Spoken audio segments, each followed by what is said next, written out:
My name is Li Qingxiang. I woke up to the sound of my daughter, Chen Shui, crying next to me. Her voice sounded younger than I remembered. As I opened my eyes, I saw the familiar ceiling of my old home. I was confused. Wasn't I just lying in a pigsty, abandoned by my eldest son and his wife?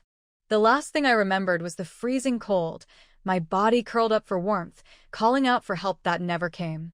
I thought I had died. Yet here I was back in my old home, and when I looked at the calendar, it read May 12th, 1980. Had I really come back to the past? My heart pounded as I realized the significance of this day.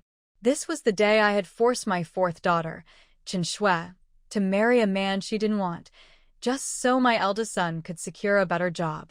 That decision had ruined her life. She had been burdened with an irresponsible husband, struggling to support a broken home all by herself. But now I had a second chance.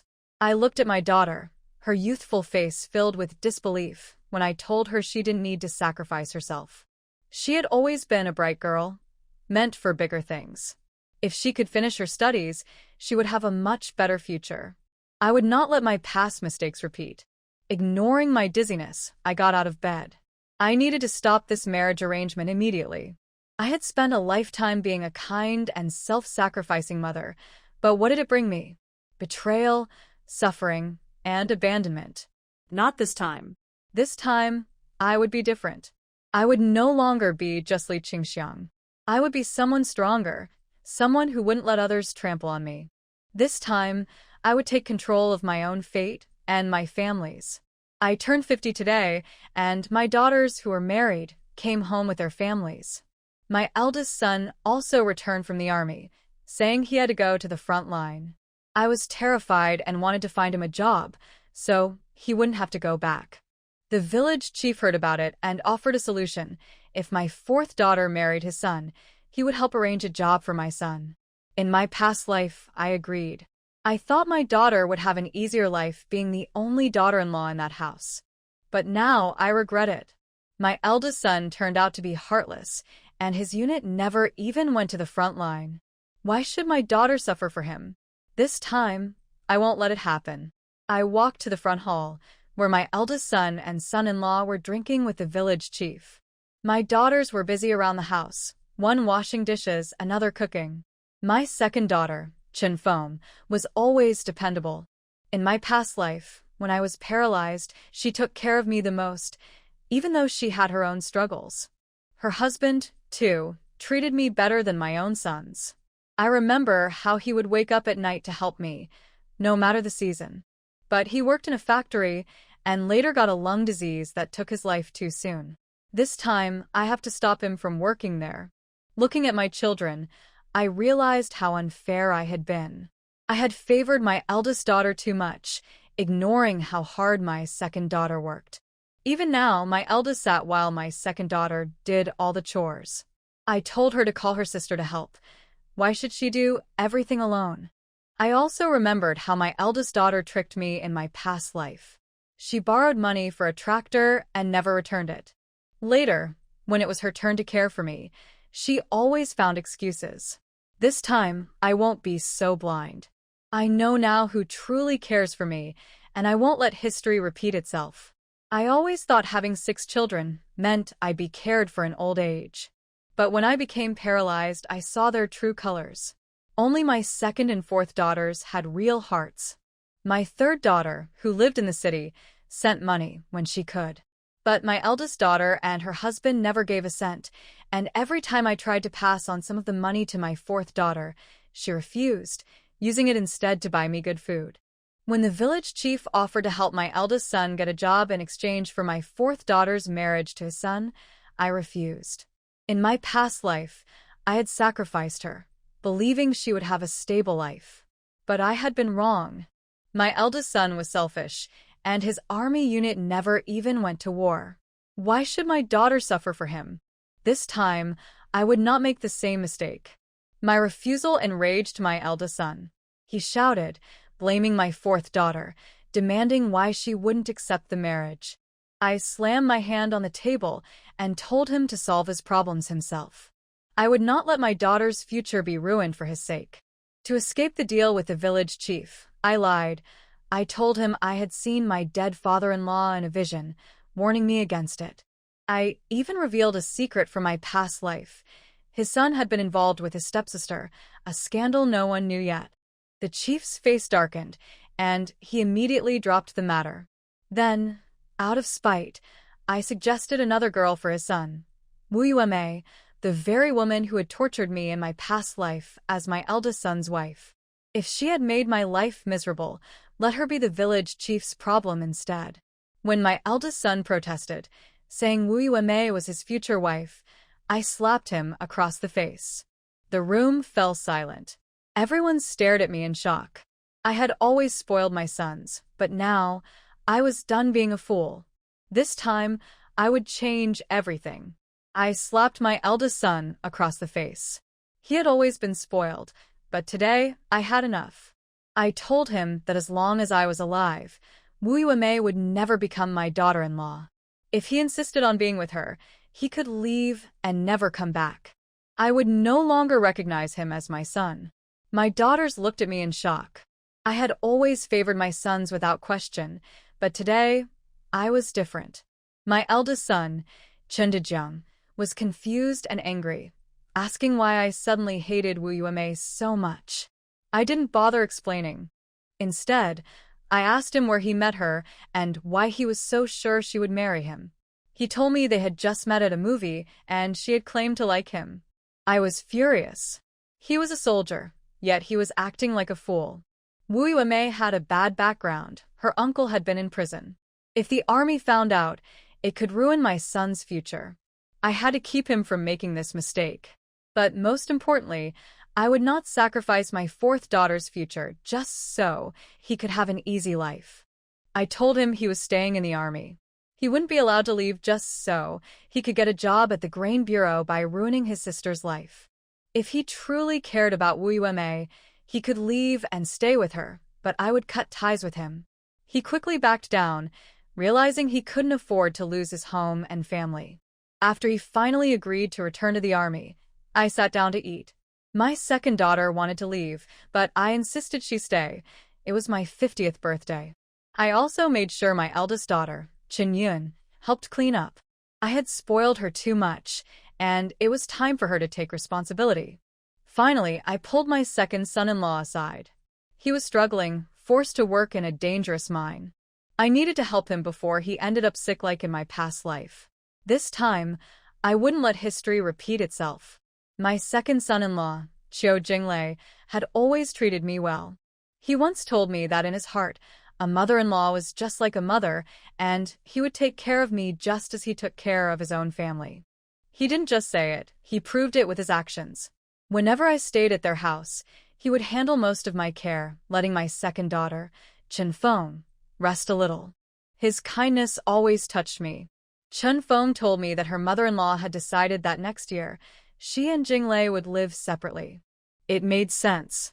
They had a big family, and keeping everyone together would only make things harder. But when I thought about the future, I suddenly remembered something from my past life.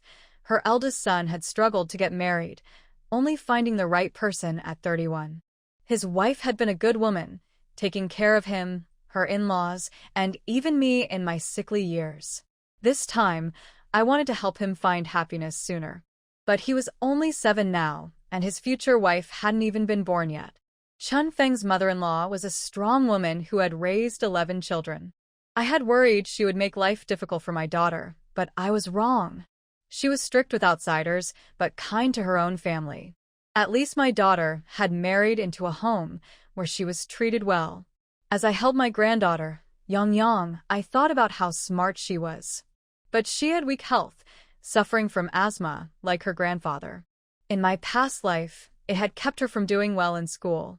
When the time came, I would bring her to live with me, so she wouldn't struggle so much. Then, Chen Feng told me she wanted Jinglei to work in the mines. I refused immediately. In my past life, that job had given him a deadly lung disease. I wouldn't let that happen again.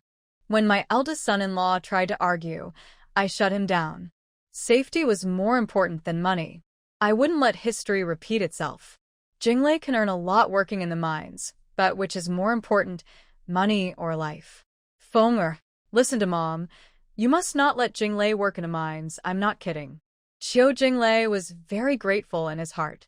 It turned out that his mother-in-law didn't care about him, but she just kept it in her heart and didn't show it. Working in the mines is dangerous, and she didn't allow it, which shows how much she cares about him. Feng was embarrassed. Mom, Jinglei's salary is too low, only 36 yuan a month. We gave 5 yuan to my parents-in-law, and we only have 31 yuan left. We have to pay for social interactions, food, shelter, and building a house. We rely on this little money, and we will never be able to build a house. I have a child with me, and I can't earn many work points by working. What should we do if he doesn't go to the mine? Mom knows your difficulties, but Jinglei must not go to the mine. You have to listen to me. Li Qingxiang said in a low voice, I heard on the radio that our country allows people to do small business. As long as no one reports it, the higher-ups will not care and will turn a blind eye. You can make clothes, and you have learned my craft the best. In the future, I will find a way to do some business, and we can do it to earn a little money first. Jinglei's unit is not a good one. He should be transferred to the city's art center or cultural center as soon as possible. That place is really not suitable for him. When Lu Daqi heard that Jinglei was going to be transferred, his eyes rolled a few times and he said, If my brother-in-law really wants to leave the mine, I have a way. What way? Tell me. Li Qingxiang looked at her eldest son-in-law and suppressed the disgust in her heart. The eldest son-in-law is a person who will not do anything without benefits. As long as he says that there is a possibility of getting it done, he will ask for benefits in the middle. Without benefits, he will not help others easily. Didn't my eldest sister marry in the city? A cousin of her eldest sister-in-law's works in the art center. He thinks it is a low-paying government office with poor welfare benefits and is looking for a way to transfer to Jinglei's unit. I will go back and ask my eldest sister. If the two of them are willing to switch units, as long as the original unit is willing to let the person go and the leader of the other unit agrees to accept him, the matter will be considered a success. Jinglei still didn't say a word. He also knew the character of his eldest brother-in-law. If he didn't give him benefits, he might not help. Feng didn't say anything. She wanted to hear what benefits her eldest brother-in-law would ask for. Li Qingxiang spoke before them. Did she? You go and do this. Ask your relative for the kickbacks. He is the one who wants to be transferred to Jinglei's unit. As long as Jinglei doesn't go to the mine, he can stay safely in the unit. We are not in a hurry, but he is. He must be able to handle his transfer procedures. We guarantee that there will be no delay. No matter if it was a treat or a gift, she had to get her second son-in-law out of that place. The second son-in-law played the Eru very well, but he had no connections and had abandoned it. If there was a place for him to show his skills, I believe he would not leave at such a young age. Jinglei nodded slightly. Yes, as long as the other party can find a way to complete their own procedures, I have no problem. The head of the mine propaganda and literature department is my comrade in arms. If I want to leave, he will definitely not stop me. Chen Yun's eyes lit up. Oh, that's easy. We will go back and find him tomorrow. He is so anxious that he is asking people everywhere. If there is such a good thing, he will definitely agree. Lu Daqi also thought that this was feasible. After all, he was young. In front of Li Qingxiang, he discussed with Chen Yun and asked for a 50 yuan bribe. Chen Feng looked at Li Qingxiang gratefully. He didn't expect his mother to help her like this, nor did he expect his mother to strongly oppose her man going to the mine. Jinglei was also surprised by Li Qingxiang's attitude, but he didn't show it. He really didn't want to go to the mine. He wanted to do what he was good at so that he would feel that what he had learned was not in vain. He was able to join the art troupe because of his good appearance. He was not only tall, but also very handsome. He was able to attract Chen Feng because of his appearance. But he never thought that his appearance was an advantage. His skill was that he played the Eru very well. He was best at playing A Bing's Erquin Yue, which was a solo program of the military art troupe. He also played the flute well, and was one of the best in the art troupe. After he was demobilized, he joined the propaganda department of the mine. The propaganda department was needed only in the first 2 or 3 years after the mine was established. In recent years, they were basically not needed. Their propaganda department was also a poor government office. The good welfare benefits were given to frontline workers, and their welfare benefits were not that good. If he could leave, it would be fine. Whether it was the art center or the cultural center, they were all suitable places for him to stay. The mother and daughter chatted, and the afternoon passed quickly. In the evening, Li Qingxiang lit a fire to cook. Chun Fugui came home from work and shouted as soon as he entered the door. "Xiang, I'm back." She didn't think there was anything wrong with him calling her before. She was used to it. He had been calling her like this for decades. Today, it sounded different. She hadn't heard Chun Fugui's voice for many, many years. Her heart trembled, and her eyes suddenly turned red. Chun Dihai was beaten and screamed, "Ah! Mom. What did I do to deserve to hit me? It was my eldest brother who did something wrong. I saw him arguing with a woman at the door of the guest house of the commune." Mom. "Why didn't you hit him?" "I'll hit you first, and then I'll hit him when he comes back." Li Qingxiang stared at her youngest son coldly. In her previous life, she had it because her youngest son built a 3-story Western-style house in the city. She was so happy that she drank 2 more glasses at the banquet, which caused intracranial hypertension and ruptured blood vessels. The grandson Qiu Jianxi was about to carry her to the hospital but was stopped by his youngest son, who scolded him. "I am happily celebrating a wedding here, but how can it be right for an old person in the family to go to the hospital? Wait until my wedding is over and the guests are sent away." The youngest daughter-in-law scolded her. "You don't know how to take care of yourself at your age. Why do you drink so much? Didn't you drink in your previous life? I don't care. We have just moved into a new house, and you can't carry an old lady who is sick to our house." Chun Dihai agreed without hesitation. "Yes, we can't ruin a good omen." Mom. "You go live at your eldest brother's house first, and we can't talk about it after he's done with his business." The eldest daughter-in-law Wu Yuemei immediately objected. "Chun Dihai, do you still have a conscience? Your mother has been helping you and your wife in your home for many years. Now that she is sick, you want to send her to my home. Do you think we are easy to bully? I don't accept it. Do whatever you want." After saying that, Wu Yuemei took Chun Dejung away without even looking at her. At that time, her mouth was crooked and her eyes were slanted. She couldn't say a word and was so angry that she burst into tears. The youngest son's work unit replaced the old man.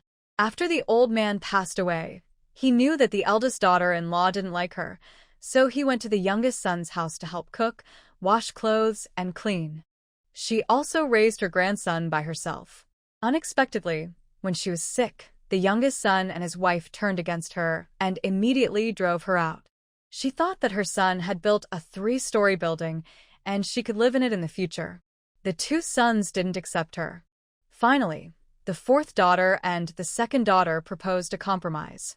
The 6 children took turns to take care of her 1 month each. The eldest daughter-in-law was still unwilling.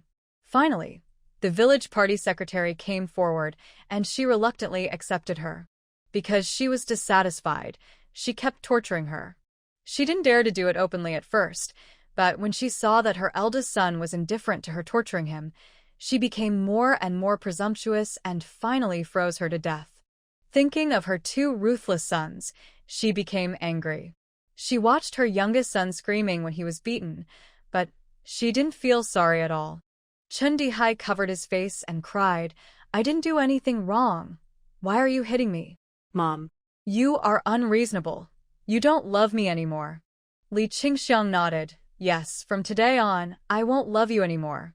You have to remember, study hard. Your dad's job will not be given to you. I will sell it for money and put it in my pocket for my own use. If you don't study well, can't get into college, and don't have a job, go home and farm." Chun Dihai was young after all, and he looked indifferent. "I don't want dad's job. I will study hard and get into college."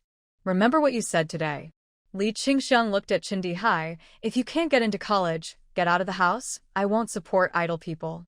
Chun Fo was worried about Chun Dejung, so he asked Qiu Jinglei to go to the gate of the commune to see if he was entangled with anyone there. If you see him, call him back quickly to avoid trouble.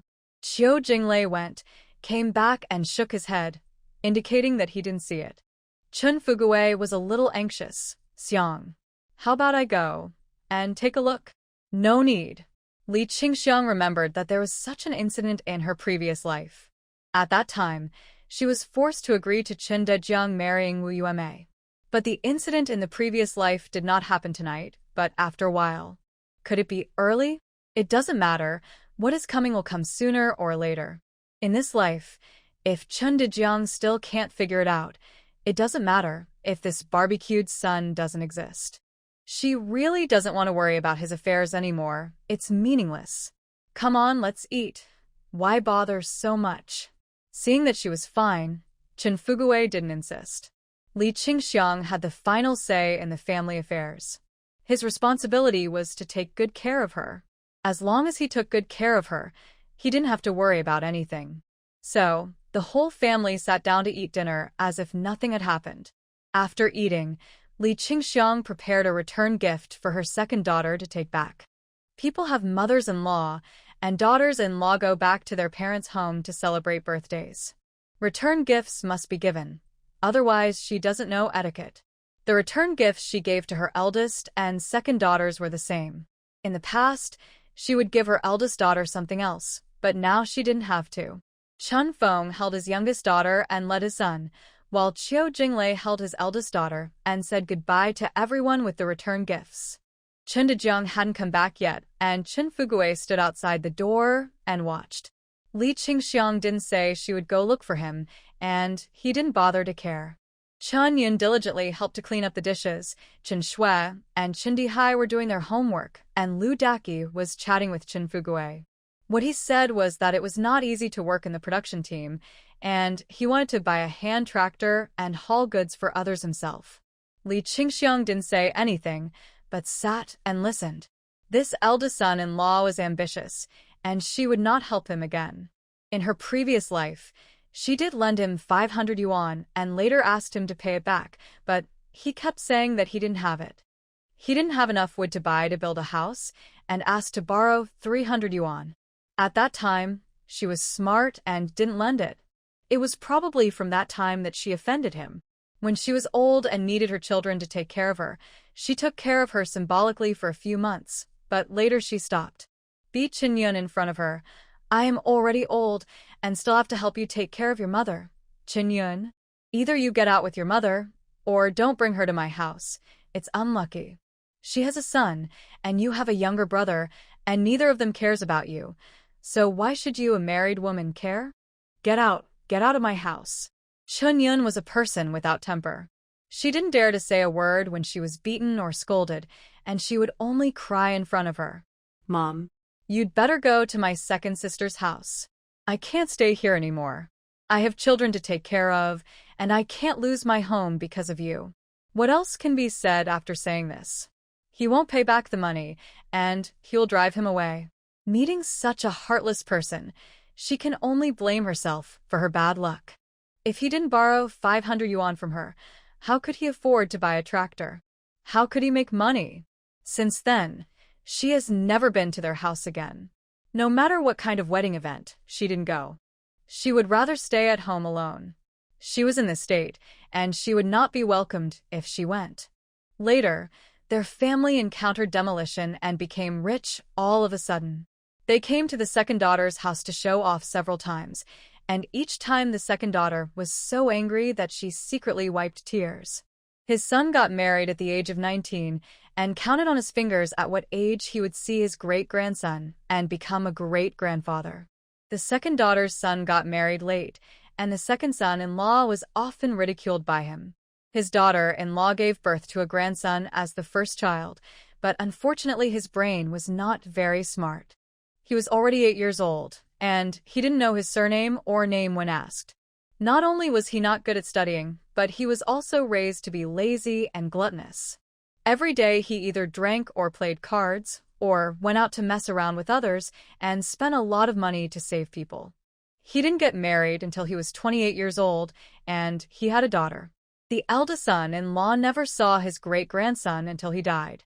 His daughter-in-law was very powerful, and she was a donkey dung egg on the outside.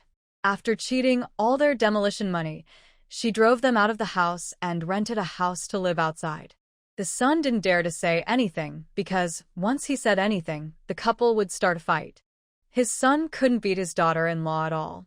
After several fights, he dared not say anything about family affairs. The second daughter's son got married late, but he married a good daughter-in-law who treated his parents-in-law with filial piety and courtesy, and she had a good life. So, don't be pretentious. Pretending to be pretentious will easily lead to being struck by lightning. Don't be too heartless.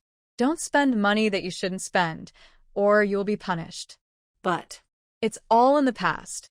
In this life, she will never agree to any of his requests again, nor will she care about their affairs. Worrying too much will not bring good things, so it's better to stay out of it. She tries her best to repay those who are good to her, and abandons those who are not good to her if she can, so as not to be upset. After finishing his work in the kitchen, Chen-yun sat down and joined the chat. Their home is in the suburbs, 20 to 30 miles away from her mother's home. Every time she comes back, she will stay for a few days before leaving. The family also prepared a room for them. Whenever she comes back, Chun Dihai goes to sleep upstairs and gives his room to Chen-yun's family. Mom, Daki wants to buy a tractor. Can you lend us some money?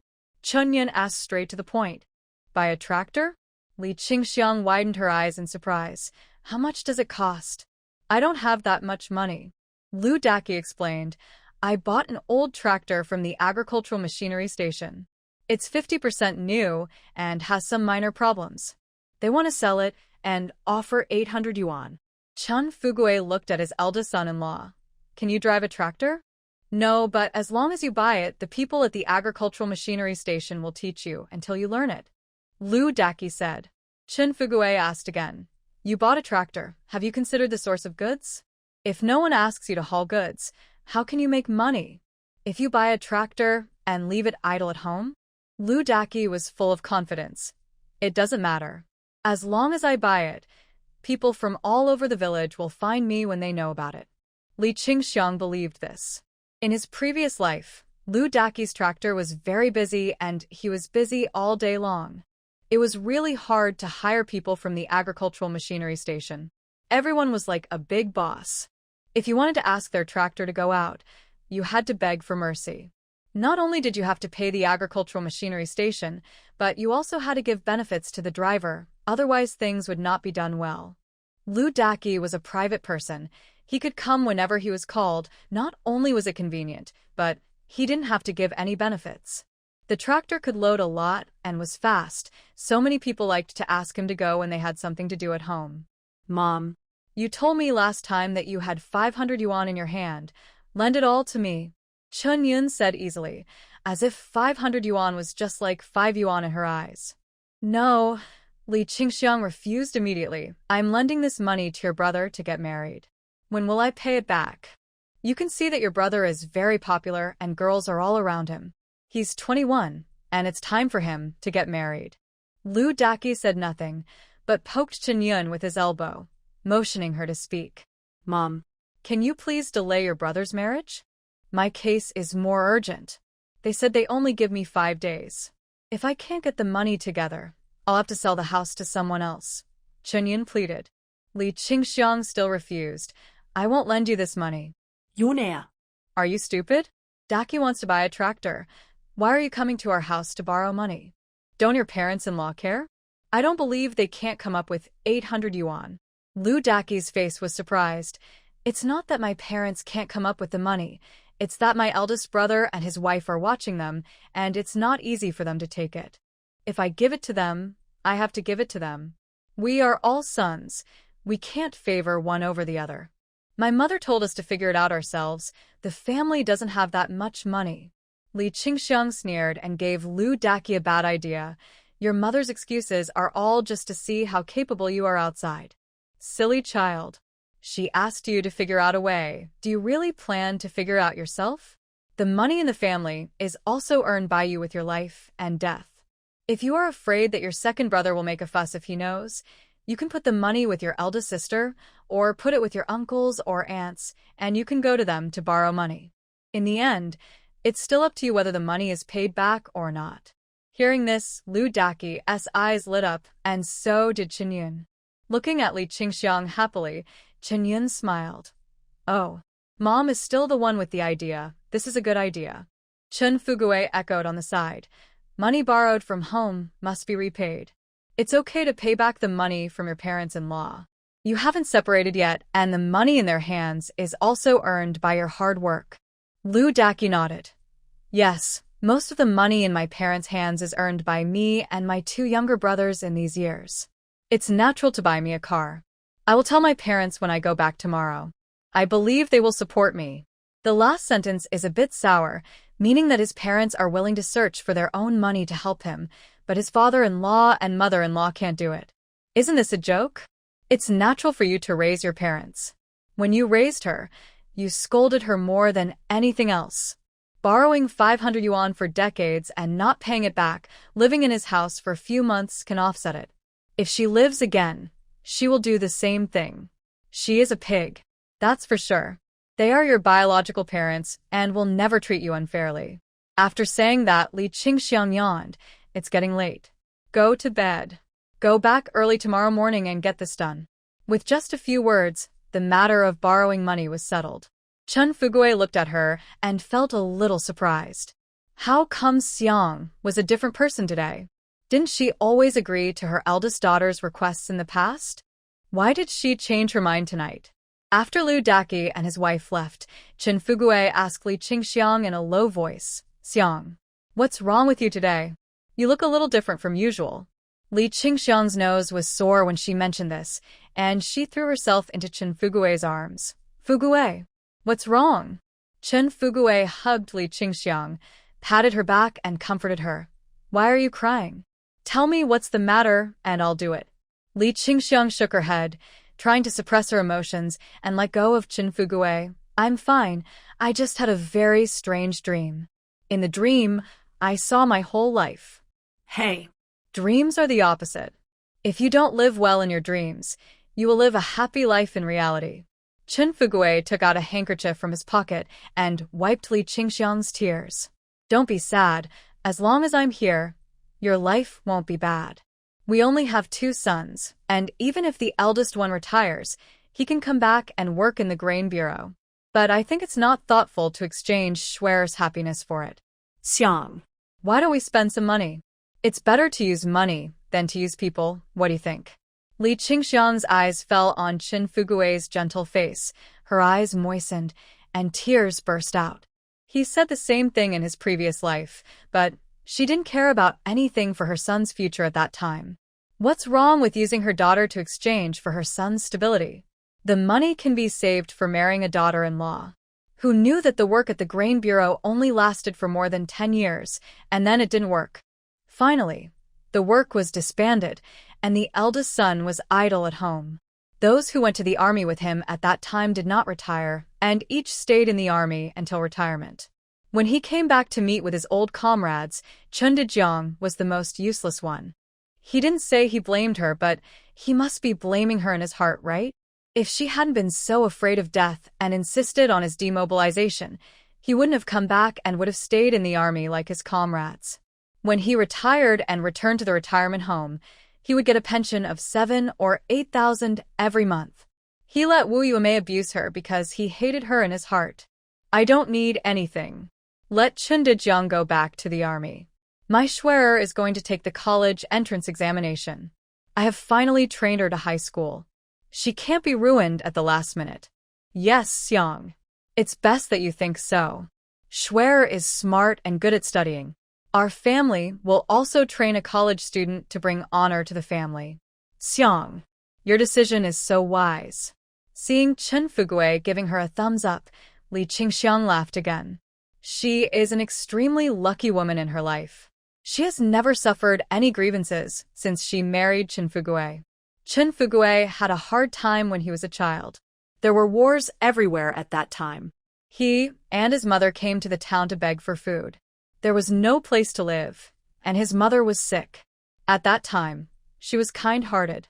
Seeing that Chin Fugue was good-looking, she begged her mother to take him in. Not long after, his mother passed away, leaving him alone to grow up with them in the Lee family. Later, the war stopped, and his father came back to find him.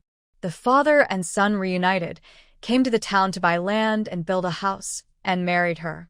His father-in-law also arranged a job for him to work in the oil depot. The oil depot used to be in another town far away. After the oil depot was built in their town, he was transferred back. He is very smart. He has been studying hard after work.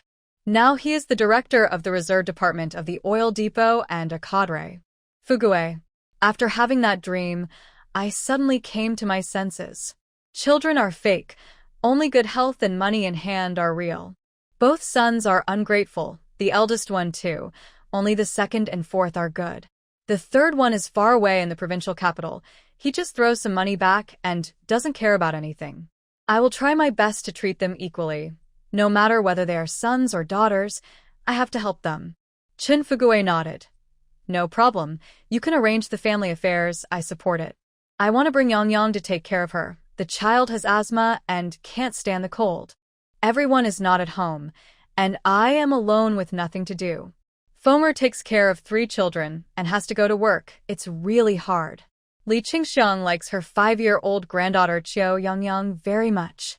The child looks like her father, beautiful, with big twinkling eyes, and is quirky. Chun Fugue was silent for a moment, then asked, Xiang, have you thought about it? What if the eldest child also sends one back? I won't accept it. Li Qingxiang immediately refused. I'm helping to take care of Yang. She's in poor health and needs special attention. Nowadays, family planning is implemented and Fenghe has been sterilized. There are only 3 children in a lifetime, so there can't be any mistakes. The 2 granddaughters of the old Lu family are grown up and need to go to school. Why send them back? Chengming is a boy. Even if his grandparents are willing to give him up, I will not accept him. I can't afford it. Chengming is the eldest grandson of the Lu family. Chun Fugue was silent for a moment, then took Li Qingxiang's hand. There's something I want to tell you first. This year, did you only give the New Year's money to the 2 daughters of the old Lu family? Did you not give it to Yang? Li Qingxiang was startled and remembered that this was the case. What's wrong? Did Yang know? Yes. Chun Fugue patted Li Qingxiang's hand. In the future, if you want to give all. If you don't want to give, don't give any. Although Yang is young, she is sensitive and delicate. When you gave her the New Year's money, she saw it and hid in the corner behind the house crying. I asked her what was wrong, and she told me that Grandma didn't like her and only liked her 2 cousins. The New Year's money was only given to her cousins and not her. Later, I made up for it. She didn't want it and said, Grandpa, you didn't give it to my cousins and I can't take it. Your giving is different from Grandma's giving. Hearing this, Li Qingxiang couldn't hold back any more and cried with her hands covering her mouth. She never knew that she had hurt that child. Chun Fugue never told her about this in his previous life. Knowing that her grandmother's behavior was unfair, she still took such good care of her. But her 2 favorite granddaughters never looked at her straight in the eye. Xiang. Why are you crying again? I'm not blaming you for telling you all this. I just want you to treat Yang well in the future. She's a smart kid. Chun Fugue saw that Li Qingxiang couldn't stop crying, and he blamed himself and felt guilty. He kept wiping her tears and stroking her back. Don't cry, don't cry. It's my fault. I shouldn't have told you this. Xiang. Don't cry. It's not your fault. It's me. I was wrong. Li Qingxiang regretted it. Why did she look down on that child? Just because she didn't like the second daughter? And she also didn't like the children she gave birth to? What a ridiculous idea. How many of her favorite children liked her in the end. She is a good child, a very, very good child. I know. Chun Fugue patted Li Qingxiang on the back to comfort her. Yang is smart, but she is unlucky. She inherited her grandfather's asthma. If she can be cured and trained well, she will be very good. It's a pity that she was born in a family like ours, and we don't have the money to cure her disease. Xiang. If you want to bring her here, just bring her here. Granddaughters are just like granddaughters. If they are raised well, They will be filial to us in the future. Li Qingxiang stopped crying and carefully thought about what Chen Fugui said. She felt that what he said made a lot of sense. In his previous life, he had advised her many times, but she didn't take it seriously and ended up suffering herself. Xiang. Don't tell the eldest brother about how much money the family has in the future. Chen Fugui advised her again. Lu Daqi is a man who only says nice things, not as honest as Jinglei. Yuner is not as sensible as Fenger. Yuner has no opinion of her own, only listens to Lu Daqi, and is selfish. Once we are old and have any illness, they may not be willing to take care of us. I know that when I say this, you will say that I am partial to Fenger. In fact, I am not. I just think that Fenger knows how to consider the overall situation and is filial. Li Qingxiang smiled bitterly. I will not say that you are partial to Fenger in the future. I know she is a good person. In the future, I will discuss everything with you, and not act on my own. In the previous life, she borrowed money on her own, but the money was not returned. It was her own decision to ask the old man to help her eldest son to herd cattle, but the man died. The old man is a discerning man, and I will follow him in the future and never act recklessly again. Ha! That's good. Chen Fugui smiled happily. You were right not to let Shui marry the captain's son. We are all human beings. We can't treat anyone badly. Xiang. You seem to have changed into a different person. You have become more and more reasonable. I like it. Li Qingxiang blushed. Go to bed. It's getting late. You still have to go to work tomorrow. Nojeri. You should pay attention to your high blood pressure. How can you always faint? Let's go to the clinic tomorrow. What should I do if something happens to you? Xiang. Such a scary thing can't happen again. It will be fatal. I'm fine. Don't worry. I will pay attention to it in the future. Li Qingxiang took off her clothes and got on the bed. Chen Fugui climbed up and hugged her. Xiang. Tell me if those at home make you angry in the future. Don't pay attention to them. Wait for me to come back and teach them a lesson. Don't get angry. You have suffered with me all your life. It's rare that the children have grown up. I am also about to retire. I have to live well. I know. Li Qingxiang closed her eyes and felt at ease.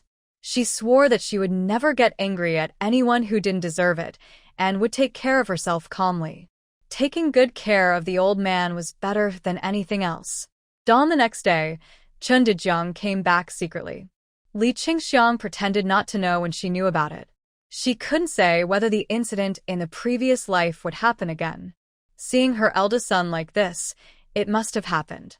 Whether it was true or not, she would not agree to let Wu Yuemei in. If she couldn't stop him, she would drive Chen Dejiang out. Anyway, there was not much difference between having a son and not having a son in her previous life. She had let it go. Raising a son to provide for old age is an empty talk. She would treat whoever treated her well, regardless of sons or daughters, equally. She got up and cooked the meal, but before she started to eat, Wu Yuemei and her mother Qi Jinjin walked in. Chen Dejiang, how could you do this? You did something bad, and you still want to run away? Qi Jinjin's voice was so loud that people on half the street could hear it. Wu Yuemei hid behind Qi Jinjin, lowered her head, and said nothing. Li Qingxiang scolded with a cold face. Qi Jinjin, why are you shouting so early in the morning? What bad things did Chen Dejiang do? Are you trying to say that he slept with your daughter, Wu Yuemei, last night? Qi Jinjin was stunned. She didn't expect Li Qingxiang to ask so directly. It would be bad if she said yes, and it would be wrong to say no. If she said yes, she would feel ashamed because her daughter hadn't done any formalities with anyone, but she was taken advantage of by a man. If she said no, she would not achieve the purpose of her coming today. Seeing that she opened her mouth without saying anything, Li Qingxiang sneered. You are so bold that you didn't even know that your daughter didn't come home all night and seduced a man. You are so shameless that your daughter was slept with by someone else, but you didn't try to hide it and dare to come to my house to make trouble? What? Do you think I will agree to let Wu Yuemei marry into my family if you make a fuss? Dream on. If you want to love Chen Dejiang, let him marry into your family. Otherwise, if you don't love him, I don't care what you want to do to him, even to destroy him. If it doesn't work, call the police. Take your daughter to the hospital for examination. If she really succeeds, you can recruit her as a son-in-law. Wu Yuemei was stunned and looked at Li Qingxiang in disbelief, not knowing whether she had heard it wrong or Li Qingxiang was crazy. She didn't want Chen Dejiang as her son but wanted him to marry into her family? Chen Dejiang, who had just been woken up, felt very uncomfortable after hearing what his mother said. He walked out with a gloomy face and questioned Wu Yuemei. Why did you bring your mother to my house? You locked me and you in the guest house for the whole night last night. It's good enough that I didn't blame you. You still want to blackmail me? Wu Yuemei. You think I'm easy to bully, right? We didn't do anything. I'm not afraid of anything. If you don't report to the police, I will. We must make things clear. If he doesn't make things clear, he will be kicked out by his mother. His mother has never been so disappointed in him as she is now. He has always been the best and most promising son in her heart. Just because of Wu Yuemei, his mother doesn't want him anymore and wants to give him to someone else. It's not so easy to be a son-in-law. He has a family, why should he be a son-in-law? Last night, no, before Wu Yuemei brought Qi Jinjin home, he was very satisfied with her in his heart. Until she and Qi Jinjin came and said such ugly words, he suddenly felt that what his mother said was right. Wu Yuemei is not as simple as she seems. She deliberately dragged him to stay in the guest house for one night last night. He wanted to come back, but she refused to come back. She cried and made a fuss. He softened his heart and stayed with her the whole night. Not long after he got home, she came. She was so calculating it was disappointing and scary. If he married her, he would be calculated by her in the future. He didn't want it. Absolutely not. After hearing Chen Dejiang say that he was going to report to the police, Wu Yuemei was also scared. She knew in her heart that she had not done anything with Chen Dejiang. If she really reported to the police and found out that they were innocent, where would she put her face? Woo. Dejiang. It wasn't me who wanted to come, it was my mother who wanted to come, and I couldn't stop her. Please forgive me. I won't do it again in the future. I'm leaving right away. Qi Jinjin wanted to speak, but Wu Yuemei stopped her with a look, not letting her speak.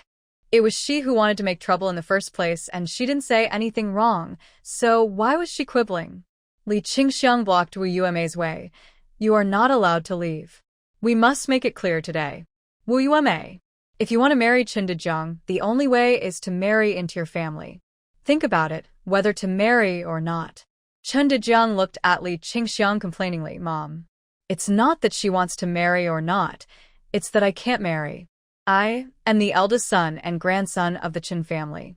I can't abandon my ancestors for a woman. I promise that from now on, I will break off all ties with Wu Yuemei. I will buy a ticket to return to the army later. Don't be angry. I will be obedient and will listen to you carefully. Wu Yuemei felt like she was struck by lightning, and Qi Jinjin felt that there was something wrong with her ears, and she had heard it wrong. The mother and daughter stared at Chen Dejiang. Mr. Chen, what do you mean? Qi Jinjin asked. You tease my daughter? Li Qingxiang replied indifferently. That's not normal. If your daughter didn't provoke Chen Dejiang, would he tease her for no reason? The people watching the excitement on the side followed and gossiped. Isn't Wu Yuemei dating Healy? How come she is involved with Chen Dejiang now? Qi Jinjin wants to hang her daughter on her shoulders and sell her for a good price. Wu Yuemei is not only dating Healy, but several young men in Xiahu village are also flirting with her. Yes, there was an open-air movie in the commune once, and several people bought 5 cents a bag sunflower seeds for her. Who would buy sunflower seeds for her if you don't give her some sweet treats? Chen Dejiang is too stupid. He has only been back for a short time, so how could he know what kind of person Wu Yuemei is? Fortunately, Aunt Chen is powerful, otherwise she would have been blackmailed by this mother and daughter. Listening to the whispers of the neighbors around him, Chen Dejiang wanted to slap himself twice. No wonder his mother didn't agree with him marrying Wu Yuemei. It turned out she was such a person. Not only was she scheming, but she was also having an affair with other men. Thinking of how they had been whispering to each other all night last night, he suddenly felt an itch in his throat and wanted to. Dejiang. I'm not dating anyone really, please believe me. Wu Yuemei's eyes were filled with tears, and she looked like she was about to cry. Before, maybe Qin Dejiang would still believe her, but after last night, he didn't believe her anymore. Wu Yuemei dared to stay with him in the guest house for a night, and maybe she could stay with another man for a night, so her words were not credible at all. I don't believe you. Qin Dejiang shook his head with cold eyes. What's the difference between what you said and… Wu Yuemei, you have been playing tricks on me, right? You think I am stupid and it's fun to play tricks on me? You clearly knew what happened last night, but you still brought people to my house to make trouble. Is there anything you can't do? Because of you, my mother doesn't want to pay attention to me. She hates me for being blind. Go back. Don't come again. Li Qingxiang looked at Qin Dejiang unexpectedly. Don't you like him so soon? Think about it, if you still have something to do with her in the future, you'll get out of my house. I don't have a son like you. Yes, I remember. Qin Dejiang dared not disobey his mother's words. Everyone in the world would deceive him and hurt him, but his mother would never do that. With the love of a parent, his mother must love him, but she just hates him for not being able to make up for his shortcomings. Wu Yuemei cried out. Dejiang, How could you not want me?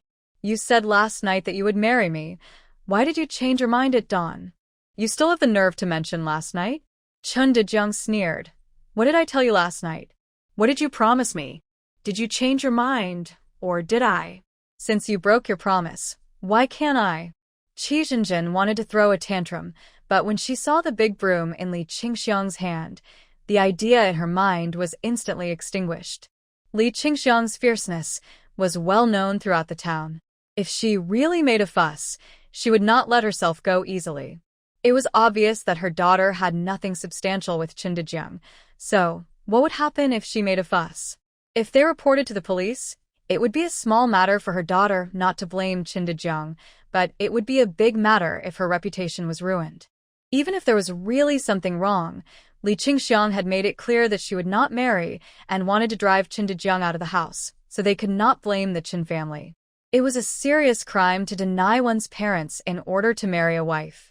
Qin Dejiang would definitely not do it. Wu Yuemei squatted on the ground and cried, I was wrong, Dejiang. I know I was wrong, please forgive me. Li Qingxiang ignored Wu Yuemei and instructed her daughter Qin Shui. Hurry up and eat breakfast and go to school. Don't worry about things at home. There are eggs in the pot. Pick them up and eat them. Qin Dihai came over. I want to eat eggs, too. What are you going to eat? Your sister is a girl, and she is weak, and you are a boy, and you are as strong as a monkey. You don't need to eat eggs. Li Qingxiang was afraid that the eggs would be snatched away by Qin Dihai, so she picked them up herself, peeled them, and put them in Qin Shui's porridge bowl. Qin Dihai felt wronged, Mom. Don't you love me anymore? I am your little baby.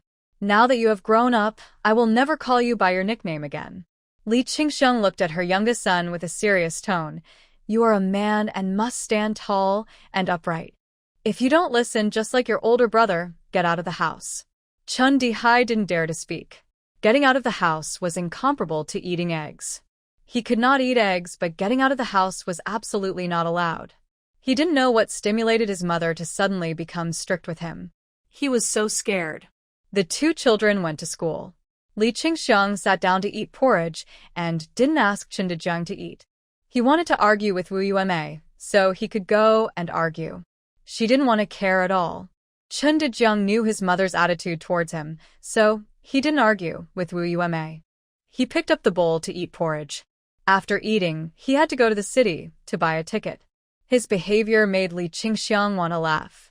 In her previous life, Wu Yuemei said that she and Qin Dejiang stayed in the guest house for one night.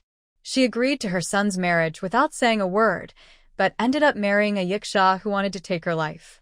In this life, she didn't agree, and Qin Dejiang didn't seem to love Wu Yuemei that much, let alone have her. Wu Yuemei and Qi Zhenjin were still there, but he ignored them and drank porridge from his bowl. The onlookers thought there was nothing to see, so they left. Wu Yuemei and Qi Zhenjin didn't leave, and the mother and daughter stood outside the door. If you decide to go back to the army, leave quickly.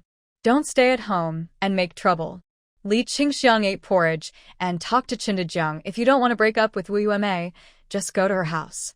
Mom has no objection. I won't go. I have a family. Why should I go to her house? Chun Dejiang pouted unhappily, Mom.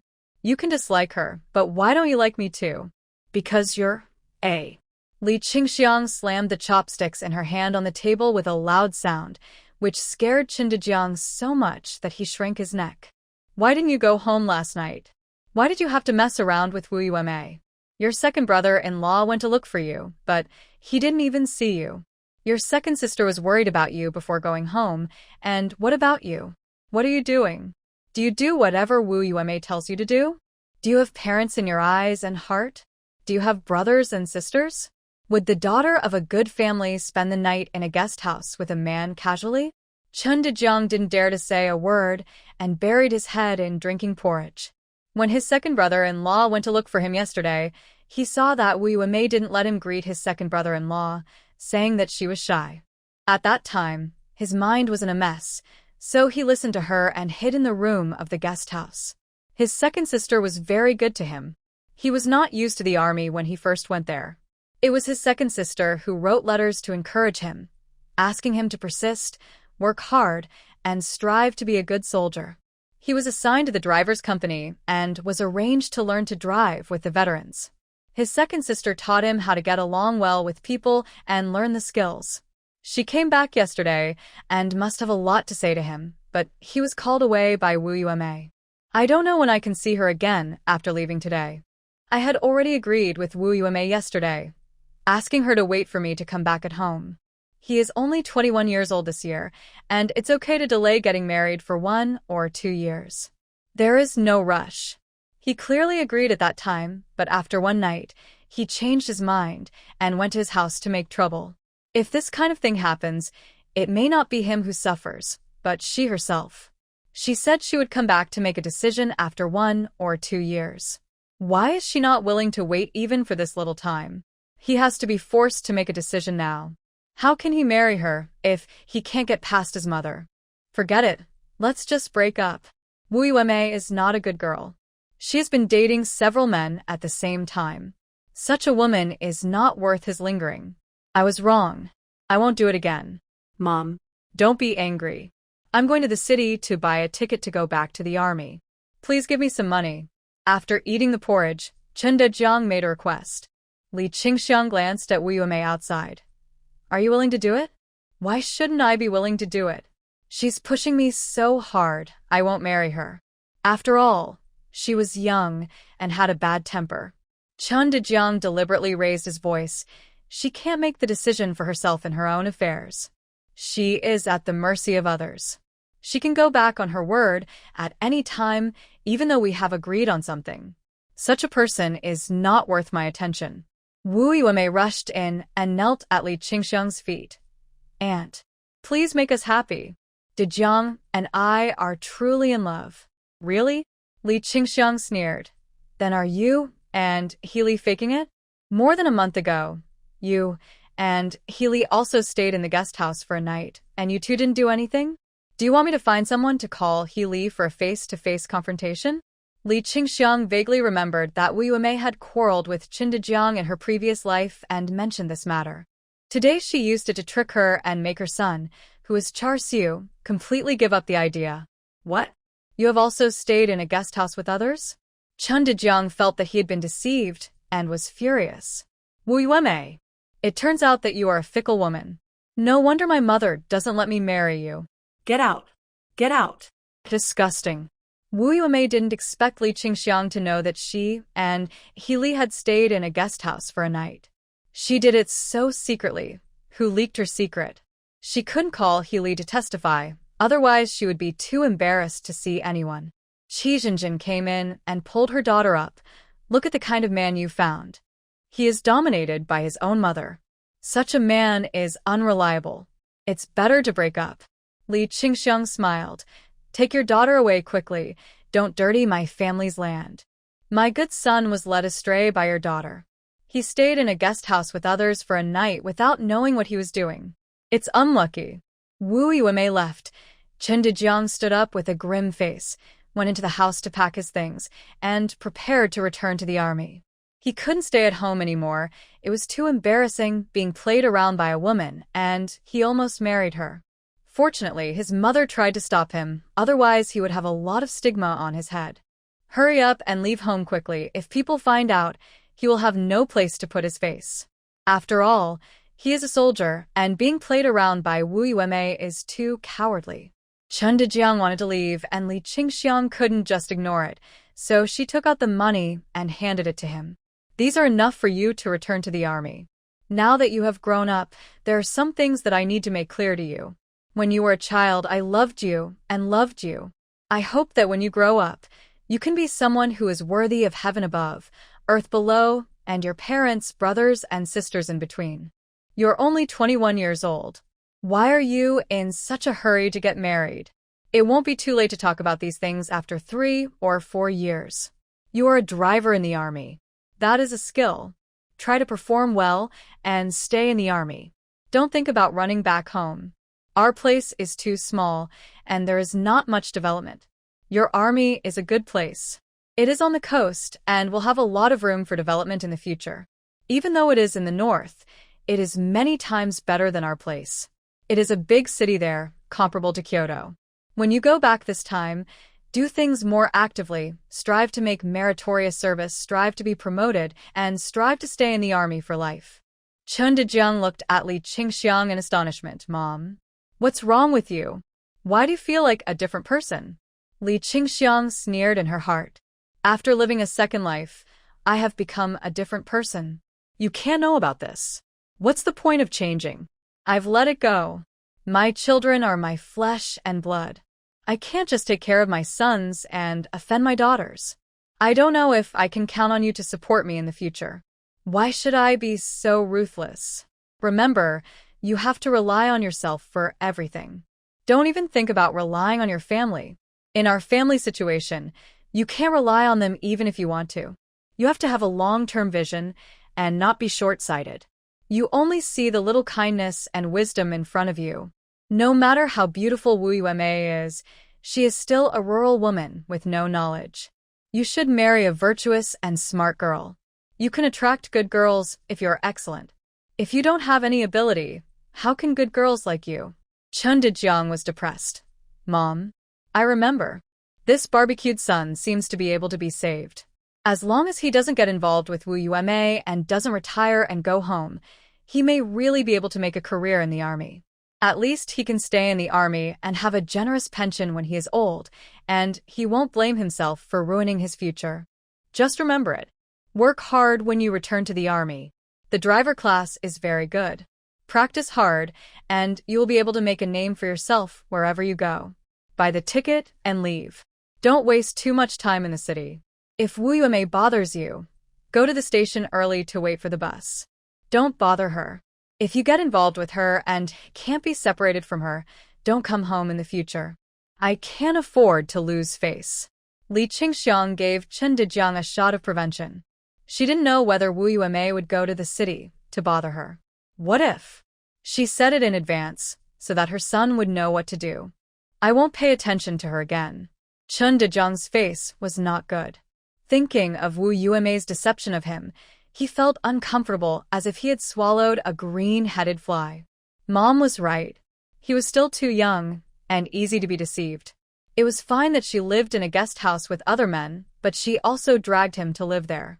Fortunately, he was bound by the 3 disciplines and 8 points for attention and did not dare to do anything beyond the moral bottom line. Otherwise, he would suffer a great loss, picking up worn-out shoes and never be able to raise his head for the rest of his life. His mother was right to scold him. How could he face people if he married a wife like that? That's the best. Li Qingxiang packed her things for her son. That woman cannot be provoked. Our whole family together is no match for her. She is very cunning and will lie without blinking an eye. If you really marry her, I will live 20 years less. For the sake of my life, if you marry her, just go with her.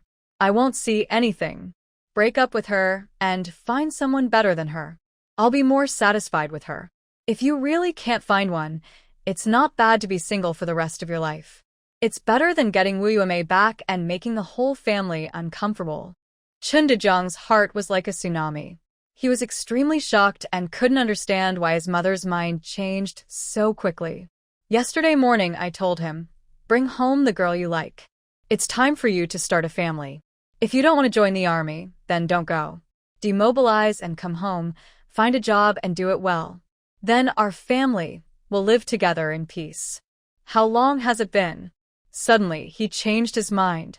Is it because there is something wrong with the person he found? What if it wasn't Wu Yueme? If it was another girl, would Mom still object? He asked tentatively, Mom, what if I didn't find Wu Yueme? Would you object to us being together? Of course I would. You are still young. Why would you look for a girlfriend at 21? Now is the time to build a career. Try to stay in the army and do well. You are lucky to have such an opportunity. People who come after you won't be able to have such an opportunity. Li Qingxiang tried her best to suppress her son's wild thoughts. She had to make her words final and leave him no room to refute her. Fighting is both dangerous and an opportunity. Go if you are asked to. Work hard and earn the rare medals of honor in your life so that you will not have wasted your years in the army. As the old saying goes, you train soldiers for 1,000 days and use them for a moment. The army has trained you, so you must serve the army. Being afraid of death is not the spirit a man should have. Your mother, had my mind wandered before. I shouldn't have stopped you from defending our country, and I shouldn't have let you become a deserter. You almost sacrificed your sister's future. It's not worth it. Chun Dejiang was aroused by Li Qingxiang's words as a soldier's sense of mission. Mom is right, opportunities and dangers coexist. If you want to make progress, you must work hard to move forward. He is a good son and must listen to his mother. Don't worry. When I go to the army, I will definitely work hard to make meritorious service and try to keep myself in the army. I don't want to come back. Okay. Mom believes you. Li Qingxiang's tone softened a lot. She couldn't just suppress her blindly. She had to give her some sweet treats at the right time. Qing City, where your army is located, is a big city with beautiful scenery and a long coastline. It will definitely have great development in the future. As long as you find a way to settle down there, it is equivalent to bringing the old Qin family to live in a big city. It's enough for me and your father to stay in the hometown. Mom hopes that you can fly freely to the vast world outside like a bird. How much can you achieve in our small city? Look at your third sister. It's better to stay in the provincial capital than to stay here. Chun Dejiang was moved. He felt that his mother's knowledge suddenly improved by several levels, which was very different from before. He was happy to accept it. He was asked to live in a big city and bring the old Qin family out. He would definitely do it. This was his mother's expectation, and it must be met. Sending her son out, Li Qingxiang was relieved. This Char Siu finally left. He would not be back in a short time, so she could worry less. Chun Dejiang went to the city's railway station and bought a ticket to Haiqing, a train at 2:10 p.m. To return to the army, he had to go to Haiqing to transfer to Qingshi, as there was no direct train in their city. It was now 11:30 in the morning, and there was still some time. He had to buy some egg cakes or something to fill his stomach on the train. As soon as he walked out of the station gate, he saw Wu Yueme running in. When she saw him, she cried and wanted to throw herself into his arms. Chun Dejiang was frightened, took a step back, turned around and ran. My mother's prediction was so accurate. Wu Yueme really caught up with him. It's so scary. If I get stuck to her, I'm afraid I can't even go to the army. This woman is poisonous, and I can't get involved with her. Dejiang. Why are you running? I'm here to see you off. I know I was wrong. Please forgive me. Give me an address, and I'll write to you later. Chun Dejiang took out his ticket and entered the station. Wu Yueme. I've already said this morning. It's impossible for us. You're with He Li, so why do you bother me? I didn't know before and was deceived by you, but now I know I can't do that. There's a reason why my mother doesn't like you. You're too much. Who would like a girl who has multiple boyfriends and cheats on people everywhere? After saying this, he passed the entrance and went to the waiting room to wait for the train, not wanting to talk nonsense with Wu Yueme anymore. After seeing Chun Dejiang off, Li Qingxiang was the only one at home during the day. Chen Shui and Chen Dihai were studying at school, so they didn't come back for lunch, but ate at school. They only came home in the morning and evening, and Chin Fugue was the same, eating in the cafeteria, at work at noon. All day long, the house was deserted, and it would be nice to have a granddaughter, Chiu Yongyong, to talk to her. She sent a message to her second daughter's home, asking her to bring Yongyong over. Chun Feng didn't know what Li Qingxiang meant, so he rushed back that afternoon, accompanied by 5-year-old Yongyong. When Li Qingxiang saw him, she was overjoyed and reached out to pick up the child. Oh, Grandma's little darling, you're finally here. Grandma missed you so much. Come on, give Grandma a kiss. Chiu Yongyang was a little uncomfortable with her enthusiasm and smiled shyly, not daring to be too loud for fear of angering her. Li Qingxiang was heartbroken. The child was delicate and sensitive. It was all her fault. Why should she favor one over the other? Yongyang, like her second daughter, was a gentle and kind person. She couldn't bear to see her suffer. Although she was often not at home, she always sent her money so that she could buy whatever she wanted to eat. What a good child. She didn't take good care of her in her previous life. She must take better care of her in this life to make up for her debt in her previous life. Chun Feng saw that Li Qingxiang was in good spirits and didn't seem to be in trouble, so he felt relieved. Mom. Why did you ask me to bring Yongyang here? I'm bored at home alone, so I'll take care of Yongyang if you send her home. It's really hard for you to take care of 3 children alone and go to work. Jianjun is older now and can help you take care of Hui Hui. Yongyang is not in good health, so I'll take care of her at home. Chun Feng's nose was sore, and she almost cried. In fact, she had wanted her mother to take care of Yongyang for a long time, but she didn't dare to ask for help, fearing that she would be unhappy. Yongyang couldn't stand the cold, and she was busy taking care of one side all day long, so the child was sick 8 out of 10 days. Sometimes he was panting so hard that his face turned red and his mouth was open, just like a fish on the shore. The child was sensible and strong, and would only look for her with tears in his eyes unless he was really in pain. Mom. I feel so bad. Am I going to die? She hugged her and cried many times because her disease was hereditary. The mother-in-law said that almost all the members of the Chiu family died of this disease. It is different from asthma. I have been to many hospitals in the city and found that there is no specific medicine to cure it. I can only fight it on my own. As long as I don't get cold, I will get better. Mom. Thank you. But will my eldest sister be jealous? Will my eldest brother-in-law say anything? What can he say? Yongyang is with me and you give him money every month, 5 yuan a month. If he wants to send someone here, he will also pay 5 yuan a month. Li Qingxiang taught Chun Feng privately, once you get out of this house, tell everyone the same thing. Don't really give her the money, Mom doesn't need it. Yongyang is pretty and smart. Keep her at home, and she will go to elementary school and middle school in town in the future, and she won't have to run around. I'm not saying this to sound bad, but Jianjun is not a good student, so just support him through junior high school. Yongyang is different. She is a good student, as smart as Shuer, and will definitely be able to go to college in the future. Xiao Yongyang suddenly looked up, showing a smile, her eyebrows curved into crescents. Grandma. I can already do addition and subtraction within 10. I learned it from my aunt. She said I was smart. Grandma knows that our Yongyang is the smartest and the prettiest. You should stay at Grandma's house from now on. Next year, Grandma will send you to the preschool in town. There is no kindergarten in the town at the moment, only one preschool, which costs $1 per semester. If she wants to send her child there, she has to create a good learning environment for her. It's not that she is partial, but among all her grandchildren, Yongyang is the best at studying. The 2 daughters of the old family are as stupid as pigs, so it doesn't matter how good their conditions are. Ha! Great, great.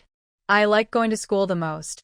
Chun Feng saw her daughter happy and was grateful to her mother for helping her so much. For some reason, after her mother had a coma, she changed completely and treated her much better than before. She liked such a mother, who was no longer partial and no longer only had her younger brother and older sister in her eyes. Wow. Li Qingxiang kissed Xiao Yongyang with a smile on her face and said to her second daughter, "Don't worry about Jinglei. Just listen to me and don't let him go to the mine. If you are really in a hurry to build a house, Mom has a few $100s here. You can use it first. It's a loan to you, not a gift. I know. Chun Feng's excited tears dripped down, Mom. If I borrow it, what if my eldest brother wants to get engaged? I can't get it together in a short time. There will be no engagement for the time being. He has gone to the army, and he won't be back for 3 to 5 years. Li Qingxiang raised her hand to wipe Chun Feng's tears. Why are you crying? Are you not used to Mom treating you well? Yeah. I feel so happy, but a little unreal. Chun Feng smiled with tears in his eyes. You may not believe it if I tell you. I fainted that day and went to the underworld. Li Qingxiang planned to find an excuse for her change. She couldn't tell anyone about her rebirth, but it was not difficult to make up a story. Ah? Chun Feng was startled, Mom. Did you see something? Yes. Li Qingxiang lowered her voice and deliberately spoke mysteriously. I saw my whole life. After your father passed away, you and Schwer treated me the best. Wu Yuemei married your eldest brother and locked me in a pigsty, where I starved to death. Chun Feng exclaimed. What? Then you can't let your eldest brother marry her. That woman is not a decent person. I heard yesterday that several young men in our village were fascinated by her. I didn't let De Jiang retire because I wanted to cut off the connection between him and Wu Yuemei. When he comes back in 3 to 5 years, Wu Yuemei will have married. Li Qingxiang let go of Qiu Yangyang and let her go to the fields to play. I also saw Jianjun marry a very good girl, 11 years younger than him. Not in our side, but in the West. Remember my words, no matter who Jianjun falls in love with in the future, don't agree, because those are not his right match. Your daughter-in-law is an extremely filial person and treats you very well. Really? Chun Feng was very happy, Mom. What else did you see? I saw Jinglei contracted an incurable occupational disease because of working in the mines and left you at a young age. Li Qingxiang seid, Feng er. I'm telling you this. Don't tell anyone. If you tell too much, I'm afraid it won't work and no one will believe it. Chun Feng was scared. No wonder his mother didn't let Jinglei work in the mines. It turned out that something would happen. I know, Mom. I will never tell anyone. Yang is a good student, but unfortunately, he has a poor health. He dropped out of high school and went to work in other places. He lived a hard life in wind and rain. Fortunately, the child is smart and is the most promising one among all his descendants. Li Qingxiang looked at her granddaughter squatting in the corner playing, as if she was talking to Chun Feng, or to herself. I brought her here to raise her, hoping to fulfill her dream of going to college so that she can live a better life and have a better future than I saw. Chun Feng was surprised, Mom. Did you only see my family? What about my eldest sister's family? Did you see it? I saw them all, but the secret cannot be revealed. If I say too much, I'm afraid it will shorten my lifespan. Li Qingxiang didn't plan to say any more, so she stopped there. I'll tell you alone about this matter. Don't go out and talk nonsense. When you encounter something big, think about what I told you.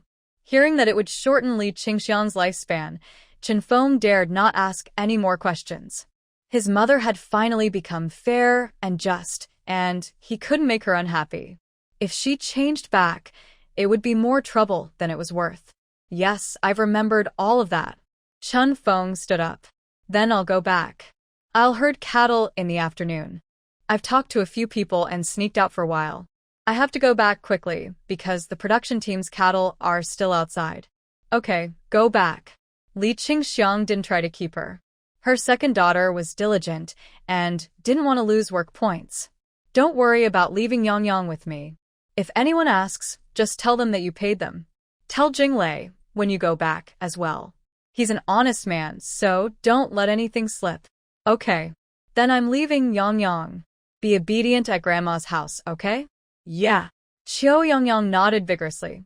Yang can help Grandma with work and can also dress himself, eat, and comb his hair by himself. Li Qingxiang was very fond of her. She picked her up and praised her. Our Yang is the most capable. She is so amazing at such a young age. Grandma loves her so much. Hee hee. Hee hee. The little girl laughed when she heard it. Her eyes narrowed, revealing her white little teeth. She was so cute. Chen Feng walked away quickly. She had to go back as soon as possible. She couldn't waste too much time for fear of gossip. Collective work has its advantages and disadvantages. Even if it is herding cattle, everyone has to be together and supervise each other. They can't be lazy. When Chen Fugue came back in the evening and saw Qiu Yangyang, his face was full of smiles. Yangyang, you're here, come let Grandpa hug you. The little girl shook her head and brought him a small stool. Grandpa, Yangyang has grown up and doesn't need to be held. Grandpa is tired from work. Come. Sit down and have a rest. Ha ha ha. Ha ha ha. Yangyang is so good. Chen Fugue sat down, picked up his granddaughter, and put her on his knees. Grandpa likes it. You will live in his house from now on. Tell Grandpa what you want to eat and he will buy it for you. The girl's big, twinkling eyes showed desire. After a moment, she shook her head in annoyance. No. Mom said that Grandpa is very tired and hardworking. He earns a salary alone to support the whole family. He works as hard as my dad. Yangyang is not greedy. She is easy to please as long as she has food to eat. My aunt also eats sweet potato rice. I am not in good health and cannot eat it. I only eat white rice. My aunt wanted to switch with me, but was scolded by Grandma. Although the child's speech was not very coherent, the meaning could be understood. She was not in good health, and her mother-in-law gave her rice. Sweet potato rice is a whole grain, and she was afraid that it would not have much nutrition. Yangyang's aunt is still a little girl of 12 or 13 years old. She is definitely greedy. The family is poor. Which child would not be greedy if there is something delicious? The mother-in-law knows her limits and naturally cannot watch her daughter bully her granddaughter. Grandpa's family eats white rice for 3 meals a day and does not eat whole grains. Chen Fugue promised Yangyang, Grandpa can support you. Yeah. Grandpa is the easiest to please. Li Qingxiang in the kitchen heard this and smiled knowingly. The little girl was very sweet and praised everyone she met. She was really cute. Their family was much better off than the Chen family. The Chen family had many children, and the father-in-law's health was not very good. He could not do much work all year round, so life was naturally difficult. Not only did her old man have a job, but several children also went out, leaving only the 2 youngest to study. With a granddaughter, the situation couldn't be any worse. How much can a 5-year-old child eat? Just a handful of rice is enough. When Chen Shui came home from school and saw Yangyang, she was so happy that she took her to play and helped to lock up the chickens and ducks and drive away the geese. Chen Dihai looked at Yangyang differently. With helplessness, speechlessness, and anxiety, he ran to Li Qingxiang and asked pitifully, Mom, don't you really love me anymore? Bring Yangyang home, and she'll be your daughter in the future? Yes, do you have any objections? Li Qingxiang asked back unceremoniously. How dare I have any objection? Chen Dihai was like an eggplant hit by frost, dejected and with red eyes. Mom, I just feel wronged. Why are you targeting me? What's wrong with me? Li Qingxiang was stunned, and then realized that she had gone too far. At this time, Chen Dihai was still a 15-year-old boy. He had always been held in the palm of her hand, and suddenly fell to the ground. The gap was too big to bear. Education must be done slowly. He is different from Chen Dejiang. If Chen Dejiang is sent to the army, someone will help him educate him. Chen Dihai is still young and needs to be taught well. Dihai, Mom is not targeting you. It's Yangyang who is in poor health, so Mom brought her here to take good care of her. You are her uncle. You can't be jealous of her. Mom doesn't love you less, but I can't spoil you anymore. If I continue to spoil you, I'm afraid I will spoil you. Your father's job can be replaced, but policies change from time to time. Who knows if there will be a replacement in 4 years? What if there is no replacement? You have to study hard. Your sister can do it, so can you. If you can't get into high school, you can get into a technical secondary school. Worse still, being a primary school teacher is not bad. Not only is the work at the oil depot hard, it's also dangerous. Your father is the director, so his job is easier. If you just get in, you'll be doing the dirty and tiring work at the bottom level. Aren't you afraid? What are you afraid of? Chun Dihai asked curiously, not understanding. Li Qingxiang was stunned for a moment and decided to tell him about the accident that happened at the oil depot some time ago so that he would not be ignorant of the immensity of the world. Scare him and make him give up the idea of replacing his job. There was an accident in your father's unit last month. A new worker slipped and fell into the oil tank while inspecting the oil tank. The oil tank is very large and high. If someone falls in, it is no different from falling into the river. When everyone was scrambling to fish him out, he had already died. In less than half an hour, he was gone. Why do you still want to do such a dangerous job? Even if you want to do it, Mom doesn't want you to go. If something happens to you, how can Mom live? Hearing this, Chun Dihai's eyes became redder and redder. He cried while hugging Li Qingxiang. Wow, Mom. It turns out that you still love me. It's because you were afraid that something might happen to me that you didn't give me Dad's job and asked me to take the secondary school entrance exam and the university entrance exam. Don't worry. I will work hard and study hard to get into a good school. The 15-year-old boy cried on her back. Li Qingxiang felt very uncomfortable. She cried now. In her previous life, she had and missed the best time for treatment. She also cried. Did anyone see it? It's good that you know. Li Qingxiang did not explain and went along with it. If you don't want to farm all your life, either join the army or study and get out. You want to take your father's position at the oil depot, but I don't agree. That place is too dangerous, and it's not a job for humans. You are 15 years old, not a child anymore, and you should think about your future. Mom will get older and older and can't take care of you all your life. If you can study, your dad and I will sell everything we have and borrow money to support you.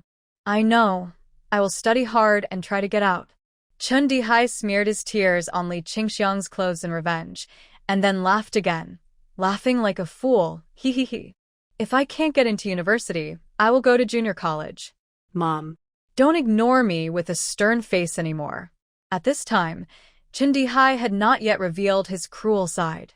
He was a middle school boy who cried and laughed at times. It was useless to argue with him too much. No problem, as long as you can pass the exam. Mom will smile at you every day. If you can't pass the exam, I will peel off your skin. Li Qingxiang frowned and looked very serious. Chun Dihai was not afraid at all and still smiled. I know. I will work hard and I will definitely pass the exam. After that, he ran out happily and picked up Yang and carried him on his shoulders to tease him. The little kid was so happy that he made a series of clucks. Li Qingxiang felt a little warm in her heart when she heard it. Yang was really well behaved. He ate by himself during meals and ate very well. Not a single grain of rice fell on the table. He also used chopsticks well. Not only did he not drop the chopsticks when picking up the dishes, but he also used the rice bowl to collect the soup. Li Qingxiang had never paid attention to the child's behavior before. Today, it seems that she has been taught very politely. The rice in the bowl was eaten cleanly, without leaving a single grain of rice. It was cleaner than the bowl that Chun Dihai ate from. Li Qingxiang couldn't bear it and knocked on Chun Dihai's head with chopsticks. You are the uncle. Look at your bowl. Then look at Yang. Every meal is hard-earned. Chun Dihai reluctantly picked up a few grains of rice in the bowl. Mom, didn't you say that if you can't finish it, you will feed it to the pigs? Chun Fugue glared at Chun Dihai. Just eat it up if I told you to. Why are you talking so much nonsense? Xiao Yang looked at Chun Dihai timidly. Uncle, my mother said that grain is for people to eat, and pigs are only fit to eat bran. Did you hear that? 5-year-old Yang knows that rice is for people to eat, and pigs can only eat bran. Chun Fugue sternly warned his younger son, if you can't eat it clean again, you will eat bran in the future. Chun Dihai didn't take it seriously. He licked the rice bowl very clean and held it in front of Li Qingxiang. Mom, look, have I eaten it clean? Li Qingxiang glanced at him and said nothing. Chun Dihai laughed crazily. After dinner, the two children did their homework. Li Qingxiang washed the dishes and cleaned the kitchen, while Chun Fugue played with his granddaughter Yang.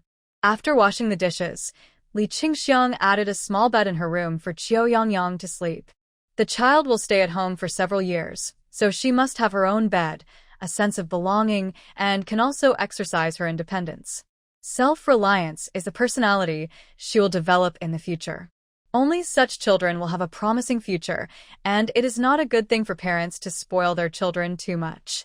After washing herself and playing all day, the child was tired and lay on the small bed. She was very happy, rolled over and over twice, and fell asleep. Li Qingxiang discussed with Chen Fugui, "Fonger wants to build a house, and one room is not enough to live in. I agree to lend her the money at home first. What do you think?" Chen Fugui was worried. "You didn't lend it to Yuner, but lent it to Fonger. Will she blame us for being partial? That's different. Fonger's in-laws are in a worse situation, and Yuner's in-laws are in a better situation. Besides, they don't have to borrow money from us to buy a tractor." Li Qingxiang expressed her thoughts. Her parents-in-law have money. Fonger is going to separate, and there is only one room. It's okay for her to live in it for 1 or 2 years, but not for a long time. Her mother-in-law is not an unreasonable person. If there is a way, she will take care of it. If there is really no way, then we can only do our part. They are all our own children. I said, "The money is lent to them, not given to them." Ha ha ha. You can say that. Chen Fugui made fun of Li Qingxiang. Fonger is not that kind of person. What is borrowed is borrowed. She won't cheat. Li Qingxiang thought about it and laughed. The old man had a good eye for people. In his previous life, he said, "You shouldn't have lent money to the eldest son." The eldest son-in-law has no opinion. Once the money is out, it may not come back. At that time, he didn't believe it and thought the old man was worrying too much. Later, when the eldest son-in-law really didn't return the money, he realized that what he said was right. Yes, she said she would pay it back as soon as possible. Li Qingxiang was thinking about building a house for her second daughter. Having money doesn't necessarily mean you can build it well. You also need wood. Ask around to find out where you can buy wood. Ask Jinglei to ask around too. Bricks and tiles are easy to get, but wood is hard to get. Don't worry. There's a timber company next to my former unit. I'll call them tomorrow and ask them to keep an eye out for some. Once it's ready, have the unit's car go over there at night to bring it back. Li Qingxiang was puzzled. Why do we have to go at night? Can't we do it during the day? During the day, our city's forestry bureau will check. If they find out it's from another county, it will be confiscated. Chen Fugui made the bed and prepared to go to sleep. If it's confiscated, we'll have to find someone to use their connections to release it. It's better to go at night. Jinglei has many brothers, so go with 2 of them to the car. When we get to the village entrance at night, help unload the wood and give the driver a little kickback. Li Qingxiang nodded slightly. She forgot that at this time, timber was in short supply and private individuals could not buy it in large quantities. This situation was gradually relaxed after 5 years. The second daughter's family was short of housing, and they might not be able to wait until then. In the previous life, without her help, the couple had to live in that one room for 7 years. Nephew Qiu Jianjun went to other people's houses to make a bed every night, and the second daughter also humbly begged people everywhere and only found half a bed for her son after seeing everyone's face. She gave them 50 cents every month. She came back and didn't want to see the children living in humiliation.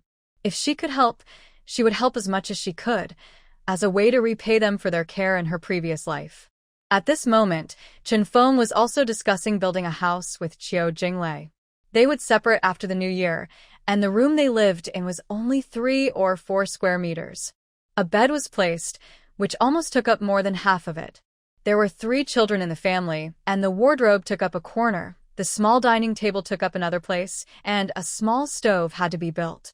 The room was crowded, and there was almost no place to stay.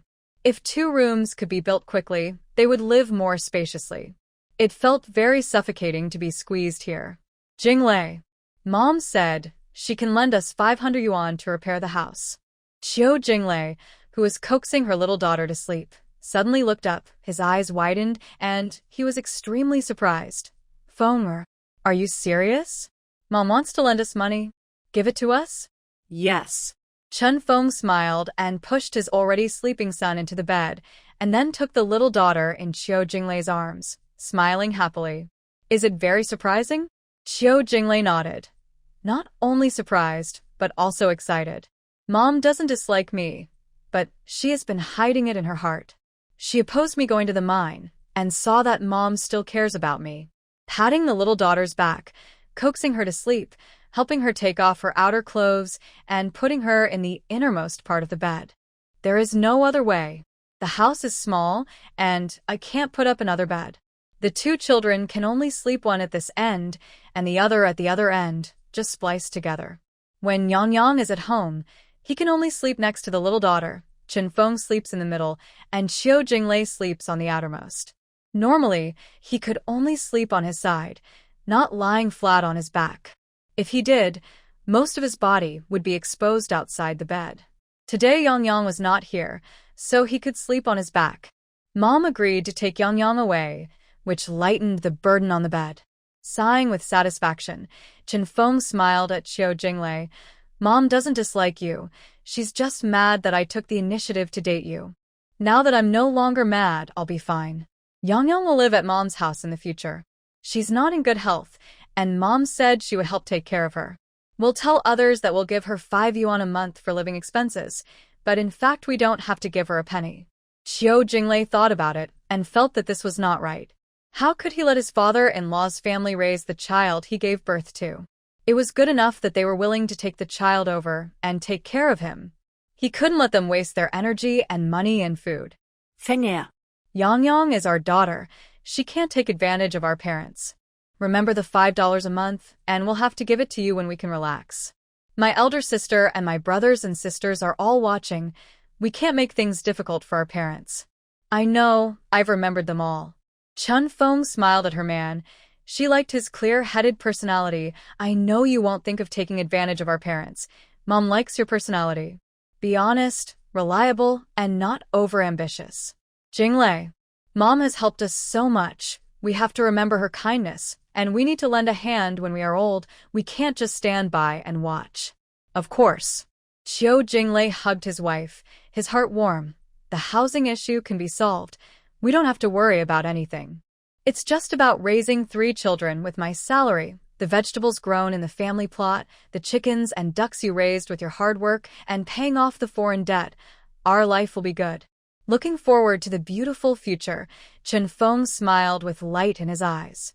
All the problems that I had been worried about and couldn't think of a solution to were solved at once. As long as there is money, it is not difficult to build 2 houses. The land for self-built houses is ready.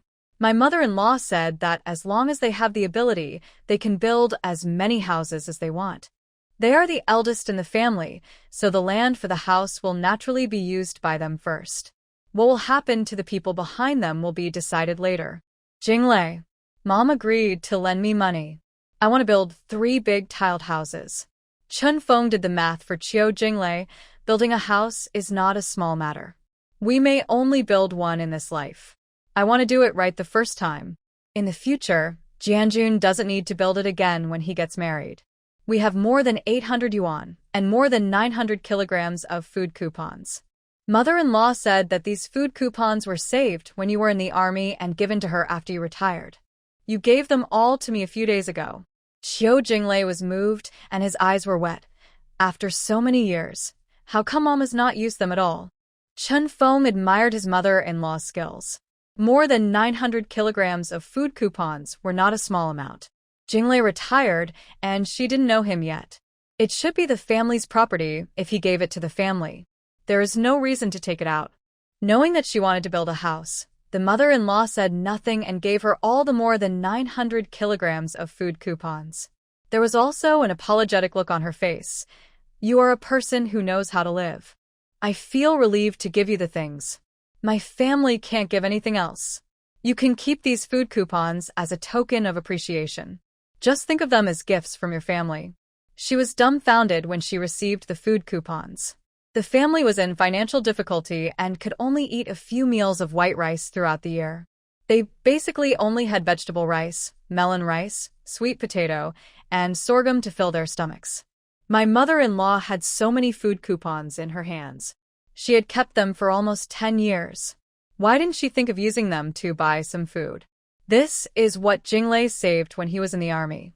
There was originally 300 yuan, but your father-in-law spent most of it on medical treatment, and later, he spent some on marrying you. I have never been willing to use the food coupons, and I have saved them with gritted teeth. Building a house requires feeding the stonemasons and carpenters, and your rations are not enough, so these food coupons just come in handy. Fengya. It is a blessing for Jinglei to marry you, and it is also a blessing for our Chen family. Mom is happy that he wants to do big things at such a young age. Chen Feng was attracted by Qiu Jinglei's handsome appearance at the beginning. She didn't think too much and agreed on the spur of the moment. Strictly speaking, it was her mother-in-law who acted as a matchmaker. At that time, she worked in the propaganda department of the commune. She was 17 or 18 years old and very beautiful.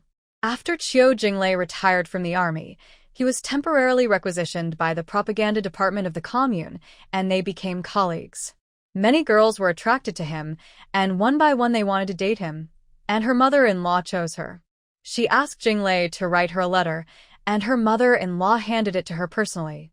I know you are a girl from town and may not like my son, but you have to try to know. If you agree, write back to my son. If you don't agree, just think that you two are not meant to be together. After reading the letter, she secretly replied without discussing it with her mother, and the two of them got together. Her mother was angry that she was not reserved enough. She didn't discuss such a big thing with her family and made the decision alone. She was worried that she would be looked down upon by her in-laws. Her mother was worrying too much. Her mother-in-law treated her very well. Mother-in-law said she couldn't bear to spend it, knowing that we were going to do something big. Mom is like this, she can get by, she never spends a penny carelessly. Qiu Jinglei sighed silently. There are many brothers and sisters in the family, and his father is in poor health. He thought that the money and food coupons he got from the army had been used up long ago. Unexpectedly, his mother had been saving it for him. Even if she had to eat coarse food, she was reluctant to use the food coupons to buy some food at the supply station. Yes, Grandma is very sensible. When she heard that we wanted to build a house, she was so happy. I have thought about it. We will build 3 rooms. If there is not enough room for our younger brothers and sisters, they can move into our new house first. No one in the village has built a new house at our age. If we build one, it will also bring honor to my parents-in-law. Okay, I'll listen to you. Qiu Jinglei kissed Chen Feng on the face. You have always been successful. You can make the decisions at home. I'm only responsible for going to work and earning a salary. Haha. I like you to be a hands-off boss. Chen Feng smiled and snuggled into Qiu Jinglei's arms. Men are careless in doing things. They are not as careful and well-planned as us women. In my family, my mother makes all the decisions, and my father is also a hands-off boss. You are the same as him. Qiu Jinglei smiled. I am relieved to leave the family affairs to you. You do a good job.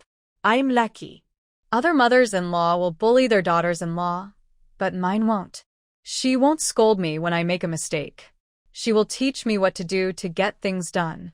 Yes, Mom is very strong with outsiders, but she has always been very good to us brothers and sisters.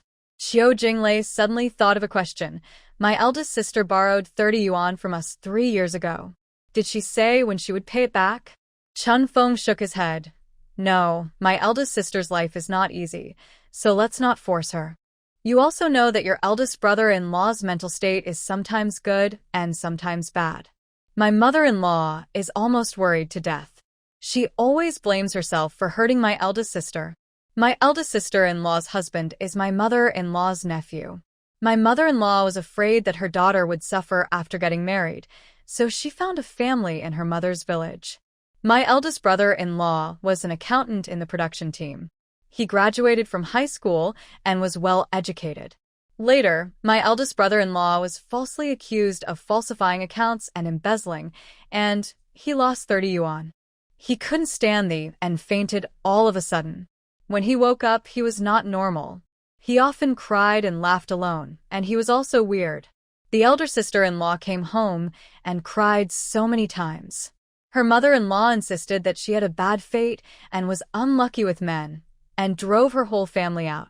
She didn't care about the 30 yuan she borrowed from her parents' home, and asked her to pay it back herself. The elder brother-in-law was even more irritated, and the whole person became gloomy and silent. This is how scholars are. When they are irritated, they don't know how to vent, and they will become more and more depressed if they hide it in their hearts. Forget it, the elder sister is really suffering. Qiu Jinglei asked this deliberately, wanting to know how Chen Feng would view this matter. Logically, no matter how hard it is for the elder sister, she should find a way to pay back the money. After all, he's going to build a house. This is a big deal. Not to mention borrowing from her, the debt must be paid back anyway. Chen Feng said that he didn't want to pay it back, so he didn't pay it back. As long as she didn't object, he naturally wouldn't object. He was very relieved that his daughter-in-law was reasonable. The next day, Chen Yun went home early in the morning and was surprised to see Yang Yang at Li Qingxiang's place. "Hello, Auntie." Yang Yang is a well-behaved and sensible girl. When she saw Chen Yun, she greeted her. Chen Yun ignored her 5-year-old niece and asked confidently, "Mom, why is she here?" Li Qingxiang couldn't stand her questioning tone and asked back, "I brought her here." What? "Do you have any objections?" Mom. "Why did you bring her here? To raise her?" Chen Yun was unhappy. Her mother loved her the most. She should have brought her children from her family. How could she bring her children from her second sister's family? Yes, to raise her. Li Qingxiang was combing Yang Yang's hair. Although the girl said that she could comb her hair, she couldn't bear it. A 5-year-old child, even if she really knew how to comb her hair, would definitely comb it crookedly. She wanted to braid Yang Yang's hair beautifully and took out the hairband she made last night to tie it on her. She had already thought about it. She couldn't do anything else but make clothes, hairbands, and hairbands. Since I was reborn, I must make some money while the reform and opening up is going on. Not to mention for my children, I must also make plans for my own retirement. If I have money in my hands, I won't be looked down upon when I am old. I will dress up my granddaughter first so that she will be a bright spot for people when she goes out. This matter cannot be rushed. Take your time. I have time today, and there are some small flowered fabrics at home. I can stitch them together and make a nice coat for Yang Yang. What is an overall?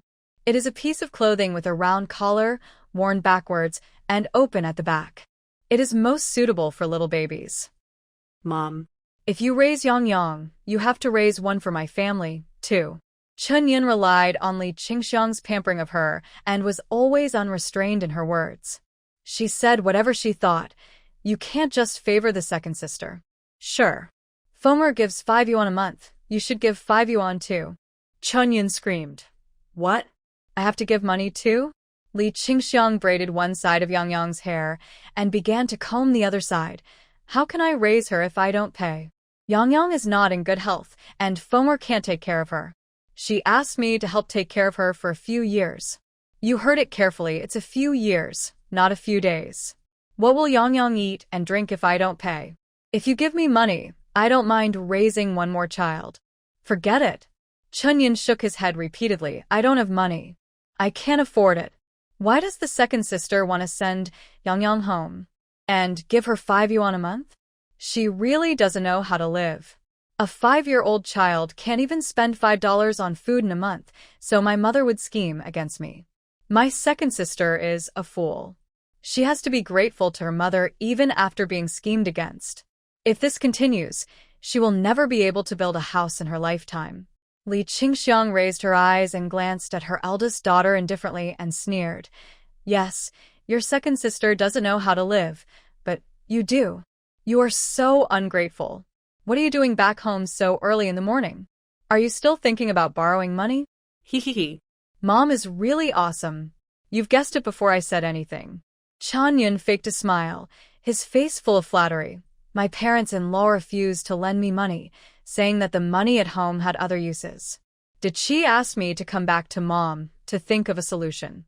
Li Qingxiang did not rush to refuse, but asked casually, after buying the tractor, did she going to do it alone, or does he have to take his brothers with him? Chen Yun was stunned, thought about it, and replied, Of course I will take them with me. My parents-in-law said that making money at home is not divided between you and me. As long as we can make money, it's fine. Li Qingxiang cursed. I think you are a fool. Your brain has been eaten by a dog. Your parents-in-law are so calculating, and yet you are still complacent.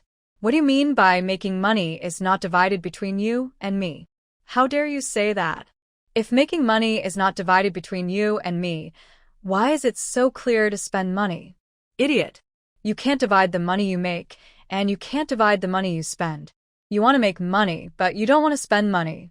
Where in the world is there such a good thing? Chen Yun was scolded by Li Qingxiang, and she was stunned. She didn't know why her mother scolded her.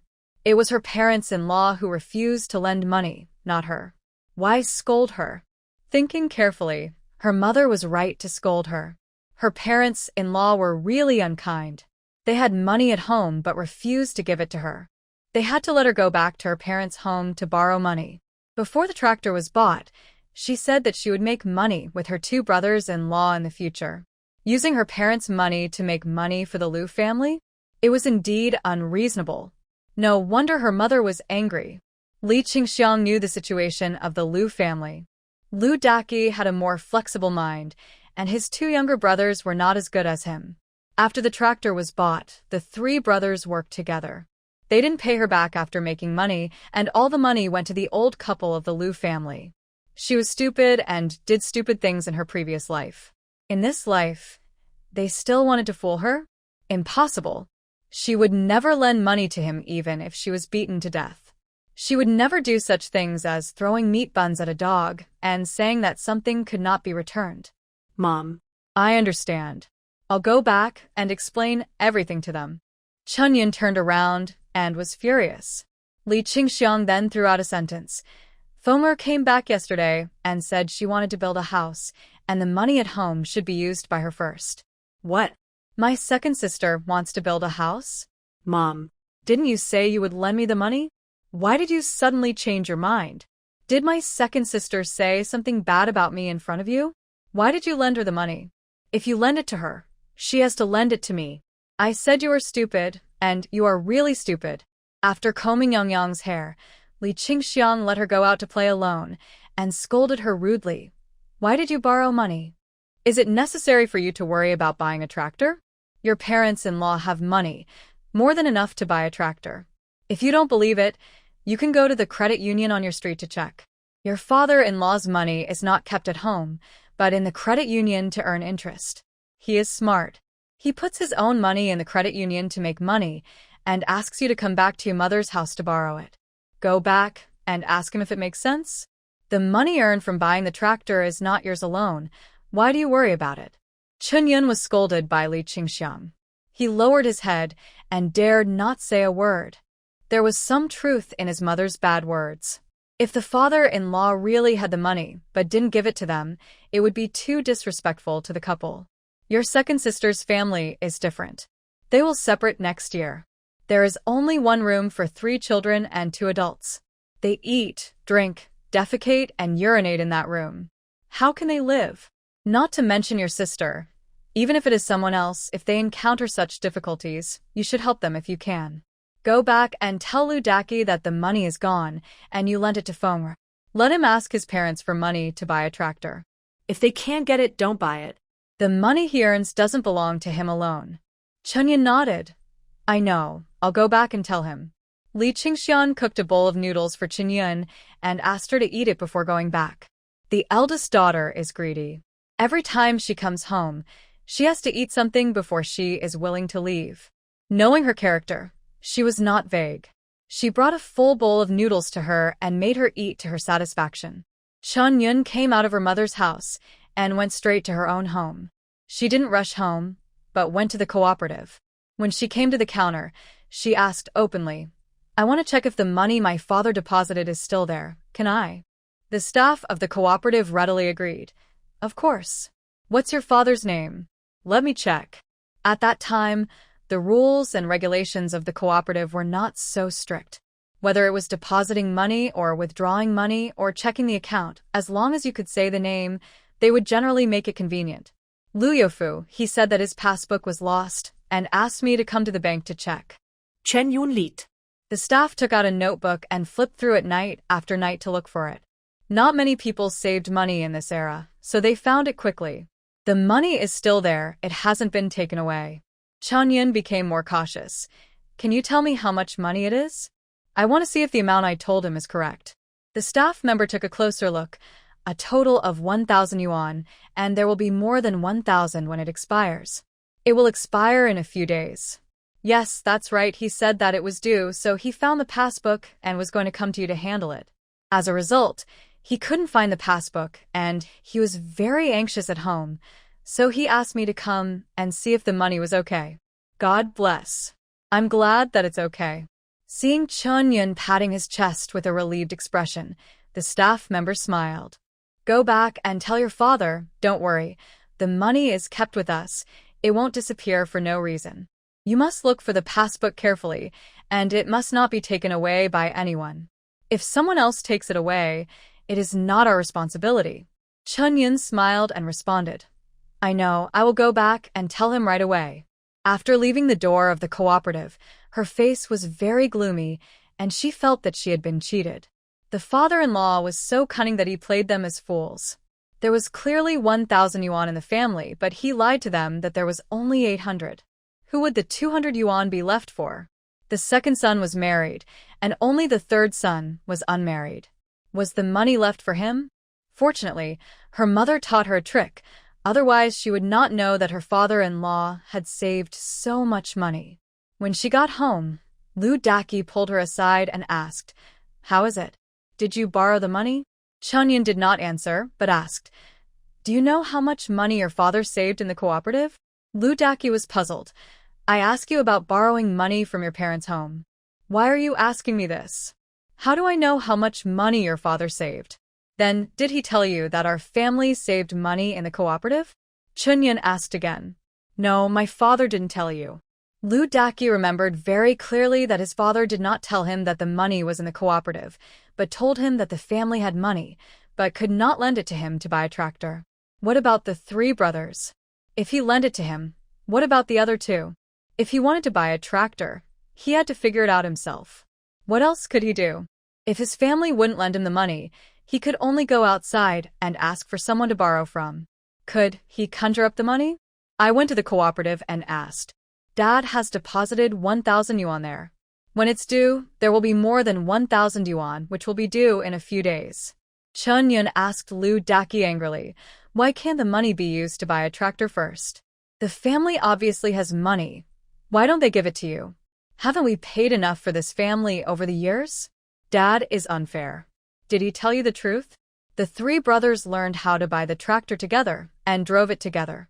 Why did he only ask us to pay? Lu Daqi, are you still your father's biological child? How could he be so biased? My mother said that she would not be such a sucker. Your father's money was put in the cooperative to make money, and he asked me to borrow it from my mother's house. He is smart, and my mother is not a fool. She refused to lend it, saying that your father didn't care about the life and death of his own son. So why should she, a mother-in-law, care? After hearing this, Lu Daqi felt very uncomfortable. His father was too much. He lied to him that there was no money at home. When he was asked urgently, he said that he was afraid that the money would not be distributed evenly, so he simply did not lend him a penny. These were all excuses. He just didn't want to lend him money. Not lending? Then he took it. A large part of the money at home was earned by him. Why didn't he give him a penny when he needed money?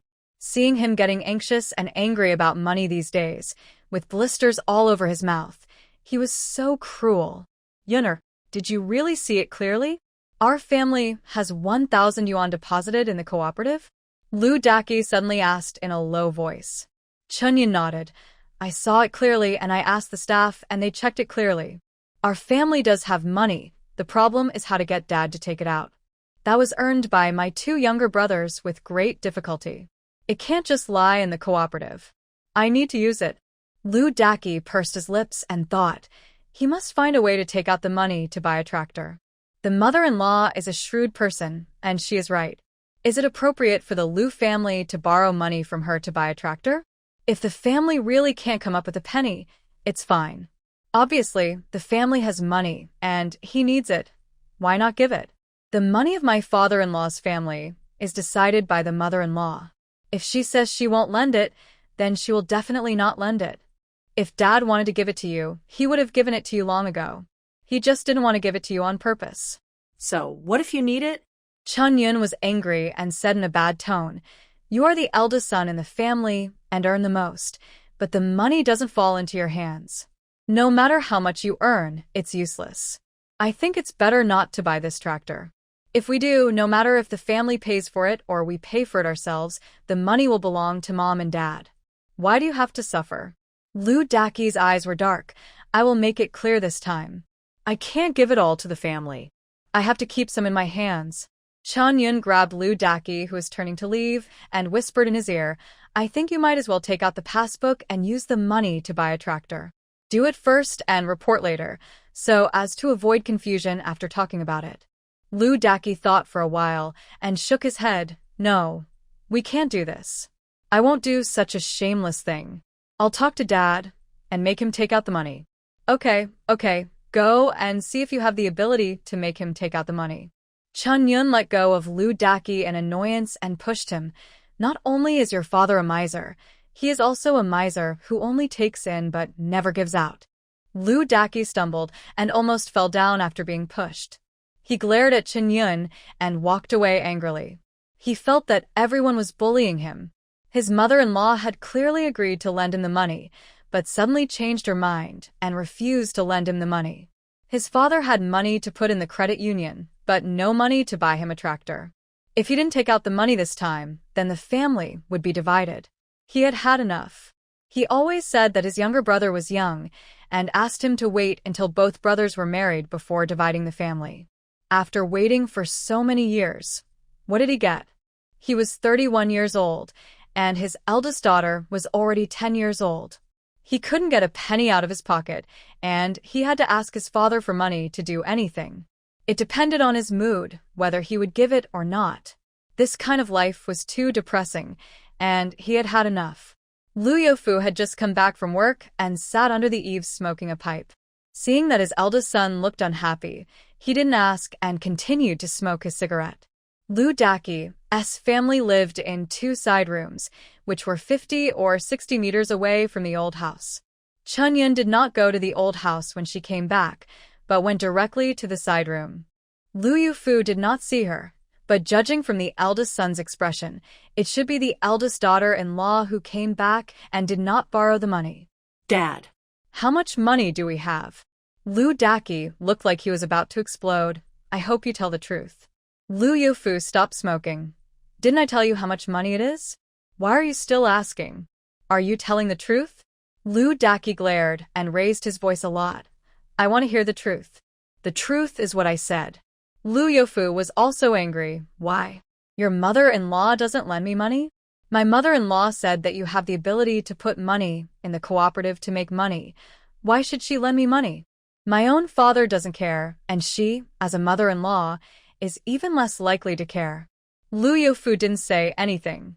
He couldn't understand why the mother-in-law of the eldest son's daughter-in-law was so powerful that she actually knew that he had put his money in the cooperative. "Dad, Your behavior embarrasses me. Even my mother-in-law knows that you can't be without money. Why do you always cry poor in front of me?" Lu Daki couldn't hold back his temper, and his voice became louder and louder. "You tease your son and make him anxious for a little money. Is it fun? tell me." Are you going to give me the money to buy the tractor or not? If not, we will separate. I've had enough." Lu Youfu smashed the eye-bag pot on Lu Daki's head. "Separate? I don't agree unless I die." Lu Daki didn't show any weakness. "If you don't agree, give me the money. The credit union clearly has a deposit of 1,000 yuan. Why do you say it doesn't have it? It only costs 800 to buy a tractor. Why don't you give it to me?" You let me go to their house to borrow money with a licking face, nodding and bowing to pretend to be a grandson. Am I shameless? If you want to borrow, go and borrow it. If you don't give me the money, we will separate and I won't serve you anymore. Lu Daki is smart and knows how to make money, but he is also a selfish person. In the past, Lu Youfu always complained to him about being poor, saying that the family had no money and that they had done this and that. He never checked the accounts and basically believed whatever Lu Youfu said. Buying a tractor was his wish, his dream, but He just couldn't get the money. He was so anxious these days that if he hadn't been shot at robbing a bank, he would have done it. When he learned that his father had so much money in the credit union, he was angry, very angry. Lu Daki's mother came out, held her son, and scolded Lu Youfu.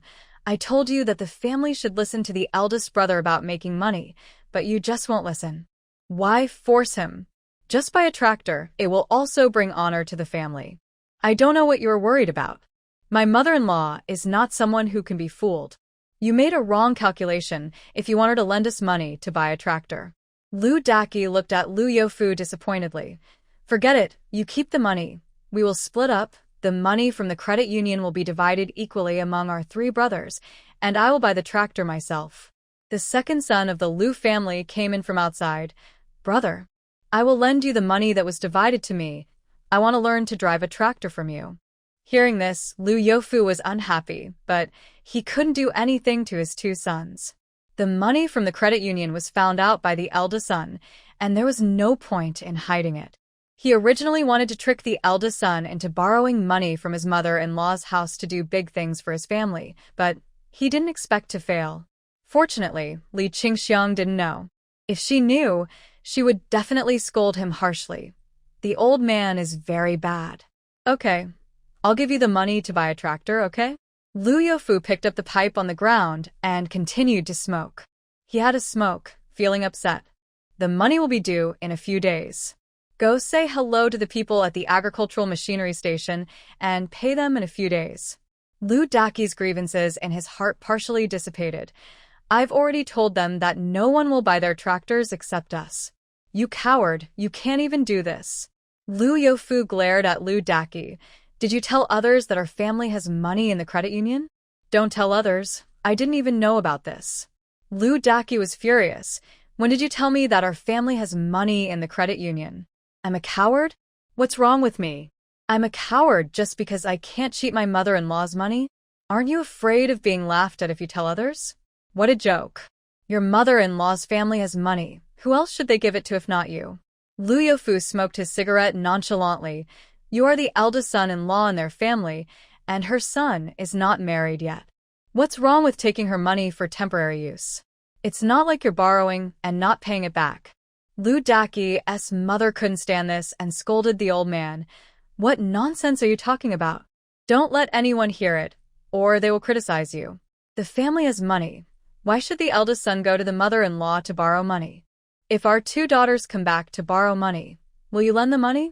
Lu Youfu waved at the old woman. Go away. I'm talking to the eldest son. Why are you meddling? Chunyan happened to come over, heard it, and looked at Lu Daki with an unhappy face. My mother said that she would never lend us the money. Lu Daki didn't say anything. Lu Youfu asked.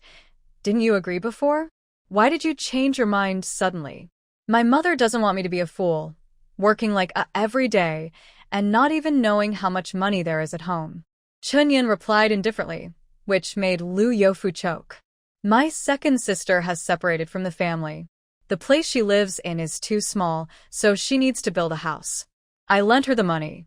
This light sentence made Lu Youfu's heart skip. The mother-in-law's meaning was very clear. The daughter could only ask her for money after the separation. If not, she would not lend. It was not cost-effective to separate the family at this time. There were 3 sons in the family. The eldest son had the most flexible brain, and the other 2 could not live without him. Speaking of separation, Lu Daki was very tempted. After this time, he felt that it was more reassuring to hold the money in his own hands. It was too boring to put it in the hands of his father and look at his face when he wanted to use it. After buying the tractor, he must make a rule that the money cannot be handed over entirely to the family. The 2 younger brothers must also explain it clearly to them, otherwise they should not follow him to learn to drive. The relationship with the agricultural machinery station was maintained by him, and it had nothing to do with the family. Lu Youfu originally wanted to say something, but seeing that the eldest son's face was not good, he dared not say anything more. He could do anything when he was forced into a corner. Li Qingxiang didn't care what happened at her eldest daughter's home. She was making a blouse for Yang at home. The 5-year-old child was born with a lovely face, eyes, two dimples when she smiled, and her white and tender skin was particularly attractive. She cut a cartoon sunflower out of other cloth and sewed it on the blouse, which looked very special. Yang put on the new clothes and took great care of them. She looked here and there, hugged her legs, and smiled with curved eyebrows, which could melt people's hearts. Grandma, I like the new clothes so much. I want to wear them to sleep at night. Okay, wear them to sleep. Li Qingxiang has a sewing machine at home, and she can make clothes very quickly. A piece of cloth is cut and sewn by the sewing machine, and soon it becomes a beautiful dress. She was free, so she made a lot of hairbands in various colors. She learned sewing skills by herself, and she cut and sewed the clothes of everyone in the family by herself. Whether it was making shoes or clothes, she never had to hire a tailor. She used her memories from her past life to find all the scraps of cloth that had been accumulated over the years at home. She made beautiful hairpins with the big pieces and hairbands with the small pieces. She made hairbands with the long pieces. In short, they were all toys that little girls liked. There were still many old buttons at home. She found cloth to wrap them up and embellish them on hairpins, hairbands, and hairbands. They were novel and unique. She didn't plan to sell such beautiful things in town, but to sell them in the city. Girls in the city are more fond of beauty and sell faster. The family has to support 2 children to go to college, and Shin Fugue's salary alone is probably not enough. She has to work hard to make money. If there is a chance, she can also take her second daughter with her. She has good sewing skills and is definitely good at making small things like this. In the future, she will have the opportunity to go out and learn tailoring. Learning well will be a way out.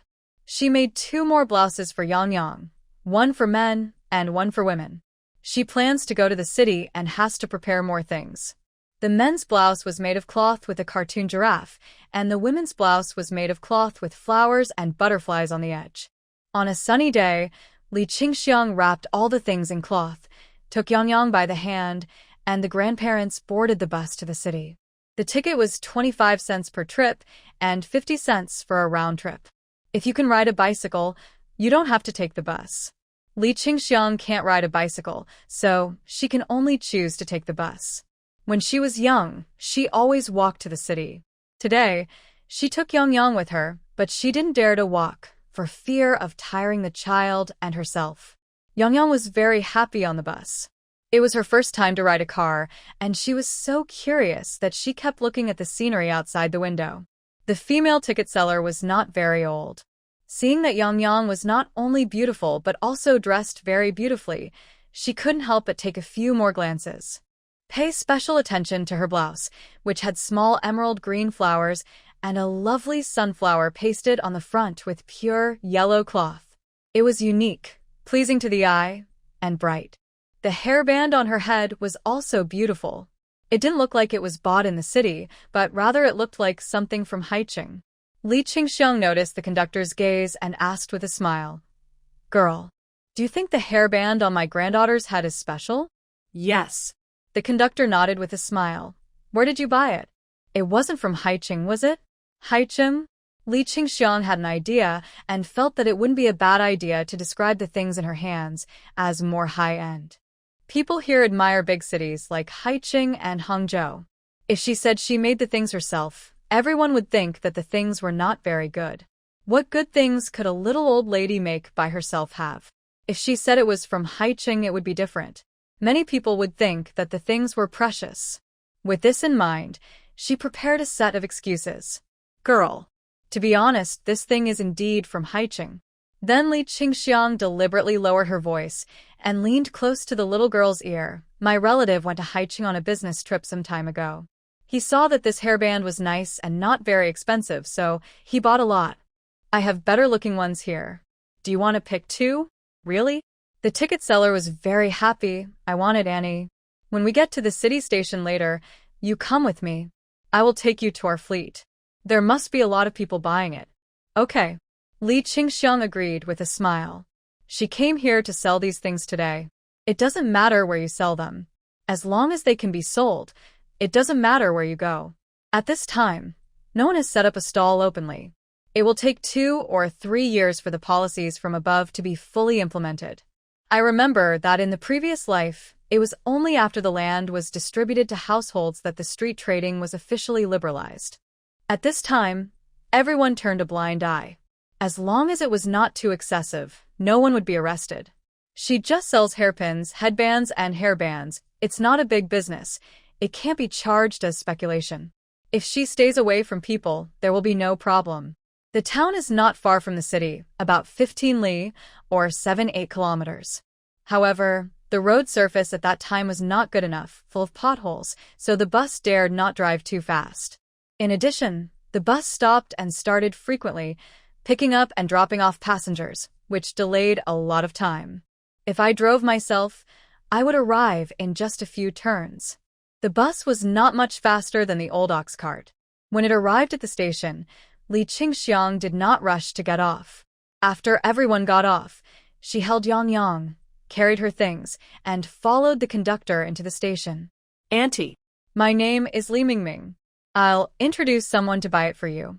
You have to give me a cheaper price for the hairband. Isn't that a coincidence? My name is Li Qingxiang. We both have the last name Li. We were from the same family 500 years ago. Li Qingxiang tried to make friends with Li Mingming. Well, as long as people in the station buy a lot, I'll give you one. Li Mingming waved his hand quickly. No. Since we were from the same family 500 years ago, I can't take advantage of you. I'll just give it to you for free, but I'll charge you less. To be honest, I can only make 1 or 2 cents from this hairband. It's meaningless for me to give you one less. It's more economical to give you one. Li Qingxiang was telling the truth.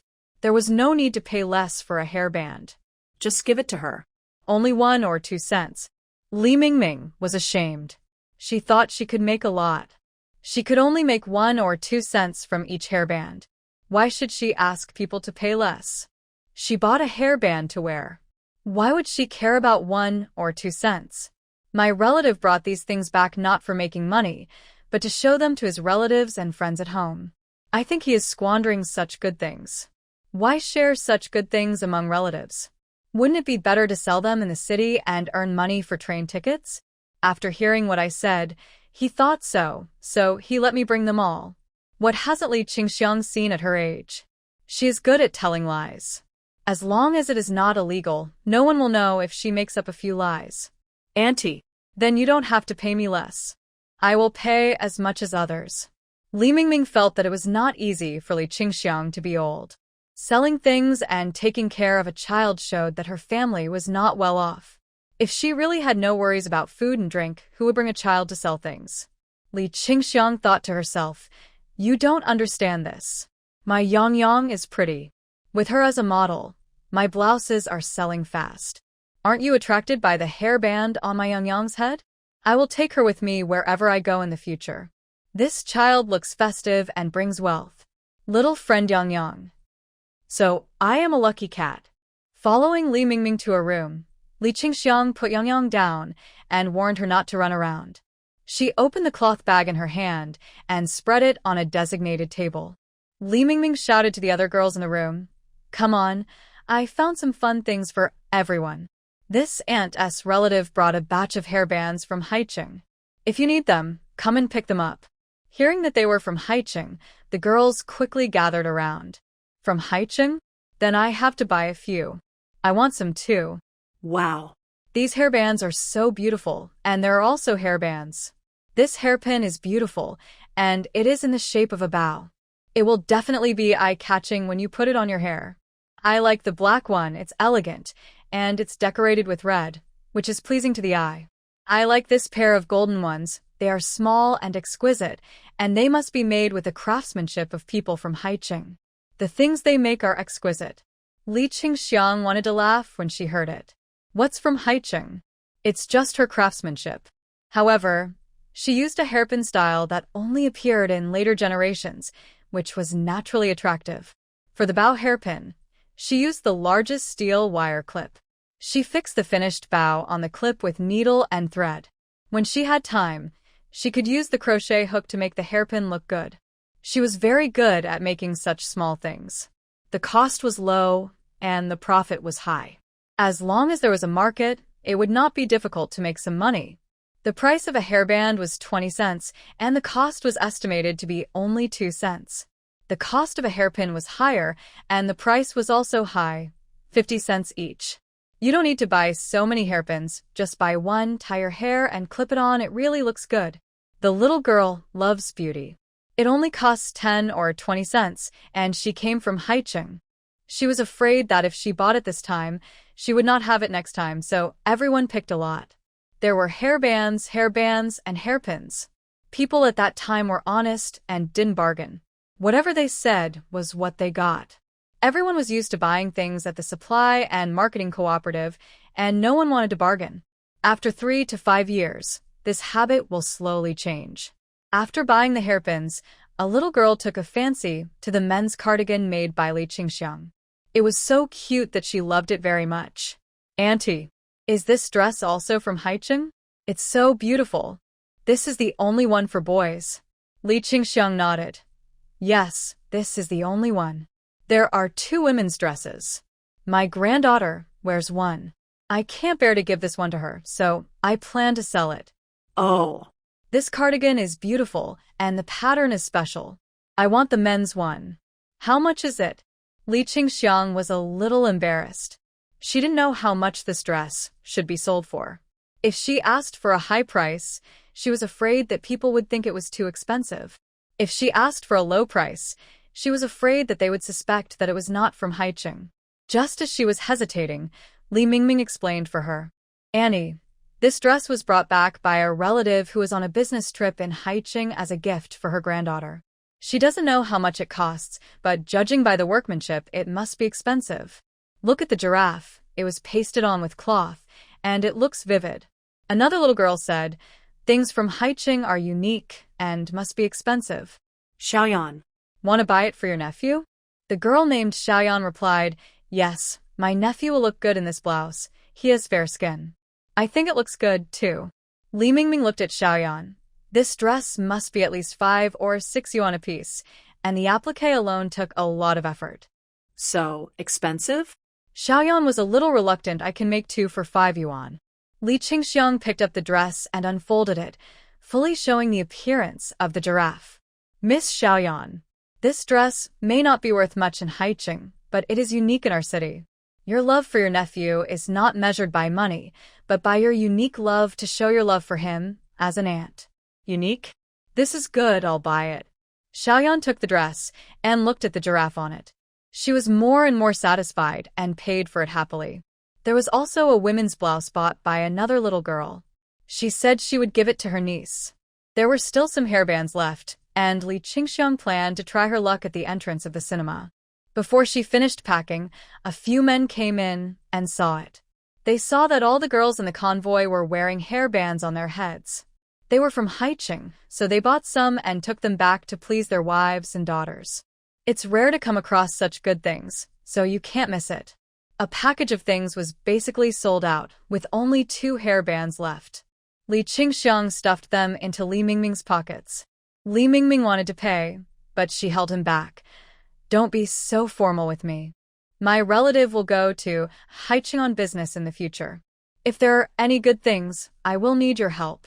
The weather is getting hot. Do you want some beautiful skirts from Haicheng? If you do, I will tell my relative in advance and ask him to bring a few back for you. Li Mingming's eyes lit up. Really? Auntie. Then you must remember that the skirts from Haicheng must be very beautiful. I want them. Okay. I will ask my relative to bring back a few more in various styles, and I will bring them to you first when the time comes. Thank you, Auntie. Li Mingming was so happy. In the future, she can be the first to choose the good clothes brought from Haicheng and become the most beautiful ticket seller at the bus station. You're welcome. Li Qingxiang took Yangyang home by bus, and Li Mingming arranged another bus for them. The ticket seller on that bus happened to be Xiaoyan, who was already familiar with her when she bought things just now. Auntie, what are you talking about with Mingming? Do you have anything good in your hand? Son Xiaoyan asked curiously. Li Qingxiang did not hide it. When the clothes are made, she will be the first to send them to the station for the girls to choose. Now she will give a preview, as a publicity for the clothes she made. It's like this, my relative often goes to Haiching and I want her to bring back some summer clothes from Haiching. If you want to buy some, I'll ask her to bring more. Really? I'll buy them. I will definitely buy them. Who doesn't love beautiful clothes? Auntie. Then you have to remember me. Don't bring back any clothes. Just give one to Mingming. Okay. I'll ask my relative to bring a few more sets, and then you two can choose first. Sun Xiaoyan was so happy that she pulled Li Qingxiang to sit in her ticket seller's seat. They didn't need to buy tickets to sit here. Li Qingxiang was about to pay for the ticket but was stopped by her. Your home is not far away. We will be there in a while. No need to be polite with me. I am still waiting for you to bring me some nice clothes. It is common for people who drive sports cars to bring 1 or 2 relatives and friends, and no one will say anything. No problem. I will definitely bring it for you. After saying that, she looked at Sun Xiaoyan's figure calmly and memorized the approximate size of her clothes. She has been making clothes for a long time, and she can basically tell what the average person's figure is and what size they are at a glance. They chatted all the way and arrived home in a blink of an eye. After thanking Sun Xiaoyan, Li Qingxiang took Yang home. She opened the door and went into the house, poured out all the money in the small cloth bag, put it on the table, and counted it. Including the clothes, the total sales were 21 yuan and 40 cents. The cost was about 8 yuan. It seemed that this business was feasible and she could make a lot of money. She had a bottom line in her heart. Although she didn't make much, if she kept working like this, she would definitely make 30 or 40 yuan a month. While her eyes were still good and she could see, she wanted to make the dress as soon as possible and try to earn more. She cut the clothes and asked Feng'er to come back to help sew the clothes when she was free and take her with her. The mother and daughter worked together, and they were sure it would work. With money to earn, she was in a very good mood. She cooked 2 bowls of noodles at noon, one for Yang and one for each. This child is so easy to raise. She knows how to love cleanliness at a young age. She doesn't need to be fed when eating noodles. She pouts her little mouth and them one by one. Her cheeks are bulging, which looks cute and interesting. Her clothes are clean without a drop of noodle soup. After eating, she knows to scoop water to wash the dishes. Li Qingxiang didn't care and let her learn to work. What about the child? She let her do whatever she wanted. She spoiled him blindly, but spoiled him instead. Speaking of this, Li Qingxiang couldn't help but think of Niu Jingxiang, the son of her 3rd daughter. That child was the ancestor, who was spoiled. The 3rd daughter married in the provincial capital. Among the 4 brothers in her son-in-law's family, he was the only one who had a son, and the rest all had daughters. In the era of family planning, a family can only have 1 child. Although they are from the provincial capital, they still favor boys over girls. The descendants of the Niu family only have such a boy, who is extremely precious. They have never suffered any hardship since they were young. When he grew up, he was not good at studying, so he spent money to buy a junior college. He became addicted to stock speculation and future speculation and never went out to work for a day. At first, he made some money, but later he lost a lot of money and almost lost all his family assets. Fortunately, his grandfather was courageous and called on the whole family to fund him to close his position, so he did not fall into a debt crisis. It can be seen that stock speculation is a thing that cannot be played casually without common sense. After dinner, Li Qingxiang started making hair circles, hairpins, and hairbands again. She didn't count how many she made. Anyway, she just made them and kept her head down. When selling them, she just watched them and didn't let anyone take them away. As for how many she made, she was too lazy to count. After dealing with the scraps of cloth at home, she was ready to go to the supply and marketing cooperative to see if there were any scraps of cloth. It is true that buying cloth to make clothes can earn more money, but cloth coupons are required. Her family has saved some cloth coupons, enough to make a few clothes. She wants to continue selling it in the future, but she is afraid that it will not work because there are not so many cloth coupons. The cloth scraps in the supply and marketing cooperative definitely do not require cloth coupons. She can buy them, make them into headdresses and sell them, and she can also make a lot of money. When cloth purchases do not require coupons in the future, she will slowly expand her small business. She is old and not greedy. It is enough to earn enough money for retirement. Yang Yang felt sleepy after eating noodles, and she did not need Li Qingxiang to take care of her. She took off her outer smock, folded it, and put it on her small bed. She moved a low stool, took off her shoes, stepped on the stool, and climbed up to sleep. Looking at such a well-behaved child, her heart and eyes were full of love. Yang Yang is more thoughtful than other children. She tries to do things by herself as much as possible and only begs for things that she cannot do. Seeing that she fell asleep, Li Qingxiang walked over quietly, pulled the thin quilt on her body, bent down and kissed her rosy face, and left with a smile.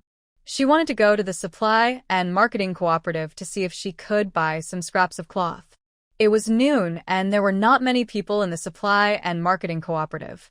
Li Qingxiang often went there to buy things, and everyone knew her. Only. What do you want to buy today? As they all lived in the same town, the salesperson knew Li Qingxiang's purchasing power very well and was very enthusiastic to see her. Li Qingxiang's family was well off, her children all had jobs, and her husband was the director of an oil depot, so she had no worries about food and drink.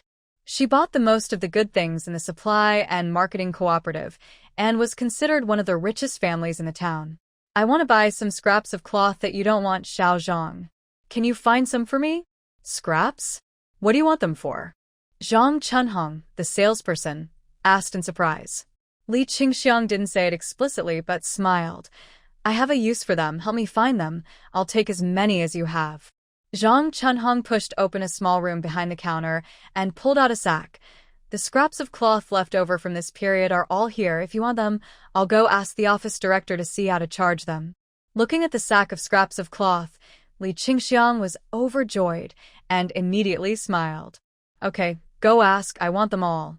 Zhang Chunhong was about to leave when Li Qingxiang stopped her again. Wait. Xiao Zhang. Can you please ask for me if there is any unsold cloth in the warehouse that does not require invoices? If so, I want to buy some. Okay, I'll ask for you. Zhang Chunhong is a warm-hearted person. They are all neighbors, so she will help without hesitation. The director of the supply and marketing cooperative is surnamed Chow. He is in his 40s, with a mouthful of yellow teeth, glasses as thick as the bottom of a glass bottle, a Mediterranean face, and a short stature. He had nothing to do in the middle of the day, so he was taking a nap on his desk. There was a knock on the door, and Director Chow was awakened. He looked up, looked at Zhang Chunhong, and yawned. What do you want from me? Aunt Li came to our supply and marketing cooperative to buy cloth.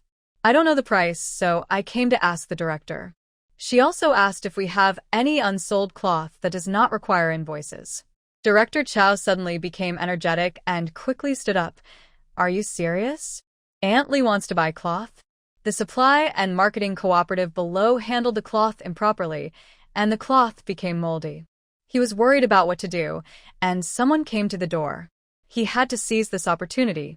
Director Chow of the supply and marketing cooperative managed 2 supply and marketing cooperatives, one in the town and one in another densely populated village, Zhangjia Village. Some cloth arrived during the Chinese New Year, black, blue, and khaki. The people below didn't pay attention to moisture proofing and piled them on the ground. The ones on the top were sold out, and the 4 pieces at the bottom were all covered with mold spots. No one knew what to do with them.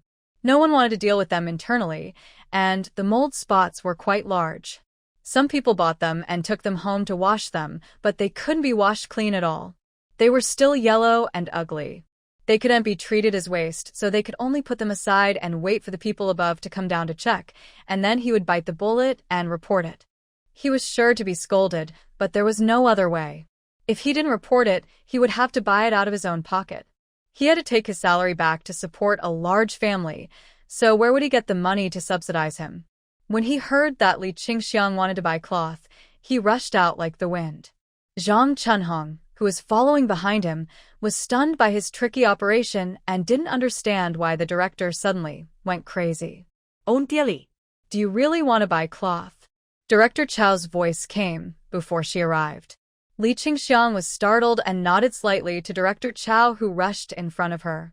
Yes, I want to buy cloth. I want to buy the overstocked cloth that does not require a ticket. Do you want black or blue khaki cloth? It's not overstocked, but it has mildew spots, which grow after being exposed to moisture. Realizing that he was too close to Li Qingxiang, she was so scared that she kept leaning back. Director Chow smiled awkwardly, showing a mouthful of yellow teeth, and took 2 steps back. Sorry, I heard that you want to buy cloth, and I'm a little excited. Don't be excited, I don't really want khaki. I want a thinner floral cloth. Li Qingxiang refused calmly. Seeing the director so excited, I knew that if his cloth could not be sold, there would be trouble. I couldn't show that I really wanted to buy it because it would be easy for him to see it and it would be difficult to bargain later. Acting as if it didn't matter, there was no need to bargain, and he would lower the price himself. Flowered cloth? I don't have any, but I have 4 pieces of khaki. Director Chow's smile suddenly disappeared, and he looked dejected. If you don't want it, forget it. I can only think of another way. Then I'll take these scraps of cloth and see how much they are. I'll buy them. Li Qingxiang pointed to a sack of cut scraps of cloth on the counter. The pieces of cloth were only 2 or 3 fingers wide, and they couldn't even be used to make shoes. They would either be thrown away or divided among several people in the supply and marketing cooperative. No one would pay for them.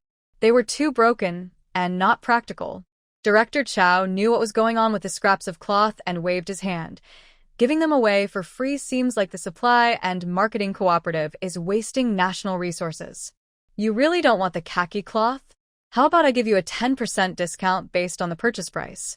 Li Qingxiang thought about it and sighed, pretending to be embarrassed. Director Chow, how about this? I'll buy those 4 pieces of khaki cloth at the price you said. When you get the Dacron floral cloth in the future, you have to let me choose 2 pieces. After I'm done choosing, you can sell them to others, okay? Director Chow smiled more. Okay, there's nothing wrong with that. It's just cloth. It doesn't matter who you sell it to. Only. Thank you for your help and for helping me solve a big problem. Since you bought the cloth, these scraps are for you. Take them. I'll send someone to get the 4 pieces of cloth and deliver them to your home in the evening. You don't want cloth coupons? Li Qingxiang asked deliberately. She had to make things clear to avoid any arguments. No, just give me the money. Director Chow smiled again, revealing his big yellow teeth. Behind his thick glasses, his eyes were smiling, and he was in a very good mood. No problem. Have someone go get it. Bring it back to my house. Li Qingxiang agreed. Director Chow smiled and went back to the office to make a phone call, asking the people from the supply and marketing cooperative to deliver the unsold cloth. Zhang Chunhong dragged out the big sack of rags, handed it to Li Qingxiang, and asked in a low voice, Aunt Li, why did you suddenly buy so much cloth? There are many people in my family. 4 pieces of cloth are not much. 1 pair of pants for each person is gone. Li Qingxiang didn't dare to tell the truth, for fear that people would spread the news that she was speculating. You have to sell the pants you make secretly, not openly. If people find out, they will definitely make trouble for her. Zhang Chunhong would never have thought that Li Qingxiang planned to use the cloth to make bell-bottom pants and then sell them quietly to the city. If she knew, she would definitely buy a pair of such fashionable pants. Who wouldn't like it? That's true. You have a large family, and making pants will waste fabric. Zhang Chunhong reminded, but there are mildew spots on the fabric, and it's hard to clean it. It's okay. You'll only wear it when you work at home, and you won't wear it to meet people. What's there to be afraid of? Li Qingxiang would never tell Zhang Chunhong that she had a way to clean the mildew spots on the fabric. If she did, Director Chow would most likely not sell it to her. Wouldn't it be better if she cleaned it herself and then sold it? Why did he have to sell it to her? Yeah, it's okay to wear it when working at home. It doesn't matter if it's a little ugly. Zhang Chunhong felt that Li Qingxiang knew how to live. Aunt, you're still good at planning.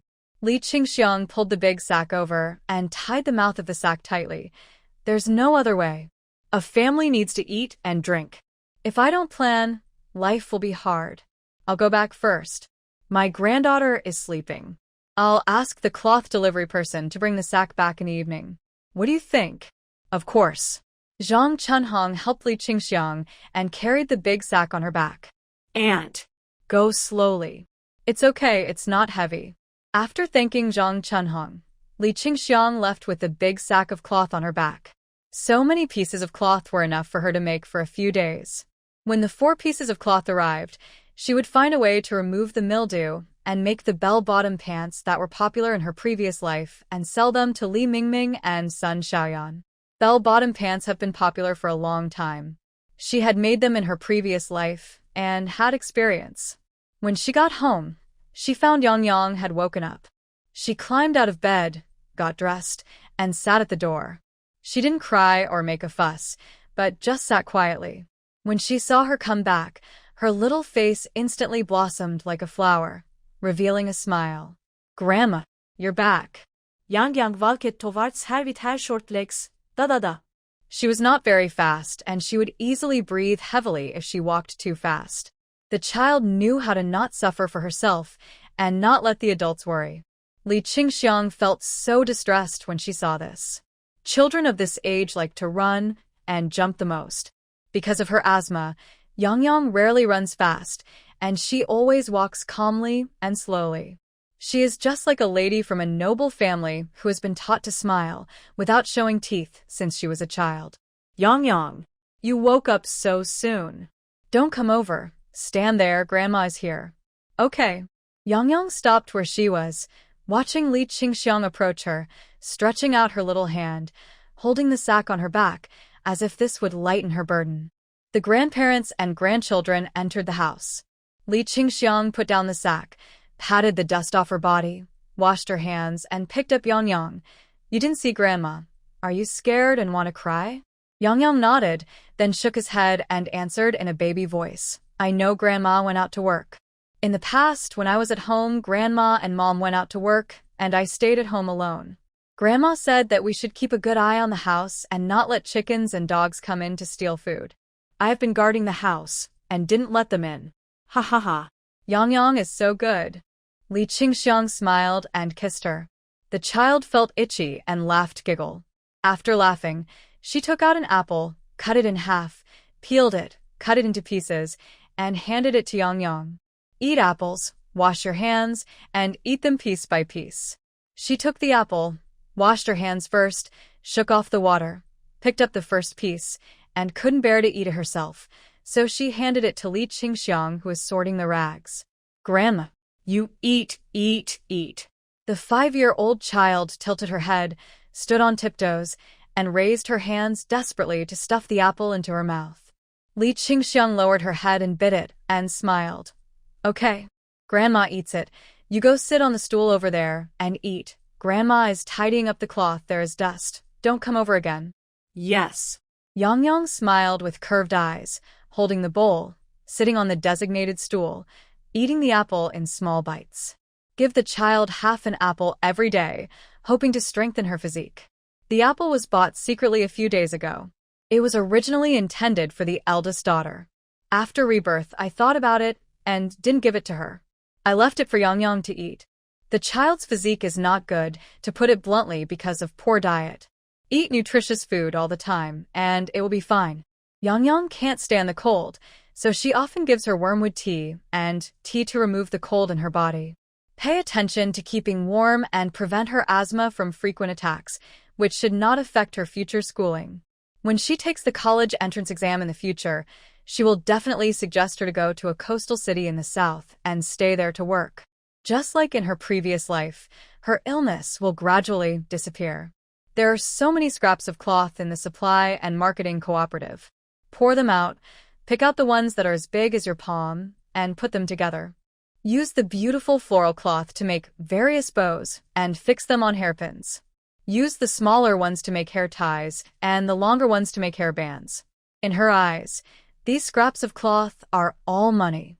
After Yang finished eating the apple, she washed the bowl and put it back on the bowl rack and helped to pick. Although she is young, she is very skillful. She doesn't need to be taught. She knows how to put the floral cloth and solid colored cloth together, big and small. It's not the kind of messy arrangement, but neatly stacked together. People often say that you can tell a child's future from the age of 3. Whether a child will have a future or not can be seen from a young age. No one taught her how to do it, but she knew what to do. She did it bit by bit, and did it very well. Maybe this is the difference between people, the innate temperament. No one can change it. After sorting out the scraps of cloth, Li Qingxiang started to make hair ties. Hair bands are the simplest to make. Take 2 rubber bands and a piece of cloth, put them on the sewing machine, and a hairband is ready.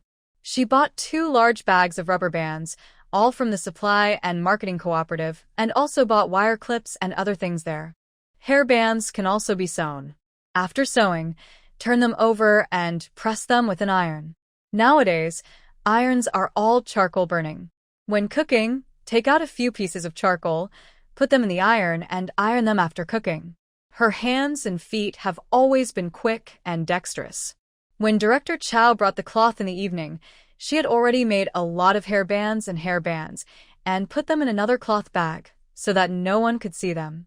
The 4 pieces of cloth did have quite a few mildew spots. Some were white, some were yellow. Li Qingxiang took a look and frowned. Why are they so badly moldy? Director Chow explained with a bitter face. These were brought by the supply and marketing cooperative in Zhongjia village. Those who didn't know the seriousness of the matter thought that these pieces of cloth would be scrapped, so they just threw them in the corner and ignored them. They are seriously moldy. Do you think you can take them? If not, I will take them back.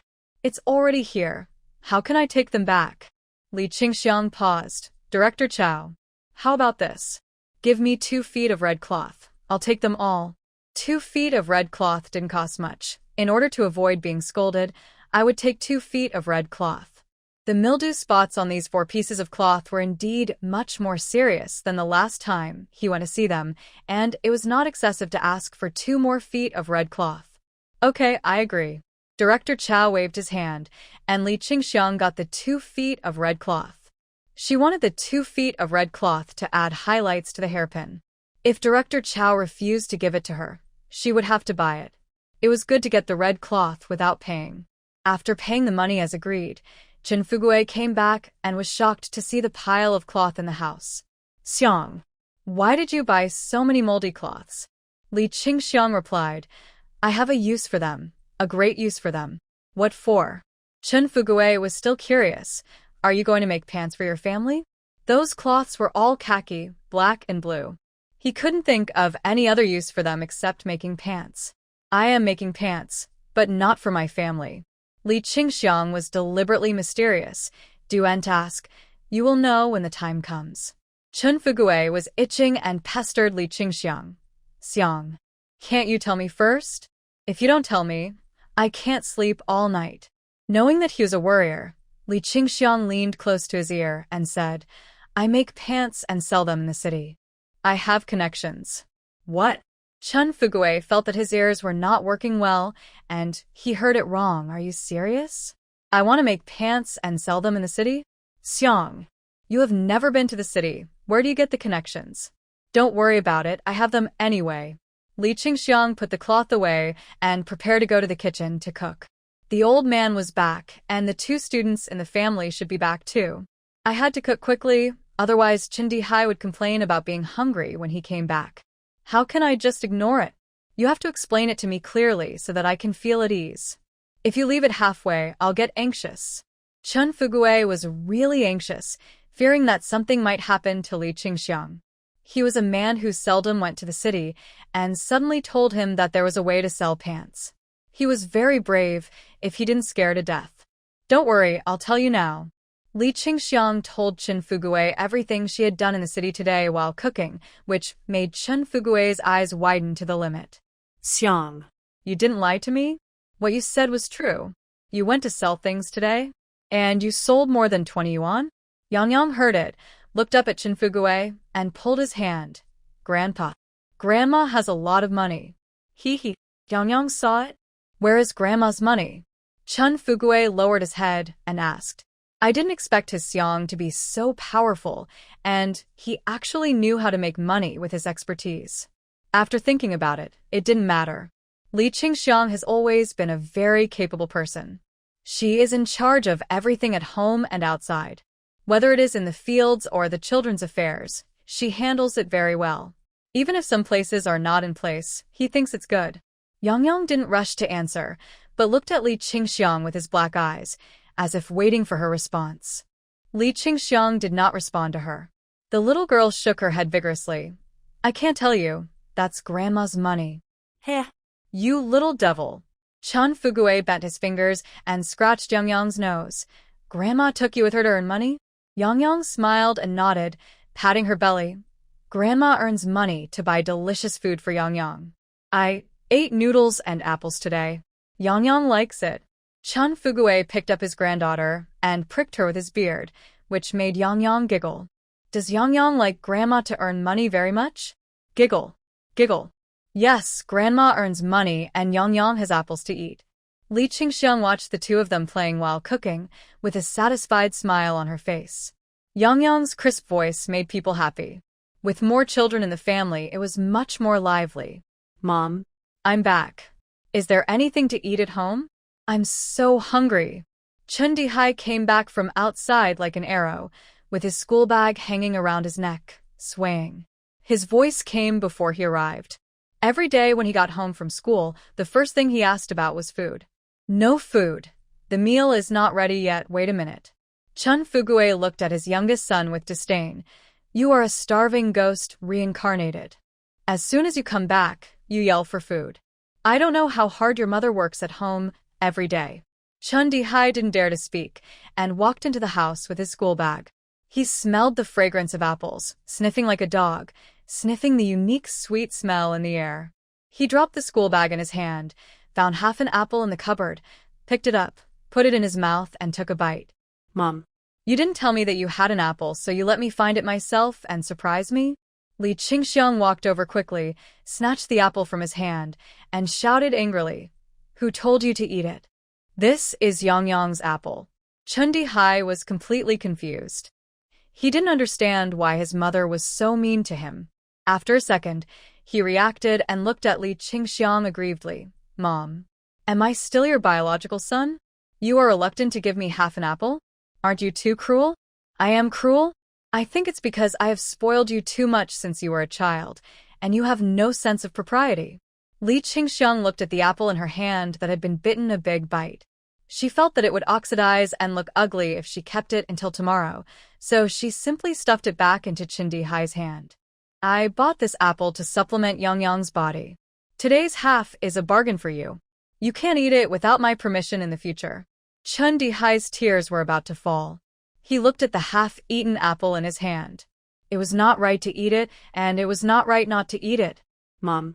Studying is a strain on my brain. Can't I just eat half an apple to replenish my energy? Chun Fugui put Yangyang down and scolded his younger son. You can eat fish and meat if you study, but Yangyang is weak and needs to supplement nutrition in many aspects. Remember, you have to ask your mother before eating anything at home. You can't just eat without asking anything. It's rude. Chun Dihai lowered his head speechlessly, muttering, I don't know if you are my father. You listen to my mother in everything.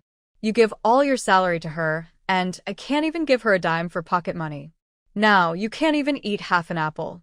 I think you are a henpecked husband. Of course, he could only keep these mutterings in his heart and didn't dare to say them out loud for fear of being beaten. His mother was very domineering.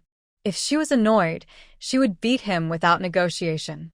Yangyang crouched down and slowly moved to Chun Dihai's side. He took his hand and motioned him to squat down. Looking at the clever little girl, Chun Dihai squatted down obediently and looked at her. What do you want to say? Uncle, don't quarrel with Grandma. Yangyang won't eat this half apple. Give it to Uncle. Grandma is very tired today. She carried back so many scraps of cloth and had to make so many hair bands. It was very hard. Chun Dihai's heart stagnated. He looked up at his mother, who was busy cooking in the kitchen. Suddenly, he felt bored. Why should he yell at his mother? She has always been in charge of the house and outside. If you want to say who his mother loves the most, it must be him. He is the happiest among the 6 brothers and sisters. He is the first to choose what is delicious and fun. Even the 4th sister, Chun Shui, can't compare with him. When a niece comes to the house, and it is his mother who took the initiative to pick her up, of course he has to take good care of Yangyang's body. Otherwise, how can he be worthy of the 2nd sister? After thinking it over, Hai no longer felt bad. He touched Yangyang's soft hair and said, "Uncle is not greedy, just eat half an apple." Yangyang smiled and her eyes curved into crescents. Uncle is the easiest to mess with. Uncle is a good uncle. Yangyang likes him. Being praised by his niece in person, Hai looked embarrassed. It was embarrassing to think that a 15-year-old uncle was given a good guy card by a 5-year-old niece for half an apple. Chen Shui came back and saw the apple in Hai's hand. She said nothing and asked nothing. Li Qingxiang's heart became sour again. The fourth daughter was so sensible that it made people feel distressed. She was like an old ox, silent, eating the worst food, and making the greatest contribution to the family. But no one said a good word about her. After dinner, the two children did their homework as usual. Li Qingxiang finished her work, picked up an apple, went to Chen Shui's room, and handed it to her. Xue, come. Eat an apple. Mom. I don't want to eat it.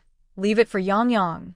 Chen Shui took a look at the apple and asked curiously, "Didn't you say that this apple was for Yangyang to replenish his body? Why did you take it out and eat it?" Li Qingxiang was surprised. "How do you know? Did I tell you?" She didn't remember mentioning this. Did she remember it wrong? Chen Shui smiled. "Mom, you didn't tell me that when my eldest sister went back, you didn't give the apple to her, and you brought Yangyang here. I roughly guessed who the apple was for. Do you blame your mother? You always think about your eldest sister, eldest brother, and younger brother, and never think about you." Li Qingxiang asked tentatively.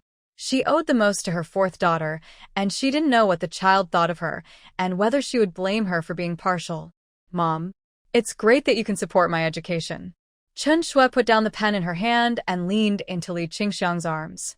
"You don't know how many girls in our town envy me. A girl whose family supports her education and college entrance examination, who is happier than me. Only in our family, only my mother is reasonable and never thinks that raising a daughter is a loss of money. In other families, who would let their daughters go to school? At most, they would send their daughters to literacy classes. There are many illiterate people." Mom. "Thank you for supporting my ideals and my dreams. I swear, as long as I get into college and have a job, I will take care of you when you are old." After hearing this, Li Qingxiang's eyes were wet. This child is just stupid. What do you mean she is reasonable? Can she be reasonable and say nonsense like letting her get married and changing the job opportunity for the eldest son? That is partiality, not caring about her daughter's life or death. In the eyes of the fourth daughter, no matter what she does as a mother, it is right. This is foolish filial piety. Such a good child cannot be disappointed. God let her come back to make up for the mistakes she made in her previous life. Swear. Mom is not as good as you say. But don't worry, as long as you are willing to study, Mom will always support you. Don't worry about the money. Mom has found a way to make money, and there will be no problem supporting your studies. I know, Mom has made a lot of hair bands. Yangyang wears it on her head. It looks very nice. I want one too. Chen Shui looked at Li Qingxiang expectantly and asked, "Can I take one?" "Okay, you can choose it yourself later." Li Qingxiang suddenly had an idea. "Swear. If someone asks you where you bought it, just say that a relative brought it from Haicheng, and each hairband costs 20 cents. Chen Shui laughed and teased Li Qingxiang. "Mom, you are fooling people. I learned that in business, you have to fool people. You make so many hairbands at home, and you sell them this way?" "Yes. If you don't make it sound more impressive, people won't buy it." Li Qingxiang didn't expect her fourth daughter to be so thoughtful and even know how many hairbands she made. But it doesn't matter. She is honest, and it doesn't hurt to tell her about the family. As soon as I said I was from Haicheng, the girls at the city bus station were so happy that they bought handfuls of goods. A big bag of goods was sold out in a short time. Did you see the cloth that Mom bought today? I plan to make it into fashionable bell-bottom pants and send them to them later.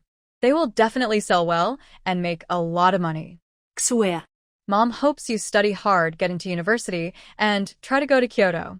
Mom. Why Kyoto? I want to go to Haicheng, which is closer to home and convenient for me to come back.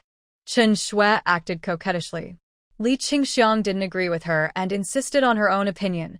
Mom hopes you go to Kyoto and take Mom to see the world, broaden your horizons, and see the great capital of our country. Chen Shui was amused. Haha. Okay, I'll work hard and try to get into Kyoto. The mother and daughter talked and laughed for a while, and Li Qingxiang withdrew from Chen Shui's room, not knowing whether the child could get into Kyoto. After so many years, what is she looking forward to? Forget it, it's better not to look forward to it. The child is hers. After Li Qingxiang left, Chen Shui hugged the apple, feeling happy. Since her mother woke up from the coma that day, she has changed completely. She no longer only has her elder brother and younger brother in her eyes, but also her. Give her apples to eat and encourage her to take the exam to Kyoto. Although she may not be able to do it, she feels her mother's care and love for her. The next day, Li Qingxiang got up early in the morning to clean the mildew on the cloth. This method was found on a certain sound when she was paralyzed in bed and bored in her previous life. I don't know if it will work. First, cut 1 meter of cloth, mix lye powder, white vinegar, and washing powder together, apply it on the mildew, let it stand for half an hour, and then wash it. The effect of cleaning is not very good. The mildew is gone, but the marks are still there in puddles, which is not good looking.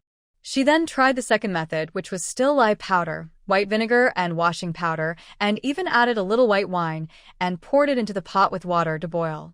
Cook for about 3 or 4 minutes, simmer for half an hour, and then take it out and wash it. The effect was very obvious.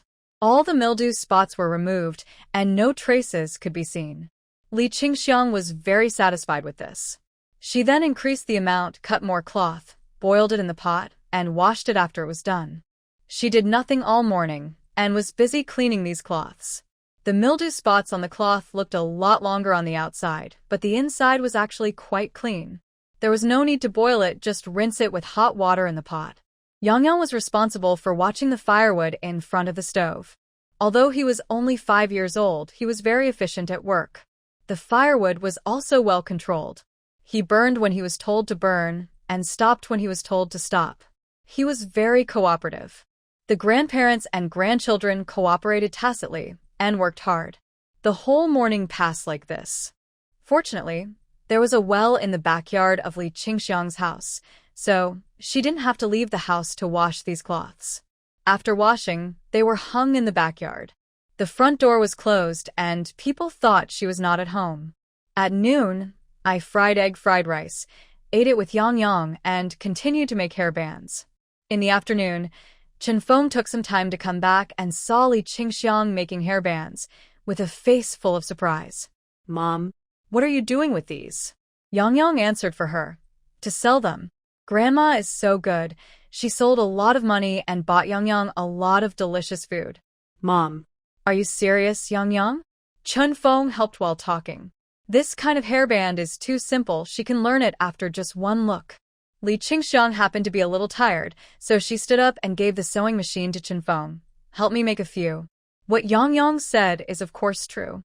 You can make money by selling this in the city. You can take some back and make them by hand. When you are done, send them to me and I will sell them. I will give you some of the money. No need. Mom. I will just help you sew. Yang Yang is taking advantage of the family. How can I have the nerve to ask for money from the family? Li Qingxiang took out an apple, peeled it, cut it in half, cut 1/2 into small strips, gave 1/2 to Yang Yang, and gave the other half to Chen Feng. Chen Feng shook his head. I won't eat it, Mom. You eat it. I won't eat it either. Save it for Yang Yang tomorrow. Li Qingxiang didn't like to eat fruit very much. Fenya. This is a long-term business for Mom. Now let's try our hand at it and make some small things to pave the way. I have a lot of cloth drying in the backyard, and I plan to make pants and sell them. If you have time, come back and help me sew buttonholes and buttons. Yang Yang is not taking advantage of Mom, so don't always talk about it. Children are smart, and they keep everything adults say in their hearts. This is not good. It will cause her to have an inferiority complex. Chen Feng glanced at Yang Yang eating an apple, and his heart was full of gratitude. Mom was very partial to Yang Yang. She was given such a precious apple to eat. If her elder sister knew, she would be very angry. Mom. I know. I won't talk nonsense in the future. Chen Feng is very much like Li Qingxiang.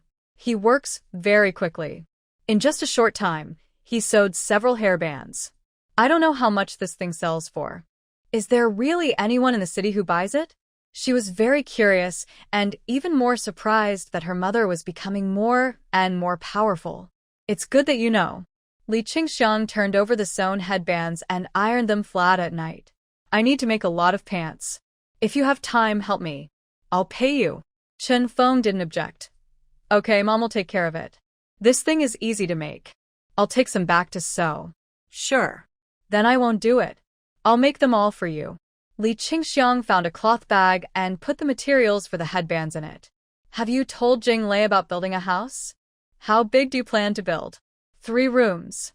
Chen Feng was afraid that Li Qingxiang would say that she had no money but was pretending to be cool, so he explained, building 2 rooms may not be enough. Children grow up quickly and will grow up in a few years. When they grow up, they need to have their own rooms. 2 rooms are not enough. Li Qingxiang looked at Chen Feng meaningfully. It's good that you know what's going on. Your dad said he would solve the wood problem for you. Ask your parents-in-law to ask about bricks and tiles. It's also good to build 3 rooms so that there will be places for guests to stay in the future. Ha! I think so too. Chen Feng was a little happy that his mother didn't say she was poor and pretending to be poor. He was in a good mood. Bricks and tiles are simple.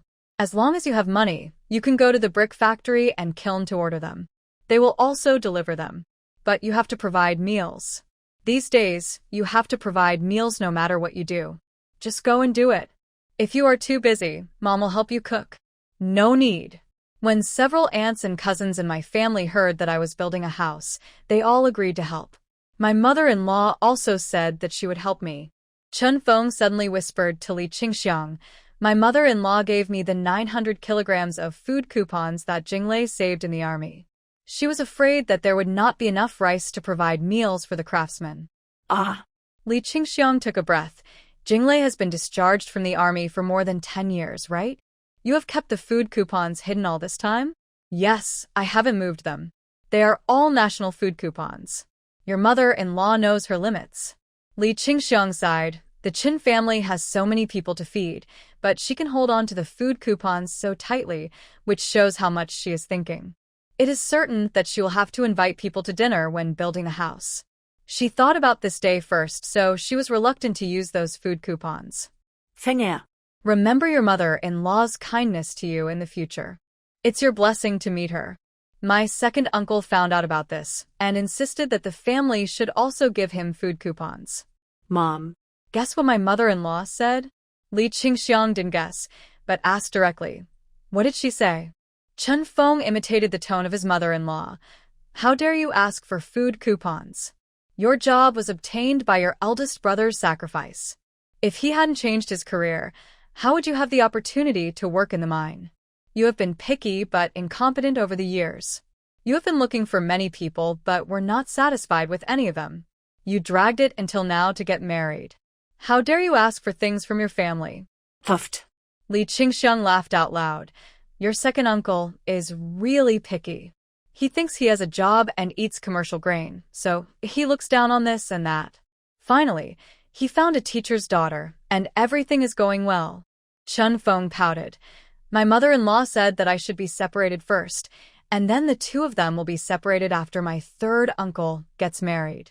My 4th and 5th uncles are about to get married, and when all 5 daughters-in-law are married, they will all be separated, and my parents-in-law will only live with my sisters-in-law. This is a good idea. Your mother-in-law is clear-headed and has a long-term vision. She looks at things differently from others. I admire her very much. Li Qingxiang said the truth.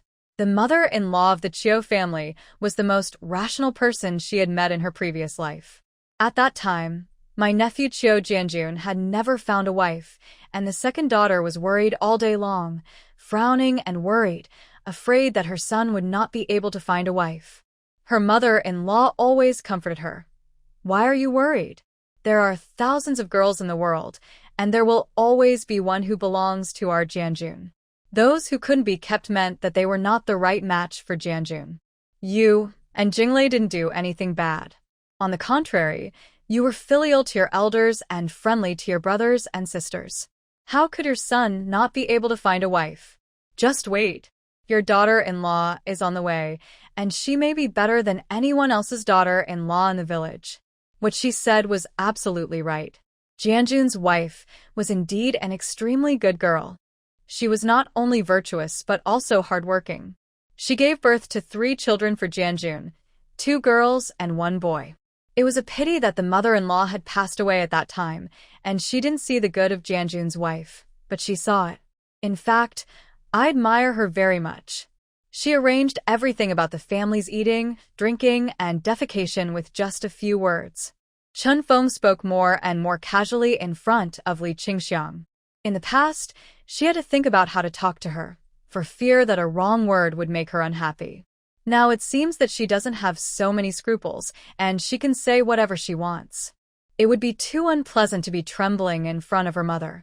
Li Qingxiang also felt the change in her second daughter, and her heart was warm. She liked to see the child being unrestrained in front of her. After Yang finished eating the apple and washed her hands, she came back and learned to turn the hairband over. The little guy didn't master the trick, and he pouted his lips, was in a hurry, and worked very hard. Li Qingxiang laughed at the side, and Chen Feng looked back and laughed too. Yang didn't notice it at all, and still struggled to use her 10 not-so-obedient little fingers, pursed her lips, opened her eyes, and worked seriously. Chen Feng deliberately asked her, Yang, what are you doing? Working, making money. Yang didn't even raise her head and answered in a baby voice, I want to help Grandma with work and earn money to buy apples. Li Qingxiang burst into laughter and touched her granddaughter's head. Yang is so good. She knows how to work hard and help Grandma earn money at such a young age. Yang smiled, revealing a row of snow-white millet teeth. Apples are delicious and sweet. Yang likes them. Chen Feng laughed out loud. Haha, you're enjoying yourself by living at Grandma's house. Yeah, I like living at Grandma's house. I have my own bed, which is so soft and comfortable. I can stretch my arms and legs and no longer worry about crowding my sister. Speaking of the good things about Grandma's house, Yang can talk a lot. Li Qingxiang felt bad after hearing this. Why didn't she think of bringing the child here to take care of her before? Yang is not in good health. With so many people crowded together, it is inevitable that someone will her quilt at night.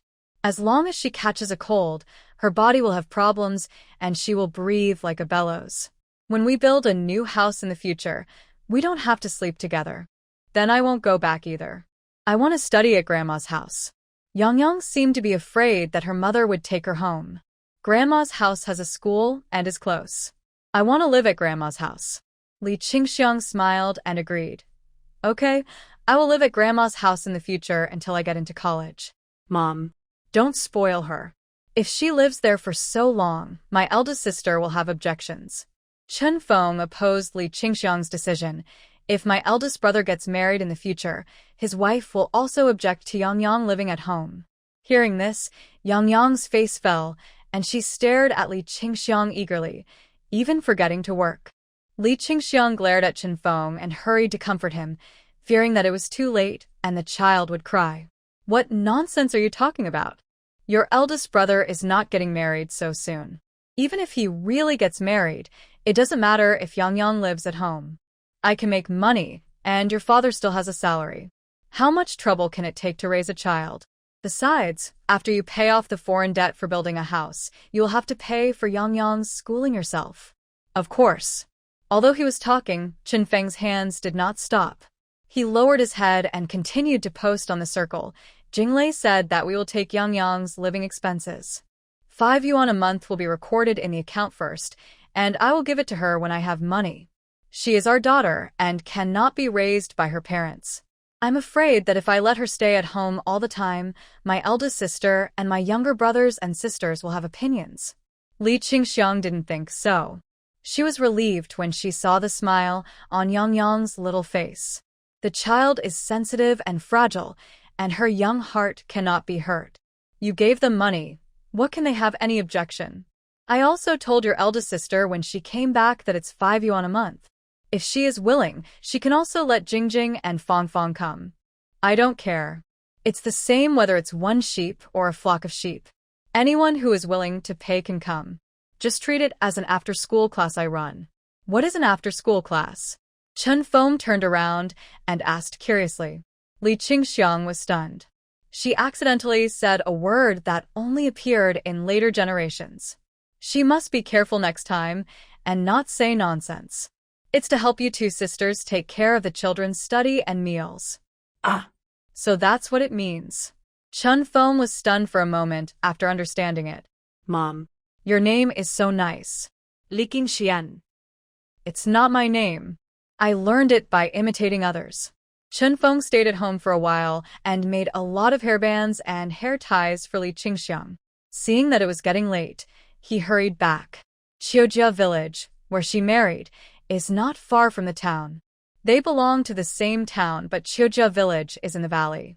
After Yang Yang said goodbye to her mother, she continued to work hard to turn the hairband. The little guy worked seriously and persistently. Li Qingxiang didn't care. She let her do what she liked. In the evening, the washing cloths were all dry. Li Qingxiang collected them one by one, folded them, and piled them on the place where two stools were put together. Sunday came in a blink of an eye. Chun Shui and Chindi Hai were at home. Li Qingxiang was busy making pants, and the housework fell on the two children. She didn't have to go out to work. The two children were studying, and no one in their family went to work in the production team. Chen Fugui would do the work on the private plot after work. Her task was to cook, wash clothes, and take care of the family. After starting a small business, she became busy. Chen Shui only knew how to read, and she couldn't do anything else. She was okay at cooking, but she didn't learn how to stir-fry. Either it was too salty or too bland, or it was half-cooked. Even if she got married in her previous life, she still didn't learn this problem, and she had been making do with it like this. Li Qingxiang's stir-fry was famous for its deliciousness in the surrounding area. Talent is something that is innate and cannot be taught. It was the same cooking steps and the same ingredients, but when it came to Chen Shui, she just couldn't cook delicious dishes. Among the housework, Li Qingxiang didn't dare to let her do the cooking. She had to do it herself. After breakfast, Chen Shui washed clothes. Chen Dihai did his homework in the house. Chen Fugui went to work, and Yang Yang and Li Qingxiang were busy making pants. Li Qingxiang cooked, and Yang Yang picked up the fallen threads on the ground, disdainfully, taking on the responsibility of brooming and dustpan, trying to make the house clean and spotless. Around 10 o'clock, the two daughters of the old family, Lu Jingjing and Lu Fongfong, came. They came to their grandmother's house for the first time and were very excited. "Grandma, I'm here to see you." "Grandma, we came by ourselves. Isn't it amazing?" The eldest granddaughter Lu Jingjing is 10 years old, and the second granddaughter Lu Fongfong is 8 years old. Both children are studying and only have time to come to her during holidays and Sundays. In the past, the eldest daughter always brought them here. Today, it was the first time that she came alone. The two girls were very happy, but Li Qingxiang was surprised. "Who asked you to come? Aren't you tired after walking such a long way?" Lu Jingjing looked at the beautiful headband on Yang Yang's head. "Grandma, it was Mom who asked us to come. She said that Yang Yang was at Grandma's house and asked us to come and play with her." Chen Shui exclaimed. "Play with Yang Yang? Your mom is really good at talking." Lu Fongfong is younger and has a more straightforward personality. She speaks without restraint. "My mom said that Yang Yang is eating delicious food at Grandma's house, and we want to have some too." Li Qingxiang was speechless. This eldest daughter was really petty. She was jealous of Yang Yang no matter whether she was paid or not, and sent the two children to her house to eat and drink for free. Just for such a small profit, what if the two children were kidnapped? In the 1980s, human traffickers were the most rampant. Don't say that no one wants a baby girl. Lu Jingjing is 10 years old. If she is kidnapped and raised for 5 or 6 years, she will be a grown-up girl. If the 8-year-old is kidnapped and sold, she can get some money. The eldest daughter is so jealous that she is blinded. She is so short-sighted that she ignores the danger of her two daughters in order to take advantage of the family. Where is the delicious food at Grandma's house? Sister Yang Yang lives at Grandma's house. Your second aunt has given money. Didn't your mother tell you? Li Qingxiang looked at Lu Fangfang with an unhappy face and spoke to her seriously. The child is only 8 years old, but she has been taught to be petty. Today, she must make things clear. No. Lu Fangfang shook her head and sold out Qinyan casually. My mother said that no one saw whether the second aunt gave money or not, but it is true that Yang lives in Grandma's house and eats delicious food. Grandma, don't you like Fangfang the most? Why do you suddenly like Yang? I don't care. The good things in Grandma's house can only be eaten by me and my sister and brother. Yang can't eat them. Chen Shui was stunned and frowned. Fangfang, you are too overbearing. Why can only good things be given to you? Not to Yang? Lu Jingjing is 2 years older and knows how to read people's faces. Seeing that Grandma and Aunt were unhappy, she pulled Lu Fangfang. Don't talk nonsense. Of course Grandma likes us. If there are good things, we will take Sister Yang to eat together. Yang seemed a little afraid of Lu Jingjing and Lu Fangfang. He hid behind Li Qingxiang, only sticking out half of his head, looking at them timidly. Li Qingxiang picked her up lovingly and went to the supply and marketing cooperative to buy a bag of egg cakes, which she shared with Lu Jingjing and Lu Fangfang. After lunch, she sent the 2 daughters of the old house back home. But she didn't dare to let them go back alone. What if something happened on the way and the eldest daughter blamed her? It was 15 or 16 miles from the old house to the town, which was no different from going to the city. But their home was in the same direction as the city, very close to the city, and it only took half an hour to walk. It was in the suburbs. In the future, when the urban area expanded, it would move there. Their family was demolished in the late 1990s and became one of the first demolition households. From their home, they have to pass through a 2 or 3 li long, uninhabited fir forest. That was the military base, sparsely populated. In the previous life, someone hid there to sabotage and killed many young girls. The eldest daughter was blinded by the benefits and dared to let the 2 children come to her place. She couldn't bear this responsibility, so she had to send them back quickly. Come on, eat the egg cake. After lunch, Grandma will send you home. Li Qingxiang opened the egg cake and put it on the table, letting them take it by themselves, without limiting them to a few pieces. Lu Jingjing took a piece in one hand and ate it in big mouthfuls. Mom said that you don't have to be polite when you come to Grandma's house. If there is something delicious, eat it as much as you can and forget it after you finish it. Lu Fangfang not only had a piece in one hand, but also held a piece in her mouth. Li Qingxiang looked at her from the side and couldn't help shaking her head and sighing. These 2 children from the old family are really uneducated. They eat like this, which is too ugly. Why didn't I notice it before? Thinking carefully, she always felt that the 2 children of the eldest family rarely came home, and any delicious food was left for them. On the contrary, she did not treat the children of the second family so attentively. Whenever Qiu Jinglei's mine distributed some welfare products, Chen Feng would often send them home, and sometimes even send them to the eldest to try. The eldest never thought of giving gifts in return, as if it was natural for him to eat his brothers and sisters. Yang took a piece of egg cake and put it to Li Qingxiang's mouth. Grandma, eat it. Li Qingxiang took a small bite symbolically and pushed it back to her. Yang eats it. Grandma is busy making clothes, so she won't eat it. Yang took the egg cake and handed it to Chen Shui. Aunt, eat it. Chen Shui shook her head. Aunt doesn't eat it. She has to wash clothes. Yang eats it. Yang looked at the egg cake, then looked at Chen Shui and told her, it's sweet and delicious, Aunt. Eat it. Before Chen Shui refused, Li Qingxiang spoke. Shui, take a bite. If you don't eat it, Yang will have to hold it up for you to eat. The child knows how to respect the elders and has been very polite since childhood. Looking at Lu Jingjing and Lu Fangfang, the 2 of them only cared about eating and didn't say to share with Grandma, Aunt, and sister. The eldest child is not as good as the second child in teaching children.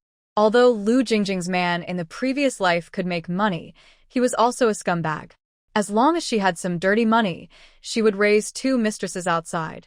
She didn't dare to divorce and lived a deaf and dumb life. She gave birth to a son who looked very much like her husband, small and skinny. as if he had no food to eat. She didn't get married in her 30s. Her husband scolded her all day long, saying that she couldn't even raise a son. She didn't dare to talk back and could only cry back to her parents' home. In her previous life, Lu Fangfang married to a man in the city. Her husband was a divorced scoundrel who gave birth to 2 sons. The scoundrel loved gambling and he didn't care about his wife and children. When he had money, he would throw some to her. When he had no money, he would go out alone and have fun, not caring about the 3 of them. Later, the scoundrel wanted to turn over a new leaf and opened a freight company. He didn't work hard and secretly helped people with skimming. The freight company was closed down and the property was confiscated. The money for opening the freight company was all borrowed from loan sharks. He was not caught, so he went to the pastry shop to do jade business. His 2 sons were in their 30s and still hadn't married. Lu Fangfang is over 50 years old and still works as a dishwasher. If she doesn't, the mother and her 2 children will have no food to eat. Education is really important. If you don't teach your children well, you will suffer for the rest of your life. Li Qingxiang has a deep understanding of this. Chen Shui lowered her head and took a bite of the egg cake that Yang Yang was holding. The little guy smiled instantly. Aunt. Is it sweet? Yes, very sweet. Chen Shui nodded, and Yang Yang smiled with curved eyebrows. Lu Fangfang stared at Yang Yang. Are you stupid? Egg cake must be sweet. How could it be salty? Yang Yang, you are uneducated and a fool. Yang Yang didn't dare to reply and looked at her timidly, with the smile on his face gone. Chen Shui spoke for Yang Yang. Fangfang. Yang Yang is only 5 years old. When she grows up to your age, she will definitely go to school. She is not stupid. Lu Jingjing asked curiously. Aunt, where does Yang Yang go to school? Li Qingxiang looked at her. It's in the primary school at Grandma's house. Your second aunt came back yesterday and said that Yang Yang can study at Grandma's house and she will take all the money. Lu Jingjing is already 10 years old. There is no need to treat her as a child. If she asked this, it must be the eldest child who asked her to do so. The eldest child has always liked to take care of family affairs. No matter whose family affairs it is, she likes to find out clearly. Why doesn't Yang Yang go to primary school at her home? Lu Fangfang asked vaguely with egg cake foam in her mouth. Chen Shui rubbed the clothes. Yang Yang's primary school is not as good as the one in town. Yang Yang is very smart and is not suitable for studying there. I don't believe Yang Yang is smart. Lu Fangfang looked at Yang Yang provocatively. Can you count from 1 to 100? Yang Yang ate the egg cake in small bites and nodded vigorously, and the pigtails on her head trembled. Yes. Then count for me. Lu Fangfang ordered. Chen Shui glanced at the last 2 egg cakes on the table. If Yang Yang counts correctly, how about both egg cakes on the table are hers? Lu Fangfang shook her head. No, I can only reward her one, and the other one is mine. Li Qingxiang took a look and said nothing, just focusing on making pants. She wanted to make 2 pairs and take them to the city to show Li Mingming and Sun Xiaoyan. If they buy them, she will continue to make them tomorrow. Okay, then I'll give you one as a reward. Chen Shui turned to look at Yang Yang. You count. Count to 100 and you'll get an egg cake as a reward. Yang Yang's eyes lit up, and then he began to count. 1, 2, 3, 4, 5, 6, 7, 8.88.90.95.100. When I'm done counting, give me an egg cake. Lu Fangfang didn't want to give it, so she asked another difficult question. Can you count from 100 to 200? When you're done, both of these egg cakes are yours. Yang Yang was unhappy. Cousin Fangfang, you don't keep your word. I want to take the egg cake away, and my uncle hasn't eaten it yet. The little guy seemed to have mustered up great courage, rushed over, took a piece of egg cake, turned around and ran, and gave it to Qindihai in the room. Li Qingxiang was afraid that she would be out of breath, so she shouted, Yang Yang, walk slowly, be careful of out of breath. Qindihai came out of the house, took the egg cake from Yang Yang's hand, and stuffed it into his mouth without any hesitation. Lu Fangfang, why are you so shameless? Yang Yang is only 5 years old. It's good enough for her to count from 1 to 100. How can you ask her to count from 100 to 200? She is not a good child if she goes back on her word. Lu Jingjing was unhappy when she saw Chen Dihai holding Yang Yang's hand. Her second uncle used to be the best to her and Fong Fong. He always said that Yang Yang was a tuberculosis patient who was always panting and snoring. But today, her uncle not only did not hate her, but also defended her, saying that Fong Fong was not a good child. In the past, her grandmother would save all the delicious food for her and her younger brothers and sisters, but now it has changed. She asked aggrievedly, "Uncle, don't you like us anymore? Do you hate us for Yang Yang?" "I don't hate you. It's Fong Fong who bullies Yang Yang." As an elder, Chen Dihai naturally can't favor one over the other. It was Lu Fong Fong who was wrong in the first place. He just corrected her attitude. How could he dislike them? Chen Shui laughed on the side. She loved to see Chen Dihai speechless when questioned by her niece. "I didn't bully Yang Yang. I just wanted her to count from 100 to 200. Didn't my aunt say she was smart? Smart people should know everything." After Lu Fong Fong finished speaking, she stuffed most of the egg cake into her mouth and took the only egg cake on the table with her free hand. That greedy behavior made people wonder what to say. The only egg cake in Yang Yang's hand was bitten by Li Qingxiang and Chen Shui, and most of it was left. Li Qingxiang said nothing and let the children solve the matter themselves. Chen Shui looked at Lu Jingjing, Lu Fong Fong, and then at Yang Yang, and then made a face at Chen Dihai. It was obvious that she had handed over all the nieces in the family to him. Chen Dihai rolled his eyes and looked at Lu Fong Fong. "Do you think you are smart?" The 8-year-old Lu Fong Fong had never thought that Chen Dihai would set a trap for her. She held her head high, as proud as a victorious rooster. "Of course I am smart. My mother said that all three of us are smart. My parents are not fools, so how could they give birth to a stupid one?" "You are so smart. Do you know everything?" Chen Dihai asked again. "Yes, I know everything." Lu Fong Fong happily jumped into the trap. "Then you count from 100 to 1000. If you can't count, put down the egg cake you just took and you are not allowed to eat it." Lu Jingjing was not convinced. "Uncle, you are kidding. Fong Fong is only in the first grade. How can she count to 1000? I'm in the second grade, and I still can't do it." Chen Dihai smiled cunningly. "Why didn't you say Fong Fong was kidding? Yang Yang is only 5 years old. It's amazing that she can count from 1 to 100. But Fong Fong insisted that she count from 100 to 200. Isn't she kidding?" Lu Fong Fong argued. "That's different. She has eaten all kinds of good things at her grandmother's house. Why does she want the egg cake from me? I won't give it to her." Chen Shui couldn't stand it anymore. "Fong Fong, you can't bully your sister like this. Yang Yang didn't eat the egg cake she won herself, but gave it to your uncle. You have 2 pieces in your hand. Have you ever thought about giving one to your uncle?" "I won't give it to my uncle. Uncle is the elder and can't take things from the younger generation." Lu Fong Fong retorted righteously. "Yang Yang is a fool. He doesn't know how to eat good things. I'm not stupid. I want to eat egg cake and can't share it with my uncle." Chen Dihai looked as if he was shot in the chest by an arrow, and his face suddenly became ugly. The 2 children of the eldest sister's family were spoiled. If he was given egg cake, he would be a fool, and if he was not given it, he would be smart. What kind of twisted logic is this? His uncle doesn't deserve to eat egg cake? Does he still have him as an elder in his eyes? Li Qingxiang remained calm and buried her head in the sewing machine. The tapping sound was particularly loud.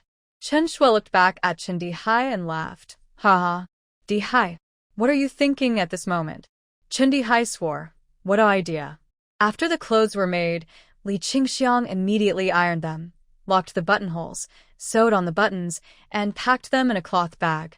She made one in each color, hoping to sell it at a good price. After lunch, Li Qingxiang took Lu Jingjing and Lu Fong Fong back home. They did not walk but took the bus. Yang Yang did not make a fuss about going, so Li Qingxiang told her. Grandma will send the 2 sisters home in the afternoon, and Yang Yang will be at home with her aunt and uncle. Yang Yang nodded obediently. "Yeah, Got it." The 3 of them got on the bus, each 20 cents, and did not go to the city. They got off in the suburbs closer to the old house, and then the 3 of them walked there.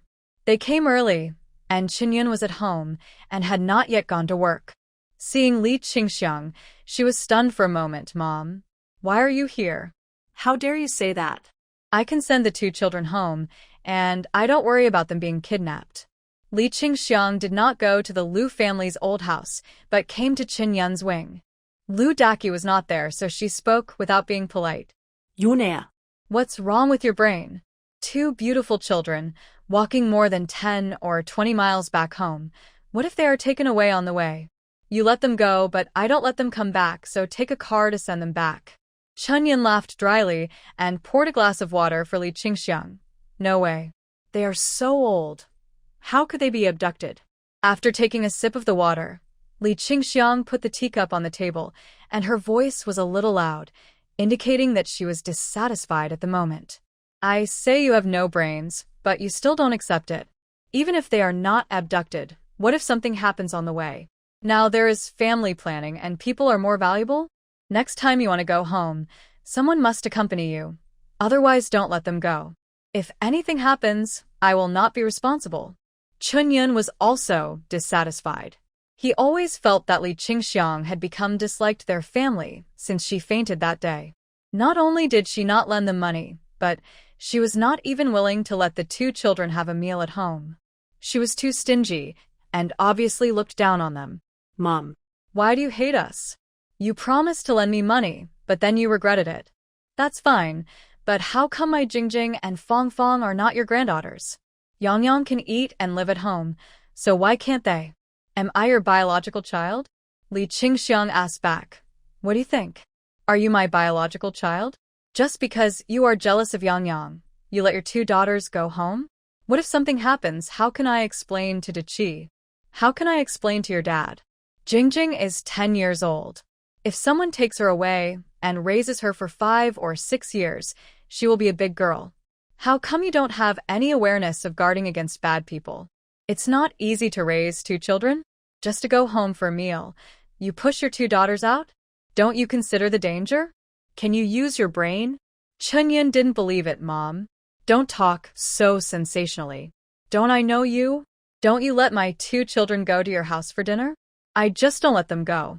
Li Qingxiang was speechless and raised her voice suddenly. Boss. What's wrong with you, you stupid brain? I've been talking to you for so long, but it's all in vain? Is this just a matter of having a meal? Why don't you think it through? If you let the two children go home alone again, I will not be responsible for sending them back. Don't blame me if anything happens. Mom, what are you talking about? What do you mean by irresponsible? You are their grandmother, how can... Stop, I'm telling you all this because I'm their grandmother. If it were someone else, I wouldn't say a word. Why did I spend the car fare to send them back in person? It's because I'm afraid something might happen on the way. These are two living people, not two chickens and ducks. I can't afford to pay for the compensation if something happens. Chunyin wanted to say something, but Lu Daqi came back and said to Chunyin after saying hello to Li Qingxiang. Yunea. Mom's consideration is right. A 13-year-old girl was kidnapped in Shangyang village the day before yesterday. We have been looking for her for 2 days but couldn't find her. What? Chunyin was shocked. Shangyang village? Shangyang village, which is 5 or 6 miles away from us. A girl was kidnapped? What do you think? Li Qingxiang glanced at her daughter. Some people specialize in defrauding little girls, taking them away, and selling them to others as wives. Jingjing and Fong Fong are pretty. If people find out that they often go out alone, something might happen. In the previous life, Chunyin went home and said that a girl in Shangyang village was kidnapped. He just forgot the time period. He didn't expect it to be so coincidental, just the day before yesterday. He thought it would take some time to happen. Chunyin was scared. She was narrow-minded. She was jealous that Yang Yang could eat delicious food at her mother's house. She felt unbalanced, so she let her two daughters go to her grandmother's house. But if something happened because of this, it would be too much of a loss. You can go, but someone has to send you off and pick you up. Li Qingxiang couldn't say no to her granddaughters. After all, she had spoiled them for so many years, and they were her own children. You can't let them go alone. Chunyin didn't dare to speak. He was feeling smug about his two daughters being able to eat good food, but He didn't expect to be frightened by the news Lu Daki brought back and turned pale. If something happened to her daughters, she might go crazy. Mom was right. Her 2 daughters were as beautiful as flowers. If they were really kidnapped, she didn't know what would happen to them. I understand. I won't let them go home alone in the future. Lu Daki also promised with a smile. Yes, I won't let them walk around. If they want to go, I will drive a tractor to take them there and pick them up in the evening. That's right. Li Qingxiang stood up. I still have to go to the city, so I won't sit for long.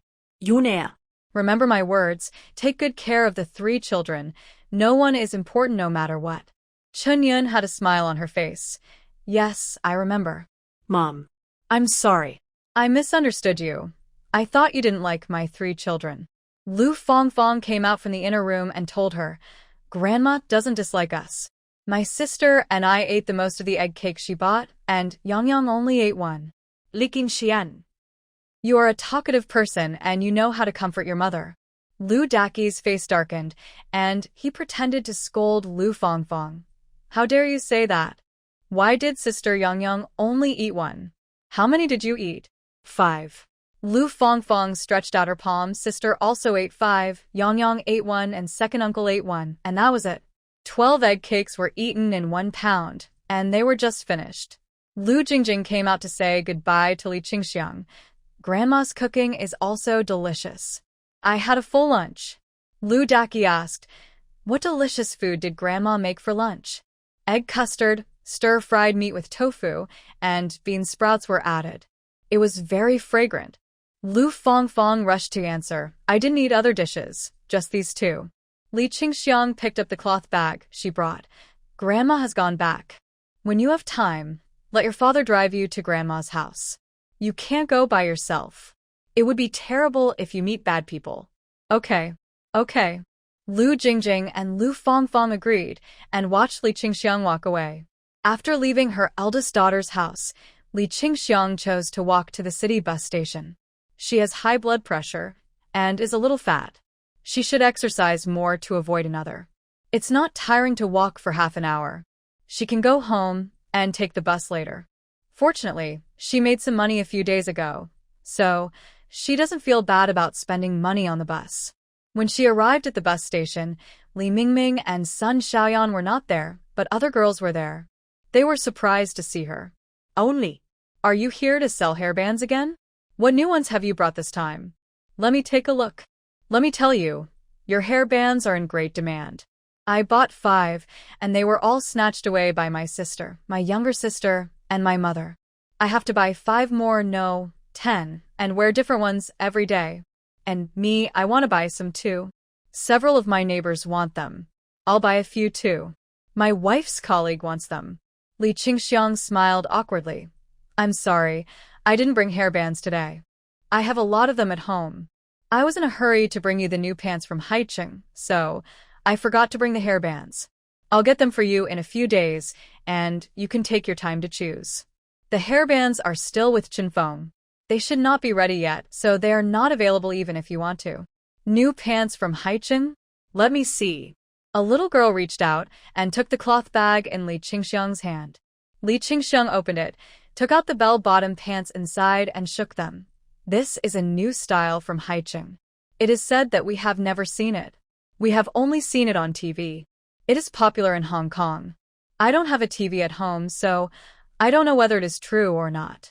The girl took the pants, lifted them up, looked left and right, and was amazed. Oh my God! These are really the pants that only appear on TV called bell-bottom pants. I have dreamed of owning a pair, but I didn't expect to find them today. Only. Can I try them on? If there is anything that doesn't fit, I can ask the tailor to modify it. Li Qingxiang looked at her figure. The waist of these pants may be a little big for you, but it doesn't matter. Just wear a belt. Okay. Let me try them first. The girl took the pants and left happily.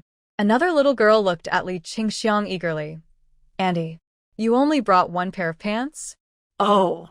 No, I have another one. Li Qingxiang took out another pair of bell-bottom pants. If you want, you can try it. Really? Great. I'll try it. The other little girl also took the pants and left. The others looked at the two people trying on the pants curiously, and then looked at Li Qingxiang. Ontieli. How much is your pants? Are they really only seen on TV? I can testify that they are really only seen on TV. I have seen them. Both men and women can wear them. They are very fashionable. Oh. If they look good, I will buy one too. I wonder if 1 month's salary is enough. Li Qingxiang had thought about it on the way here. Khaki cloth is not very expensive. What is expensive is this gimmick from Haiqing. If it is an ordinary pair of pants, including the cloth and workmanship, plus the cloth coupons, it would only cost more than 10 yuan. But the bell-bottom pants from Haiqing are different. It is not just a pair of pants, but a synonym for fashion, which can make the person wearing it feel the envy of everyone. After trying on the pants, the two girls were very satisfied. Auntie, I want your pants. How much are they? Yes, I want them too. These pants fit me very well, as if they were made for me. Auntie, when your relatives go to Haiqing and bring back good things, you must think of us. Yes, I like these pants very much. How much are they? Li Qingxiang was a little uneasy. These pants are nice looking, but they are not cheap. I told you not to get angry. The little girl laughed out loud. Auntie, of course I know that these pants are not cheap. They are new to Haiqing, so they must be expensive. Just tell me boldly, it's okay. Then I'll tell you. Li Qingxiang cleared her throat. The cost price of these pants is 30 yuan a pair. My relatives didn't dare to buy more, so they bought 2 pairs. They were originally going to keep them for my 2 children, but I couldn't bear to part with them because they were too expensive, so I sold them. I'll add 1 yuan to each pair of pants. Do you think that's okay? Sure. 31, right? I think I'll give you 2 yuan more. You don't make any money from 1 yuan, so next time your relatives bring something good, just give it to us. Yes, that's it. It's settled. I'll give you 2 yuan more, and you can give 1 yuan back to your relatives. People will only think of bringing things to us if they have money to earn. Okay. Then I'll thank you on behalf of my relatives. Li Qingxiang bowed to the 2 little girls with a sincere attitude. Thank you so much. I was planning to give the extra yuan to my relatives. No need. You earn what you deserve. The little girl generously gave 32 yuan to each of them. Li Qingxiang took it with a smile, said a few polite words, and left. Several people in the station were puzzled and asked them, "Why do you take the initiative to give people more money?" She said 31, so 31 is fine. Qiao Mai. Lu Xiaoyu. Are you stupid? You have too much money and nowhere to spend it? Qiao Mai curled her lips. What do you know? Last time my brother-in-law went to Kyoto on a business trip, he bought a pair of jeans, also these bell-bottoms. Guess how much they cost? 40? Qiao Mai shook her head. 50? Qiao Mai shook her head again. 70? Qiao Mai was speechless. Can you stop looking so ignorant and guess higher? What? You want to guess higher? What kind of pants did your brother-in-law buy? So expensive? It can't be 100, right? Seeing that no one could guess correctly, Qiao Mai stretched out and shouted directly. 200. What? 200? A pair of pants? Hiss, hiss, hiss, hiss, hiss, hiss, hiss. That's scary. 200 yuan for a pair of pants? Can you stay healthy and live a long life if you wear them? You don't understand this. Jeans are very popular. We don't have them in our small place. We can only buy them in foreign exchange stores in big cities. Qiao Mai gave everyone some popular science. Auntie Li's relative is a down-to-earth person. His pants are not jeans, but made of cloth. They cost 30 yuan a pair. I believe he really doesn't make any money. Auntie Li is also a down-to-earth person. She just wanted to add 1 yuan. The round-trip fare is 50 cents, and she gave 50 cents to her relative. She didn't make a penny herself. She just wanted to give us good things, but you don't think about it. If you don't let others make money, who will bring you good things? Does Auntie Li have nothing to do every day? She always works for us in vain. After hearing her words, everyone was silent. Think about it. Auntie Li didn't ask for money for herself, but she asked for the fare. If she can't even get the fare, she won't bring good things to people next time. They're just a small city here, and there are very few good things. If you want them, you have to go to a big city. Although Haiqing is close, it takes 7 or 8 hours by train, and you can't go back and forth in a day, and you have to stay there at night. If you just go there to buy a pair of pants, it's really not cost-effective. Auntie Lee's relative is going on a business trip, and he brings back 2 pairs of pants, by the way. It's really nothing to add to you onto him. Lu Xiaoyu felt that what Xiaomai said was right. We are willing to spend $30, so why not spend $2? My pants fit me perfectly, and they're more suitable than those I made at a tailor shop. I will wear them to work tomorrow and show you how good bell-bottom pants look when worn. Li Qingxiang came in breathlessly from outside. Girls, I forgot to tell you one thing. My relative said that it is best to wear high-heeled leather shoes with such pants. If you wear cloth shoes, the beauty of bell-bottom pants will not be reflected. Also, after washing, you must stretch them straight and dry them in the sun, otherwise they will wrinkle and need to be ironed again. Seeing that she made a special trip for these few words, everyone in the room was very moved and felt that Li Qingxiang was a responsible person. In fact, she did it on purpose. If she had said it just now, she would not have felt that she was wholeheartedly thinking about the people in the station. She made this extra trip on purpose to make them impressed. No matter what she said in the future, people in the station would not doubt it.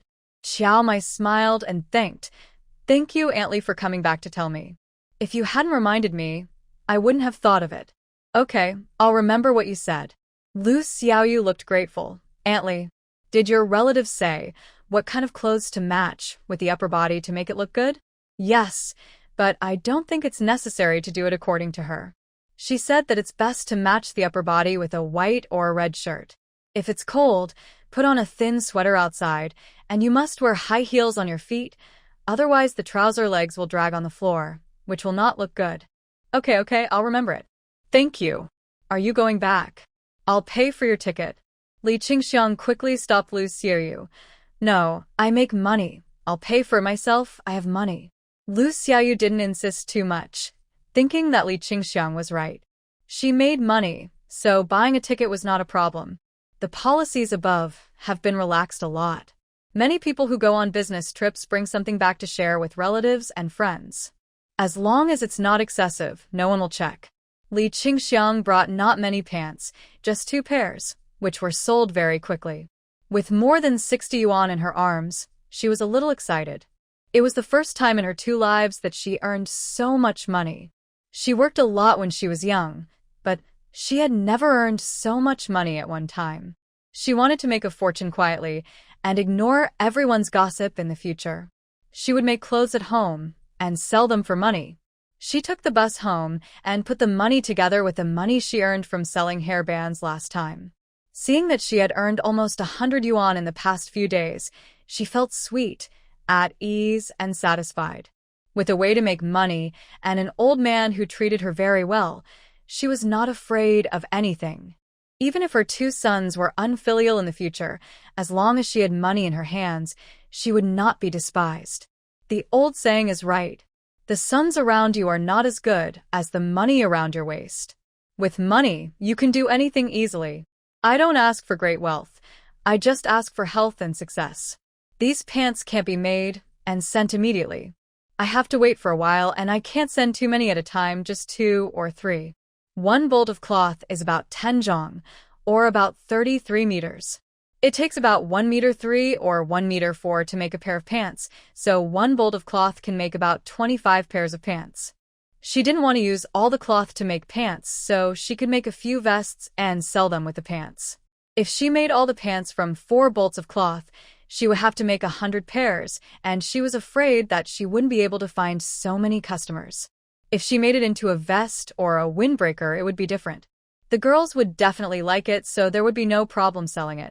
In her previous life, she paid attention to the making of many clothes and made a lot for her children. She knew how to make vests, suits, and windbreakers. It was just that the lining cloth was hard to buy. No hurry. She would make a few pairs of pants first and look for lining cloth when she had the chance. Li Qingxiang was very happy making money by making pants at home. After Chun Dejiang joined the army, he changed his lazy habit of thinking about retiring and going home and worked hard to train his driving skills. More than 10 days after returning to the team, he was called up to the front line. The car company belongs to the transportation department, which is not considered a front line. The person driving with him was his comrade in arms Hu Feng. Hu Feng also came from the countryside. They served in the army together, were assigned to the car company together, and learned to drive together. They were two people with a very good relationship. Hu Feng knew about the situation of Chen Dejiang's family and his plan to retire. Seeing that he came back and worked hard without saying a word, Hu Feng was curious, very curious, when asked why he didn't say anything. He didn't know how many ways he tried, but he couldn't find out any information, and he was unwilling to give up.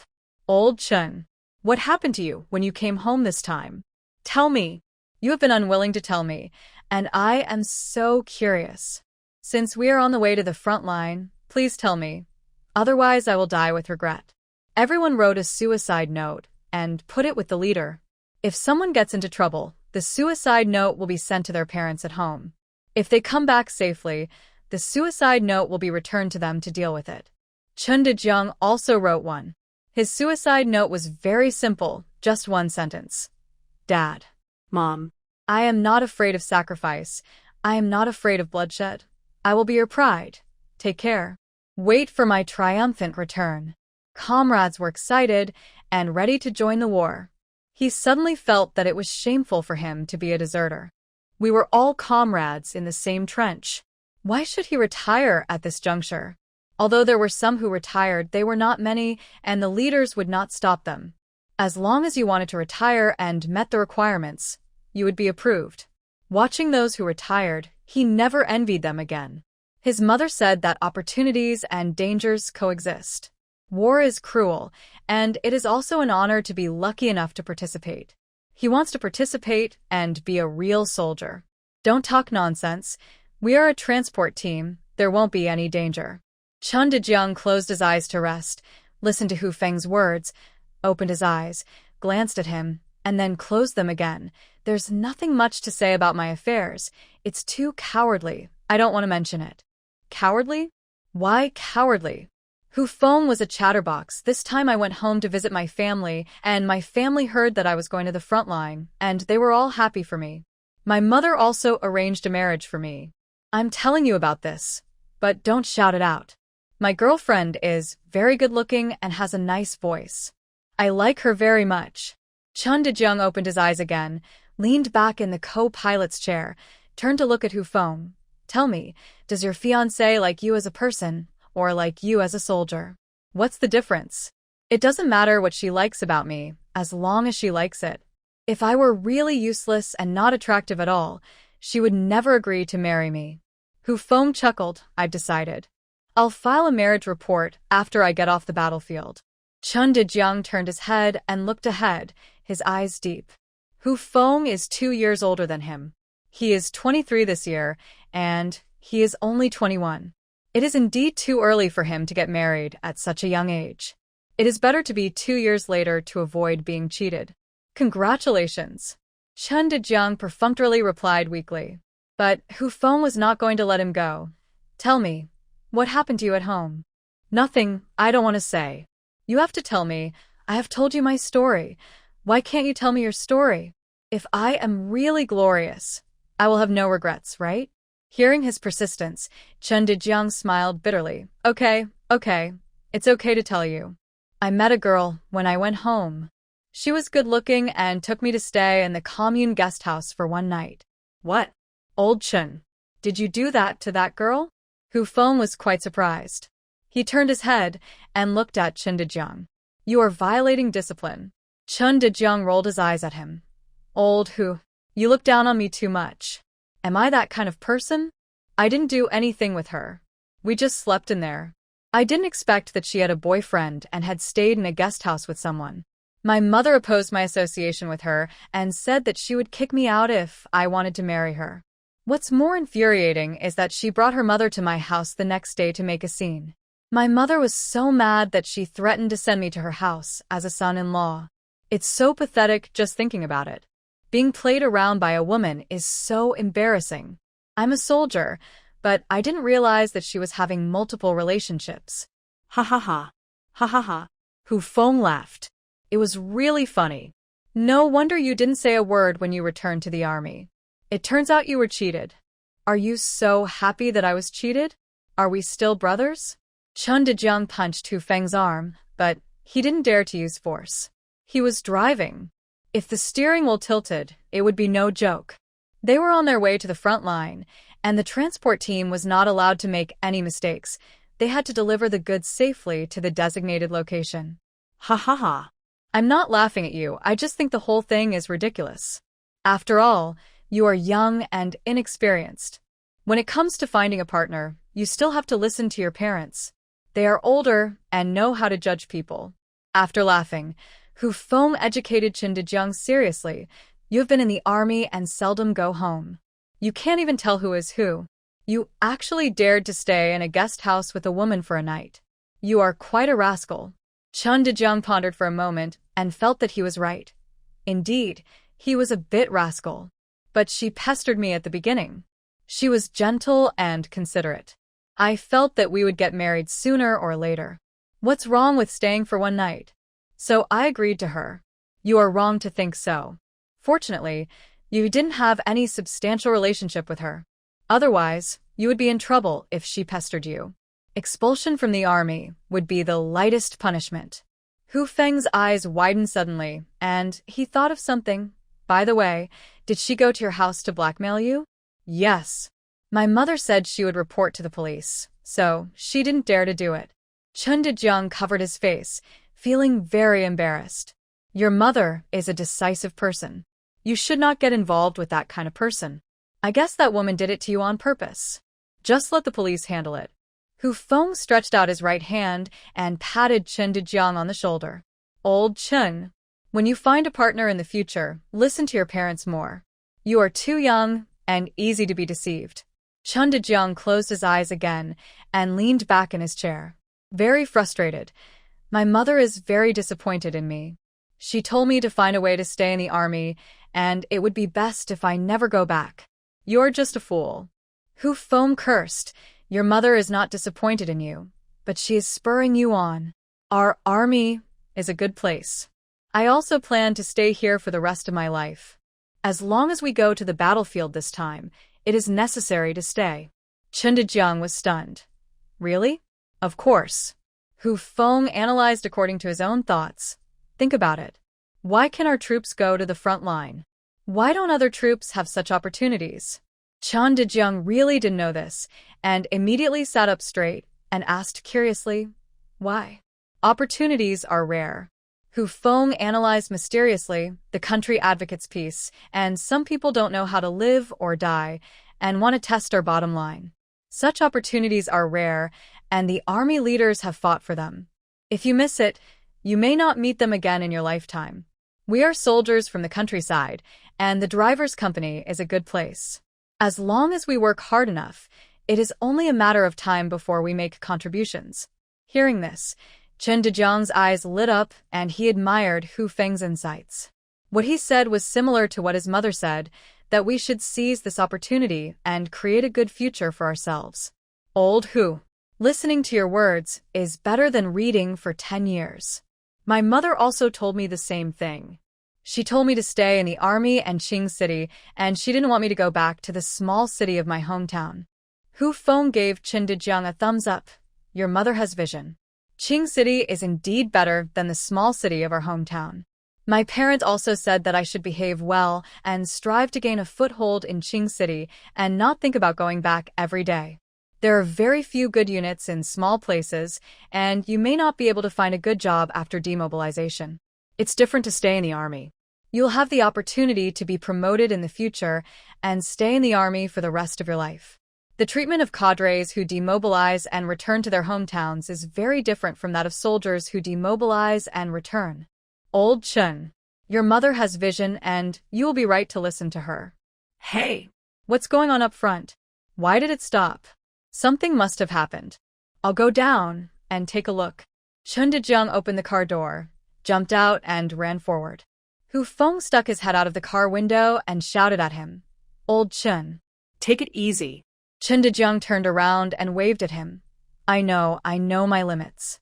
The convoy was parked in a long line on the winding mountain road, lined up in a row, stretching endlessly. All the drivers were here. a total of 108 cars. Each car was a big jiefeng, with 2 people in each car, driving day and night, rushing to the front line thousands of miles away. The method adopted was that the people rested, but the cars did not. The convoy suddenly stopped. It must be that the car in front had some problems. He had to go and take a look. During this period, he thought a lot and did a lot. Knowing that he was going to the front, he asked the mechanic about the common problems that are easy to occur when the car is running continuously. He was afraid that the car would break down after running for a long time, and then he would be in the dark and blind, and failed to complete the mission, which would affect the honor of the entire company. If he knew a little bit, he might be able to deal with the emergency. The car in front stopped. It must be that car that had a problem and broke down. Go and have a look. If you can help, that's the best. If you can't, just learn a little bit. You don't need to panic when you encounter similar problems in the future. He promised his mother that he would make achievements in the army, and he must not break his promise. He must work hard. The hood of the car was already open, and several people were surrounding it. The car in front had already left, and the car behind couldn't pass, so it had to stop. This mountain road was not wide, so there was no way for 2 cars to pass in parallel. If one car broke down, the ones behind couldn't move. The mechanic was in the car in front and had already passed. It was too late to call for help. What's wrong? What happened? Chun Dejiang ran over and asked breathlessly. The 2 drivers turned around at the same time, and one of them answered, "The engine temperature is too high and it broke down." "Have you found out what caused it?" he asked again. "I don't know, I'm checking it." The person next to him replied, "Let me take a look." Chun Dejiang climbed into the car and took a closer look. He had heard from the mechanic before that high engine temperature is usually related to water. Could it be a lack of water? After searching along the waterway, they found a broken water pipe that was leaking water. "The water pipe is broken." "Old Chun, how did you know?" Qian Xiangjuan, who was driving, was very surprised. "I didn't expect you to know how to repair cars." Another driver, Wang Chun, also looked at Chun Dejiang with surprise. "Old Chun, is there any way to fix it?" "As long as it can last until we catch up with the car in front, it will be fine." "I'll try." Chun Dejiang didn't dare to say that he could fix it 100%. He could only say he would try. People around him cheered him up. "Old Chun, since you can see it, you can do it." "Yes, we can't be trapped here. Whether we can catch up with the car in front and try not to fall behind depends on you." "Old Chun, I'm optimistic about you. Let's do it." Chun Dejiang didn't hesitate and took a closer look. The water pipe was not broken very big. In the wilderness, there was no suitable new water pipe to replace, so he could only use the most primitive method to repair it.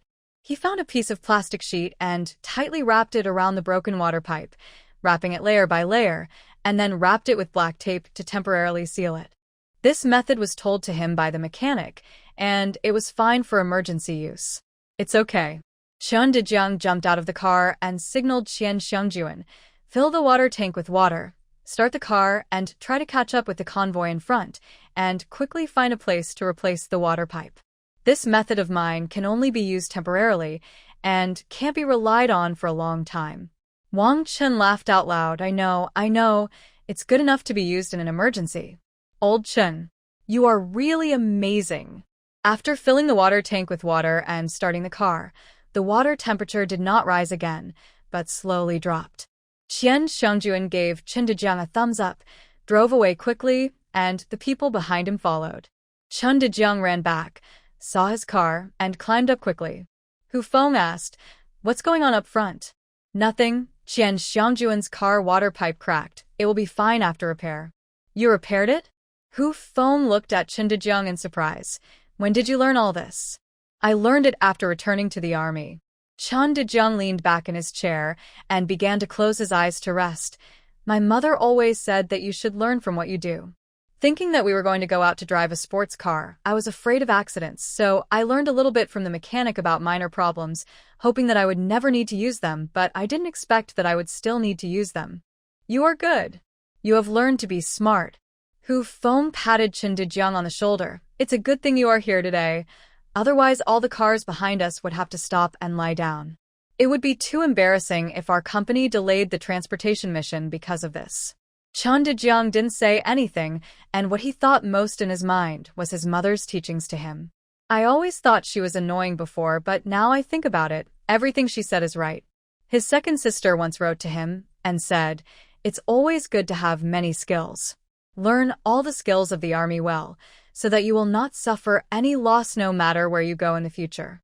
Listening to the two women in the family, he learned more knowledge about vehicles, and he didn't expect that it would come in handy. The convoy drove for several days before reaching the front line. Just as they were about to unload the supplies on the car, they received a notice from their superiors that they could go back. The war was over and the driver company was not needed. Chun Dejiang was dumbfounded. He had finally mustered up the courage to make meritorious service, but now that he had arrived at the place, they said they were not needed. What was going on? If he couldn't make meritorious service, how could he stay in the army in the future? How did the war end? Couldn't they fight for a little longer? Hu Feng made the same expression as him, with a sad face, his head down and no words, as if the sky had fallen. They had just arrived and hadn't made any contribution, but they were told that they were no longer needed and were asked to go back. They didn't need to drive the car back, but sent a plane to send them all back to their original unit. The moment he got off the plane, Chun Dejiang felt so unreal. The war that he was afraid of originally drove him back without even giving him a chance to take a look. His mother's words were verified again. Some opportunities are not given to others just because he wants them. It depends on whether you have such a blessing in your life. He was an unlucky man. He went to the battlefield but didn't have the chance to participate. Li Qingxiang didn't know Chun Dejiang's experience in the army, and she didn't want to know. She was busy making pants. After making 3 pairs of pants, she made 3 vests, designed according to the vest of a suit. No lining, just 1 layer. It was really hard to find a suitable lining. Now it is late May. The weather is not too cold or hot. The vest is thin, and it is just right to wear a shirt inside. Chun Feng's hairbands were also made and sent back. Li Qingxiang settled it with her according to the manual price of 2 cents per hairband. Mom, you don't have to count the money for me. Just put it in the account. It will be used for Yang Yang's living expenses. Li Qingxiang thought about it, felt it was okay, and nodded in agreement. This time when she went to the city, she brought 3 sets of clothes and a lot of hairbands. Li Mingming and Sun Xiaoyan each bought a set of clothes. The pants were 32, the vest was 25, and the set of clothes was 57. Xiao Mai and Lu Xiaoyu also asked for a vest each, and the remaining 2 pairs of pants were bought by the other 2 girls. Originally, Xiao Mai wanted to buy another pair of pants, but after hesitating for a moment, the pants were sold out. She pulled Li Qingxiang's hand and acted coquettishly. "Aunt Li, I want to buy another pair of pants, just 1 pair. I don't have any replacement ones. You don't know, after I put on the new pants, I am the most outstanding one in our neighborhood." Several sisters wanted my pants, but they hesitated after hearing the price. My mother said that the pants are really nice, and she wants to buy them too. My sister also wants to buy them. Can you ask your relatives to bring back a few more pairs? Lu Xiaoyu giggled after hearing this. "Aunt Li, the female ticket sellers at our bus station are all the envy of the girls in the city. If your relatives are really capable of buying these pants, please bring me 5 pairs. My aunts and several aunts all want them." Li Qingxiang was very happy when someone wanted to buy pants. "You can bring them, but I'm afraid the size may be different. Can you tell me what their waist circumference is? What about their height? Bell-bottom pants cannot be altered. If the bell-bottom part at the bottom is cut off, the pants will not look good. Just the same size as the one I'm wearing." They've all tried it on, and they all fit. Lu Xiaoyu couldn't help laughing when she recalled what happened after she took the pants home that day. "Haha. only. You don't know, I took the pants to my grandmother's house for dinner that day, and my aunt and aunt saw it. They all tried it on and clamored to buy it. Later, when I got home, my eldest aunt came back and saw it too. She also tried it on and clamored to buy it. I promised them that I would definitely buy it for them." "Aunt, "You can't let me break my promise." Li Qingxiang deliberately frowned, a little embarrassed. "You want too much. 5 pairs. The cost is more than 100 yuan. Can you give me a deposit? So that my relative can rest assured. Aunt, what you said is right. You really want a lot. People bring so many pairs at once. What if they regret not wanting them after they bring them back? Li Mingming spoke for Li Qingxiang, Xiaoyu. Just give me a deposit. It's not much. 10 yuan for a pair of pants. Lu Xiaoyu was embarrassed. I don't have that much money, just 10 yuan. Aunt Li, don't worry. As long as you bring them back, I'll take them all.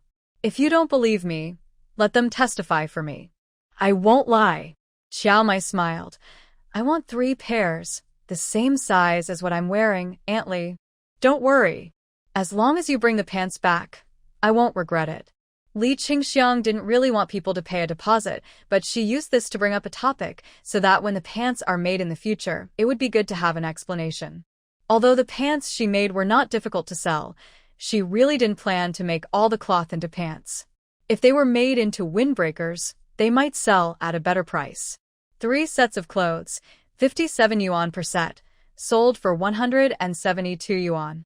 Hairbands, hairpins, and other things also sold for more than 10 yuan, almost 200 yuan. She was not stingy either. She gave each person who bought pants and vests a hairband and let them choose. The girls were very happy to get free things, and they all thought that Li Qingxiang was good at handling things. She was generous and open-minded, and not stingy.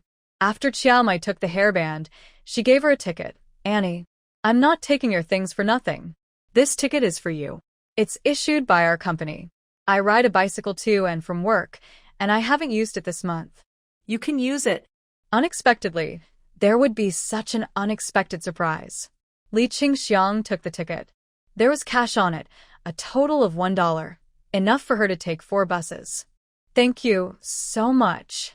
Comrade Xiao Qiao, how about I exchange something with you? Pick 2 hairpins to wear. Xiao Mai waved her hand. No, I gave it to you because I see that you are a real person. If you don't use it, it will be scrapped by the end of the month. You come to us often, and it's the most suitable for you. Li Qingxiang didn't insist. It's a good thing to have give and take. She didn't want to be too unfamiliar with these girls. With the money in her arms, she said goodbye to everyone with a smile and got on the bus to go home. The fare this time was paid with the ticket given by Qiao Mai. The ticket seller was a man in his 40s. When he saw Li Qingxiang, he greeted her. Sister Li, are you here to send fashionable pants to the girls in our unit again? Let me tell you, Lu Xiaoyu was noticed by Su Rui, a young driver at our bus stop, just because she wore the pants you bought. Ah? Is that true? Li Qingxiang opened her mouth in shock. Are you kidding me? Why did Su Rui like Lu Xiaoyu, who is wearing bell-bottom pants? I know about this, I'll tell you. Li Qingxiang found it funny in her heart. When men gossip, women really have nothing to do. Look at this uncle, his face is full of gossipy expressions. People were kind enough to share Lu Xiaoyu's story with her, and she couldn't refuse. She could only sit opposite the ticket seller and listen to him talk. The conductor started to talk excitedly, just like a storyteller. The day before yesterday, Su Rui and I were on the same bus, running on another route. Lu Xiaoyu and Lao Du were also running on that route.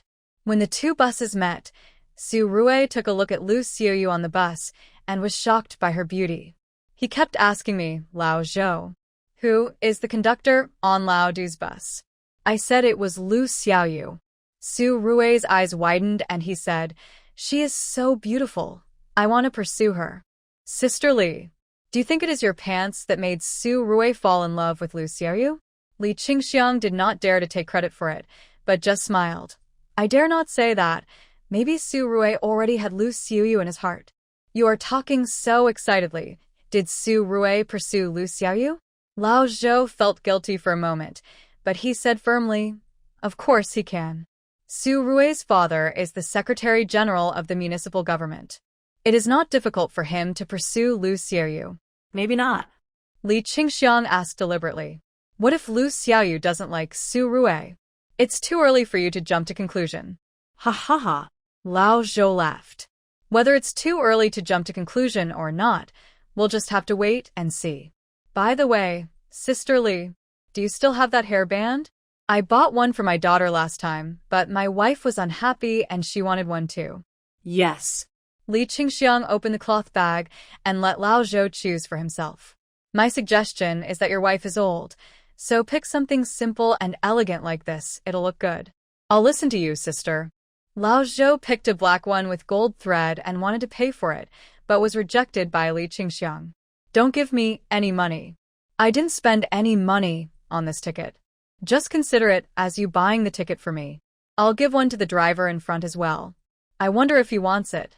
Of course he will. Lao Zhou shouted to the front. Lao Du. Sister Li wants to give you a hairband. What pattern do you want? Lao Du stopped the car and waited for the passengers to get on the car. Then he came over and picked 5. I have 3 daughters, a daughter-in-law, and my wife. I bought them all. Sister Li. How much are these? Forget it. Consider it a gift for you. Li Qingxiang made a lot of money today and was very happy. A few hairbands were really worthless. The cloth was taken for free from the supply and marketing cooperative. Only the rubber bands and thread inside, and the labor cost of sewing them, were less than 5 cents. No, I don't want 1 or 2, I have to pay. I've asked around, these are 20 cents each, I took 5, a total of $1. Lao Du took out $1 from his pocket and stuffed it into Li Qingxiang's hand. The people who got on the bus also saw it and bought a lot of it. She planned to take some of the remaining ones back home. When she had saved up a lot, she would try her luck at the entrance of the cinema to see if anyone wanted them. It's not suitable to set up a stall outside now. It's too blatant, and I'm afraid of being caught. It's probably okay to set up a gorilla stall for a while. Lao Du paid the money, and Lao Zhou felt embarrassed, so he simply bought 4 more and gave $1. When she got home, Li Qingxiang took out the money from the cloth bag and put it together with the previous 2 times. It was almost 300 yuan. She was excited just thinking about it. She didn't expect the pants to sell so well. It's only been a short time, but she made so much money. After deducting the cost, there would be a lot left. She didn't tell the 2 children how much money she made, for fear that they would let it slip and the eldest brother Qinyun would hear it. That child was really spoiled by her. No wonder he dared to borrow money from her in his previous life and didn't pay it back. It was obvious that he wanted to cheat her. The youngest son was a heartless fool. If he knew what was going on at home, he would definitely go out and make a fuss. The 4th daughter, Chen Shui, was smart, but she couldn't be told. She had to study with peace of mind, lest she worry about something happening to her all day long. Chen Fugue saw Li Qingxiang making clothes these days. When he came back today, he was a little surprised to see that she was not making clothes. Xiang, have you finished making clothes? Are you tired? If you are tired, take a break. Don't be busy all the time. You have been busy all your life. Seeing the sincere concern on his face, Li Qingxiang felt that she was lucky. She smiled and told him, I will start tomorrow. I just came back from the city, and I am a little tired. Then you take a break. I'll go to cook. Chen Fugue took off his Zhongshan suit, rolled up his sleeves, and was about to carry firewood to the kitchen, but was stopped by Li Qingxiang. Why are you in such a hurry? I'll go cook later. How's the matter of buying wood for Feng'er's family going? Is there any progress? Yes, it's already been negotiated. Chen Fugue sat down and reported to Li Qingxiang, the price and other things have been agreed. I thought Feng'er would separate next year, so I ordered a few pieces of furniture for her. They promised to finish the work and paint it and bring it back together. What do you think? What furniture did they order? Li Qingxiang thought for a while. You can talk to them tomorrow. We have to order 1 more set. Whatever Feng'er has, Yuner must have it too. Chen Fugue wondered. Yuner hasn't separated yet. Why order so early? Don't bother 2 people for the same matter. Since we have decided, we should order 2 sets, so that Yuner won't say that we are biased. Li Qingxiang mentioned Qinyun, and her face was obviously unhappy. We ordered them all together and brought them back in 1 batch. She can't find any reason to say anything. What furniture did you order? Chen Fugue looked at Li Qingxiang in astonishment. I really haven't thought so much. I just want to order it for Feng'er first. She will separate from the family next year. Li Qingxiang sighed helplessly. I didn't think so much before. The last time the 2 children came home for a meal, I figured everything out. The eldest is narrow-minded and jealous. She wants to take advantage of everything and won't suffer any loss. Sooner or later, they will separate. I will pull the furniture back and put it at home. When I come back, I will tell her that this is bought with Fenger. Things from the same place have the same price. After a moment of silence, Chin Fugue nodded slightly and sighed helplessly. You are right to do so. Then buy it. I ordered a cabinet, a wardrobe, a low cabinet, and a wash basin rack for Fenger, making a total of 4 items. Then add another set and bring them all back when you pull the furniture. If you don't have enough money, I have some here. Looking around, Li Qingxiang whispered to Chin Fugue, don't think that I have been busy during this period. I have earned a lot? Really? Chin Fugue's eyes lit up. How much did you earn? Guess. Chin Fugue lowered his head and thought for a while, then held up a finger. Do you have 100 yuan? Li Qingxiang nodded, then shook her head. More than that, guess again. 200? Chin Fugue pointed with. Li Qingxiang didn't shake her head or nod, but just smiled. Chin Fugue knew that he guessed right, and his eyes widened a lot. Xiang, you didn't lie to me? Is it really 200? I didn't lie to you, it's really that much. Chin Fugue opened his mouth in disbelief. Xiang, you are too amazing. My monthly salary all added up is less than 100. How long have you been working? You earn more than me? Why? You don't like it? Li Qingxiang deliberately frowned. Am I too capable and make you lose face? No, I don't think so. You have always been a very capable person. Chin Fugue smiled, stretched out his hand to tuck the hair behind Li Qingxiang's ears. I'm just a little surprised. What method did you use? Why are those people willing to buy the clothes you make? Li Qingxiang stood up and prepared to cook. Don't worry about it. I have my own way. Don't tell anyone about this, including the children at home. If the eldest daughter knew about it, she would be the first one to come to our house every day to make trouble. I annoyed her to death. I know. Chin Fugue followed her into the kitchen and sat on the low stool by the fire. The eldest daughter is stingy and selfish. After all, they are my own children. I can't just watch and do nothing. So, let it be. You can do it if you want. I won't do it anymore. Li Qingxiang's attitude was clearly expressed. Lu Daqi is a selfish person, and the eldest brother is almost the same. Both husband and wife are extremely selfish. When we are old, it would be okay if we don't have anything, but if we do have something, everyone will help, but Lu Daqi definitely won't. She remembered the profound lesson of her previous life very well. She really didn't plan to have any financial relationship with Lu Daqi in this life, and she would never treat him well again. It's not worth it. Chin Fugue didn't say anything. He looked up at Li Qingxiang suspiciously, feeling that she had changed too much, which made him a little uncomfortable for a while. Didn't the wife love the eldest brother the most before? She changed all of a sudden. What happened? He didn't dare to ask, for fear that she would not want to say. Li Qingxiang ignored all this and continued.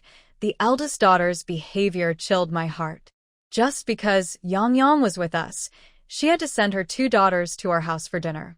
I was afraid something might happen, so I sent her back. But she was unhappy and yelled at me, saying that I didn't like her children. Why didn't I like them? I was just worried that something might happen to the children. Later, I heard Lu Daqi say that a 13-year-old girl was abducted in Shangyang village, and then I calmed down. The eldest daughter's words broke my heart. From now on, we should give what we should give, and not give what we shouldn't give. I have come to terms with it. My children are debt collectors. I owed them in my previous life, and they are here to take revenge. There are those who want to repay their gratitude, but not many. Let's prepare the things for her to divide the family property. The 3 brothers will divide the family property sooner or later. Her parents-in-law are not as reasonable as Fenger's parents-in-law. Her father-in-law is a miser.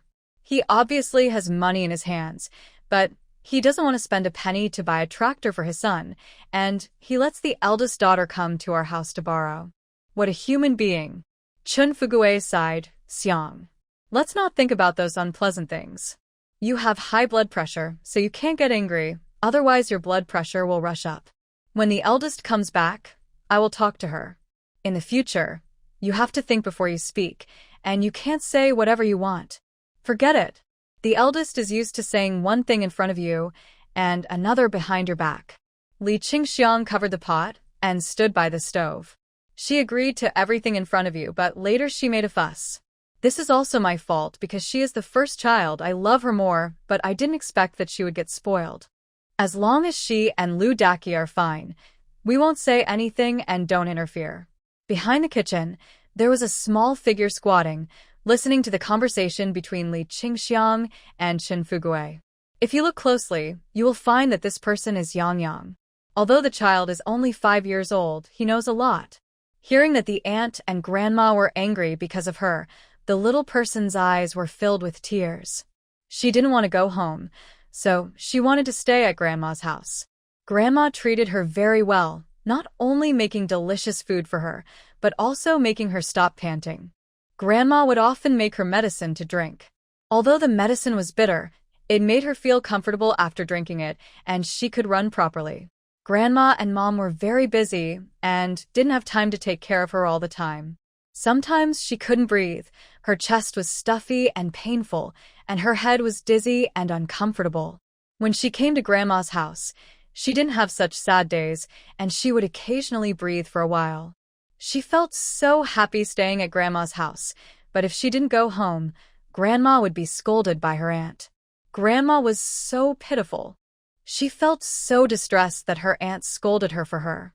Thinking about it, Yang Yang cried, covered her mouth, sobbed softly, and tears dripped down.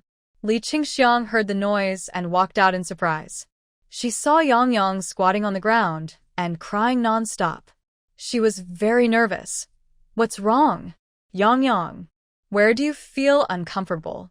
The child cried, and the first thing she thought of was that she was uncomfortable. Qin Fugui also came out, picked up the child, carefully checked her condition, and touched her forehead. She's not panting. She doesn't have a fever either. Could it be that she has a stomachache? Xiang, I'll take her to the health center to see if she has ascariasis. Li Qingxiang was also unsure. I gave her pagoda candy to kill ascariasis the day before yesterday. She shouldn't have ascariasis. Yang Yang, tell Grandma, what's wrong with you? Yang Yang hid in Qin Fugui's arms and cried softly. Whoa, it's my fault. I shouldn't have stayed at Grandma's house, but I don't want to go back. The bed at home is too small. I dare not stretch my arms and legs when I sleep, for fear of kicking my brother or crushing my sister. Grandma, I'm sorry. I've caused you trouble. Whoa, I didn't know that my aunt would be unhappy. Whoa, I didn't know what to do. Whoa, I can only cry. Hearing this, Li Qingxiang felt very sad. She didn't expect that the child heard their conversation and scared her to tears. Taking Yang Yang from Qin Fugui's arms, he patted her on the back and coaxed her. Yang Yang, Grandma took the initiative to bring you here. It has nothing to do with Aunt. Don't worry about whether Aunt is happy or not. Grandma will take care of it. You can live here with peace of mind, take good care of yourself, study hard in the future, and try to get into a university in a coastal city. Your illness will slowly disappear. If you like Grandma's house, stay here. Grandma likes you living here, so you can keep Grandma company. Although Yang Yang is only 5 years old, she is very sensible and precocious. In addition to her poor health, she is delicate and sensitive. She started crying after listening to their conversation. Originally, she didn't know whether she should continue to stay. She wanted to stay, but was afraid that people would dislike her. She had no choice but to cry. What else could a 5-year-old child do? Thank you, Grandma. Yang Yang stopped crying and wiped her face with her little hands. I will study hard and try to get into the city Grandma mentioned. That's right, the climate there is good, suitable for you to recuperate. Li Qingxiang didn't treat Yang Yang as a child, but treated her as an adult. When you go there in the future, find a way to settle down there. Grandma is old, and we can spend the winter there. Okay. Yang Yang agreed very seriously and leaned in Li Qingxiang's arms, well-behaved and pitiful. Qin Fugui went back to continue cooking, feeling very uncomfortable. The eldest brother's behavior unintentionally hurt Yang Yang, which was indeed wrong. People say that bullying the old should not be bullied by the young, and bullying the young will cause trouble. Why doesn't she understand? Why is she meddling in Yang Yang's affairs?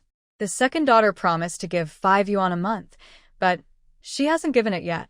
She will definitely give it in the future. Both of them are extremely honest and filial people. They will not think of calculating their parents and relatives. They would rather suffer losses themselves than let their brothers and sisters suffer losses. Doesn't the eldest daughter understand? After being disturbed by Yang Yang, Li Qingxiang felt that she had to be careful when she spoke next time so that she couldn't be heard by her.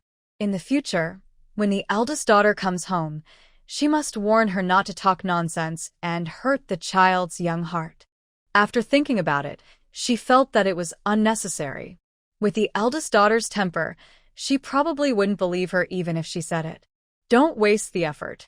When she comes, she will send Yang Yang out to play. After making 3 pairs of pants, she went to the city once. After making 3 more pairs, she went again. After making the last 2 pairs, she went to the city for the 3rd time. Ordinary people, who have nothing to do all year round, will never go to the city. Everything can be bought in town. Who would go to the city for no reason? Li Qingxiang has been to the city too many times during this period, which has aroused everyone's curiosity. After all, they all lived in the same town, and they saw each other every day. Basically, they knew everything that happened in each other's family. Wu Yuemei heard that Li Qingxiang always went to the city, so she went home and told her mother Qi Jinjin the news. Qi Jinjin thought about it and came up with an idea. She also wanted to know why Li Qingxiang always went to the city. She wanted to keep an eye on her and see what she was doing. Qi Jinjin did not live in the town, but her home was not far from the town. In order to keep an eye on Li Qingxiang, she even stopped working and took a week off. Li Qingxiang was so infuriating.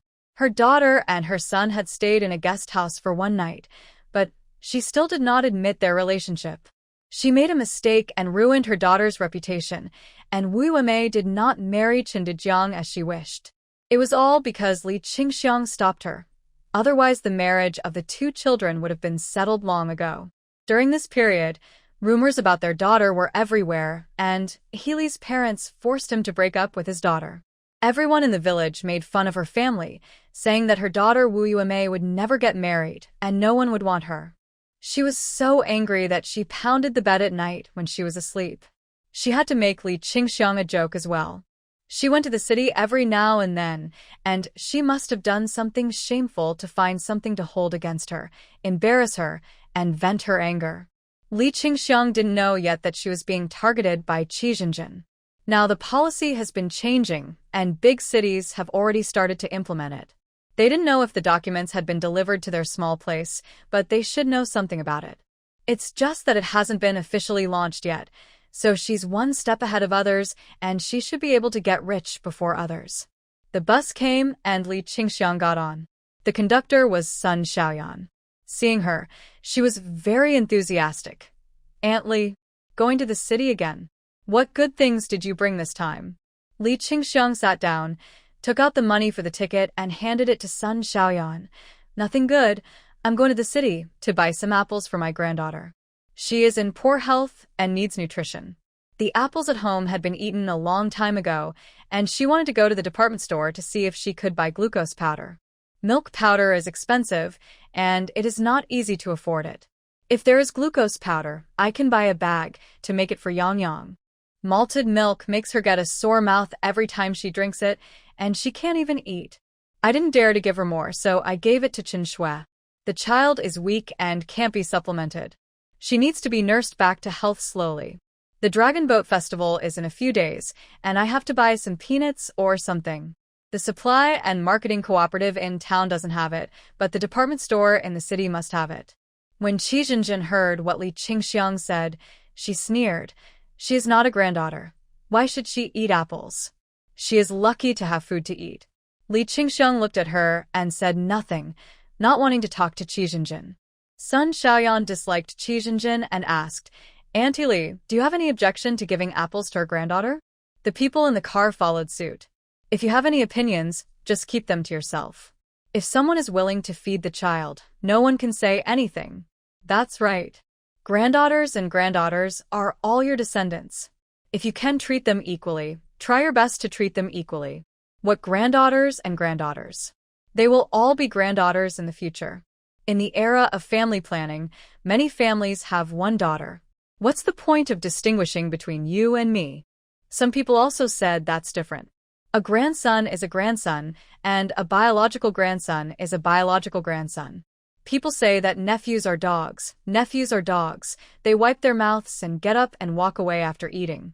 Do you think the biological grandson will walk away? Where can he go? Li Qingxiang thought to herself. She thought so and did so in her previous life, but she was frozen to death in the pigsty. She would never distinguish between them in this life. Yang Yang was the best person to her, so she would naturally treat the child well. Who cares what people say? It has nothing to do with her. Qi Zhenjin found a seat at the back and sat down. She didn't say anything. She didn't want to confront Li Qingxiang. She was following her. The car swayed to the city. Li Qingxiang got off, said hello to Sun Xiaoyan, and walked towards the street where the department store was. That street is called Qianjin Road. Beyond it is Jiefeng Road, and next to it is Zhongshan Road. These three roads support the prosperity of the entire city. Jiefeng Road is the main road, with Zhongshan Road and Qianjin Road passing through its two ends, forming A is not equal to shape. The cinema, department store, drugstore, people's photo studio, people's hotel, barbershop, municipal hospital, etc. are all on this street. The bus does not go there but passes by outside, so Li Qingxiang can only get off and walk. She got off the car, and Qi Zhenjin also got off.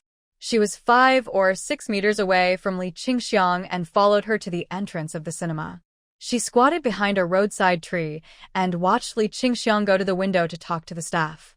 Qi Zhenjin thought she was going to buy a ticket to see a movie and said poo in a low voice.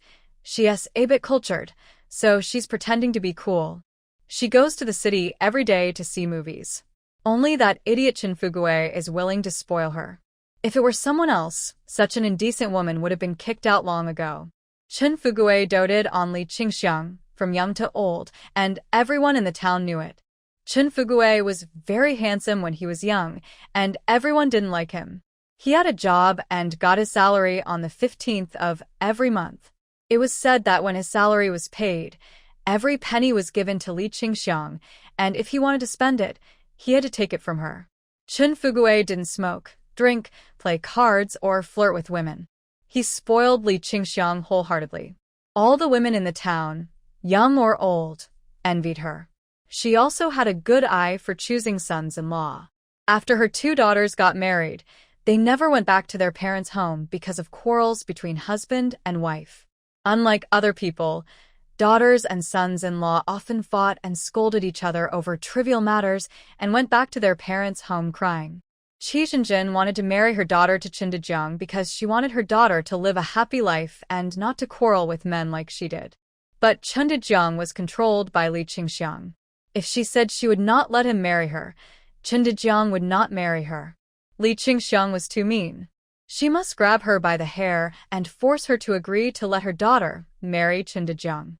After waiting for a while, Qi Zhenjin felt very strange when she saw Li Qingxiang standing at the door of the cinema with a cloth bag on her back instead of walking into the cinema. What was she doing standing there? Was she waiting for someone? I haven't heard that she has any relatives in the city. While she was wondering, the movie theater was over and Li Qingxiang opened the cloth bag and put it on the ground. Some people were selling water and some were selling melon seeds, and she was sandwiched in between. Qi Zhenjin understood that she was engaging in speculation. He, Li Qingxian. You are so brave, no wonder you often come to the city. It turns out you're doing bad things. This time, I will beat you to death. Qi Zhenjin's eyes narrowed with smiles when she saw Li Qingxiang's behavior, and she was happier than if she had picked up 10 yuan. She stood up with her back hunched and walked towards a sentry box not far away. Li Qingxiang was unaware and was shouting at the top of her voice. Headbands, hairpins for sale, fun stuff from Haiqing, come and have a look. The old lady selling melon seeds nearby leaned over and said, Girl, can you show me one? I have an older granddaughter at home, buy one for her. The old lady selling water pointed to a hairpin and said, I want that one. Show me how it's sold. Li Qingxiang didn't expect that the first two people who patronized her business were two small business colleagues, and she immediately showed them the things for them to choose from. The young girls coming out of the cinema saw the hairbands, and they came over in a rush, chattering about the prices, and squatted down to start choosing. A movie ticket was still 25 cents, and a hairband was only 20 cents, which was really not expensive. The main thing is that these things are hard to come by, and some girls see people wearing them, but they just don't know where to buy them. It's not easy to come across them, so you have to buy a few more, whether you give them as gifts or wear them in rotation. They are quite suitable. There were many people, but Li Qingxiang did not show any signs of panic. She collected money, made change, and took things in an orderly manner. People at this time were very honest and would not take more or give less. Knowing that these were fun things from Haiqing, everyone wanted to buy them. Li Qingxiang brought a lot of things, all made by Chen Feng during this period. This child worked quickly and skillfully, and some of them were crocheted with a hook. The pattern she taught was a bright red plum blossom with yellow stamens, which looked particularly pleasing to the eye. This one was more expensive, costing 1 yuan each. She crocheted 5 in total, and all of them were snatched away. The old man selling water and melon seeds looked at each other and was glad that they had acted first. If they were late, they would not be able to buy anything at all. Qi Zhenjin went to the sentry box to report, "Comrade, there are people speculating and profiteering at the entrance of the cinema. Go and catch them." There were 3 police officers sitting in the sentry box, all in their 30s or 40s, wearing the same uniform and wearing big hats. One had a round face, one had a fat face, and one had a thin face. The round-faced man asked, "Are the old people who sell melon seeds and water the ones you are talking about speculating? We allow that, so don't worry about it." The fat-faced and thin-faced men said nothing, glanced at Qi Zhenjin, then retracted their gaze and continued to read the newspaper in their hands. The news from above had been passed down, and they could turn a blind eye to the small vendors. "I'm not talking about them, but an old woman who sells other things. You should go and check it out. Don't let her run away." Oh, "Is there such a thing?" The fat-faced man stood up. "I'll go and check it out, you guys stay here." The round-faced and thin-faced men nodded and watched the fat-faced man leave with Qi Zhenjin. When they arrived at the entrance of the cinema, Qi Zhenjin didn't dare to go over, fearing that Li Qingxiang would recognize her, and she was still squatting where she had just squatted. Seeing that she didn't leave, the fat-faced man ignored her and walked over by himself. Qi Zhenjin was very happy. If Li Qingxiang was taken away by the police, she would go back and make a good publicity so that everyone in the town would know about the bad things she had done. She was caught by the police for speculation in the city. Ha ha ha. Just thinking about it makes me happy. Li Qingxiang has come to this day. How can she have the face to go back and see people? Qi Zhenjin, squatting behind a roadside tree, imagined a miserable story of Li Qingxiang being caught, educated, paraded through the streets, spurned by everyone, pelted with rotten eggs and rotten vegetable leaves, and finally being too ashamed to see people, hiding in the house in misery, and not daring to go out. It seemed that the more miserable Li Qingxiang was, the more satisfied she felt. It was right to come to the city today. Although she spent 25 cents on the bus ticket, she felt it was worth it as long as she could see Li Qingxiang's misery. It didn't matter if she didn't have a penny in her pocket, and it didn't matter if she had to walk back later. She was happy with it. "Miss, you have 2 hairbands in total. I charged you 40 cents, and you gave me 50 cents. Here's your change, 10 cents. Here you go. Thank you for your patronage. You took 2 hairpins, $1. Okay, thank you. Miss, you took 4 headbands. Each one is 15 cents, for a total of 60 cents. You want to change the hairbands? Sure. Go ahead. Big sister. Who are you buying these for? I can help you with some advice. Are you buying them for your granddaughter? This one is pretty, playful, and cute. Yes, that's what my granddaughter wears on her head. I didn't bring her here today, otherwise she would have helped me to attract business. She's 5 years old and very cute." Li Qingxiang had been getting hairbands, hairpins, and headbands for people, counting money, and chatting with people. She didn't notice the fat-faced policeman at all. When someone walked up to her, she was surprised. Hey, the police are here? I haven't done anything bad. I've only done good things for the lives of Chinese Americans. There are many children in my family, 2 of whom are still studying, one preparing for college entrance exams, and the other preparing for high school entrance exams. The burden is heavy, and their father's salary alone cannot support them, so I want to make some things to earn some money. The fat-faced policeman didn't say anything, looking at the things in Li Qingxiang's hand, and the old man selling water next to her helped to plead. Old Yang, don't be too serious. It's not easy for the eldest sister. If you think she is a hindrance, just let her go. The old man selling melon seeds rolled his eyes. Old Yang, how about this? Put the eldest sister's things here to sell, so she won't be considered as speculation. Li Qingxiang hurriedly thanked the 2 old men. Thank you. Thank you. I've almost sold all this. I'll leave now, right away. The fat-faced policeman, Old Yang, still didn't say anything, picked up a hairband on the ground, put it in his hand, and looked at it. How much is this? The helper selling melon seeds answered. 2 cents each. Yes, 20 cents each. Li Qingxiang smiled, feeling uneasy, wondering what the police officer Old Yang meant. This kind of thing. According to the rules of previous years, she might be criticized, paraded through the streets with a dunce cap on her head, and thrown rotten eggs and rotten vegetable leaves. Today, it is obviously impossible to do that, but she doesn't know what the specific punishment will be. Maybe it all depends on the personal will of the police officer. Public Officer Yang, I'm sorry. I was wrong. I won't do this again in the future. Please let me go. Li Qingxiang pleaded in a good voice. Fat-faced Old Yang didn't say anything. He looked at the hair circle, then the hairband, and then the hairpin. He looked at them all carefully before standing up. Sister, don't come out to set up a stall in the future. Come with me to meet someone. You can sell all your goods to him in the future. Li Qingxiang was stunned for several seconds before she reacted. Who are you taking me to see? Don't ask. Come with me. Fat-faced Old Yang gonged and nodded. Your stuff is very special and has a market. It's a good idea. Big sister, you are a talent who turns waste into treasure. If he sees your craftsmanship, he will be so happy. What?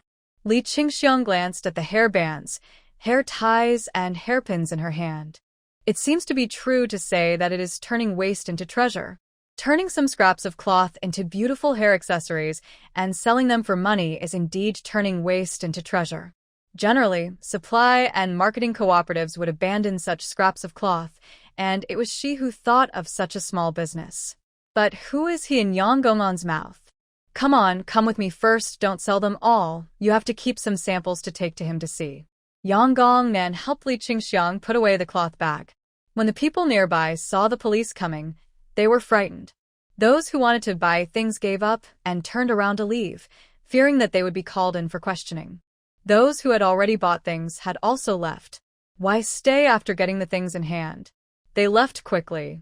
Qi Zhenjin felt uncomfortable when she saw Li Qingxiang being taken away by Yang Gongnan. Why? Because Yang Gongnan's attitude towards Li Qingxiang was wrong. He was too polite. It didn't seem like he was arresting Li Qingxiang, but rather inviting her to the police station. What was going on? Why was the fat-faced policeman so polite to Li Qingxiang? Did they know each other? Impossible. Li Qingxiang was a rural woman like her. She didn't know anyone in the city. How could she know someone from the police station? If they didn't know each other, why was the fat-faced policeman so nice to her? Seeing the 2 of them walking forward, Qi Zhenjin followed them. She wanted to see what was going on. The city was not very big to begin with. After walking for about half an hour, they came to a factory. She couldn't read, so she didn't know what kind of factory it was. Li Qingxiang knew it.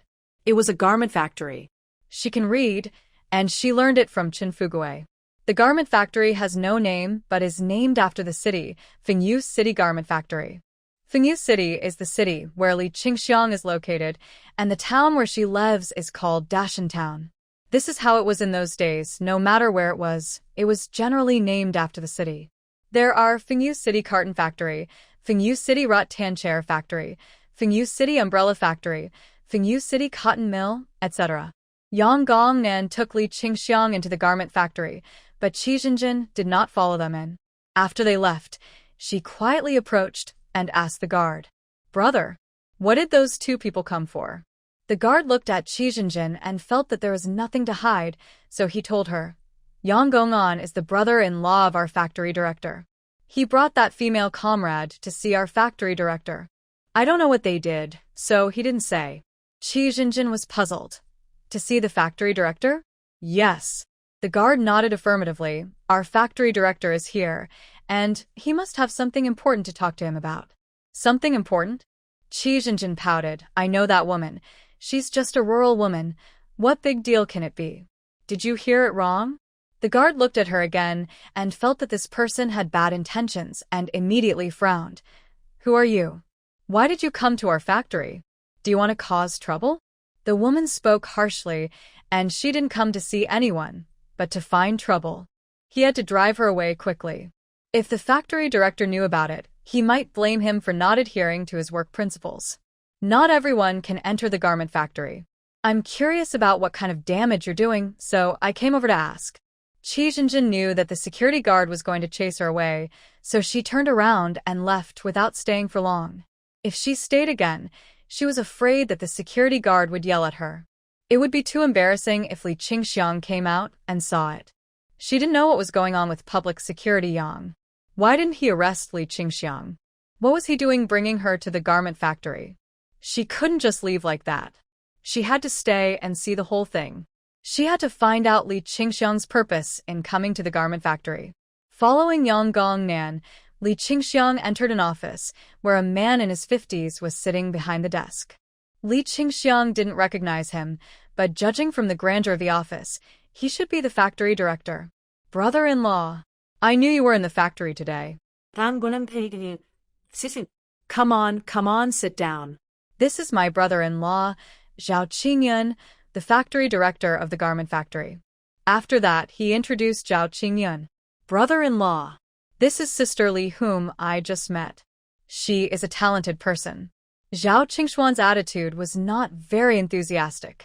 He casually looked at Li Qingxiang. She looked like an ordinary countrywoman. What kind of talent could she have? However, for the sake of his brother-in-law, he still asked, "Sister Li, what can you do?" "Make clothes." Li Qingxiang saw that Zhao Qingxian was disdainful of her, and she inexplicably felt a sense of unwillingness to admit defeat. "I can also make headwear." She opened the cloth bag in her hand, put it on the desk in front of Zhao Qingxian, and took out a few and placed them in front of him. "I made these." Zhao Qingxian didn't think much of it at first, but he picked up a hairband and was more and more shocked the more he looked at it. These hair accessories are very special, very delicate, small and cute, and are deeply favored by female comrades. Moreover, these hair accessories are made of fragments of cloth. Don't ask him why he knows. The answer is that with his many years of experience in dealing with cloth, he can tell at a glance. Some fabrics may be too shredded, and there are traces of splicing in the middle, but the splicing method is very clever, and you can't see it without careful observation. He has been dealing with fabrics all his life, and he knows what's going on as soon as he gets his hands on it. Yang Gongnan took the opportunity to say, "Brother-in-law, Sister Li's ingenuity can be said to turn waste into treasure. Doesn't your garment factory have to be responsible for its own profits and losses? If the headwear can be made, it will also be a help to you. Self-sufficient? Has the city started to get rid of these small factories so early?" She didn't pay attention to these in her previous life. There was no TV at home, only a radio, and she occasionally listened to the news and songs. She really didn't know about the fate of the factory and the decision of the municipal party committee. Zhao Qingxuan's eyes slowly changed, and his tone became much better. "Comrade Li, are these hair accessories selling well?" "Yes." It was not Li Qingxiang who answered Zhao Qingxian but Yang Gongnan. "I saw with my own eyes that people who wanted to buy hair accessories were scrambling for them. If I hadn't shouted quickly, all those in the bag would have been sold out." Li Qingxiang nodded, proving that Yang Gongnan was not lying. Zhao Qingxian put down the headdress and looked at Li Qingxiang. "How did you come up with the idea of making small accessories? It's economical and has high profits." Li Qingxiang did not hide anything and said frankly, scraps of cloth are cheap, and I don't spend much money if I buy a bunch of them. But if I buy cloth, I need tickets, and I can't get so many cloth tickets, so I can only focus on scraps of cloth. Rubber bands and hairpins are not expensive either, so I will spend some effort to assemble them all and sell them, which can reduce the burden on my family. But this thing can be easily imitated. Aren't you afraid that someone will learn it and block your own way? Zhao Qingxian is worthy of being the factory director, and he looks at problems in the long term. Li Qingxiang disagreed. Anyone who wants to learn can learn. I have at least 1,000 ways to make this kind of gadget. When they learn it, I will come up with new tricks. They can only follow my footsteps forever, and it is impossible for them to run ahead of me. Zhao Qingyan looked at her firm and confident expression, and his eyes showed admiration. The female comrade in front of him did not look like a rural woman. She had vision, knowledge, and dared to think and act. It was really rare. If he could cooperate with her, perhaps he could solve a lot of employment problems in the factory, but he didn't know if she was willing to do so. Kumradali. If this kind of thing is mass-produced, will it be marketable? Zhao Qingyan asked. Of course, as long as there is stock, there is no reason why it cannot be sold. Li Qingxiang's eyes fell on the corner of Zhao Qingshuan's mouth, and she spoke eloquently. My stuff is rare to see in our city, even in Kyoto and Haicheng. Women have been bound for too long, and it is not easy to see something that can make them look good and different, so they are willing to spend money. I make a lot of styles and patterns, and they will definitely sell well in big cities. Unfortunately, I don't have so many scraps of cloth to meet the needs of big cities, so it's okay to sell them in our city. After hearing what she said, Zhao Qingxian slowly calculated in his mind.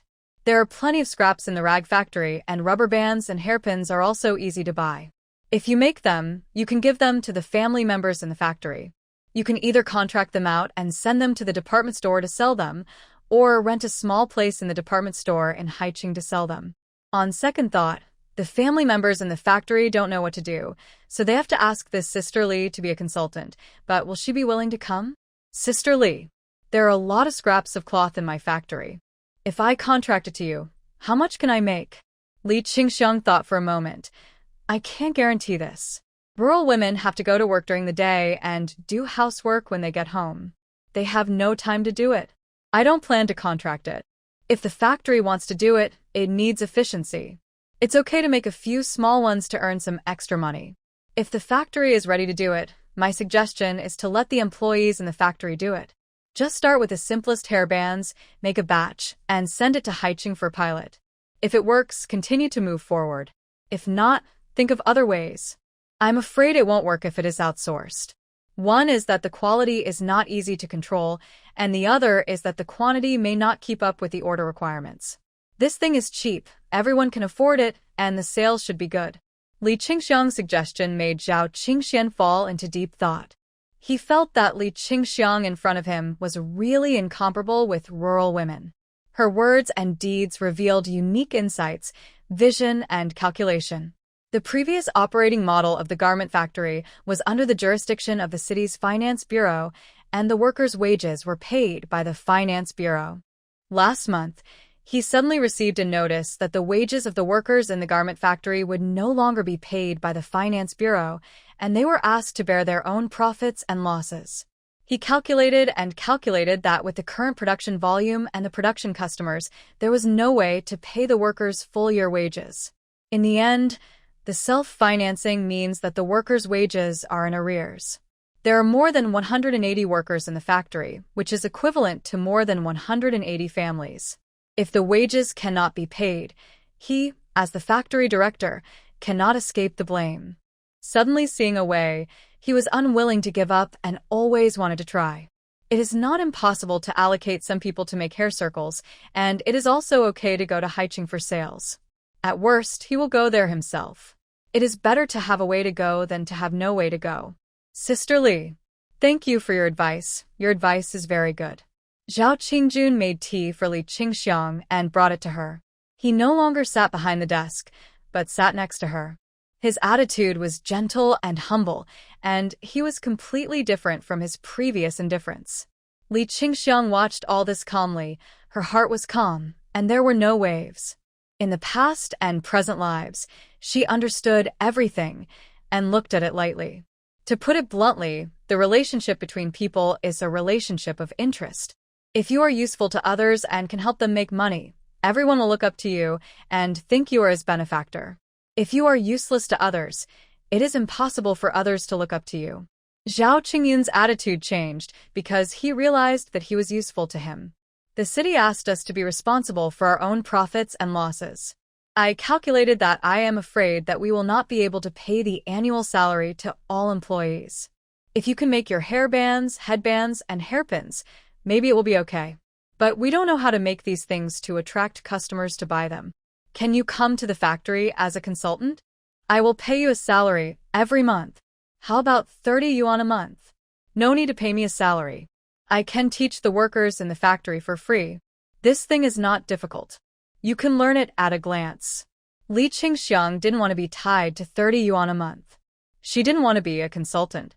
30 yuan is a lot of money for others, but it's nothing to her. She has to take care of Yang Yang and the 2 students at home.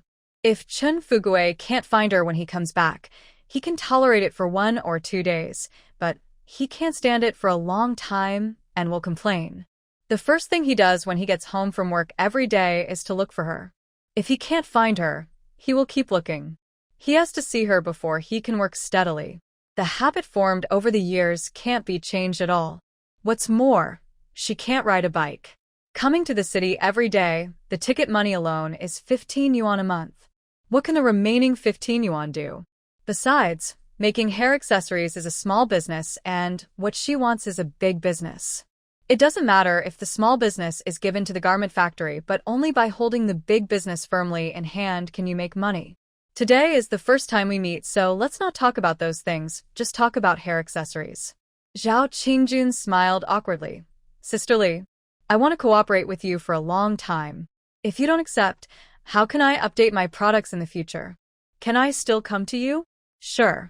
There's nothing wrong with that. Li Qingxiang agreed immediately. As long as I can help, there's nothing wrong with it. Hair accessories are very simple. Many people can learn by analogy. If it really doesn't work, I can also provide you with ideas and samples for free. Yang Gongnan and Zhao Qingjun were surprised that Li Qingxiang was so easy to talk to. They looked at each other and smiled. Especially Yang Gongnan, who patted her chest generously. Sister Li, if you set up a stall in the future and someone makes things difficult for you, just tell me my name. The police in our city know it. Hey. I remember it. Li Qingxiang smiled and nodded. Speaking of setting up a stall, I will really do it for a while. I still have a lot of scraps of cloth at home to make hair accessories, and I won't stop until I finish them. Zhao Qingyun's eyes flashed with suspicion. What are you going to do after you finish the hair accessories? Make clothes. I'm best at making clothes. Since someone asked, Li Qingxiang didn't want to hide it and said it openly. The bell-bottom pants and small vests worn by the girls at the bus station are all made by me. I was afraid that they wouldn't believe it, so I lied and said I was from Haicheng. In fact, I really don't know if there are any in Haicheng, but I can make the same clothes and pants as the Hong Kong and Taiwan stars on TV. What? Zhao Qingjun stood up suddenly. The expression on his face instantly turned ecstatic. You are the Aunt Li that the girls at the bus station are talking about? Yes. Li Qingxiang was surprised. You know me? Oh. I'm sending people everywhere to ask about you. Zhao Qingjun's tone changed again, and he changed it to a respectful title. Suddenly, a batch of bell-bottom pants appeared on the market, all of which were Hong Kong and Taiwan styles. I was curious, so I went to the side of the bus station to ask around, and the girls all said that it was an Aunt Li who sent them. I asked for your address, but no one knew it. I just knew that you lived in Dashan town, and I wanted to go to the town to look for you in a few days. At this point, Li Qingxiang was no longer vague and asked directly, Looking for me? You on the drawings of bell-bottom pants? Zhao Qingjun was stunned, then laughed. The factory doesn't want it for free. You have to pay for it. Yang Gongnan, who was standing next to him, was stunned by Li Qingxiang's question. Before, she said that she would give away the method of making hairbands for free. He felt that this lady was a selfless person with great love in her heart. But now, listening to her question, it seemed that she was not. She felt that she was quite aggressive. She was afraid that she would not give the blueprints for making pants easily. Pay money to buy it? I won't sell it. Li Qingxiang shook her head in embarrassment. Not selling it? Zhao Qingxian was a little anxious, sister. Don't rush to refuse. Listen to me first. We are going to buy your blueprints for 500 yuan. Do you think it's okay? I won't sell it. Li Qingxiang still refused and then changed the subject, but I can cooperate with you. I will provide the blueprints, not sell them for money, and only take commissions. Zhao Qingxian and Yang Gongnan both felt that Li Qingxiang had a problem with her brain. Wouldn't it be better to just take 500 yuan in one go? Commission? It's not certain whether these pants can be sold after they are made. What commission do you want? 500 yuan is not a small amount. The average monthly salary of workers is only 28 to 30 yuan. 500 yuan is equivalent to 2 years' salary. Commission? How to get it? Zhao Qingxuan's face relaxed a lot. It was Sister Li who proposed not to spend money on buying drawings and only get commission. This idea is very good.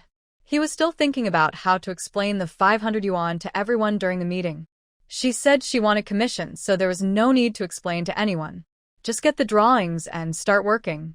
For every pair of pants sold, I will get 10 cents, and for every vest sold, I will get 5 cents. Li Qingxiang stated her request, and then looked at Zhao Qingxian. If Director Zhao thinks it's okay, we will sign the contract. If he thinks it's not okay, just ignore what I said. Yang Gongnan now understood what Li Qingxiang had done before. It turned out that her idea was not those hair accessories, but her ability to make clothes.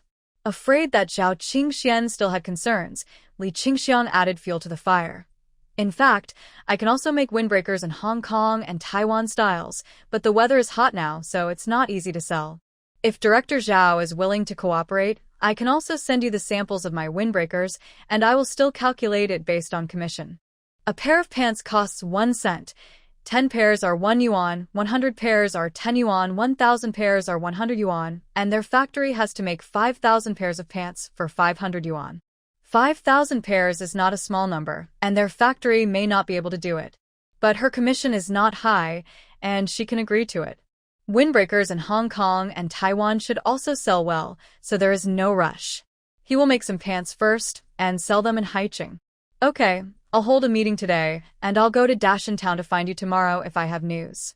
Zhao Qingxian readily agreed to Li Qingxiang's request. If he could get the drawings of her pants, the factory's business would be stable. Li Qingxiang smiled and nodded. My home is in town. You can find out by asking anyone. Then I'll go back first, and we'll contact each other if there's anything. After the business was discussed, there was no need to stay any longer. She still had to go to the department store to buy some things and hurried home. Yang Yang was alone at home, and she was worried if she came back late. After leaving the garment factory, Yang Gongnan and she went their separate ways. She wanted to go to the department store, and Yang Gongnan wanted to go somewhere else. Qi Zhenjin was so angry that she almost jumped up when she saw that Li Qingxiang was not taken to the Public Security Bureau. She spent the ticket money and lost the work points, but did not get the desired result. Wasn't her trip in vain? Catching up with Yang Gongnan, she asked unwillingly, Comrade Public Security, why didn't you arrest Li Qingxiang? Is she engaged in speculation? Yang Gongnan stopped and looked at her. He frowned and asked, What's her name? Why do you want me to arrest Sister Li? She is a consultant of the garment factory. Why should I arrest her? Are you targeting her so much? Do you want to deliberately disrupt the production of the garment factory? Qi Zhenjin was dumbfounded and stunned after hearing this. Where is she? Who is talking to her? Did she meet a fake policeman? This person doesn't understand her?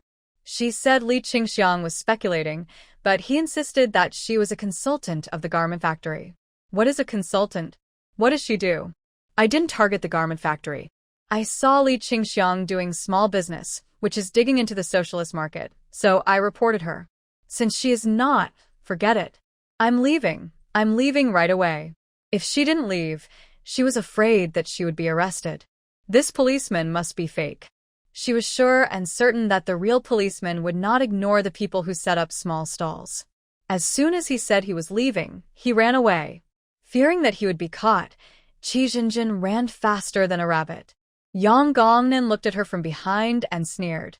An ignorant rural woman actually said that Sister Li was speculating. She was capable. She had sensed the direction of the policy and knew how to plan her life. Whether the garment factory could be self-sufficient still depended on Sister Li. Why did she arrest her? Who would help the garment factory out of its predicament if she was arrested? Li Qingxiang went to the department store and bought everything she needed. Then she went to the People's Hotel and bought 5 big meat buns. Fearing that it was not enough, she added another one for a total of 6. She carried it to the bus stop to wait for the bus. From a distance, she saw Qi Jinjin walking back. It seemed that she did not intend to take the bus and wanted to walk back. Seeing that she did not buy anything and walked empty-handed, Li Qingxiang was curious. What was she doing in the city? Not working just to see the scenery? To drink the dust and sand all the way? When the bus came, she hurried to get on. Today's ticket seller was Li Mingming. The two knew each other. Li Qingxiang took out the meat buns to treat her, but she refused. It's not easy for Aunt Li to earn money. She has a granddaughter at home. These buns must be bought for her granddaughter. If she eats them, what will her granddaughter eat? Li Mingming refused to take them, and Li Qingxiang didn't force him. She put the buns back. When the car passed by Qi Jinjin, Li Qingxiang looked out the window and saw that she was dejected and sad. She didn't know what happened to her. In the past, she might have asked a question, but now, she didn't even want to move her lips. Everyone has their own way of living. As long as they don't bother her, she will pretend that she didn't see anything. Arriving home, Li Qingxiang got out of the car and walked towards the house. Yang Yang was sitting on the doorstep, firmly guarding the house. When he saw her coming back, he immediately stood up with a bright smile on his face. "Grandma, you're back. The chickens and dogs didn't steal the food. I've been watching the house." The weather was getting hotter and hotter, and the child's asthma was much better. He ran over in small steps, held up her clothes, tilted his head, and his eyes were shining. His watery eyes were black and bright, and his delicate eyebrows were filled with happiness and joy, which made people's hearts almost melt. "Good. Yang Yang is so good. Yang Yang is so great." Li Qingxiang praised him generously, which caused Yang Yang to laugh hee. The grandparents and grandchildren entered the house. Li Qingxiang put all the things she bought on the dining table and took a bun to Yang Yang. "Grandma won't cook for lunch, so we'll have meat buns." Holding the bun that was almost as big as her face, Yang Yang smiled with curved eyebrows and white millet teeth. "Thank you, Grandma." The meat buns of this era were all made of real meat and were big, about the size of an adult's fist. A kid could basically eat one to be full, and an adult could eat 2. It wasn't expensive, only 5 cents a bun.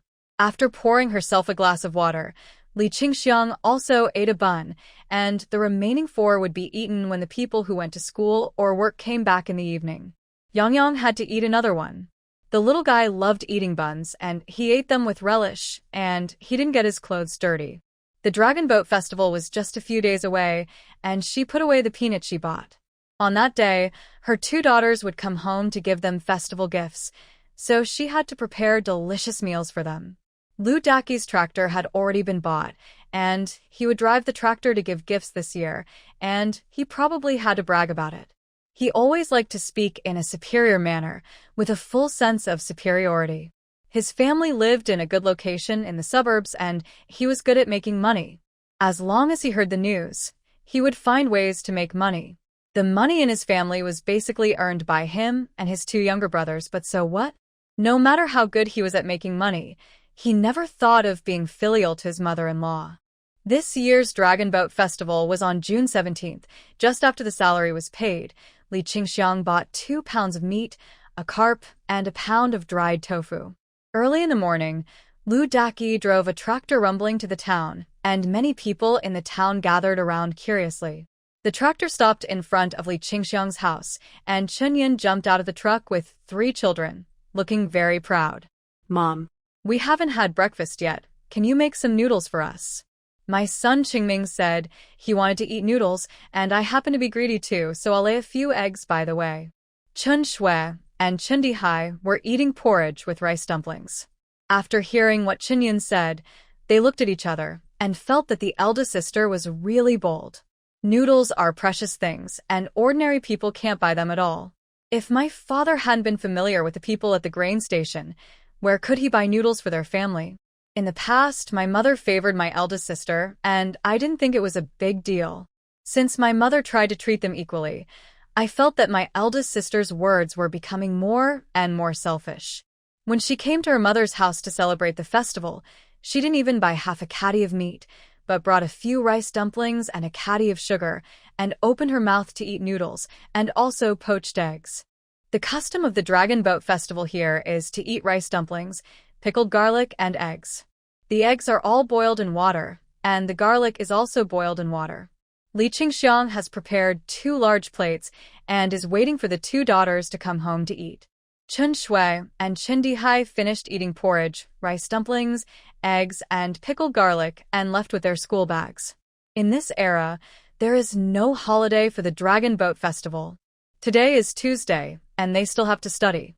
If you want to watch the Dragon Boat race, you have to wait until after school. Fortunately, there are only 2 classes in the afternoon. If you really want to watch it, you can ask for leave and stay at home to watch the Dragon Boat race. There is a river in front of the town, and you can see it after a few steps. Chen Fugui did not go to the company today, but rested at home. He is the director, and it is the Dragon Boat Festival, so he just needs to arrange for someone to be on duty. There is not much work at the oil depot, and it will not be a big deal if he does not go for a day. The eldest said he wanted to eat noodles, and Li Qingxiang did not refuse. It was just a snack, and if they wanted to eat, just cook it for them. There was no need to be stingy. Logically, the daughter should come after having breakfast at home.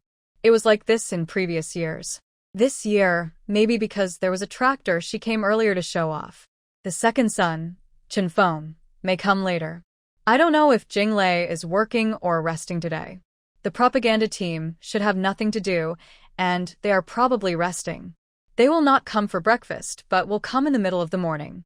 After the noodles were cooked, Li Qingxiang scooped them up 1 bowl at a time, mixed them with lard, soy sauce, MSG, and chopped green onions, and the aroma was fragrant. The eldest family has 5 people, and she cooked 2 kilograms of noodles, but did not give them to anyone, and distributed them all to their family of 5. Yang doesn't like noodles very much, but prefers dumplings. In her previous life, she knew her child's taste and rarely cooked noodles for her. Yang sat on a small stool and drank porridge.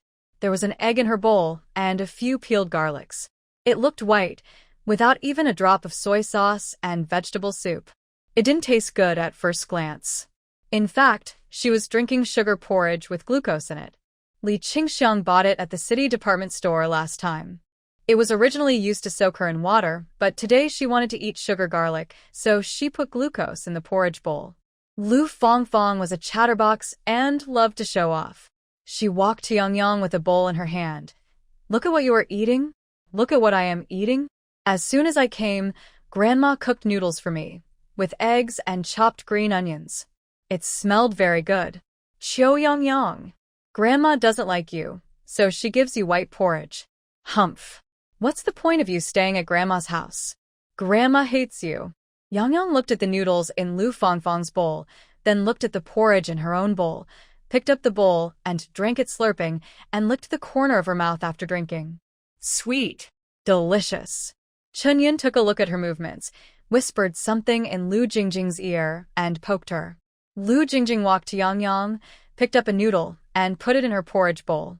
Yang, sister will give you noodles. Yang picked up the bowl and walked away. I don't eat noodles, no, I don't like them. Lu Jingjing wanted to chase her. Try it.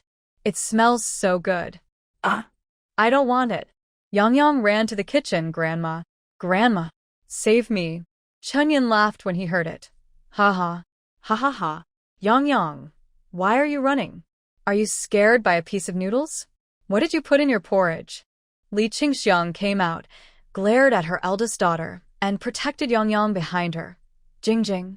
Don't tease your sister. She put sugar in the porridge in her bowl. If you want to drink sweet porridge, Grandma will serve you a bowl. My sister can't run. It will cause asthma. You are the elder sister. You should know how to take care of your sister. Lu Jingjing looked embarrassed. I don't drink sweet porridge, I just eat noodles. Lu Fongfong is a foodie.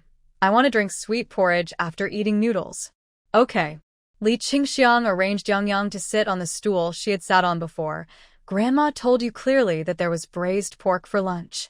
If you ate too much in the morning and can't eat the braised pork for lunch, it's your fault. Don't blame Grandma for not reminding you. Lu Fongfong was in a dilemma after hearing this. What should I do?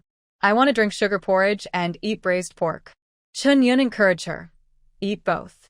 The sugar porridge will be finished in a few peas, and you can still eat braised pork at noon. Mom believes you can do it. Li Qingxian. Finally, I know why the 3 children of the old family are so useless. It turns out that they are stupid because of being full. What mother encourages her children to eat more? Only in her mother's family, no one will laugh at her. If it is in someone else's family, she may be laughed to death. After Lu Daqi finished a big bowl of noodles, he said that someone asked him to help pull fertilizer, 5 yuan per truck. Chen Fugue and Li Qingxiang were happy for him. It is a good thing to make money. Chen Fugue reminded, come over early after you finish pulling. We will wait for you to eat together. Lu Daqi agreed and drove the tractor away with a rumbling sound. Chen Yun's eyes were full of excitement and admiration. Dad.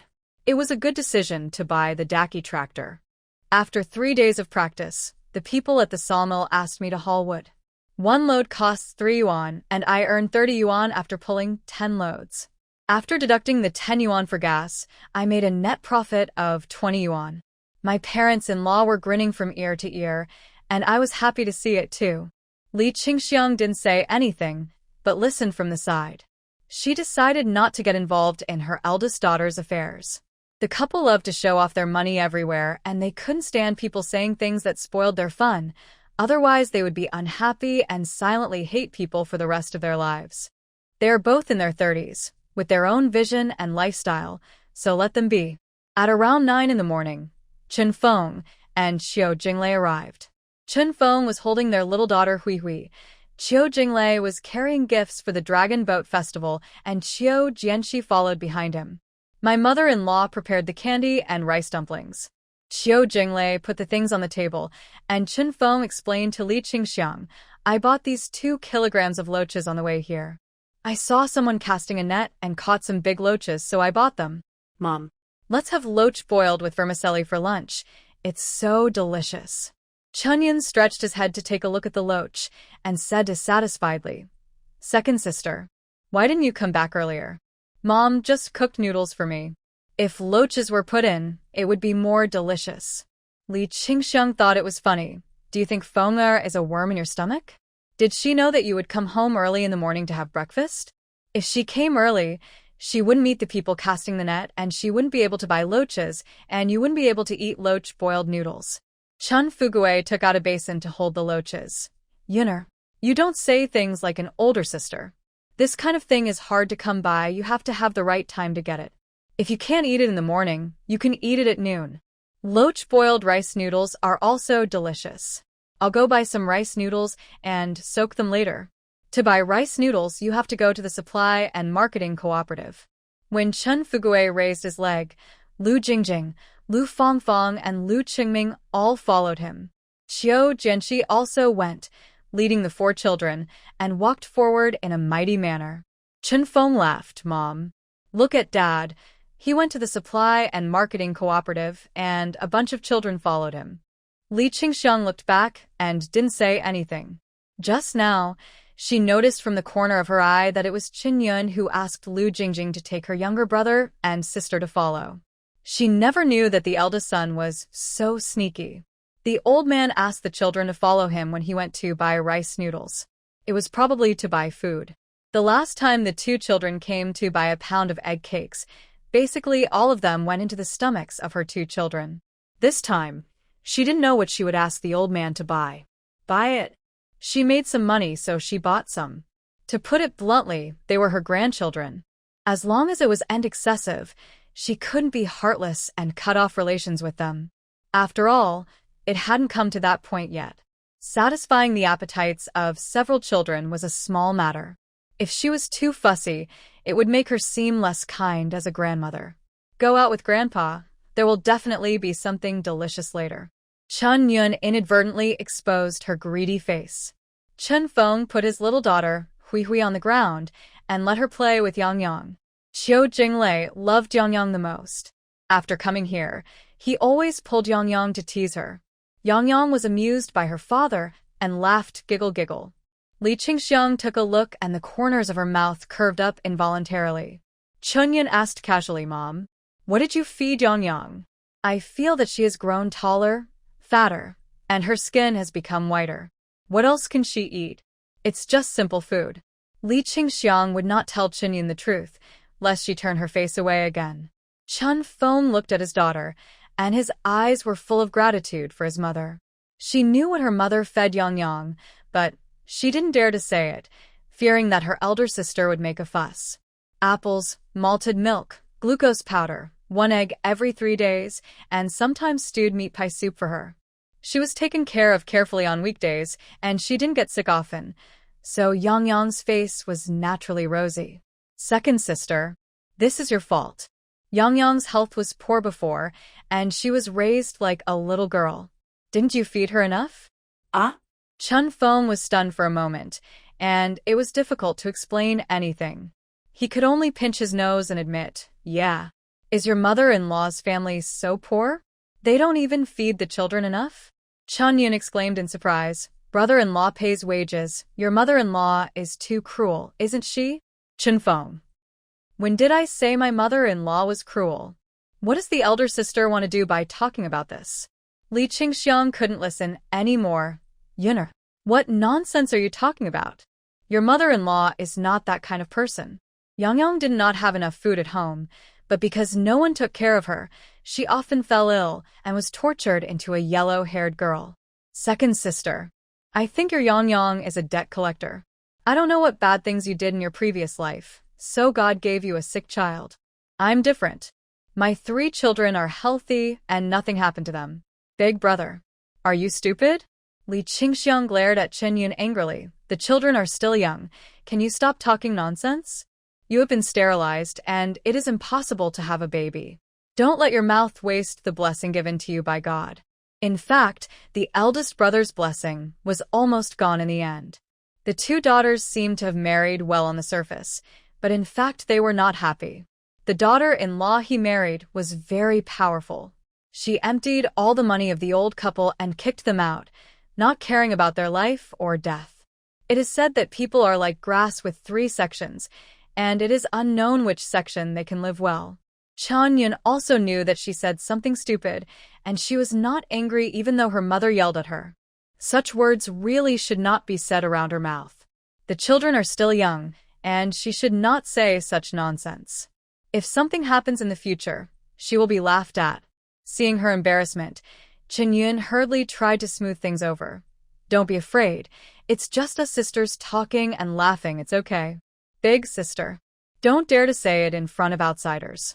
Mom is right, the children are still young, and we have all been sterilized. If there is really any problem, it is impossible to have another child. I know, I'm just telling you. Chun Yun made up for herself. I'm not stupid. Why would I say this to others outside? You'd better remember this. Li Qingxiang was cutting meat and preparing to make braised pork. There are some things that cannot be said, which will damage the children's future fortunes. Chi drives a tractor to make money, but he can't keep shouting about it. He should thank God for giving him the opportunity to make money and pray to God to bless the whole family with peace and safety. She didn't say much else. The eldest child was so old, and he had already been taught what he should have been taught. It's just that she was always impatient and couldn't control her mouth, and she had no choice. Chun Fugui bought rice noodles and came back. The 4 children each held a white sugar popsicle in their hands. Qiu Jianxi held 2 in his hand, 1 in his mouth and 1 in his hand. He found Yang Yang and wanted to give it to her. Li Qingxiang stopped her. Yang Yang, you can't eat cold things. Listen to Grandma and just taste it. Yang Yang also knew that she was in poor health and couldn't eat cold things. She took a look and handed it to Qiu Jinglei. Dad, you eat it. Qiu Jinglei shook his head. Dad won't eat it. Give it to your mother. Chun Feng didn't dare to eat it either. The popsicle was too cold, and she was afraid of getting an upset stomach. I won't eat it. I'll put it in a bowl and wait for your second uncle to come back. Yang obediently went to the kitchen to get a bowl. Chunyun came over and took the popsicle from her. If you don't want to eat it, give it to Aunt. Chun Feng advised, Sister, the popsicle is too cold. We will have to eat fish and meat later. It is easy to cause gastrointestinal discomfort. You'd better not eat it. Leave it to your younger brother. He is a boy with a bad temper. It's okay for him to eat ice. Li Qingxiang also agreed with her opinion. After all, popsicles are not a good thing. Women really should eat less of them. But she didn't intend to express her opinion. The eldest daughter was always greedy. If she couldn't eat what she wanted, she would be upset. If she wanted to eat, she could eat. Whether she could bear it or not was her own business. People say that it's hard to persuade a ghost with good words. They're all adults. They can decide what to do and what not to do. I have a bad temper too. I'm not like you, who are delicate and can't eat this or that. I can eat anything. Chunyun didn't care. She peeled off the popsicle paper, put the popsicle into her mouth, and slurped it with satisfaction. My stomach is made of iron. Since the eldest sister said so, Chun Feng couldn't say anything else. They were all here to visit her mother's house. She really didn't know whether the other person's health was good or bad. It's good that you can eat it. I'm just afraid that something will happen to you. Chun Feng turned around and reminded Qiu Jianxi, you can't eat all the popsicles. Just eat half. Grandma has made a lot of delicious food at home today. Did you see it? Grandma is already making your favorite braised pork. Qiu Jianxi was very obedient. He ate 1/3 of the popsicle and put the rest in a bowl. I'll save it for my second uncle to eat when he comes back. Chun Fugue asked Chunyun, do your 3 children want to eat less popsicles? This thing is really not a good thing. No. Chunyun shook his head. My 3 children are just like me. They all have iron stomachs. They have eaten popsicles at home, and nothing happened to them. Li Qingxiang added, it's not time to eat popsicles yet. It's best to let the children eat less. Chun Feng looked at Chun Fugue. Dad, how did you think of buying popsicles for the children? Chun Fugue smiled bitterly. It's not my idea. Qingming wanted to eat ice cream and refused to leave without buying it. I said that I couldn't change anything else, but he had to buy ice cream. So I had no choice but to buy one for each of them. We agreed that if they get sick from eating ice cream, it's none of my business. Qiu Jinglei held Hui Hui and led Yang Yang and glanced at Chunyun. His 3 children didn't eat it, so they wouldn't get sick. If there were any problems, they would be the 3 children of his eldest sister. If they eat ice cream now and meat later, they will definitely have diarrhea. People nowadays live a hard life and have nothing in their stomachs. They can't stand eating something good, let alone ice cream. He wouldn't say this because his eldest sister wouldn't like to hear it. Why should he be a bad guy? He just needs to take care of his 3 children, and he doesn't care about other people's children. In fact, there is no child who doesn't crave popsicles, but their mothers don't let them. Qiu Jianxi put down the bowl of ice cream in his hand and ran out to play. He was so greedy when he saw Lu Jingjing, Lu Fangfang, and Lu Qingming eating ice cream. His mouth was drooling, he didn't want to watch and ran out to stand. Yang Yang couldn't eat many things since she was a child. She didn't crave ice cream at all. She had better things. Grandma said that eating ice cream would make her uncomfortable. She refused to touch it. She didn't want to feel uncomfortable, and she didn't want to feel stuffy and painful in her chest, as if it was on fire. She hated everything that made her uncomfortable. Hui Hui was still young. She wouldn't make a fuss if she wasn't given food. She just looked around curiously. Chunyun felt very comfortable leading the 3 children to eat ice cream. Not long after, Lu Daqi came back rumbling in a tractor. Chunyun asked Lu Jingjing to bring him the ice cream that Qiu Jianxi had eaten. Lu Daqi took a look and looked unhappy. I don't want to eat it. Take it away. What's the point of giving him the ice cream that he had eaten? He looked like someone who had never eaten ice cream. Chun Fugue saw that he was unhappy and said, that was something Jianxi had bitten. If you want to eat it, I'll go to the supply and marketing cooperative to buy it for you. Lu Daqi wanted to save face, so he waved his hand and said, no, I don't eat that.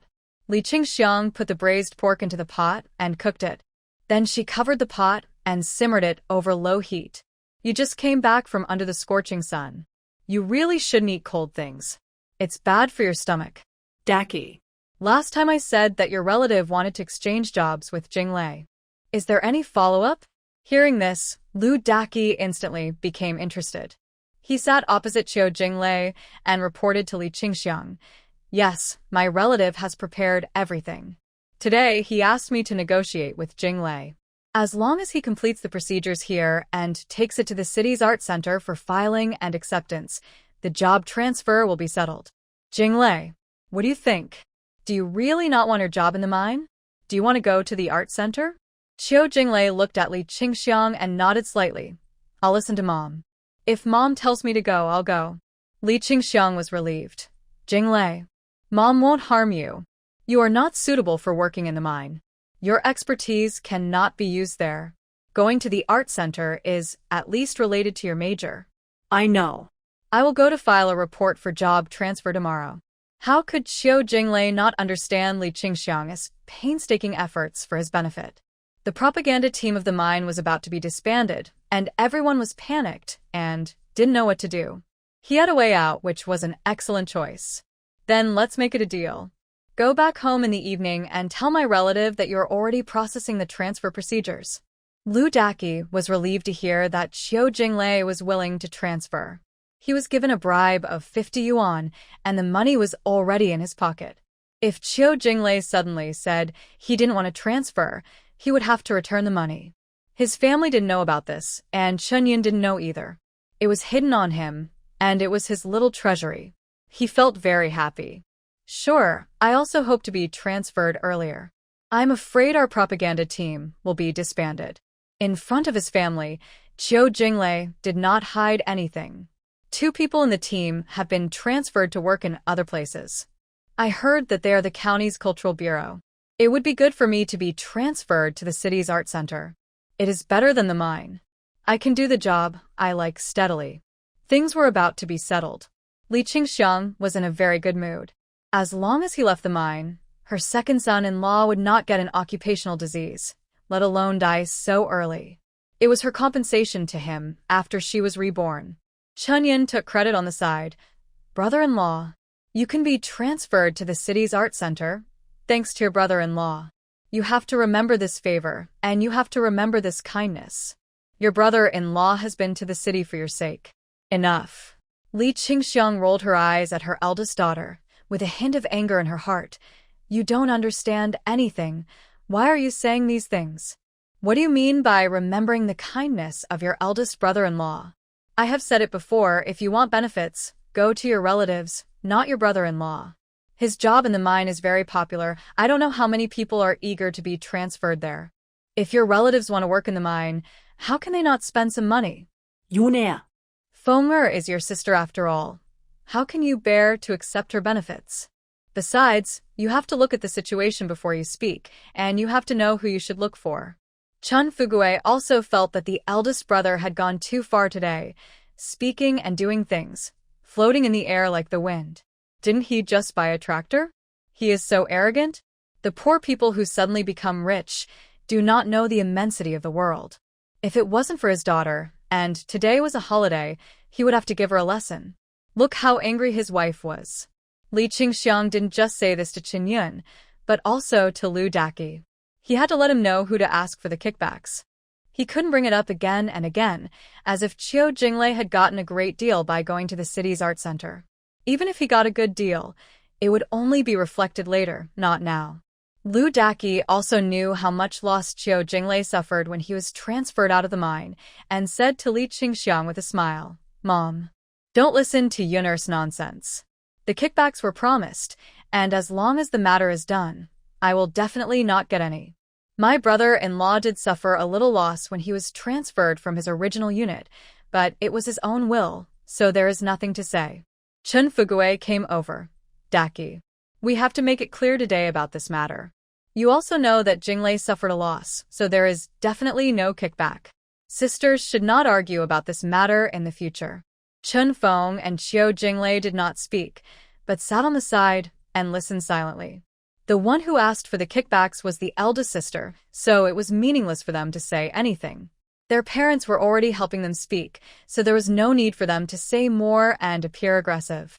Chun Feng knew that the eldest sister always liked to act superior in front of her, just because she married to the suburbs of the city, while she married into the mountains, and she thought she was stupid. Jinglei had a job and ate commercial grain, but the eldest brother-in-law did not, so he felt unbalanced and always wanted to compete with her. Sisters, why do you have to compete with each other? If you have the ability, go find someone else to compete with. She won't. That can't be done. Lu Daqi waved his hand and assured, I know about this. Yuner doesn't think before she speaks. Don't pay attention to her. Li Qingxiang looked at Lu Daqi suspiciously. According to her experience in her previous life, she estimated that his relative had already given him benefits. If not, he would not be so generous. He is a selfish person and attaches great importance to money. If he has money, everything is easy to talk about. If he has no money, nothing is easy to talk about. For money, he can do anything shameless. But it has nothing to do with her. He can get the money, that's his ability. The meal is ready. There are 2 tables at home for lunch. 1 table for adults and 1 table for children. Li Qingxiang prepared 9 dishes and 3 bowls for each dish. 2 tables need 2 bowls, and they have to eat another meal in the evening, so 1 bowl must be left. Braised pork, braised fish, boiled loach with vermicelli, green pepper and dried bean curd, peanuts, stir-fried bean sprouts, thin winter melon soup, vermicelli with dried mushrooms, braised bamboo shoots. The bamboo shoots were bought in the department store in the city last time. They were soaked in water a few days ago, boiled in boiling water, cut into strips, braised in broth, and added with green and red peppers. They're delicious with rice. People who drink eat more dishes, so she put more dishes on the table for adults and less on the table for children. Chun Dihai, who came back from school, became the king of the children in the family. He brought his nephews and nieces to eat together. Lu Daqi likes to drink. Qiu Jinglei doesn't like to drink much, so he symbolically poured a small cup. Chun Fugui doesn't drink much either, so he also symbolically poured a little. The father-in-law and son-in-law sat together to drink and eat. Lu Daqi drank too much and talked a lot. Jinglei, even though you have a job, you don't make as much as I do. I went out for a walk this morning and earned 15 yuan. I pulled fertilizer 3 times, a distance of 7 or 8 miles. The tractor hadn't started for a while when we arrived. You make 36 yuan a month, less than 1.5 yuan a day. What's the point of doing your job? Qiu Jinglei laughed awkwardly. I can't help it. I don't have the skills of my brother-in-law. You can drive a tractor, but I can't. He knew Lu Daqi's personality. If she liked to be praised by others, then let her be praised. You live your life by yourself, and it's not up to others to say whether it's good or not. Chun Fugui also knew the temperament of his eldest son-in-law. In the past, his wife liked to praise him, and he also praised her. Now that his wife doesn't praise him anymore, he doesn't want to care. He called the 2 sons-in-law. Come on. Eat vegetables, eat vegetables. The braised pork made by Mom is really delicious, even more fragrant than what I had in the people's restaurant. Lu Daqi knew his mother-in-law's personality very well. He liked to be praised just like her. She was originally resentful that she didn't lend him money to buy a tractor, but seeing the carefully prepared dishes today, she didn't mind. There were basically no vegetables grown in the fields on the table, all of which were delicious dishes that were rarely eaten on weekdays. Dried bean curd, dried bamboo shoots, fish, loach, meat, all of which were rare. Even the winter melon soup was put with lean meat slices, which was slippery and delicious. Li Qingxiang didn't say anything, but gestured to Qiu Jinglei to eat fish. This son-in-law was very special and didn't eat pork. Several of his brothers and sisters didn't eat pork, and they didn't know why, but they just didn't eat it. This meal was the first meal she prepared for Qiu Jinglei after she was reborn. She remembered all the kindness of the second son-in-law to her. Since he didn't eat meat, she bought fish, dried bean curd, bean sprouts, and dried bamboo shoots, all of which he liked. Lu Daqi ate everything and didn't avoid any food, so she didn't need to ask him specifically, and she didn't comment on his praise. She knew that her cooking was delicious, and she was willing to give them food. She also knew that they were all her own children, so there was nothing to say. It's easy to learn how to use a tractor. I learned it in just one day. Lu Daki drank some wine and started bragging again. The masters at the agricultural machinery station all said that I have a good brain. My two younger brothers didn't learn as fast as I did. Li Qingxiang retorted in her heart, "You are smart enough to give all the money you have to your son? You want to live in a woodshed when you are old?" In his previous life, Lu Daki controlled the family's finances and gave all the demolition compensation to his son Lu Qingming. Knowing that he had no money left and could not make any more money, his daughter-in-law kicked him and his wife out of the house and drove them to live in the woodshed where they used to store sundries. She also did not allow them to enter her house, saying that she bought the house and it had nothing to do with them. The old couple planted some vegetables, but they were picked by their daughter-in-law and given to her parents. Lu Daki disagreed, and the father-in-law and daughter-in-law quarreled and finally fought. Lu Qingming did not even dare to, and just watched his old father being beaten all over. Chun Fugui praised, "When I first met Yuner, I thought you were smart and quick-witted." Lu Daki laughed, "Ha! Dad is really good at talking. I'm not bragging. Everyone likes me when I go out to work. I'm a righteous, generous, and not petty person. Give others what they deserve, and give me what's mine." Li Qingxian.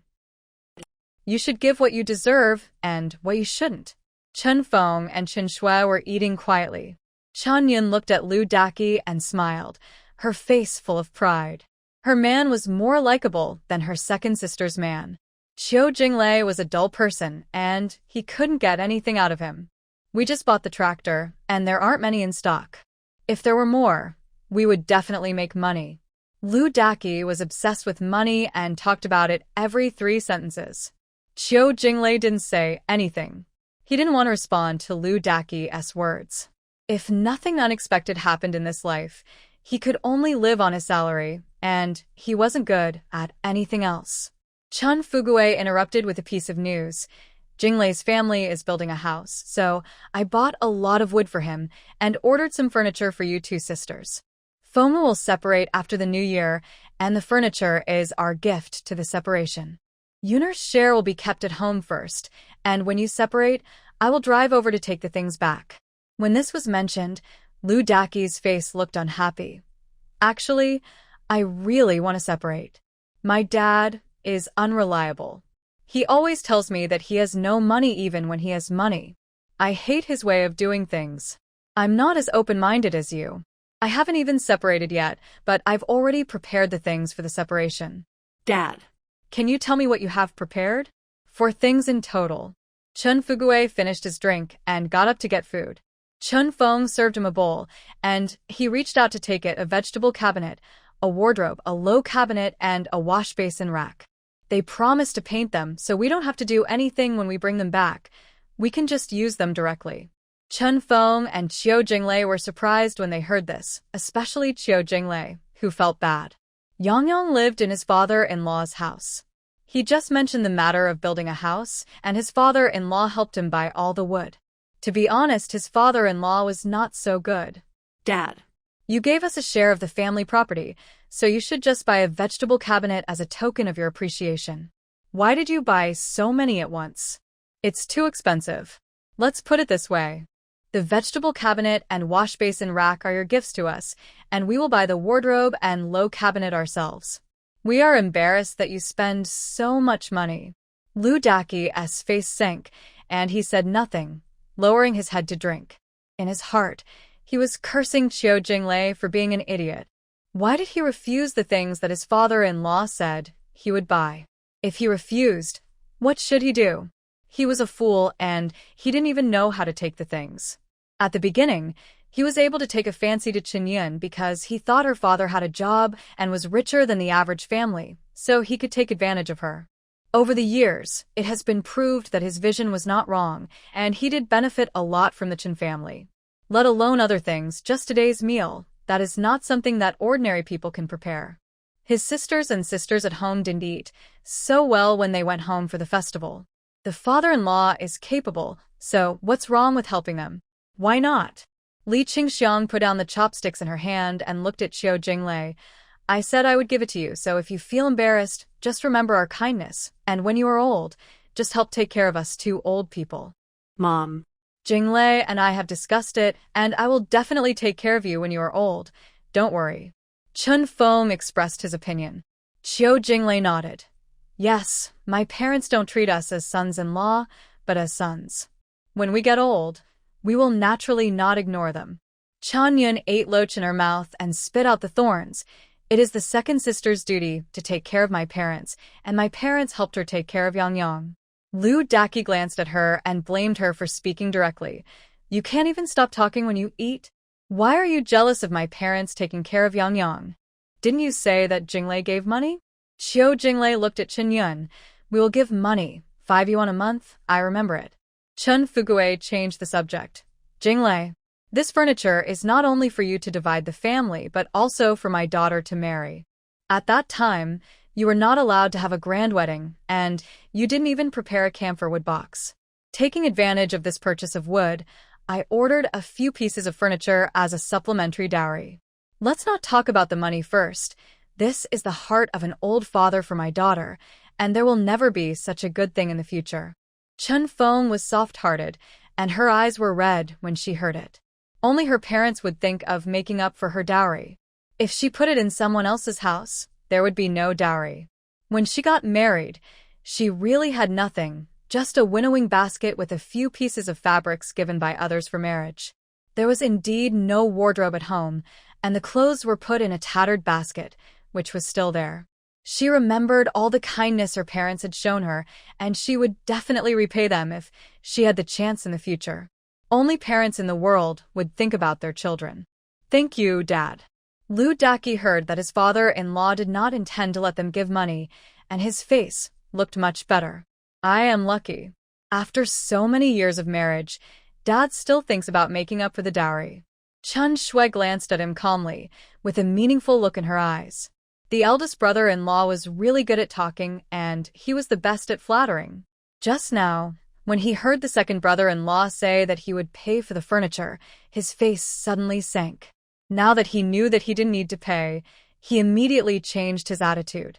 The idiom "follow the wind" probably came from this. Chun Fugui smiled and said, both the palms and the backs of the hands are made of flesh. Dad will never be stingy with what he can give. If he really can't give, don't be offended. Li Qingxiang added that she must make everything she wanted to say clear today. Yes, that's what I mean. Remember what your dad said. In the future, no matter what we have or don't have at home, we will give what we can, and we're sorry if we can't. Don't say that we are partial. As parents, it is impossible to really treat everyone equally. It depends on how each person understands it. Let's not talk about anything else. Take this bowl of braised pork, for example. Did Qi likes it, but Jinglei doesn't. What do you want me to do? Should I make it or not? If I make it, I will offend Jinglei. I know clearly that he doesn't eat meat, but I still make a big bowl of meat. Isn't this looking down on him? No one at the table said anything, trying to understand the meaning of Li Qingxiang's words. Li Qingxiang looked at everyone and continued, if we don't do it, we will offend Qi. We know that he likes to eat meat, but we don't serve any meat. Isn't it because we are afraid that he will eat it? The only way is that I will try my best to make both braised pork and fish. If I can't make fish and braised pork, then I will choose to do nothing, just vegetables and tofu, whether you like to eat or not. You know what I mean, right? We will not be stingy with what we can give, because they are our own children, and we all hope that you live a good life. What we can't give, I'm sorry. I can't give it. Shuer will take the college entrance examination at this time next year. If she doesn't pass, I plan to let her repeat the year. As long as she wants to study, I will continue to support her. So don't be jealous. I guarantee that she can pass, but I don't know what kind of university it will be. Chun Shui reported with a confident smile. Our class teacher said that as long as I am not arrogant, down to earth, and study hard, there is nothing I can't pass. At least I can pass the junior college. That's good. Chun Yin was happy for the fourth sister. When you get into college, your second sister will be proud of it. My sister is a college student, so she has face. Chun Yin said indifferently, What does Schwer's admission to college have to do with you? It's your face. You will have face only if your daughter gets into college. What's the point of a girl studying so much? She will marry someone else in the future. Schwer was born in our family, so she can study whenever she wants. If she went to someone else's family, it would be impossible for her to continue studying. Chun Fugue picked up a piece of braised pork for Chin Yun and put it in her bowl. Eat. Eat. The meaning was very clear. You should say less. Can't you see that your sister is about to cry? Whether Schwer studies or not, what does it have to do with you, the married elder sister? Why are you worrying about it? Li Qingxiang said, Schwer can read, so we have to give her a chance. You also went to primary school, but you didn't get into junior high school, so you came home to help with the housework. It's not that your father and I didn't let you read. It's that you can't read. Who can you blame? Schwer is different. She can read and knows how to read. I have to train her well. As long as she gets better, she will never ignore your father and me without conscience in the future. I hope she can pass the exam to go to Kyoto and take your father and me to Kyoto in the future. Hearing this, Chin Fugue's eyes were like a tsunami, and he looked at Li Qingxiang in horror. The latter glanced back at him lightly. He quickly lowered his head and pretended to eat, but his hand holding the chopsticks was shaking slightly. I don't know why she encouraged her fourth daughter to go to Kyoto. What if someone recognized her and took her away? Wouldn't they have raised her for nothing for so many years? Chen Shui was not actually their daughter, but an abandoned baby found in the hospital. At that time, they did not live in Dashan Town, but in the staff quarters of his work unit. Li Qingxiang was pregnant and working as a family worker in the oil depot. She accidentally slipped and fell. She was in critical condition. He pushed her to the county hospital. The baby was not saved. It was a daughter. She was suffocated in the stomach for too long. She was not breathing when she was born and became a dead baby. There was a woman next door who gave birth to a baby. No one knew where she came from. She died overnight. The baby was left in the ward, unattended, and crying with hunger. The obstetrician and gynecologist knew that they had lost the child and begged them to feed the baby for a few days and come back to take the baby away when they found a way to place the baby. Li Qingxiang fed the baby for a few days and developed feelings for it. She offered to adopt the child. The obstetrician and gynecologist was very grateful and showed them a note on the child. There were only a few words written on it. Kyoto, Chinjitian. There was nothing else. Chun Fugue thought it was God's will. The child's relatives were also surnamed Chen. They were one family 500 years ago, so he named the child Chen Shui. As for who Chen Jitian in Kyoto was, he really didn't want to know. The child grew up day by day, and there was no difference between him and his own daughter. Apart from the couple, no one knew Chen Shui's background. When Li Qingxiang said she wanted to send her child to Kyoto, he guessed what she meant. But he didn't know whether this was good or bad for Chen Shui. Since Li Qingxiang had made up her mind, he would not stop her. Although Chen Shui was not their biological child, her features were no different from those of her sisters. No one could tell without them saying it. I will work hard and try to get in. Chen Shui did not object to Li Qingxiang's suggestion. Ever since her mother did not allow her to drop out of school and get married, and said she wanted her to take the entrance exam to Kyoto University, she had been studying hard. She was a top student in the class, and her head teacher had high expectations of her, and she also had her own goals. Lu Daki looked much better after getting the furniture. Schwer, if you really get into college, your brother-in-law will drive a tractor to take you to the station. Chen Shui smiled and shook her head. That's not necessary. It's very convenient for us to go to the station. There are shuttle buses. Qiu Jinglei took the opportunity to educate Qiu Jianxi. Look at how great your aunt is. You are going to take the college entrance examination. You will start studying in the second half of the year. You must learn from your aunt. Qiu Jianxi nodded timidly. I know. I will study hard. Li Qingxiang looked at him and advised Qiu Jinglei. If you can study, then study. If you can't study, there is no need to force it. I think Jianxi is not a good student. It would be good for this child to learn a skill in the future. Chunyan agreed with this very much. Her two daughters could not read and could not even pass the exams. Schwer is the only one in our family who can read. I think the others are just average. My Jingjing and Fong Fong are the same, they can't read. Chun Feng glanced at his son Qiu Jianxi and kept complaining. He is obsessed with eating. I don't know who he took after. He wants to stuff everything he sees into his mouth. I am so fed up with him. When it comes to math, he is not as good as Yang Yang. After Yang Yang had a full meal, she was playing with her sister Hui Hui. When she heard her mother mention her name, her eyes looked over and 2 dimples appeared on her face when she smiled. It was so intoxicating. Yang Yang will definitely be a promising child in the future. She can already count from 100 to 200 and has learned a lot of pinyin. Li Qingxiang looked at Yang Yang with a satisfied smile on her face. She has a very good memory. She will remember whatever you teach her. She can also recite a lot of Tang poems. Schwer taught her. Chen Dihai came over and lay on Li Qingxiang's back. Mom, how can you say that it was all taught by the 4th sister? I also taught her, okay? I taught you the multiplication table, and I haven't finished it yet. Lu Daqi was not convinced and turned to ask Yang Yang. Yang Yang, can you recite the multiplication table? Recite it to your uncle. Yang Yang looked at her grandmother and saw her nod and said loudly, Second uncle only taught us the multiplication table of 1, 2, 3, 4, and 5. He hasn't taught the others yet. 1 plus 1 equals 1.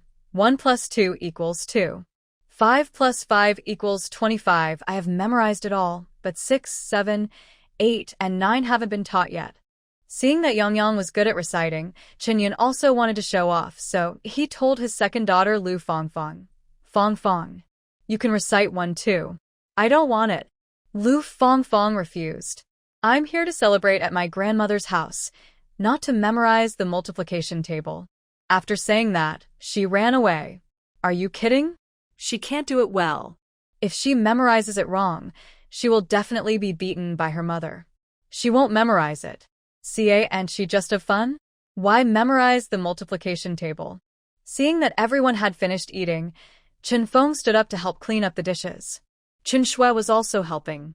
Chen Yin did nothing and sat aside to listen to Chen Fugui and Lu Daqi chatting casually. Li Qingxiang wanted to help collect the dishes, but was stopped by her 2 daughters. Mom, you've been busy all morning. Take a break. Chen Feng quickly poured the unfinished dishes from the 2 tables together and put the same dishes into a bowl. The braised pork barely made up half a bowl, and there was only some fish soup left for the fish. There was still some bamboo shoots, and the mushroom vermicelli made up a bowl. All the dried tofu was gone, but there were some beans sprouts left. All the loaches were eaten, and there was only some vermicelli skin left, which also made up a bowl. There was no lean meat in the lean meat and winter melon soup. Only winter melon was left, and it was a bowl. Li Qingxiang looked at it and thought that she didn't need to cook any more dishes in the evening. She put the remaining dishes together with the reserved ones and heated them up, divided them into 2 bowls, and finished them just in time. The weather was hot, and the dishes could not be kept, so they had to be eaten up. Her estimate was correct. They had dinner at 6 p.m. The dishes were heated up, the rice was steamed, and the daughter, son-in-law, and grandchildren ate. Basically, they finished everything. After dinner, Lu Daqi drove the tractor, put the 3 children and Chen Yun in the truck bed, and drove away with a rumble. Qiu Jinglei and Chen Yun also left with Qiu Jianxi and the youngest daughter Hui Hui. Yang Yang didn't miss them at all and said goodbye to them with a smile. The return gifts from the 2 daughters were the same, both a pound of foreign biscuits. She accepted the rice dumplings and white sugar and gave them 6 of them that she had made. It was also a good way to explain to the in-laws. She couldn't return a rice dumpling, otherwise she would be laughed at. Lu Daqi was driving the tractor. Halfway through the journey, Lu Qingming cried out that his stomach hurt and he needed to defecate. He quickly stopped and found a bush for him to squat. Then Lu Fongfong also cried out that his stomach hurt, then Lu Jingjing, and finally Chinyan also felt uncomfortable in his stomach. The mothers and daughters lined up in the bushes and couldn't get out. Fortunately, it was getting dark and there were not many people on the road. If it was broad daylight, it would be ridiculous. Lu Daqi leaned on the tractor and smoked, looking at Chinyan with dissatisfaction, thinking that she was a fool. She went to her mother's house to eat something good, but she couldn't keep it and had diarrhea halfway. Knowing that there was delicious food at home, why did she give the children ice cream? Look at how smart Chinfeng is. He doesn't let the children eat that stuff, so all the good things they eat stay in their stomachs. But he didn't dare to say this. His father-in-law was kind to them. If the couple really quarreled over this matter and it reached his ears, he would seem to be ungrateful. Chunyin led the 3 children to finish cleaning and climbed into the car. Before they got home, his stomach started to hurt again. The 4 of them scrambled to get out of the car and ran into the toilet together. Qiu Jianbing didn't eat much, so he was fine. When he got home, he showed off what delicious food he had eaten at his grandmother's house today. Qiu Jinglei's sisters were all at home, and they also had many children. Chunyin took out the pound of foreign biscuits given by Li Qingxiang and shared them with them, leaving half a pound for his father-in-law. He was in poor health and had been lying in bed, rarely getting up. My mother-in-law cried secretly countless times, and she was afraid that this man would not survive this year. Asma is most afraid of winter. The weather is cold, and my father-in-law's condition will worsen, and life will be very difficult. The old man has suffered a lot in his life. It was not easy for him to get through a better life, but he got this disease again. Taking a piece of biscuit and eating it slowly, Father Qiu looked at Qiu Jinglei and said, "How is the preparation for building the house going? I'm afraid I won't be able to see it. You should pay more attention to the brothers and sisters in the family. Your father-in-law is a good man. Dad is useless and can't help. He will help you." Qiu Jinglei felt very sad, but he didn't dare to show it. Dad was not very old, but unfortunately, he was suffering from illness. If he didn't have this disease, he should be very strong. Yes, my father-in-law takes good care of me. He has bought the wood for building the house, and also bought me furniture as a gift for the family division and dowry. Dad. Don't worry about your recovery. I will build the house and Mom will help you. Father Qiu smiled and looked at Mother Qiu. Your mother is really capable. Your grandfather's graves will be filled with smoke if you marry her. Mother Qiu picked up a biscuit, broke off half of it, and stuffed it into Father Qiu's mouth. Eat yours. This is a good thing. Qiu Jinglei, his sisters, and Chunyin all laughed. Their parents have always loved each other, and they're used to it. It's just that his father is in poor health and is sick. It's hard for his mother to support the family alone. After eating the biscuits, Father Qiu instructed Qiu Jinglei, "Go to your second cousin's uncle to buy bricks. There is a brick factory in their production team. You can also go to him to buy tiles. The stonemason who builds the house is your eldest cousin Binzi, and the carpenter is your eldest brother-in-law. He is responsible for this. Just tell him what kind of doors and windows you want." Qiu Jinglei knew that his father had probably been thinking about building a house all day, and when he saw him come back, he quickly made arrangements. "Yes, I have noted it all down." Qiu Jinglei sat next to Qiu's father and talked to him. "Dad, I am going to transfer to work at the city's art center, and my brother will be the only one at the mine in the future. Don't worry. He will be fine." Qiu's father waved his hand. "Don't worry about him. Take care of your own business. Your brother is not young anymore. He likes to be out of tune with the West, and no one can do anything about him. When he gets married, he will be separated." Qiu's mother looked at Chunyun and asked her, "Have you agreed on the work?" Chunyun nodded. "Yes, everything has been agreed. My eldest sister originally wanted a kickback, but my mother pushed her back. My mother-in-law knows what's going on." Qiu's mother felt that Li Qingxiang could push back, so she knew that her son would suffer a loss if he was transferred away from the mine, but she didn't want to care about these things. The daughter-in-law told her privately that her mother-in-law had a very strange dream, in which she dreamed of her life experience. She also said that if her son went down to the mine, he would get sick and die early. She couldn't bear to hear this. The old man had been sick all his life, which was enough to make her worry. If something happened to her son again, she didn't know how to live. It doesn't matter if he was transferred or suffered a loss. As long as her son was fine, it was better than anything else. The mother-in-law was capable. She found manual work for her daughter-in-law to do, and she could earn several cents a night. She also lent him money to build a house. With someone to help him and someone to think about him, they would definitely live a good life. Father Chiu begged Chiu Jinglei, "Start the construction earlier. Don't wait until next year. I'm afraid I can't wait. Everyone has nothing to do in the second half of the year, and the weather's good, so start building it first. Let me see the new house you built before I close my eyes." Chun Yun's heart stagnated, and a trace of sadness appeared in his eyes when he looked at his father-in-law. Chiu Jinglei turned to look at Mother Chiu and asked for her opinion. "Mom, what do you think?" Mother Chiu nodded. "This is your father's wish. Just follow his wishes. You can prepare the food for the craftsmen. I can help cook. Fonger will do the shopping." Kijingi looked at Qian Feng again. Fenger. "What about you? What do you think?" Chun Feng had no objection.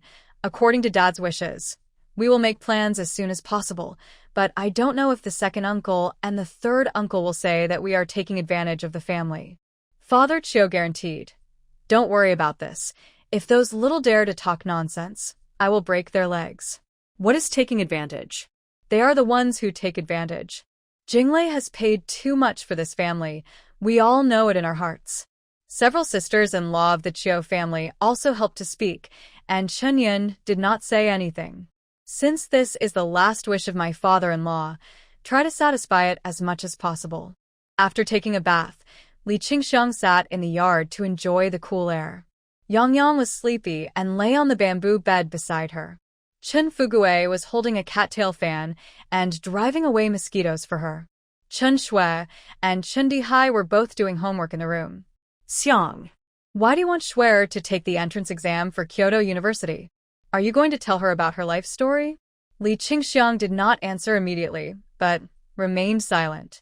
In her previous life, no one came to find Chen Shui, and she did not tell the child about her life story. In this life, she did not want to tell it directly, but hoped that someone could remember this poor child. She has been forgotten since she was born, and she does not even know who her biological parents are. If they can be found, she hopes that she will no longer suffer. In any case, living in Kyoto is better than following her. No hurry, wait until she goes to Kyoto and someone recognizes her. She only left a name, who knows who that person is? Li Qingxiang was silent for a moment, and said seriously, "Although Shui was raised by us, she does not belong to our small place. She should have a broader world and a better life. We have been keeping her, which is selfish and narrow-minded. She should have been a Kyoto person, but she came to our house by mistake." Chun Fugue did not speak, and was silent. After a long time, he sighed deeply. "I asked around back then, but no one knew who Qin Jitian was. The one who gave birth was an 18 or 19-year-old girl. She came alone, without anyone to accompany her. She left secretly after giving birth, and no one even knew her name. It doesn't matter. Just let fate take its course." Li Qingxiang smiled calmly. "Whether things can be accomplished depends on fate. We won't force it. I just want to encourage Shui to go to Kyoto. The universities there are better, and there will be more job opportunities in the future. Nothing else matters." There is too little information about the child's biological parents. In her previous life, she lived in Dashan Town, and no one came to find her. No, maybe someone looked for her, but we don't know that they left there and returned to their hometown, and they missed each other unintentionally. In this life, Shui must be admitted to Kyoto University. Maybe she will have the opportunity to see her family. Earlier this year, Shui's head teacher came to visit her family and said, "Chen Shui's grades are very good and she will definitely be admitted to a very good university. Parents must fully support her. Don't let your child give up halfway. If your child is admitted to a university, it will not only bring honor to the family but also to our school and our teachers." At that time, she dealt with it vaguely and didn't think about it seriously. Only after she was reborn did she decide to think about it carefully. Shui had suffered too much for this family in her previous life. She should not suffer again in this life. She deserves her own beautiful life. So that's what you think. I thought you were going to find Shui's biological parents. Chun Fugue breathed a sigh of relief. Xiang, you have to be mentally prepared. It's not certain that you can find Shui's biological parents. I didn't think about it. I just go with the flow. Li Qingxiang sat cross-legged on the bamboo bed and covered Yang Yang's belly. She is my child, my biological child. Hee. It's good that you think so. Chen Fugue was very pleased. The child has been with us since she was born. There is no difference. She is the fourth daughter of our family. Of course. My Schwer is well-behaved, filial and smart. If she can really get into college in the future, we will also benefit from it. Li Qingxiang lay down slowly next to Yang Yang. Maybe I will have to rely on her to support me in my old age in the future. Not really. I'll take care of her in my old age. Schwer will get married in the future and have her own small family. We won't be an eyesore in someone else's house. Chen Fugue's palm leaf fan kept fanning Li Qingxiang. We two will stay in this old house and live on our pension every month. Yes, I have you. Li Qingxiang yawned and gradually closed her eyes. She was too tired today. The weather was getting hotter and hotter, so she had to buy an electric fan. She was fat and afraid of heat. Fugue, see who has industrial coupons and buy a fan. It's hot and I can't stand it. Okay, I'll remember it and ask someone when I get back to the unit. Chen Fugue always met Li Qingxiang's requests to the utmost. His wife, naturally, he had to love her. Li Qingxiang said and fell asleep in a daze. After dozing for a while, she turned over again. Yang Yang couldn't sleep outside for too long, for fear that she would catch a cold, so she had to bring her back to the house quickly. After the Dragon Boat Festival, Li Qingxiang was still making hairbands. The weather was hot, and bell-bottom pants could no longer be made, for fear that they would not be sold. The fabric for the skirt could not be bought, and there were not enough cloth coupons. If she could only make one piece, she wouldn't make much money, so she might as well not make any. People at that time were really pitiful. They couldn't buy more cloth. It wasn't until 1983 that cloth coupons were cancelled, and they could buy as much as they wanted. It would be better if she didn't think about it. When she thought about it carefully, it seemed that many things changed in 1983. The coupons were cancelled in that year. It seemed that junior high school and high school were changed to a 3-year system in that year. The land was distributed to households at the end of that year. 1983 seemed to be a watershed. Without cloth to make clothes, she made hair accessories. Although she earned less, she could make money anyway. I forgot to ask Fenger to take the scraps of cloth back to make hair bands on the Dragon Boat Festival. I don't know if she will come back to take them in the next 2 days. Just as she was talking about it, Chen Feng arrived. Mom, my father-in-law wants us to build a house right away. He said he was afraid that he would not be able to wait until next year and see us build a house. Jinglei, and I agreed. When Li Qingxiang mentioned this, she thought about it carefully and suddenly remembered that Qiu Jinglei's father died on the 6th day of the first lunar month next year. People who have been ill for a long time probably have a premonition of their own death. Well, we have to build it sooner or later, so let's build it. Li Qingxiang also supported. Your father-in-law has had a hard life.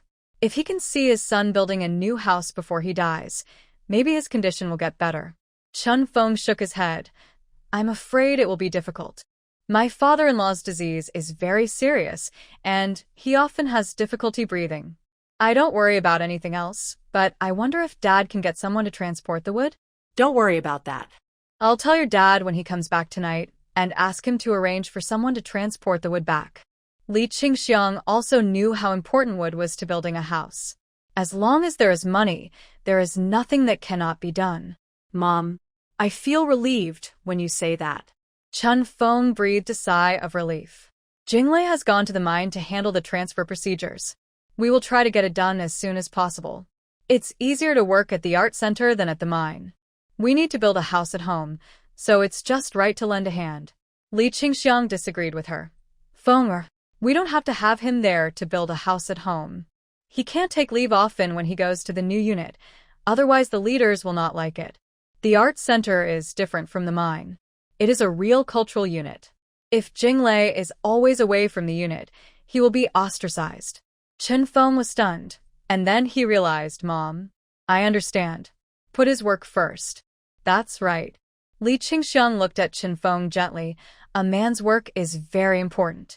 Don't distract him if you can. Even though he has a low salary now, in a few years, he will earn as much as a miner. You still need to make hairbands for the house. If you think you can do it, take some back. If you don't have time, forget it. I'll do it myself slowly. I have time. Chun Feng took out the cloth bag he brought. Even if I don't have time, my mother-in-law does. She helped me do a lot last time. I can't let her help for nothing this time. I'll give her 2 cents each. Okay, how you distribute it is your business. Your mother-in-law's needlework is really good, Feng. If you have organizational skills, how about I take some manual work for you? Li Qingxiang thought of Zhao Qingyun. If she could get a batch of manual work from him and share it with Chen Feng, maybe he could help her make some money. Mom. Where can you get it from? If you have it, that would be great. Manpower is not a problem. Several of my aunts can do it. Chen Feng said as he packed the scraps of cloth. It's so difficult to find a way to make money now. As long as there is work, there are many people willing to do it. After thinking for a moment, Li Qingxiang discussed with her daughter. Don't say anything when you go home. I'll tell you when I get it. Whether you can do it for a long time depends on your skills. If there is really nothing, we can just do it ourselves. Just follow what Mom does. You are dexterous and can do everything. We can definitely make money by working together. Haha. I know that. My mom is the best. Chen Feng laughed cheerfully and then became worried. Mom, will my eldest sister blame you for not giving her a chance when she finds out?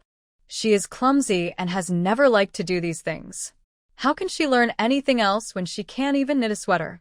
Li Qingxiang was speechless when she mentioned her eldest daughter. The children grew up together. The second child was always clever and could do everything well. The eldest child could do nothing except chopping wood and farming, so she refused to learn. She made sweaters for the children in the family. She couldn't even make a pair of insoles, and her hands were like firewood sticks. Fortunately, she was lucky. Not only could she knit sweaters and trousers for her family, but the second child could also help, and the eldest child could just sit back and enjoy the fruits of her labor. Making hairbands required patience, and I don't think she had that patience, so forget it. It would be useless to talk to her, so it's better not to say anything. Your eldest brother-in-law drives a tractor, and he must make a lot of money. She doesn't care about even a penny. Li Qingxiang added. Chen Feng thought about it, and it was true. The eldest sister was not a meticulous person, and the eldest brother-in-law could earn money, so he really didn't care about the little labor money. After taking the scraps of cloth, rubber bands, and 2 rolls of black thread, Chen Feng left in a hurry. She asked for half a day off and had to go home quickly. All the hairbands were made by Chen Feng, and Li Qingxiang only made hairbands and hairpins. As soon as Chen Feng left, his third daughter Chen Shuang came back, holding her 1-year-old son Niu Jingxiang in her arms. The mother and son were covered in dust, looked tired, and looked old and haggard. Seeing her, Li Qingxiang was obviously stunned. How could she forget about the third child? In her previous life, she also came back after the Dragon Boat Festival. Niu Jingxiang couldn't stop breastfeeding, and Chen Shuang had to work the night shift at the textile factory. It was okay when he was a few months old. The child couldn't crawl or walk and fell asleep after drinking milk. Now that he is grown up, she takes him to the garment factory to work the night shift. The child always cries and looks for her, so she has to coax him and hold him, which makes everyone dissatisfied. Is she here to work or to take care of the child? Her parents-in-law have to go to work and have no time to help her take care of the child. No matter how serious her man Niu is in male chauvinism, if Chen Shuang is not beautiful and her master is the workshop director of the textile factory, he will not be interested in her. In the era of family planning, Chen Shuang gave birth to a boy. Her parents-in-law were not interested in him, after a while. They had 3 sons, and maybe there would be grandchildren in the future, so they were not very concerned. Her mother-in-law even said, whoever gave birth to the child should take care of it. Chen Shuang was tortured by the child and had to bring the child back to her to help raise. In her previous life, she did raise the child for a year and only took the child back when he could run and jump and go to kindergarten. But so what? Who would remember her kindness? Once she got sick, the third daughter never came back. When it was her turn to support the child, she gave some symbolic money to the second daughter Chen Feng, and nothing else. Although she was not cruel, She was not very filial. The mother-in-law of the Neo family made a wrong calculation. The daughter-in-law she married later gave birth to all granddaughters, with only Neo Jingxiang as a grandson. She didn't love him well when he was young.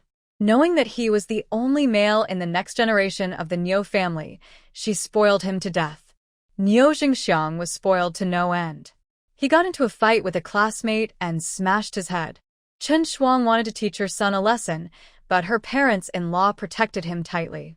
Why did you hit the child? It's just a broken head. What's the big deal? Just pay some more money, and it will be over. My grandson is the future hope of the Neo family. You can't hit him. Don't worry about it. I'll go and apologize to them. In this way, no matter what trouble Neo Jingxiang got into, his grandparents would protect him and clean up the mess behind him. Schwanger. How did you become like this? Why didn't you write a letter in advance before coming home? I could pick you up at the station too. Li Qingxiang hugged Neo Jingxiang and looked at her third daughter with heartache. Even if she didn't do anything for her in her previous life, at least she gave her some money, which was considered to be the love between mother and daughter. Mom. Woo. I'm almost tortured to death. Chen Shuang went home and sat down and started crying. This child is a debt collector. No one wants him. He sticks to me day and night. I have to take him to the factory with me when I work the night shift. He falls when I wake up in the middle of the night. My parents-in-law are unhappy. Niu Ziwei scolds me and says I'm a dead person who can't even take care of the child. Mom. I'm about to collapse. What are you collapsing for? You're the only one who doesn't have the means. Isn't it just to stop breastfeeding? How can it be that difficult?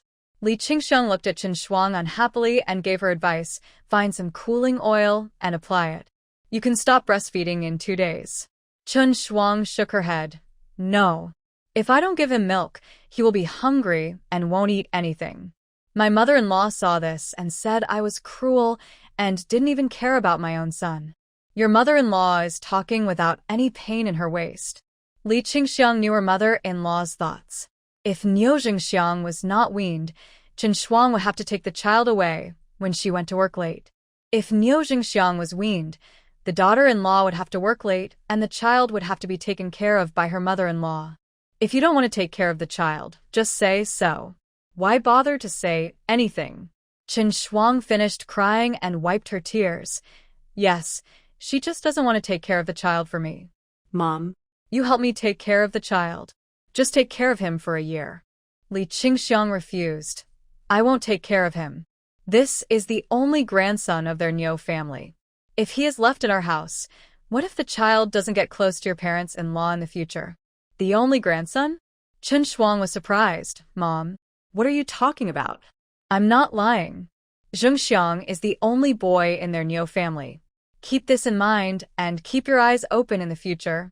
The next 3 daughters-in-law of the Niu family all gave birth to girls. Li Qingxiang didn't explain the reason, but just said it in such a profound way. Chen Shuang felt that her mother was possessed by evil. How could she say such a thing casually? Could she predict the future? Yang Yang was very happy to see a younger brother coming home and took Niu Jingxiang to play together. Niu Jingxiang was not shy either and followed Yang Yang unsteadily. The 2 children played together. Mom. Why is Yang Yang at our house? Chen Shuang wondered. Didn't Mom hate her second sister? Why did she bring Yang Yang to take care of her? Your second sister's family is planning to build a new house and she's busy, so I brought Yang Yang here to keep me company. Li Qingxiang stood up and took out a box of cooling oil, handed it to Chen Shuang, and motioned to her, apply it now, and don't feel bad even if the child cries. Will this work? Chen Shuang hesitated after taking the cooling oil. What if he doesn't want to drink milk and doesn't want to eat anything else? That's impossible. I'll teach you to make a few things that children like to eat. When you go home, make them for him, and he will forget about drinking milk in a few days. Li Qingxiang thought for a while and reminded Chen Shuang, if you have the conditions, you should buy milk powder for your child to drink. Your family can afford it, so why save money? I bought it, but he won't drink it. Chen Shuang took out the bottle and milk powder from the bag she was carrying and put them on the table. I've tried everything, but I can't stop drinking. Just buy it. Li Qingxiang took the bottle. I'll go wash it and make a bottle of milk right away. I don't believe he won't drink it. Chen Shuang smiled helplessly. You cannot believe it. He really won't drink it. Li Qingxiang ignored her, cleaned the bottle, scalded it with boiling water, filled it with warm water, added milk powder, and shook it well. She called Yang Yang. Yang Yang, bring your brother back. Yang Yang was very obedient and took Niu Jingxiang's hand. Brother, let's go over. Grandma will give you something delicious to eat. Niu Jingxiang looked up and saw his mother, let go of Yang Yang's hand, and stumbled towards Chen Shuang. When he ran to her, he kept pushing his head into her arms, which meant that he wanted milk. Chen Shuang deliberately let him succeed, and Niu Jingxiang ate a mouthful of cooling oil, which was so spicy that he cried loudly, and his heart was broken. Chen Shuang felt so distressed when she heard it, but Li Qingxiang pulled Niu Jingxiang over and held him on her lap. Jingxiang, Mom is sick. You can't drink milk anymore, but you can drink this milk. She raised the bottle in her hand, shook it, and stuffed it into Niu Jingxiang's mouth. He refused to drink it and pushed it out desperately. He was still crying and crying non-stop. His crying was deafening, hoarse, and hoarse. Li Qingxiang was unmoved. If you don't drink it, then Grandma will give it to Sister Yang Yang. This is your bottle and milk powder. Drink it all. You don't have any more to drink. Yang Yang was very smart. She knew that Grandma was teasing her brother on purpose. She cooperated and took the bottle, held it in her hand, and pretended to drink it.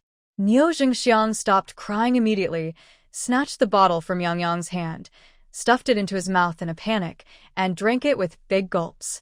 Chen Shuang was stunned. It turned out that her son didn't refuse to drink milk powder.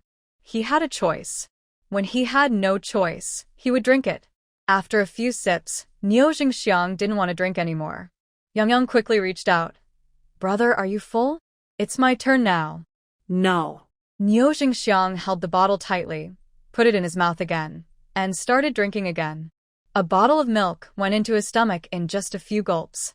After drinking, Li Qingxiang fetched some water, washed his face, and put him down to play with Yang Yang. Mom. You're amazing. Jingxiang has become a different person since he came back. He's so easy to coax. Chen Shuang felt incredible. Why couldn't I stop coaxing him before? Li Qingxiang looked at Chen Shuang meaningfully. The child is very smart. He knows you are his mother. He can act like a spoiled child in front of you, crying and making a fuss to get what he wants. If you don't satisfy him, he will keep crying and making a fuss, and then you'll be soft-hearted.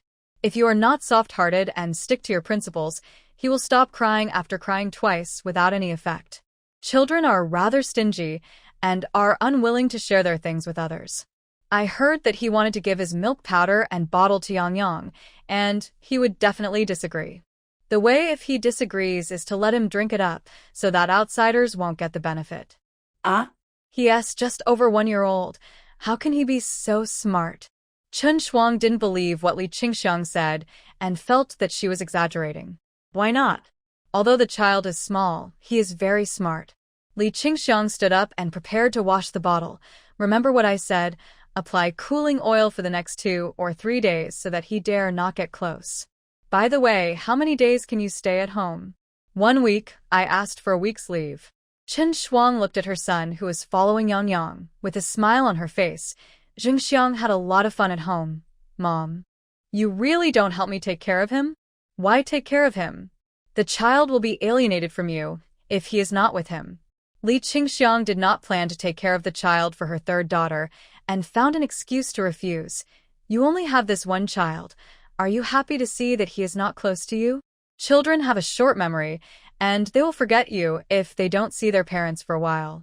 Although Yang Yang is with me, your second sister comes every few days, and your second brother-in-law will also come. She can see her parents often. Can you and Niu Ziwei come often? Chen Shuang thought so too. It would be good to leave the child at home, but she would miss him. It takes 6 or 7 hours to get home from the provincial capital by train, and it is not easy to see him at ordinary times. If he is weaned, it would be nice to keep him by my side and watch him grow up slowly. Yang Yang is 5 years old and has developed a certain memory ability. He knows what his parents look like. Jingxiang is still young, and he can't remember what you look like. Li Qingxiang was interrupted by Chen Shui before she finished her words. I know. Mom. I can't leave him at home.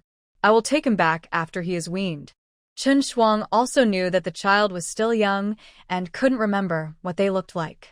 What if the child didn't recognize her after being left at home for a year or two? Mom is right. She only has this one child, and she can't let him be estranged from her. You are right to think so. A week is enough for him to be weaned. I will go cook you a bowl of noodles. No, I'm not hungry. Chen Shuang looked at Niu Jingxiang and Yang Yang playing happily in the corner of the yard, and she was in a good mood. It was right to bring the child back to wean him. Mom has a good idea. Li Qingxiang really has a lot of good ideas. Niu Jingxiang's belly is round from being fed, and he doesn't want to drink milk at all. Even if he wants to, he will take a mouthful of cooling oil, which is so spicy. On the first day, Li Qingxiang made mashed potatoes, taro, and sweet potato for the child. Niu Jingxiang didn't eat, but seeing Yang Yang eating happily, he followed to eat. On the second day, she made fried steamed bread slices, which were fragrant, and the little kid was very happy. Li Qingxiang also boiled mung bean soup, fearing that the child would get angry after eating fried things. On the third day, I made winter melon meatball soup with a few noodles in it. Both children ate so much that they didn't even lift their heads. Chen Shuang never knew that her son could eat so much. On the fourth day, I made apple cookies. This method was more complicated, and Li Qingxiang taught Chen Shuang carefully. Peel and core the apples, steam them in a pot, mash them, add eggs and flour, and knead them into. Pull out small, flatten them, fry them in a pan, and sprinkle black sesame seeds on the outside. Niu Jingxiang didn't dare to eat them at first, pointing at the black sesame seeds and shouting, "Ants, ants." Yang Yang picked up a piece and bit off a bite. He followed suit and ate it in big mouthfuls. Chen Shuang's eyes lit up. Mom, where did you learn these skills? I'm so surprised. When I go home, I will make them for Jingxiang. On the third day, he stopped looking for milk, and on the fourth day, he didn't even think about it. In the morning, he had egg custard. In the morning, he had a bottle of milk. At noon, he had delicious food. In the afternoon, he had snacks. In the evening, he had porridge. And before going to bed, he had another bottle of milk. His meals were clearly arranged from day to night. So how could he think of drinking milk? Naturally, milk was not as delicious as the food made by his grandmother. On the fifth day, Li Qingxiang taught Chen Shuang to make leek egg pancakes, which were salty. This kind of pancake is relatively simple. Just wash and chop the leek, beat a few eggs into it, put some flour, add some water, mix it into a paste, scoop a piece with a spoon, arrange it into small pancakes, and fry it slowly over low heat. The fragrance when it comes out of the pan is not only loved by children but also by adults. On the sixth day, Chen Yun and Chen Feng came back and met with Chen Shuang. On the morning of the seventh day, Chen Shuang took her son back to the provincial capital. The child no longer asked for milk, so there was no point in staying. Li Qingxiang asked Chen Fugui to take her to the station, and she was done with weaning Niu Jingxiang. Chen Shuang is a cold-hearted person. When she can use you, she will speak more beautifully than singing. When she can't use you, she will only do superficial work. After she was paralyzed in her previous life, she never went home to see her mother again. Forget it. She helped her to wean Niu Jingxiang with all her heart, which was considered to be repaying the kindness in the previous life. After Chen Shuang left, Li Qingxiang packed up everything at home. Yang Yang was standing at the door playing, and suddenly a car stopped. Zhao Qingyan looked at this 4- or 5-year-old girl with unusual clothes and asked with a smile, "Little friend, is this Li Qingxiang's home?" With her eyes, Yang Yang looked at him curiously and shouted into the house, "Grandma, someone is looking for you. Li Qingxiang is your grandmother? Are the clothes you are wearing made by your grandmother?" Zhao Qingyan looked at Yang Yang's unique children's clothes and was amazed. This is a Korean-style dress, sleeveless, round-necked, and looks simple in cutting, but it reflects the innocence and childishness of the girl. The key is that this skirt is made of pieces of cloth, but the stitching is so clever that it looks like someone cut it like this on purpose. This Sister Lee is really not an ordinary person. Her hands are so skillful that she can turn decay into magic. She can't buy cloth. If she can, maybe she can make better-looking clothes. This person must be kept, because the factory will have to be responsible for its own profits and losses in the future, and many styles of clothes can only be made with her suggestions. Yes, the new clothes made by Grandma are beautiful and good-looking. Yang loves to show off. She patted the clothes on her body with a proud face. Many children in the town envy her because she has a very good grandma who can not only make beautiful clothes, but also make a lot of delicious food. No one in the world can compare to her grandma. Her grandma is the best, the most powerful, and she likes her the most. Li Qingxiang came out. Yang. Who's looking for me? It's me, Sister Li. I finally found you. Zhao Qingjun walked to Li Qingxiang with a smile, stretched out his hand and shook her hand. Your house is really easy to find. I found it just by asking a question. It was rare for other cars to appear in the town, and they parked in front of Li Qingxiang's house. Neighbors gathered around curiously to ask about the place. Qingxiang, is this your relative? No way. I know all her relatives, but I've never seen him. It looks like the car belongs to the garment factory. He must be here to talk to Sister Lee about something. Zhao Qingjun greeted these people with a smile. I'm the director of the garment factory in the city. I'm here to discuss something with Sister Lee. As for what it is, I'm sorry I can't reveal it. Li Qingxiang invited Zhao Qingjun into the house. Director Zhao, please come in. Okay. Zhao Qingjun followed him into the house. The driver did not go in, but stayed in the car waiting. The neighbors knew that they were going to discuss something, so they did not go in either, but surrounded the driver to inquire about the news. After entering the house, Li Qingxiang poured a bowl of cold tea for Zhao Qingyun and brought it to him. Director Zhao, what is the order of our visit today? After taking a sip of tea, Zhao Qingyun said with a smile, we won't make hairbands, headbands, and hairpins for now. Everyone thinks that those things are cheap and won't produce results. It's a waste of manpower and material resources. We want to make bell-bottom pants first for summer. Sister Lee, can you go to the factory to teach the tailor how to make samples? Don't worry. We have already held a meeting to discuss it.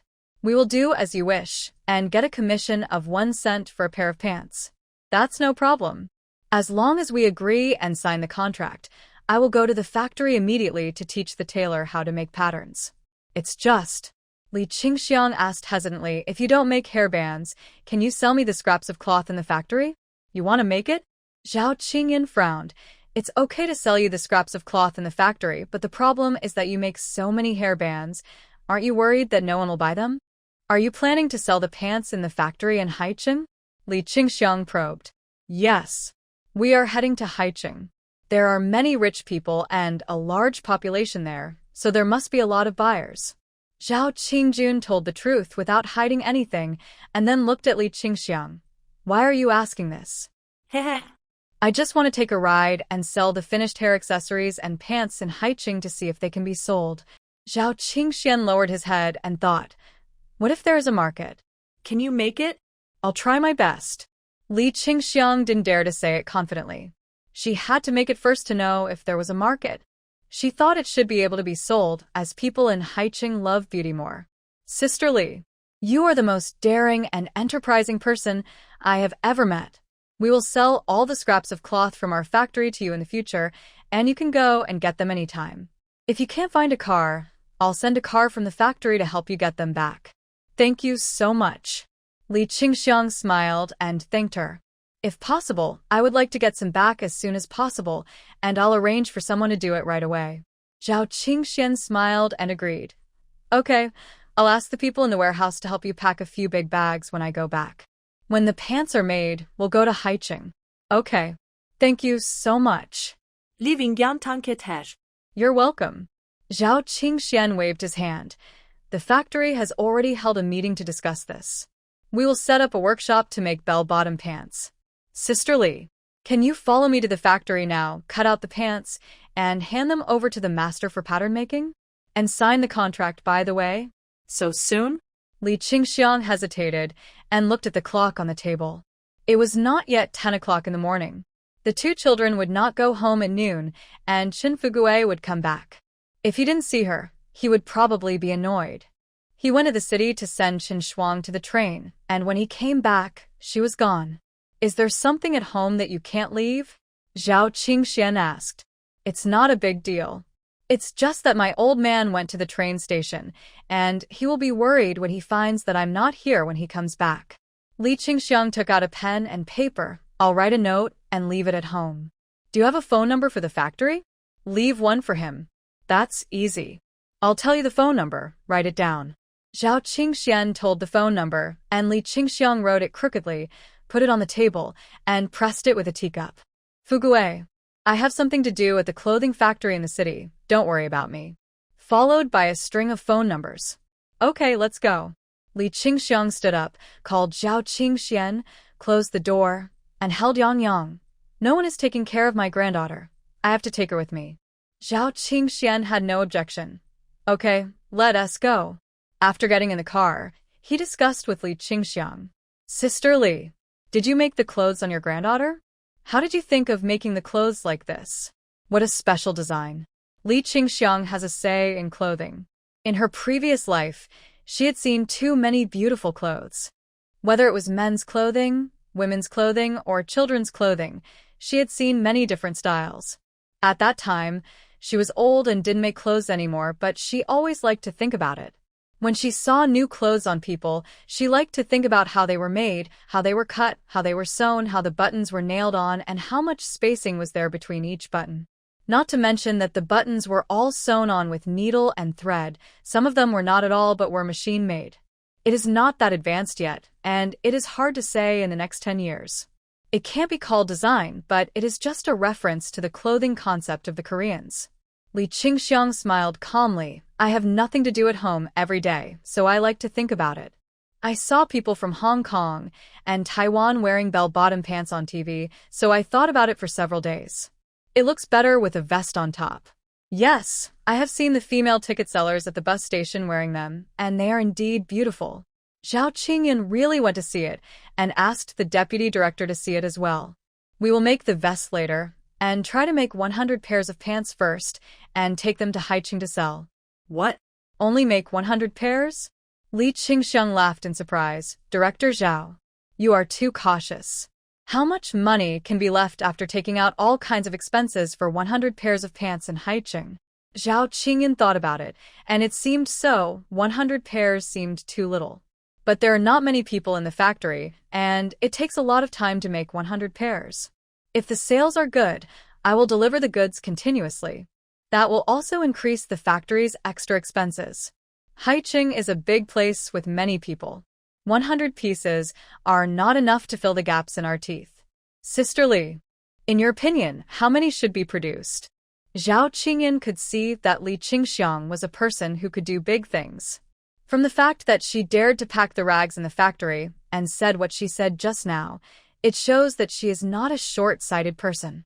Prepare 1,000 and take 500 first. Productivity must be accelerated. Clothing is produced in a hurry, just like growing vegetables. Li Qingxiang spoke freely. Summer clothes are produced in summer, autumn clothes are produced in autumn, and winter clothes are produced in winter. If there are enough cloth, we can do the opposite, making summer clothes in winter and winter clothes in summer. In this way, we can prepare enough goods in advance so that the buyers can take away what they want as soon as they come. I'm afraid it's not possible at the moment. It will take a few years.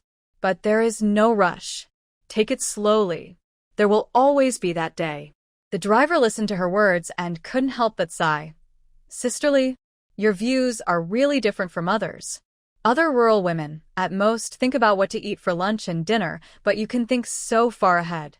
It's rare. Li Qingxiang smiled. I'm fine. Don't I just like to daydream every day? You are too modest. You are not daydreaming. This is helping our factory. The driver smiled at her in the rearview mirror. If our factory can produce clothes that are not even available in Haicheng, then the sales volume will be considerable. If we make money, the welfare benefits of the employees will increase, and family members will be arranged to work. Big sister. All this is brought to us by you. Ha! You are really good at talking. Li Qingxiang glanced at the driver, who was young but had a sweet mouth. I also hope that the clothes I provide can be sold, so that I can get more commission. Zhao Qingjun suddenly felt that Li Qingxiang did not ask for 500 yuan at the beginning because she was helping him out. No one knew whether these pants could be sold. 500 yuan can only be earned by selling 5,000 pairs of pants. If only 500 or even 1,000 pairs are sold, big sister Li will suffer a loss. The scraps of cloth in the factory should be given to her. Those small pieces of cloth can only be turned into beautiful hairbands in her hands. In the hands of others, they are nothing at all. Big sister, we all remember your kindness to our factory.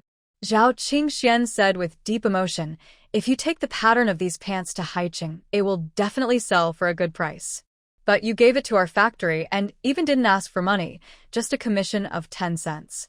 Our factory party committee felt that you were helping us out of the predicament. Yes and no. Li Qingxiang turned to look at Zhao Qingxian, Director Zhao. I hope you can keep your promise and don't refuse to give me a commission if the pants sell out in the future. That can't be done. We are a regular state-owned factory and the contract must take effect after it is signed. Zhao Qingxian said firmly, if you can't get the commission, you can ask me for it. Okay. Thank you, Director Zhao. Li Qingxiang smiled and thanked him and gave Zhao Qingyan a suggestion. Bell-bottom pants don't have any fancy designs, so they are easy to imitate. Director Zhao, I suggest that we make as many as possible for the first batch of goods, and for the second batch, we should sell vests to match the pants. Clothing must be constantly updated to stay ahead of others. I'll go back and discuss it with the people in the factory party committee. Zhao Qingyun's eyes lit up. When she arrived at the factory, Li Qingxiang was taken to the pattern-making workshop for making pants. She cut out a total of 3 pairs of pant samples, in small, medium, and large sizes. The pattern-making master was Yang Kai, a short old man in his 50s, with gray hair. He used to be an old tailor and later joined the garment factory and became a pattern-making master. No matter what kind of clothes the factory made, he made the samples. He heard that the person who came to the factory to make the patterns this time was a rural woman, and he looked down on her in his heart. What good clothes can a woman from the countryside make? At best, she could make a few pieces for herself. If she wanted to sell them, it would be a bit far from enough. I don't know what the factory was thinking. They actually asked her to be a cutter. Is there no one in the factory? Pattern making is different from cutting. Cutting is just cutting one piece, which is very simple and will not go wrong. Pattern making is to draw the cutting pattern of the clothes on a piece of cardboard and then cut it. In the future, cutting should be done according to the size on the cardboard and try to ensure that the style remains unchanged. Cutting on cloth is not difficult, but cutting on cardboard is likely to deviate. Li Qingxiang also knew this. She came here today without planning to make a pattern, but asked the master in the factory to make a pattern. After the 3 versions of pants were cut, Li Qingxiang walked to Yang Kai. You are the only pattern-making master in the factory.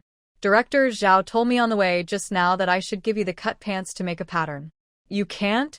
Yang Kai was arrogant and arrogant. Li Qingxiang nodded modestly. Yes, I can't. I can cut, but I really can't make patterns. I need an experienced master like you to do it. Flattery is always good. Not to mention that she can't do it even if she can't make patterns. The garment factory has a fixed pattern maker. She does all the work. What does Yang Kai do? Yang Kai was praised, and his face looked much better. Look at this female comrade who can talk and dress neatly, not like a rural woman. He thought that she was also here to contribute to their factory, so he couldn't offend her. Just now, he got a piece of gossip. The female comrade in front of him was invited by Director Zhao from outside. The factory has to be responsible for its own profits and losses. It is impossible to pay the full year salary to all the employees in the factory by just making some work clothes for other factories. He must think of other ways to let the employees in the factory get the full year's salary. If he deliberately made things difficult and drove people away, not only would the director blame him, but the employees in the factory would also blame him. This person can talk and make him feel good, so he didn't care. Okay, leave it to me then. Yang Kai took the cloth, pointed to the seat beside him, and said indifferently, sit over there for a while. I'll need your advice if you have any size problems. Okay. Li Qingxiang sat down on a bench beside her holding Yang Yang, watching Yang Kai match the cloth piece by piece and mark the numbers. Yang Yang was very well behaved, sitting quietly, not making any noise, just looking around curiously. The child rarely went out and found everything he saw strange. The young driver came over and brought some candies for Yang Yang and a bottle of soda for Li Qingxiang. Li Qingxiang didn't drink it, but put it aside and gave it to Yang Kai, who was beating the board. She was not used to drinking the stuff and couldn't give it to Yang Yang for fear that she would get an upset stomach. She was always extra careful about Yang Yang's food. Even in summer, she rarely gave her cold boiled water, but only warm water. Only with such careful care, her asthma rarely flared up. The child herself knew how easy her life was when she was not ill. She followed her grandmother's request meticulously. Master Yang. It's you. You made the patterns so quickly. The driver praised Yang Kai, making the old man's beard tremble with laughter. If this batch of pants is made and sent to Haicheng and the sales are good, our factory will have hope in the future. This sister Li is very good at making clothes. Have you seen the clothes on her granddaughter? She made them herself, too. Isn't it beautiful? Yang Kai didn't find anything special about Yang Yang's clothes at first, but when he was reminded, he turned around and looked carefully. You don't know until you see it, and you will be shocked. The skirt on the child is really special, with a round neck, sleeveless, small on the top and big on the bottom, and no waist in the middle, which is similar to the Korean costumes. Children will not feel hot when wearing such loose skirts, let alone get prickly heat. What's more surprising is that there is a rose made of cloth at the collar of the clothes, and a long ribbon hangs down, which looks more tasteful and artistic. Yang Kai narrowed his eyes slightly, and suddenly felt that he was short-sighted. This girl turned out to be a master of cutting, many times better than him. He could make a pattern, which was also the work experience accumulated in the factory for many years. People who make patterns may not necessarily be able to cut, let alone design. The girl can not only cut but also design. But she is also very humble, not showing off, and her attitude is sincere. His arrogance before was just a joke in the eyes of others, no different from a jumping clown, and people simply disdained to be on the same level as him. Thinking of this, Yang Kai's face became hot. Why was he arrogant with the girl? What qualifications did he have to act arrogantly with others? People praised him, probably just didn't want to pay attention to him. The factory director wants to bring all the clothes she makes to our factory for shipment, Master Yang. You have to treat this lady well. She is the gold nugget of our factory. The driver lowered his voice and told Yang Kai whether our factory can prosper in the future depends on her. Yang Kai paused and scrapped a piece of cardboard. He wiped the sweat from his forehead. I know. I will treat the girl well. The driver nodded and patted Yang Kai on the back. Master Yang. Then you're busy. I will go to see the scraps of fabric in the factory. They're all what Sister Li wants. Yang Kai said hey and concentrated on making the pattern carefully. After the 3 versions of the sample were made, he checked them carefully and checked the data with Li Qingxiang again. He felt relieved when he felt there was no problem. Li Qingxiang picked up the bottle of soda and handed it to him. Master, you have worked hard. Come on, drink the soda. Yang Kai refused. This is a treat from our factory for you, sister. Drink it yourself. I don't like this stuff. You drink it. Li Qingxiang stuffed the soda into Yang Kai's hand. I'm done. I should go back. Thank you. Master, you have worked hard. Yang Kai was stunned. Then he touched his gray hair awkwardly. You're welcome. I should thank you for helping our factory a lot. Li Qingxiang didn't comment, holding Yang Yang's hand. I'm leaving, goodbye. Yang Yang also waved to Yang Kai. Goodbye, Grandpa. Goodbye. Goodbye. Yang Kai held the soda in his hand and watched Li Qingxiang and her granddaughter walk out of the workshop. The soda was bought by the factory director for the eldest sister, but she said she was not used to it and gave it to herself. How could she not be used to such a good thing? The sister just respected him. Others respected him, so he had to respect them too. Next time the sister came to do business, he would definitely not give her the cold shoulder. Li Qingxiang walked to the factory gate. Zhao Qingyun and the driver were there. When they saw her coming, They knew that the matter was done. Zhao Qingyan smiled. Sister Li, is everything done? Yes, it's all done. The rest is up to your garment factory. After thinking for a while, Li Qingxiang gave Zhao Qingyan some advice. If Director Zhao wants to see the effect, he should quickly arrange for people to make 100 pairs and take them to Haiqing to test the waters. However, there are risks in doing so. Once the pants are out, the garment factories in Haiqing will follow suit, and the next time they sell, I guess they won't be so popular. This was the first time Zhao Qingyan did something like this, and he really had no experience. Hearing this, he was stunned for a moment. I'll go back and discuss it with the people in the factory party committee and try to bring more to sell for the first time. Li Qingxiang siga sa creure-li. This is the bad thing about state-owned factories. No matter what, they have to hold meetings to discuss and pass. It's okay if the team is united and there will be no obstacles in the meeting and voting. If the team is not united, for tat, and disagrees, one thing will take several days to discuss. Why were private enterprises able to swallow up state-owned factories later? It's because they make decisions with courage, do things without dragging their feet, and have strong execution. That would be great. It will save a lot of money and also provide business opportunities for me. After saying goodbye to Zhao Qingxian, Li Qingxiang took the car of the garment factory and went back with 3 large bags of rags. It was a long journey back and forth, and it was just after 12 o'clock when they got home. Chun Fugue had already returned, and lunch was ready.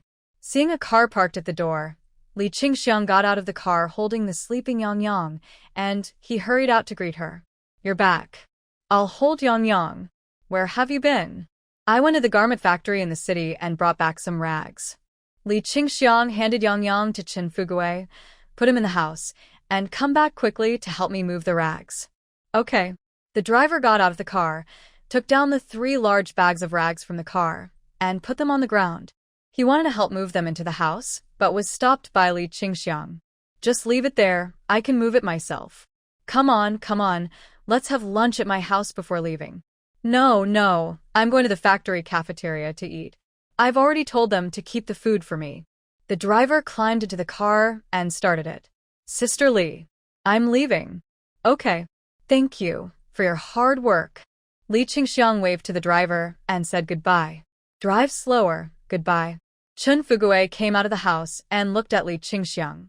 Xiang, what did you do for others? They gave you rags and you helped to send them back. Li Qingxiang invited him to work together. I didn't do anything. I just taught their master how to beat the board. You're always restless. Xiang, you have high blood pressure. You're running around in such hot weather. I'm really afraid that your high blood pressure will come back. Chun Fugue looked at his wife with heartache. Can we just stay at home and not run around? Li Qingxiang felt very satisfied listening to the man's caring words. No. I'll find a way to make some money first. Fugue, you've heard the news, right? Now individuals are allowed to do business. I'm still young, and I want to take the opportunity to make more money. I have money in my hands, and I don't have to rely on my children to support me when I'm old. On the contrary, they still have to rely on us for support. Just like Fenger, if we don't help her, when can she build her house? Chun Fugue was silent. Indeed, the unit had received a notice to allow individuals to trade privately. He never told his wife when he got home. How did she know? The children in the family really needed money at that time. With just his salary, they couldn't live very well. It is not easy to raise 2 children to study. Xiang, do what you can.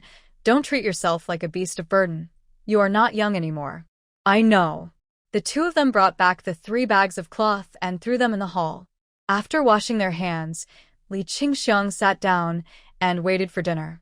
When the children were not at home, there were only the 2 of them, and Chun Fugue usually served her. This seemed to have become a habit. After serving the food, Chun Fugue handed the chopsticks to her. I felt empty inside when I came back and didn't see you. I felt better after seeing the note. I wanted to call you, but I didn't want to delay your work. Li Qingxiang lowered her head and took a bite of the food, then said, Fortunately you didn't call. I couldn't answer even if you called. I'm in the workshop, and that's the phone number for Director Zhao's office. By the way, did Jingxiang make a fuss and refuse to leave? Yes, he cried and wanted to find his sister. Speaking of his grandson Niu Jingxiang, Chen Fuguei laughed. He hugged my neck tightly and refused to let go. He wanted to come back to play with his sister. Later, when the train was about to leave, Schwanger took him away. This child has been playing wild for a few days. Li Qingxiang took a bite of the food. Children are like this, some play, some eat, they are happy. How can they want to go home? Xiang. Schwanger told me, you're sure that the Niu family has only one grandson, Jingxiang? Is this what you dreamed about that day? Yes. Li Qingxiang did not hide it. My dream that day was very strange. I saw many things, including Schwanger's family. Her 3 brothers-in-law didn't give birth to sons, but Schwanger gave birth to one. The in-laws spoiled the child to be lawless, and he will never achieve anything in his life, but he is lucky because Zhengxiang also gave birth to a son. I knew you dreamed about it. I told Schwanger about it, and she was very surprised. Chen Fuguei made fried eggs with peppers today. He ate the peppers himself and gave the eggs to Li Qingxiang. I didn't take care of the child for her. Did she say anything? Yes. She said you seemed like a different person. Chen Fuguei looked at Li Qingxiang carefully and felt that she had not changed. She was still the Xiang he had always liked. What else did she say? Li Qingxiang asked. She said you were more sensible than before and can cook all kinds of delicious food. Schwanger is very happy and said you can solve any problem. Li Qingxiang laughed. I don't want to take care of her child, so I have to solve her problems.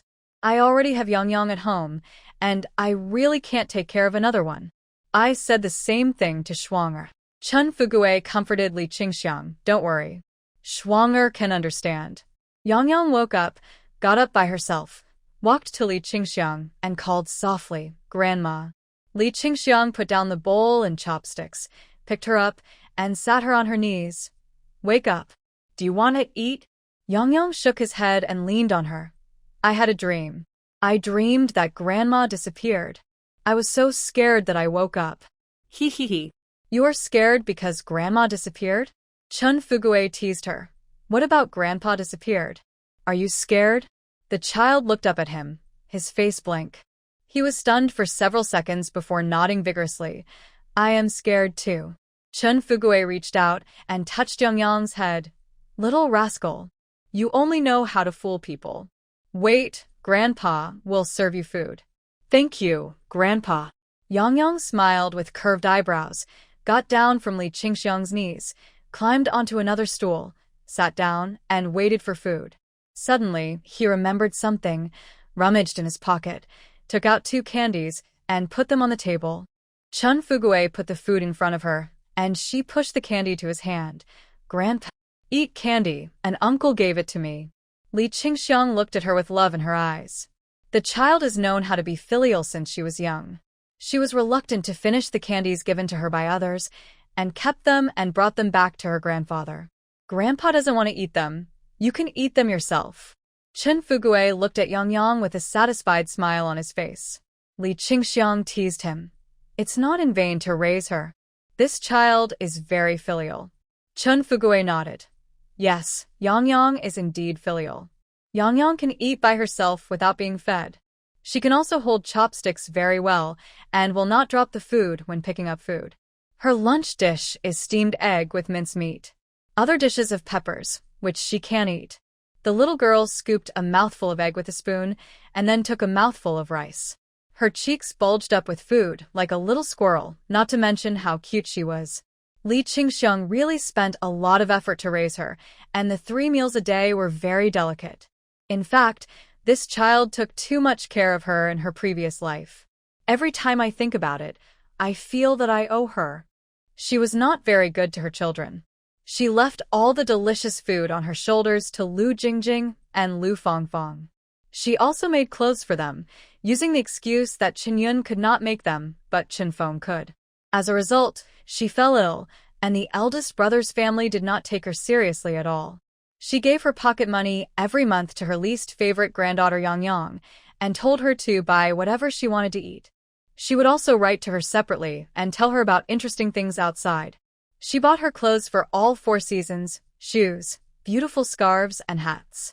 In those years, She bought almost all the clothes she wore inside and out. Although they were not famous brands, they made her feel warm. She raised 6 children, but only 2 of them were good to her, and the rest were all ungrateful.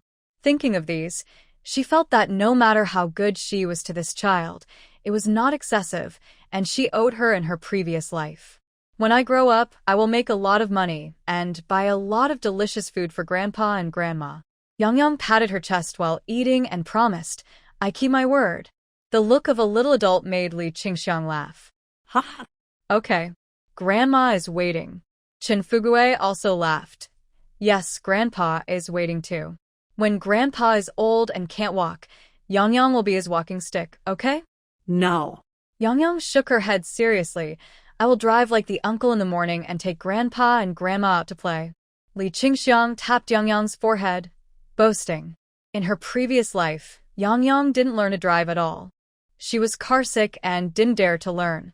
She let her husband learn, and her husband drove wherever they went. In the eyes of outsiders, her husband doesn't go to prostitutes, gamble, or drink, but loves to smoke. He is indeed a good person, but he doesn't have any skills.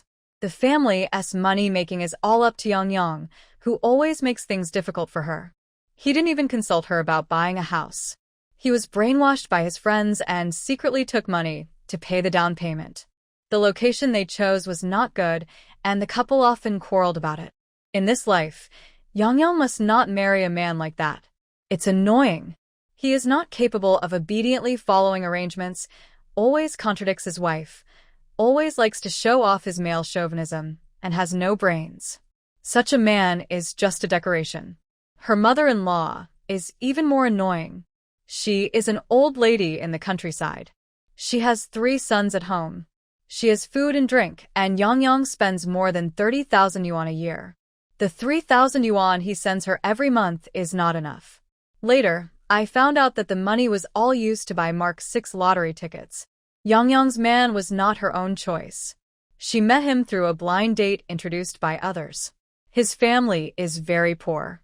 Even the money for the wedding was earned by the couple after Yang followed him. Her mother-in-law doesn't care about anything. She arranges all the wedding banquets by herself. As soon as she said she wanted to buy a house outside, her mother-in-law started crying at home and called her son to force him to go home and build a house. Yang didn't want to build it, so the couple quarreled. Her husband smashed pots and pans and tried to commit suicide. They had to build a 3-story building, but Yang never lived in it for a day. They were doing business in other places, so how could they have time to come home and live? The house has been empty all the time, and the money is no different from being thrown into the water. With her in this life, Yang is very likely to be admitted to university. As long as she goes out, she will never marry the man in her previous life. He is illiterate. When Yang went back to her parents' home to give birth to a son, he was instigated by others to chase girls outside. Yang was so angry that she wanted to divorce him, so she knelt down and begged for mercy. She really shouldn't marry a brainless man like that because it will delay her life. If she wants to marry, she should marry someone who treats her well, knows how to love and spoil her, and never find someone who is irresponsible. Grandma, I'm not bragging. Yang shook his head and said seriously, the cow is so big, my mouth is too small, and my strength is too little, so I can't.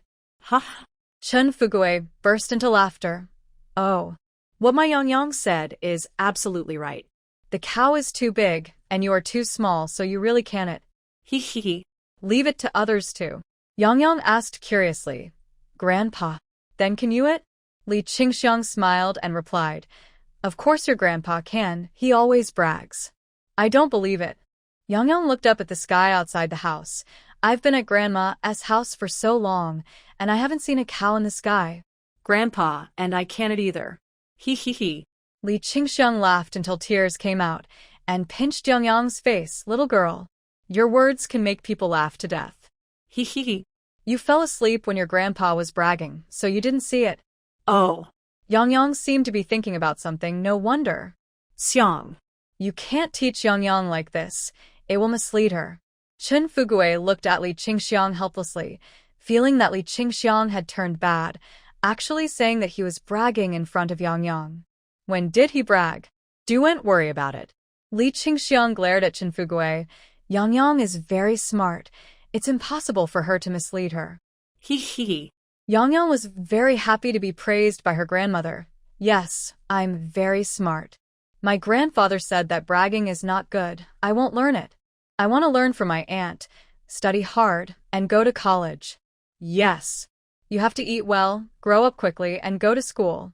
Li Qingxiang looked at the big talk of Yang. Her heart melted. In the future, go to a big city by the sea in the south. The climate there is very good, so you can breathe all year round. Really? Yang's face was full of yearning. He lowered his head and ate the egg custard with rice in big mouthfuls. I want to eat enough to grow up quickly. After dinner, Li Qingxiang opened and sorted the scraps of cloth brought back from the garment factory and separated the ones used to make hairbands, hair ties, and hairpins. This way it would be more convenient for Qinyun to take them back. Chen Fugui and Yang helped to sort them out. The scraps of cloth from the garment factory were better than those from the supply and marketing cooperative. They were not so broken, but there were fewer colorful cloths. They were mostly navy blue, black, and brown, and there were also thick work cloths. The garment factory used to make work clothes, and the remaining cloth scraps were all work clothes materials. It is not impossible to make a hairband with this kind of cloth, but you have to be a little clever and add something on it, otherwise it will be too monotonous and young girls will not like it. Suddenly, I remembered the red cloth I asked the director of the supply and marketing cooperative for last time. If I cut the red cloth into small plum blossoms and decorate it on it, it will have an unexpected effect. However, this would inadvertently add a process, and the products would have to be sent to Haicheng, so the retail price would have to be slightly higher. While sorting the cloth, Li Qingxiang was calculating in her mind. Hairbands and hairpins can be sewn with needle and thread, so she would leave them all to Qinfeng. Hairbands are more troublesome. Not only do they require a sewing machine, but they also need to be ironed and sorted, so she would make them herself. From the 3 large bags of scraps, she picked out some larger pieces of cloth that could be used to make shoe uppers. If they were pieced together, they could also be used to make pants for children, but she didn't plan to do that. One piece was pieced together, and Chen Feng might want it, but the eldest child, Chen Yun, might not like it. She always wanted the best, and didn't care about the inferior things at all. No matter how much she was given, she would not take it to heart, nor would she think of her kindness. If she only made it for Chen Feng's children and not for her children, people would inevitably say that she was partial, so she might as well not make it for any of them, leaving her speechless. In addition, she had let things go, and she would not be too nice to the disobedient and unfilial children in the family. There was no need. In her previous life, she cared for them with all her heart, planned, and made arrangements with all her heart. Now that she was sick, how many people cared about her? Her children didn't care about her life or death, so why should she care about them all the time? It's better to be a little selfish, so that you can live more comfortably. After sorting out the scraps of cloth one by one, she packed them separately, tied the bags, and piled them in the corner. She picked up the larger stack of cloth and made a few pairs of shoes for her family when she had time. The next day, she sent a message to Chen Feng, asking her to come home. Chen Feng came very quickly, in the middle of the day. It was hot now, and after work, there would be a period of rest at noon. She walked faster, so she could make a round trip and not delay work in the afternoon. This was how it was in this era. You had to go to work. If you didn't go, you would easily be gossiped about. Li Qingxiang was afraid that she would get heat, so she took out 10 drops of water and handed them to her. Drink this. You will feel dizzy and swollen after being in the hot sun for so long. Have you eaten yet? Yang and I had the porridge left over from the morning. There is a bowl of leftover rice from last night at home. I will go and fry it so you can eat it and carry the cloth back. The leftover rice from last night was not yet rotten. She had been keeping it in cold water and hanging it in the well. Now she took it out of the well and started the pot with a fire. Chen Feng came to help, and Yang leaned against her, being so affectionate. Mom, how is my sister at home? Where are Grandpa and Grandma? Everything is fine. Everything is fine. Chen Feng reached out to hug Yang. You've gained weight and grown taller at Grandma's house. Yang Yang glanced at Li Qingxiang and leaned close to Chen Feng's ear. Grandma feeds me delicious food, either meat or eggs every day and glucose water to drink. I'm so happy. Mom. When I grow up, I will be filial to Grandma. You can't be angry. The child looked like he was whispering, but in fact his voice was not small at all, and Li Qingxiang heard it all. She pretended not to hear, poured oil into the pan, and after it was heated, cracked 2 eggs in, stirred them, poured in the leftover rice, added a little salt and soy sauce, stir-fried a few times, and finally sprinkled with chopped green onions, and a bowl of fragrant egg fried rice was ready. Mom. Why did you put 2 eggs in there? I'll keep the eggs for you and Dad. I don't need them. 1 bowl of rice is enough.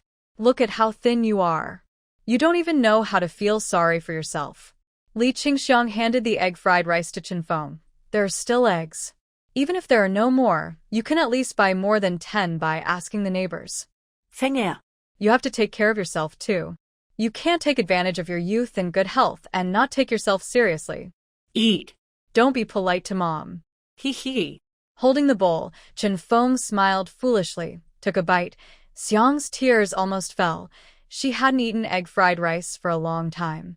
There were many people eating at home, and the mother-in-law was used to saving money. If it wasn't for the New Year or other festivals, you wouldn't see an eggshell at all. The living conditions in her parents' home were good, but her mother didn't like her before and wouldn't make delicious food for her alone. It's different now. Her mother would also make her fragrant egg-fried rice, and she felt so happy. It was a bit awkward to eat alone, so she turned to her daughter and asked Yang Yang, "Do you want to eat something?" Yang Yang shook her head. "No, I'm going to save my stomach for an apple later." Mom. You eat, so you can hurry back when you're full. You little girl, you don't even like fried rice with egg? Is it because your grandma raised you too well? Chen Feng pretended to scold, with a smile in his eyes. Eat yours, and when you're done, take the bag of cloth back to make hairbands, and ask your mother-in-law and aunt to help. I need the goods urgently this time. Don't waste time. Li Qingxiang picked up Yang Yang, who was yawning and rubbing her eyes. Knowing that she wanted to take a nap, she put her on her knees and patted her gently. Yang Yang takes a nap at noon every day. If Chen Feng hadn't come today, she would have fallen asleep earlier. Are you in a hurry for the goods? Mom. Don't you sell the goods yourself? Chen Feng didn't understand. If he sold them himself, wouldn't he be able to get them anytime? Why was he in a hurry? I plan to send this batch of goods to Haicheng with the people from the garment factory. Li Qingxiang mentioned the garment factory casually, and Chen Feng's eyes widened a lot. Oh my god. I'm going to Haicheng to sell hairbands? Does this mean that the things I make have already been sold out of our city? Look at you, you didn't show up. Li Qingxiang cursed with a smile. Things can only be sold at a good price in Haicheng. There are many people there, and the sales volume is large. There are few people in our city, so it is easy to be saturated. My plan is that as long as I go to Haicheng to open up sales, we will organize everyone we can and make as many as possible. Hairbands and hairpins are relatively simple and can be made by hand. We don't have any cloth, so we will use wool and crochet in the future. As long as you are willing to work hard, there is nothing you can't make money. After taking a bite of the meal, Chen Feng gave Li Qingxiang a thumbs up. Mom, you are awesome. I can't do other things, but I can definitely do handicrafts. I learned it from you when I was young.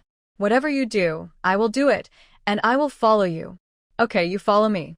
Li Qingxiang promised her daughter without hesitation, as long as you are willing to work and want to work, there will be work. The garment factory is going to Haicheng to sell pants, and we can just take a ride. Mom.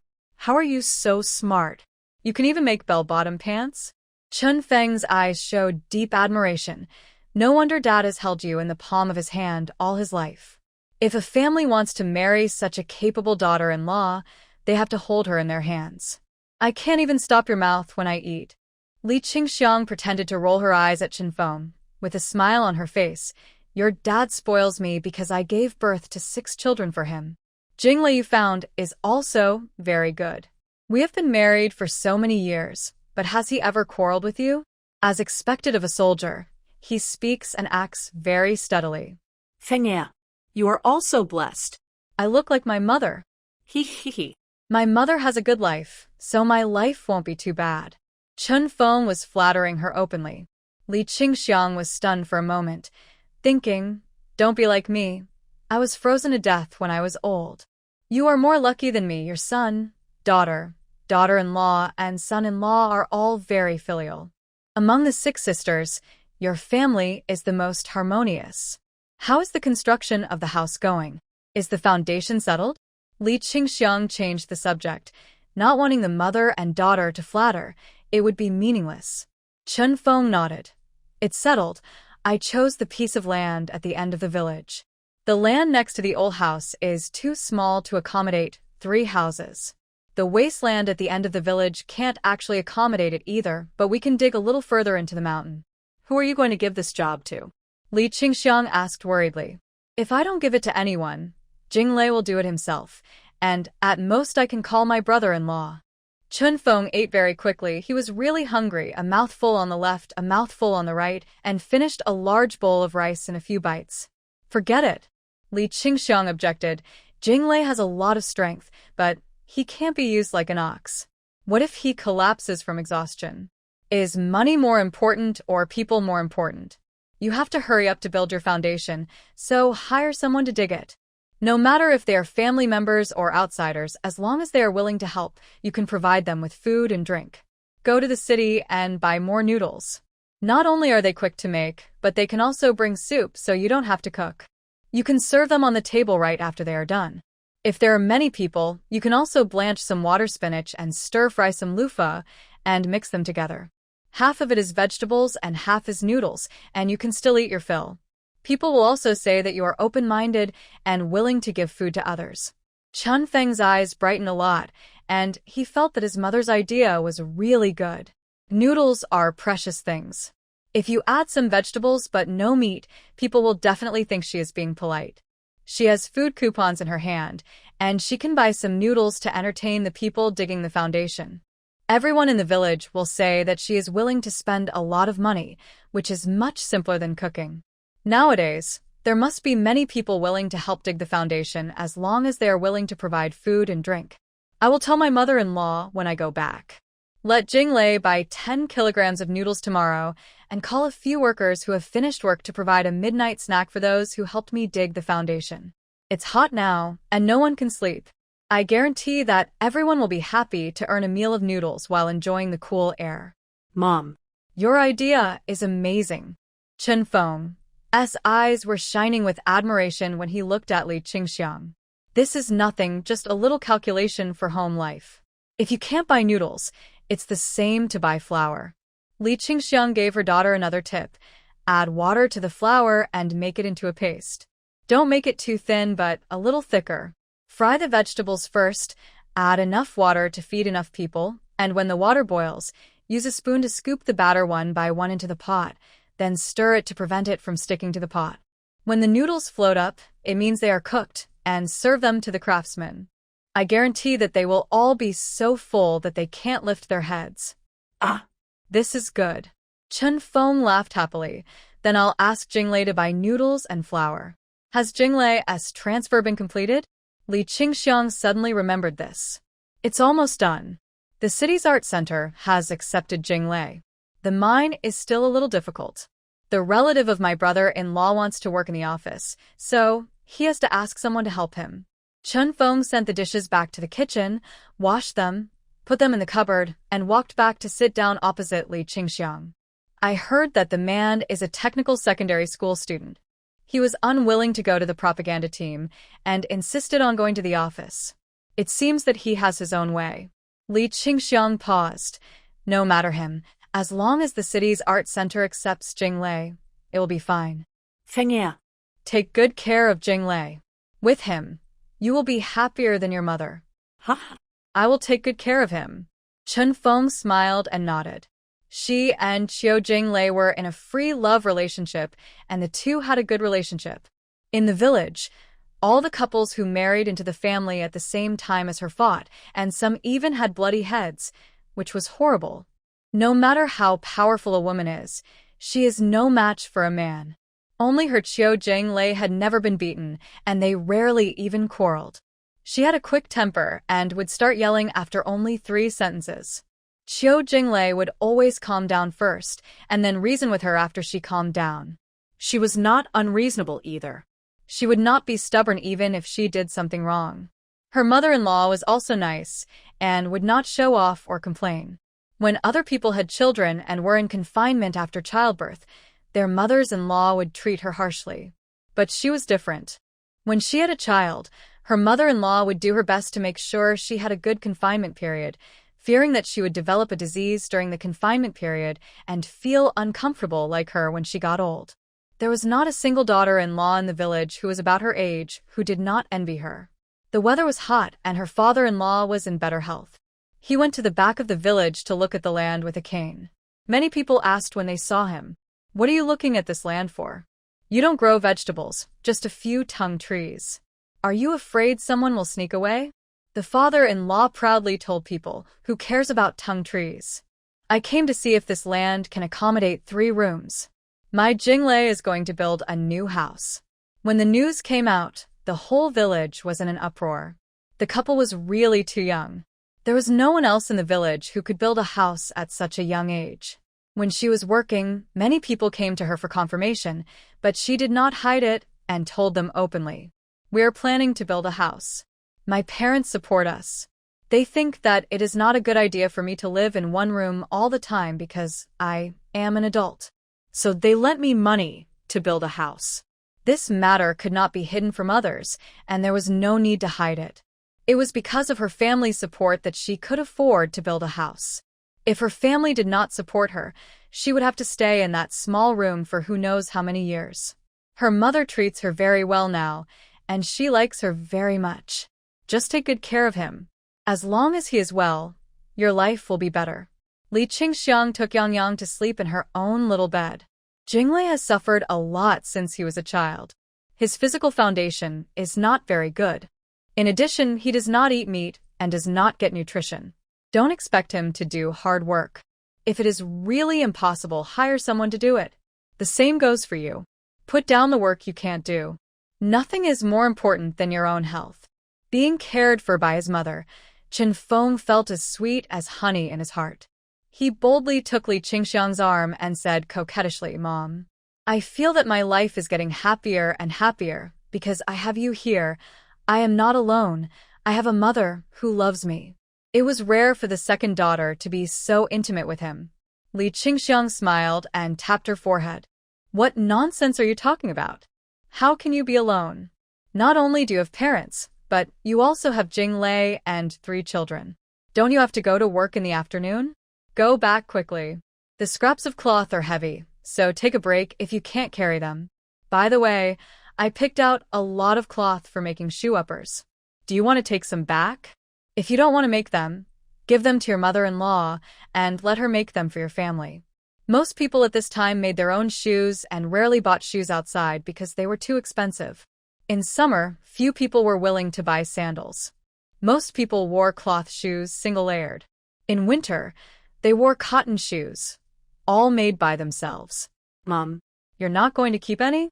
Chen Feng was shocked when he saw Li Qingxiang holding a large pile of cloth in her hand. "Why did you pick out so much? Take some back if you want. I can't make so many. Just keep 3 or 4 pairs." Li Qingxiang began to check, keeping those she would use and stuffing the rest to Chen Feng. "Take these back and give them to your mother-in-law if you can't use them all." "Mom, you're so generous." Chen Feng was grateful from the bottom of his heart. "My mother-in-law would be so happy to see so many good cloths." Li Qingxiang looked at her daughter and suddenly remembered her father-in-law, who didn't have much time left. She went into the house, measured a piece of cloth for making pants with a ruler, cut it off, and handed it to her. "Fenger, take this fabric back and make a new pair of trousers for your father-in-law. He doesn't have much time left. You are his eldest daughter-in-law. It can be regarded as the fate between you two if you can show your filial piety to him before he passes away. They have raised a good man for you. You should be grateful." Chen Yun felt sad after taking the fabric. She was filial and should pay for the trousers. How could she take the family's property? "Mom, I'll buy this cloth. Remember how much it costs. I'll give it to you later." Li Qingxiang was unhappy and said coldly, "Why give me money? I bought these cloths at a low price.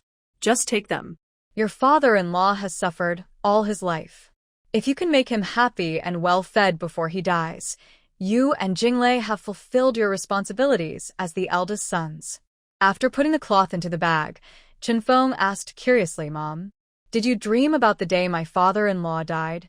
When was it?" "The first month of next year." Li Qingxiang lowered her voice and raised her hand to point to the sky. "Don't go out and tell anyone. I'm afraid of being struck by lightning." Chen Feng's face froze. He nodded, said nothing more, and left with the bag on his back. Her mother's words were too scary. She was scared. My father-in-law will die in the first month of next year? What about my mother-in-law? My second uncle in the family has to get married right away. He can't delay any longer. At least my father-in-law can watch his second son get married and start a family. Second uncle is really out of tune. He thinks he has a throne just because he has a job. There are so many messy rules for choosing a wife. Too tall, too short, too fat, or too thin. She has to be good-looking, have a good family background, and have a job. He saw so many girls that he couldn't meet the last requirement, so he had to give it up. He didn't think about it. He had a job, but he was just a miner in the mine, which was just digging soil. How could a girl with a job look down on him? Second uncle doesn't look like his father-in-law and mother-in-law. It is said that he looks like his dead grandmother. He is less than 1.7 meters tall and is exposed to the sun all day long, so he is dark. He just has a job. If he doesn't have a job, it will be difficult to find a wife. He is always picky, which has delayed the third and fourth uncles. When he got home, Chenfeng put down the bag, took out the uppers and the trousers given by Li Qingxiang, and sent them to his mother-in-law.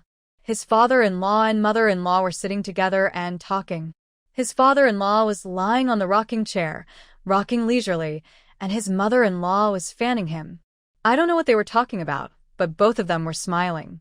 When they saw her coming, their eyes fell on her at the same time. Dad. Mom. Chen Feng greeted them and handed the cloth in his hand to his mother-in-law. "I went to my mother's place to get some cloth to make hair bands. She picked out a lot of cloth that can be used for shoe uppers and asked me to bring it back. This piece of cloth was given by her, saying that it was for making a new pair of pants for my father-in-law to wear." "For me?" Father Chiu sat up from the rocking chair, his eyes shining, looking at the cloth and smiling. "My mother-in-law is really a thoughtful person. It's good to make new pants for me. I will wear them all the time after making them and try to wear them out." Mother Chiu looked at the person in the rocking chair and nodded. "Okay, I will make them for you later." She also knows how to make clothes, but she makes the old style, without waistbands, just the kind tied with an elastic band. She doesn't use a sewing machine to make pants, she sews them by hand. Maybe this is the last time to make pants for him. His mother-in-law is really thoughtful. Making him a new pair of pants is considered to make up for all the sufferings in this life. Thank your mother for me." Mother Chiu looked at the pile of shoe fabrics and the trousers in the old man's hand and was very grateful. "I don't have anything to give her, but she still gave us such good fabrics. I am so ashamed." Mom. "You don't have to feel ashamed. Just think of it as the new pants we made for Dad." Thinking of Li Qingxiang's words that father-in-law would die in the first month of next year, Chenfeng felt very sad. Father-in-law is a very cultured person. He never yells at his children. He will never ask his children to do anything for him. He discusses everything with others in a friendly manner and does not act like the head of the family. That's fine. Father Chiu gave the cloth in his hand to Mother Chiu.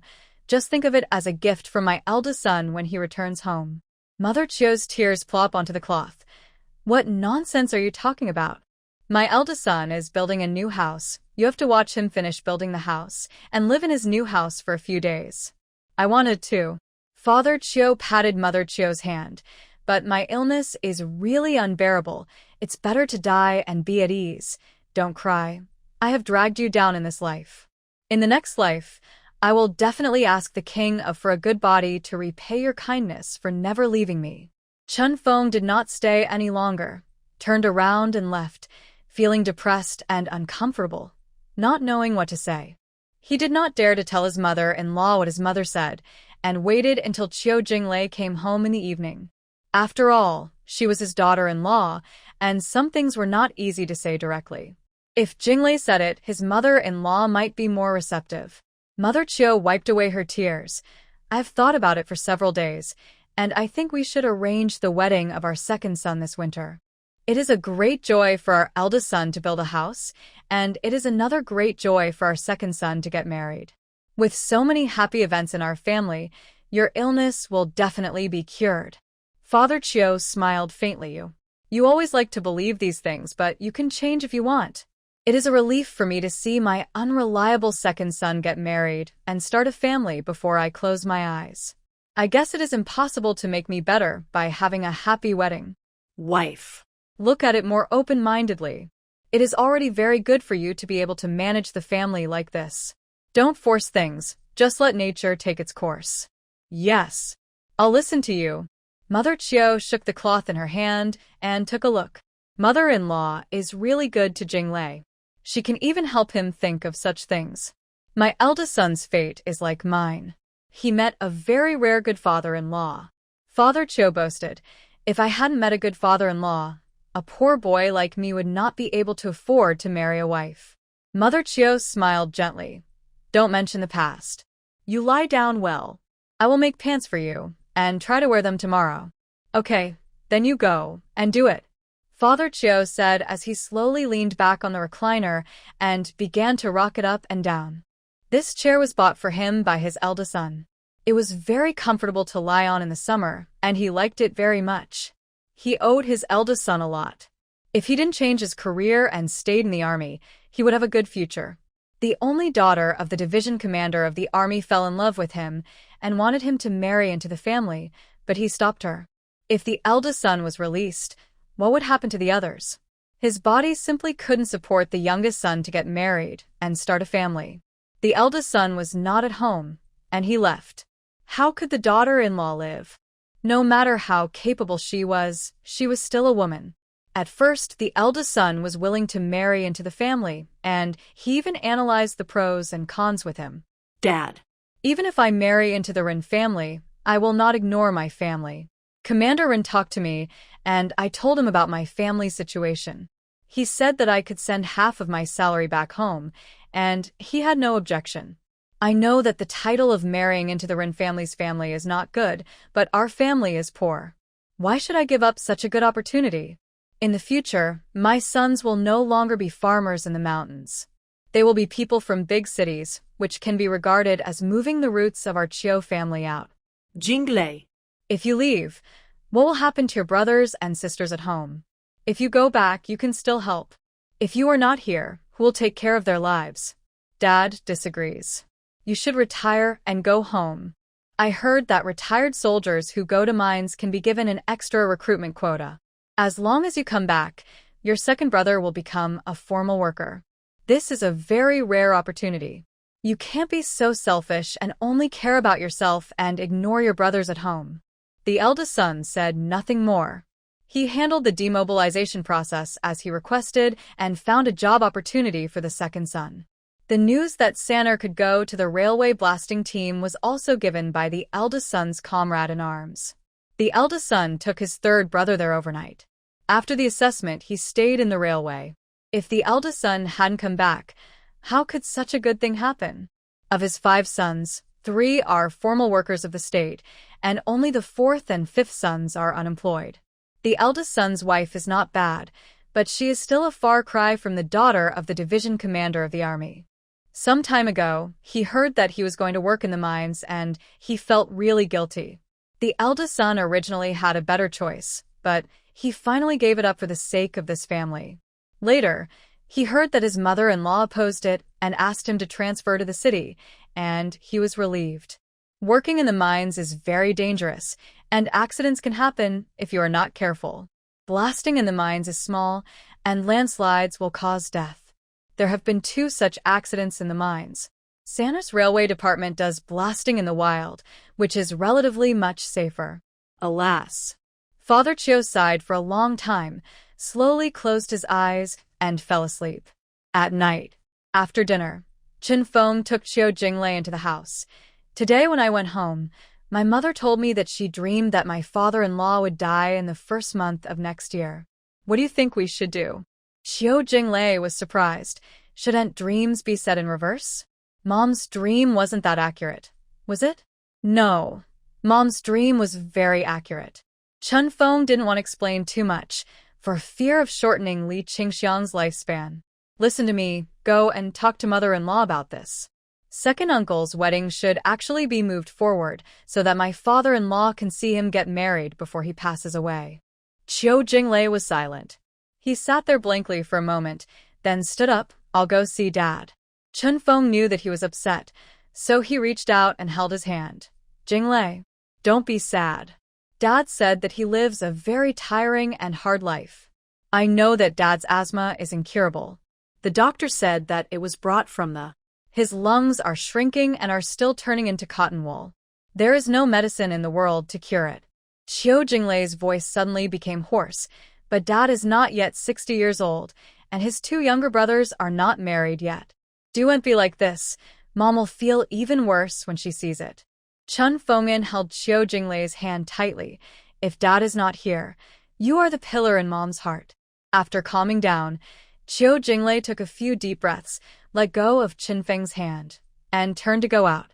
When he came to his parents' room, Mother Qiu was sewing pants under the lamp, and Father Qiu was lying in a rocking chair, seemingly asleep. Mom, why are you still busy? You're old. Do less needlework at night. Qiu Jinglei sat down next to Mother Qiu. I know. If you don't make them on weekdays, you can make them tonight, Mother Qiu said as her needle and sewing flew. Big brother, these pants are made for your dad. The cloth was given by your mother-in-law. When you have time to see her, thank her for me. The weather is getting hot. I want to make a pair of pants for your dad, but I didn't have time to go to the city. Now it's all right. I don't have to go because I have the cloth to make pants. Next time I go to my father-in-law's house, I will definitely thank her. My mother-in-law is really good. Yang has grown taller and fatter at her house, and rarely suffers from asthma, Qiu Jinglei said as he looked at his skinny father Qiu in the rocking chair, feeling sad. Mom, Dad may not have much time left. Why don't you get your second brother's wedding soon? If possible, get your third brother's wedding done as well. If you don't have enough money, borrow some from others. Don't let Dad go with regrets. Mother Qiu stopped sewing and looked up at the person in the rocking chair. A layer of white mist slowly filled her eyes. Big brother, are you saying that you're afraid that your dad won't be able to see the third brother getting married? My mother-in-law dreamed that Dad would pass away in the first month of next year. Whether it's true or not, we should do everything we can. Qiu Jinglei also looked at his father in the rocking chair. Third brother is not young anymore. We should get married sooner, so that Dad can rest assured. We can do it, but the problem is that we have no place to live. Mother Qiu wiped the tears from the corners of her eyes and began to sew her pants again. The old man told her that he would be the New Year's guest in the first month of next year. What is a New Year's guest? According to the elders in the village, people who passed away in the first month of the year are called New Year's guests. If they died before the end of the year, they were called New Year's pigs. When my house is finished, I can lend it to my third brother for his wedding. Mom, something should be planned early. Don't wait until the last minute to rush. Qiu Jinglei advised his mother. Dad's wish is to see his younger brothers get married and start a family. He probably won't be able to wait for his fourth and fifth brothers, but his second and third brothers can still. Qiu's mother turned to look at Qiu Jinglei. Big brother, can you really lend your new house to your third brother for his wedding? You have to think about it carefully. You won't live there for 1 or 2 years, maybe 3 to 5 years. It doesn't matter. I just want Dad to go in peace, Qiu Jinglei said, his eyes red. Mother Qiu sighed silently, turned around and continued to sew pants. Big brother, Mom and Dad are sorry for you. But Mom and Dad have no ability, so they have to cling to you. Mom, let's not talk about the past. I am the eldest son in the family, so I have to think more about the family. I can understand and don't blame you. The wind is very good. No one is worse. Qiu Jinglei also knew that he was at a disadvantage. What could he do? His father was sick, and if he married into the family, who would his younger brothers rely on? Even if he sent money home every month, it would not be as practical as arranging a job for them. The jobs of the second and third brothers have been settled, and he will think of ways to learn some skills for the fourth and fifth brothers. In fact, he wanted to send his fourth brother to learn to drive, but he never found a way. Yes, you did a great job. Everyone in the village, and even the whole commune, praised your mother for raising a good son and marrying him to a good wife. Chio's mother was very proud of this. The only sad thing was that the eldest son could not stay in the army to develop. Everyone knew that staying in the army was the best, but for the sake of his family, he had to come back and stay in this mountain valley. My wife is well-behaved, sensible, capable, and considerate. She also gave birth to 3 children for me. Very good. I am very satisfied. Mom, have you ever thought that if I really marry into the Rin family, I may not live as well as I do now? Xiao Jinglei's words stunned Chio's mother, and she was extremely surprised. Really? Do you really think so? Well, Xiao Jinglei smiled and nodded. Feng'er is hardworking, thrifty, and careful with money after marrying me. No matter what I say, as long as it is reasonable, she will not object. If I go to the Rin family, I will feel inferior. No matter how hard I work, people will think that the achievements I have made are due to the Rin family. I have thought about it. Maybe this is the fate between Feng'er and me, destined by God, and I can't run away. Xiao's mother looked at her eldest son, and the big stone pressing on her heart suddenly broke into pieces and fell apart. The guilt she had been hiding in her heart suddenly disappeared, and a smile appeared at the corner of her mouth. I'm very pleased that you think this way, big brother. Your good fortune is yet to come. Feng'er is a good woman, and your father-in-law and mother-in-law are also very good to you. When the house is built, you will have everything. Xiao Jinglei yearned. Yes, when the house is built, I won't have to worry about anything. My father-in-law gave me 4 pieces of furniture, 3 of which are large. A wardrobe, a low cabinet, a vegetable cabinet, and a wash-basin rack. He said that they were given to me as a division of the family, plus a dowry for Feng, my eldest, and also has a set. With these pieces of furniture, it is basically enough for the whole family. Chio's mother was surprised. Your father-in-law spent so much money. These furniture are not cheap. It is custom made by the furniture factory and will be brought back together with the wood for building the house. I think it should not be cheap. Even the paint has been applied. It can be used after wiping off the dust. Chio's father moved a little, probably because he was hot. Xiao Jinglei's eyes fell on the rocking chair, picked up the fan, and gently fanned Chio's father. He didn't dare to fan too hard for fear that his old father would catch a cold. Mother Chio still lowered her head to sew the pants, trying to finish them tonight and put them on the old man tomorrow. This was what she promised him. After sitting with Mother Chio for a while, Xiao Jinglei was sent back to sleep because he had to get up early tomorrow to go to work in the city. Seeing him enter the house, Chen Feng asked anxiously, "How is it? What does Mom say?" I suggested that Mom hold the wedding of the 3rd child together. Mom said that he had no place to live. I said let the 3rd child live in our new house first. Feng'er, Do you have any objections? Chen Feng lowered his head and thought for a while, then shook his head. I have no objection. The question is whether the family has so much money. This mom will find a way. Seeing that the 2 children on the bed had fallen asleep, Xiao Jinglei picked up Chen Feng and kissed him again and again. I dared to say it because I knew you would not object. Feng'er, thank you for your magnanimity. Chen Feng smiled and hit him. Put me down. What will the children say if they see us? We are husband and wife. What is there to think? My mother said that my parents-in-law raised a good man for me, and I should repay them. Hearing this, Xiao Jinglei's heart stagnated, and he slowly put Chen Feng down. Mom is right. I have to thank her for raising a good daughter for me, and I will repay her well in the future. Of course, my mother doesn't treat me as an outsider. She treats me the same as her son and daughter. I can't control what my elder sister and younger sisters do. I just need to take care of myself and do my filial duty. Chen Feng leaned on Xiao Jinglei. If it weren't for my mother, we would have separated next year, and I don't know how many more years we would have to live in this house. Yes, I remember it all. It's getting late. Let's go to bed. Qiu Jinglei said meaningfully. Chen Feng smiled and threw himself into his arms. The meaning was obvious. He wanted him to carry him to bed. Not long after Qiu Jinglei left, Qiu's father woke up. Looking at his old wife who was sewing new pants for him under the lamp, his eyes were full of reluctance. It's hard to say whether his body can hold on until the first month of next year. If Sanar also gets married, the family's expenses will be tight. When the third son gets married, he doesn't have to live in the eldest son's house. He can live in this room vacated by the eldest son. The second son should get married at the end of this year, and the third son should get married on the 6th day of the first lunar month next year. If it's later, I'm afraid I can't bear it. Mother Chio's hand trembled, and the needle pierced into the index finger of her left hand. She hissed and looked up at the person in the rocking chair. Father Chio supported himself on the armrest of the rocking chair with his skinny hands.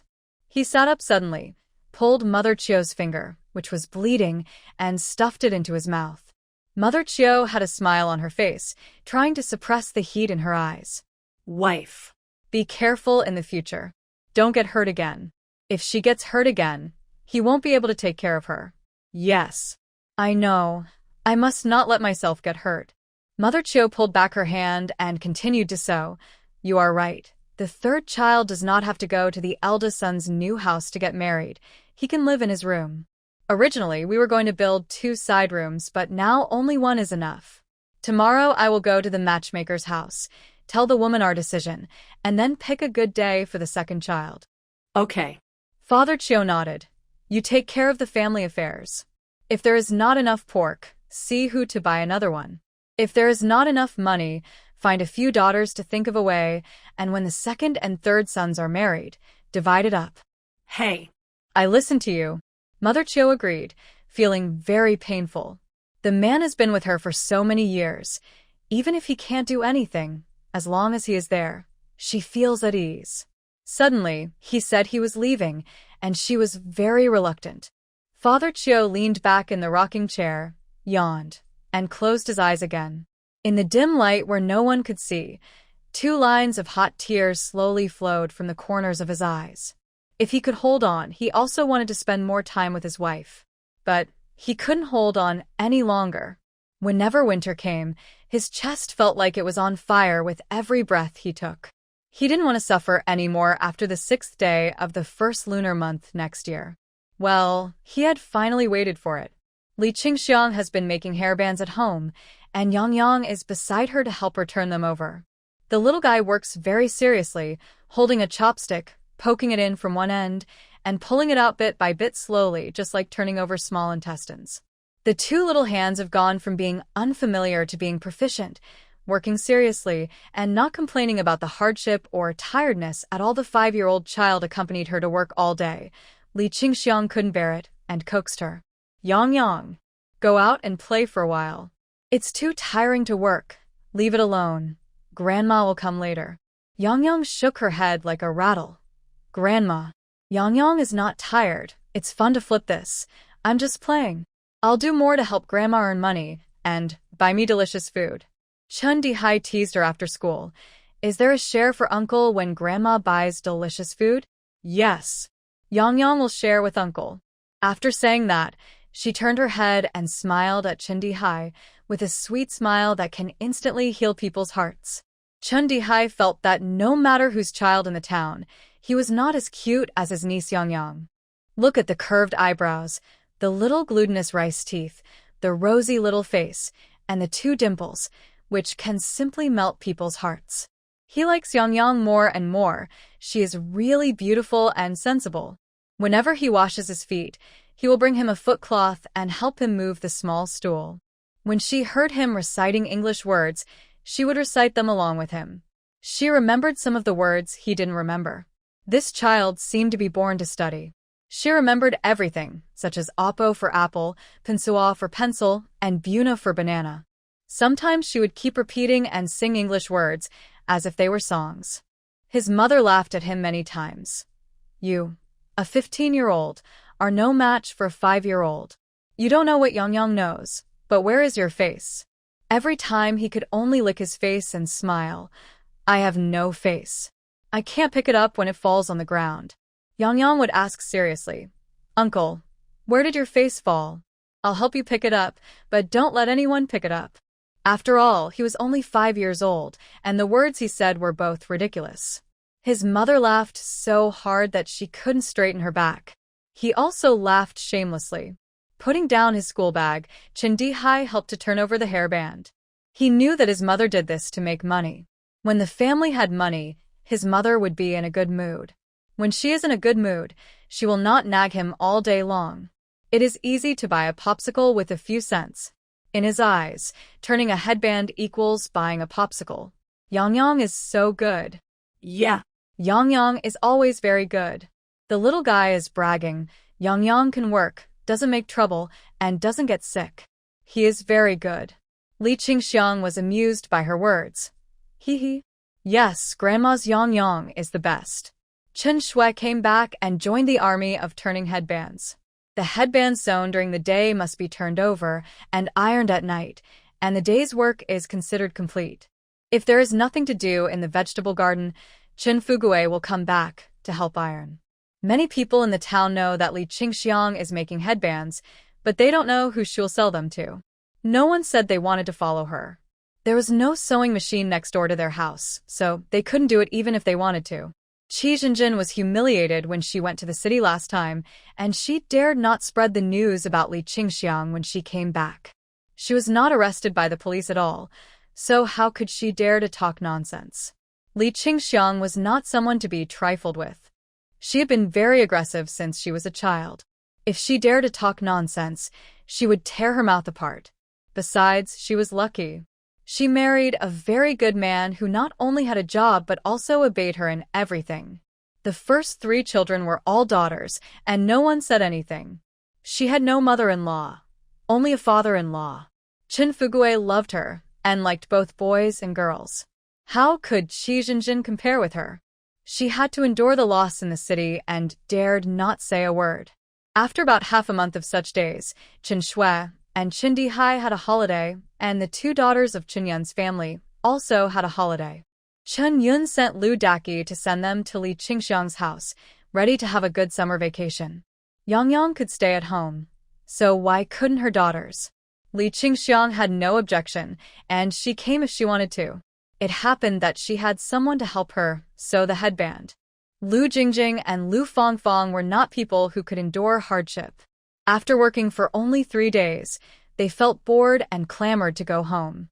Chen Fugue took advantage of the break to send them back. The next day, Zhao Qingxian came to Li Qingxiang's house and brought a pair of finished bell-bottom pants. Sister Li, the bell-bottom pants in the factory are finished, a total of 1,000 pairs. We held a meeting to study and felt that the situation you said was very likely. Later, we changed our minds and upgraded the 100 pairs to 1,000 pairs. If they can be sold, the workers in the factory can have a good new year.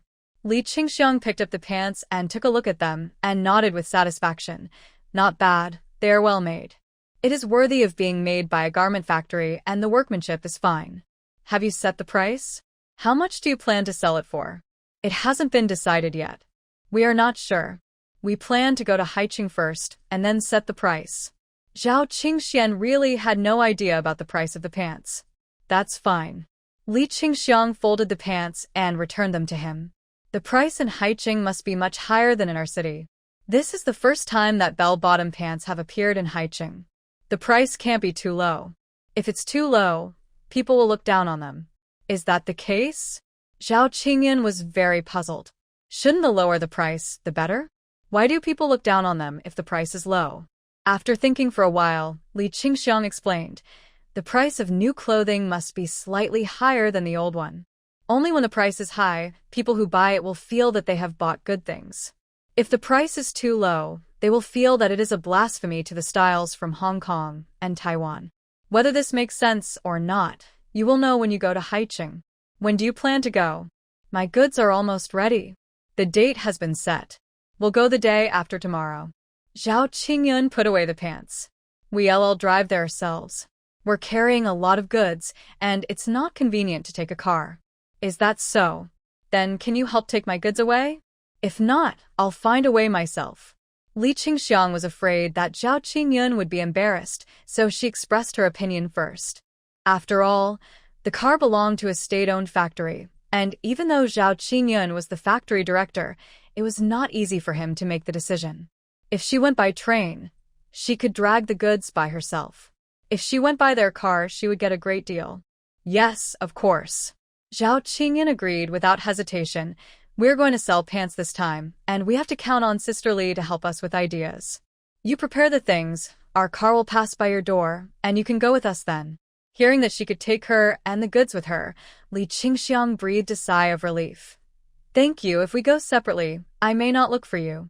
Zhao Qingyun nodded repeatedly. I know, if you go alone, you will definitely not go with us. Who are you? You're a good businessman. You sold all the pants and hairbands quietly by yourself. To be honest, no one in our factory can do it. I will feel uneasy if I don't take you with me. Li Qingxiang smiled modestly. Aha. Director Zhao, you flatter me too much. My family is struggling to make ends meet, and I just need to earn some money to support my children. Zhao Qingyun smiled and shook her head. Sister Li, don't be so modest in front of me. After this batch of pants is sold, we will continue to make the next batch of pants and vests. In the future, I will have to ask you for advice on what kind of clothes the garment factory makes. Don't think I'm annoying. The workers in the factory depend on you for their livelihood. That's impossible, right? Wasn't the garment factory running well before? Why can't it continue to operate after it has to be responsible for its own profits and losses? Li Qingxiang was very curious about this. Hey. To be honest with you, the Finance Bureau used to back it up. There was no need to worry about the annual output and profit. Just say how much you lost, and the Finance Bureau will allocate funds after the accounts are reported. Zhao Qingyun didn't intend to hide anything and explained everything to Li Qingxiang.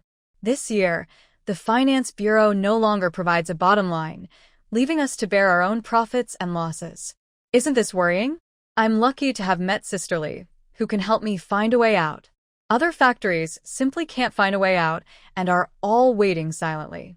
But once my garment factory gets busy, the cotton thread factory and the cotton spinning factory will also be busy. You don't know, when I go to them to get cloth, they treat me like the god of wealth. Especially the cotton thread factory.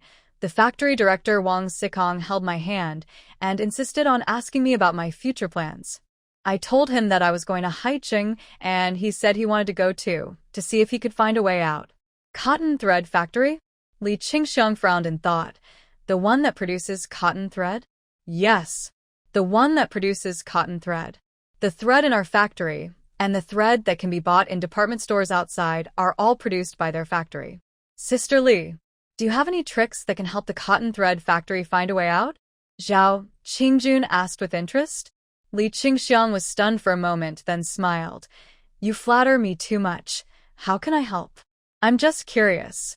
She had some thoughts in her mind, but it was difficult to say them out loud.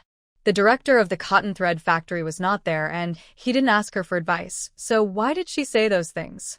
Honestly, Sister Li, if you need any advice, you can give me some pointers. Zhao Qingyun and Li Qingxiang are familiar with each other and speak freely and casually. We are people of similar age and have suffered a lot. Lao Wang is 51 years old this year and will retire in a few years. If nothing unexpected happens, he will retire from the position of director of the cotton thread factory. Originally, we had the bottom line of the Finance Bureau, so we didn't have to consider anything. It was enough to maintain the original business. Unexpectedly, the higher-ups suddenly changed the policy and asked us to be responsible for our own profits and losses. Lao Wang and I don't want to bring a stain to ourselves before retirement. If the workers' wages cannot be paid on a monthly basis, it will make the factory a mess and full of complaints. It's no joke. He is more worried than me. There are many workers in the cotton thread factory, and there is a lot of inventory backlog of cotton thread produced. A cotton thread is not a major necessity, not many people buy it, and sales are very low. The factory will at least delay the workers' wages for 3 months. Will it be delayed for so long? Li Qingxiang felt that the workers in the cotton thread factory were unlucky. No wonder the formal workers could not hold on until the 1990s and were forced to be laid off. They were really unable to support such a large business. At this time, they began to be responsible for their own profits and losses. Many factory directors and deputy factory directors did not know how to do business at all. They could only give orders in the factory. The people in the supply and marketing department were also bureaucratic. Many of them also enriched themselves and took advantage of the state-owned factories. The process from a planned economy to a private economy was very difficult to endure. Especially some ordinary people who had no economic sense waited eagerly for the salary from the factory to make a living, but they waited in vain. Her family was like this in her previous life. The old man's retirement salary was in arrears. The youngest son took his place in the oil depot. After working for a few years, he encountered a wave of layoffs. He simply stopped his salary and went into business. Don't say it, this kid is good at business. Relying on his third brother-in-law Nyo Zaiwei, his business is booming. He made a lot of money and went to the suburbs to buy land and build a house. He is considered to be quite capable. Yes, it is because of the huge gap that he is in a hurry. He wants to go to Haicheng with us to see if we can find business opportunities. Zhao Qingxian said goodbye to Li Qingxiang. I will go back first. You prepare the things you want to take away. The car from the factory will come to pick you up. Okay, thank you. Li Qingxiang sent Zhao Qingxian out. Chen Shui and Chen Dihai heard her conversation with Zhao Qingxian and were shocked. Especially Chen Dihai. He ran up and hugged Li Qingxiang's arm and acted coquettishly. Mom, take me to Haicheng. It's a big city. I want to see it. It's a rare opportunity, and I can help you run errands and move things. Li Qingxiang looked at him and didn't respond. She was not sure if the car of the garment factory could accommodate more people. If there was no room for more people, it would be useless to agree. Yang Yang came over with a click and took Li Qingxiang's other hand. Grandma, is Haicheng fun? Grandma, I haven't been there, so I don't know. Having never been to Haicheng in both her previous and next lives, she really didn't know whether it was fun or not. I'll take Yang Yang to see it when I have the chance. Hee hee hee. Thank you, Grandma. Yang Yang raised his face and smiled at Li Qingxiang, revealing his snow-white glutinous rice teeth and obvious dimples, looking so cute. Chen Dihai shook Li Qingxiang's arm. Mom, take me with you. Haicheng must be fun. I want to go so I can brag about it to my classmates for a whole year when I come back. Puh. Li Qingxiang slapped Chen Dihai. What are you bragging about? Study hard and try to get into school next year. Hee hee. I know. Chen Dihai didn't feel any pain at all and smiled happily. Li Qingxiang didn't use much force. It wasn't that she didn't want to hit him, but she was afraid of hurting her hand. It was not worth hurting herself just to hit him, so if there was room in the car, she wanted to take Shuer with her. Girls are careful in doing things, so she didn't want to take Chen Dihai with her. Boys are impatient, so what could they accomplish? Mom, as long as you take me to Haicheng this time, I will study hard and try to get into high school, or I will take a technical secondary school. Li Qingxiang sneered. So if I don't take you there, you won't take the exam? Chen Dihai, listen to me clearly. If you don't pass the exam, you will stay at home and farm. Don't count on your father's job. I won't give it to you, and I won't take you to Haicheng. You are so naughty at such a young age, and you have learned to threaten your mother. Who gave you the courage? Humph. Chen Dihai pouted and suddenly let go of Li Qingxiang's arm with a very sad, upset, and aggrieved expression. Mom, are you underestimating me? It's just a school entrance exam. I've tried my best, so why don't you take me to Haicheng? I don't want to threaten you. I just want to go to Haicheng to see and broaden my horizons. Why don't you agree? Isn't it okay for me to promise to be obedient? Chen Shui advised him. Mom is going to Haicheng for something, not to play. You have to understand Mom's difficulties. She is riding in the garment factory's car, and she doesn't know whether they will allow her to bring others. What's the point of forcing her? Li Qingxiang said with a cold face. Shuer, why are you talking so much to this idiot? He is hot-headed and does whatever he wants. Ignore him. Chen Dihai also reacted and patted his forehead. Oh, yes. How could I forget? It's hard to say whether the garment factory's car can accommodate everyone. Mom. I wronged you. After that, he ran over with a smile, hugged Li Qingxiang's arm again, and began to shake and act coquettishly. Mom. Let's make a deal. If the garment factory's car can accommodate you, you must take me with you. It won't be in vain. I will help you move things and help you to promote business. If there is no room, forget it. I won't go. Li Qingxiang glared at her younger son. That's better. It should sound like a human being. You must think before you speak in the future and not act on your temper. For some things, you have to consider the situation. What's the point of wanting to go to Haicheng? There has to be a seat for you on the car. If not, you can only stare blankly. Hee. I was so happy that I forgot about it. Mom. We have a deal. If there is a seat on the car, take me to Haicheng. After thinking for a while, Li Qingxiang shook her head. Since there is a seat this time, I really can't take you. Mom sells hair accessories, which little girls like. How can I promote the business if I take you? If I have to take someone, it should be Schwer. She has hair, and putting homemade hair accessories on her head can attract customers. This is the first time we go, and I hope it will be a hit. Next time, when we have regular customers, there will be no need for advertising and Mom will take you there. Dihai. Do you think Mom's idea is right? Chun Dihai thought about it seriously and felt that his mother's idea was right. Mom, you're right. I can't go this time. My fourth sister has to go. Our family has made so many hair accessories and spent a lot of money. We have to find a way to earn it back. Letting go of Li Qingxiang's arm again, Chun Dihai did not pout, but made a request to Li Qingxiang. It's agreed that you must take me with you next time you have a chance. Okay. Li Qingxiang nodded readily. If Mom takes Schwer, she will take Yang with her. Mom is worried about leaving her with you. Anyway, the weather is hot, so it won't be a big deal to go to Haicheng. Really? Yang happily opened her black eyes and was extremely excited. Grandma, you want to take Yang with you? Although she didn't know how good Haicheng was, she wanted to follow her grandma when she went. Grandma was so good to her, and she wanted to follow her no matter where she went. Yes. If your aunt wants to go, Grandma will take you with her. Li Qingxiang picked up the child, Yang pouted, and gave her a bow kiss on the face. Grandma is the easiest to please. Yang likes you the most. Chen Shui teased her deliberately. We don't even know if you can go.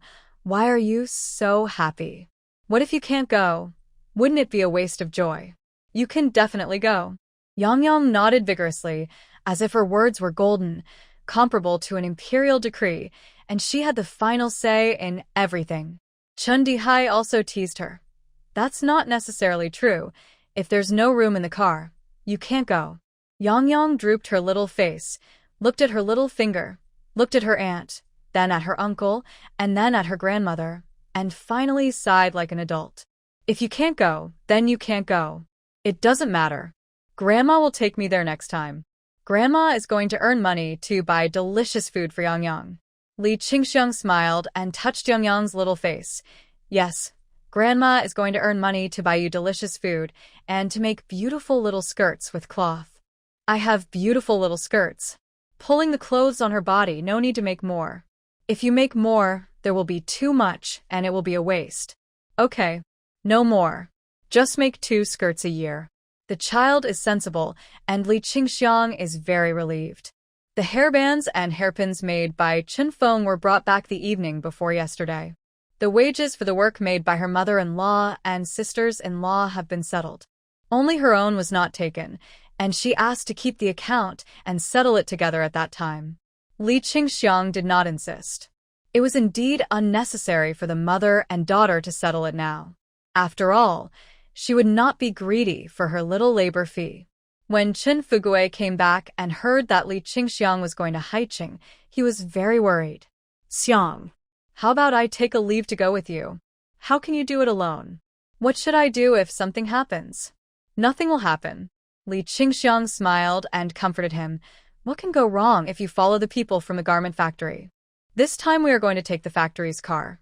What's the point of taking a leave if they don't have a seat for you? Besides, I'm not a fool. Can I get lost?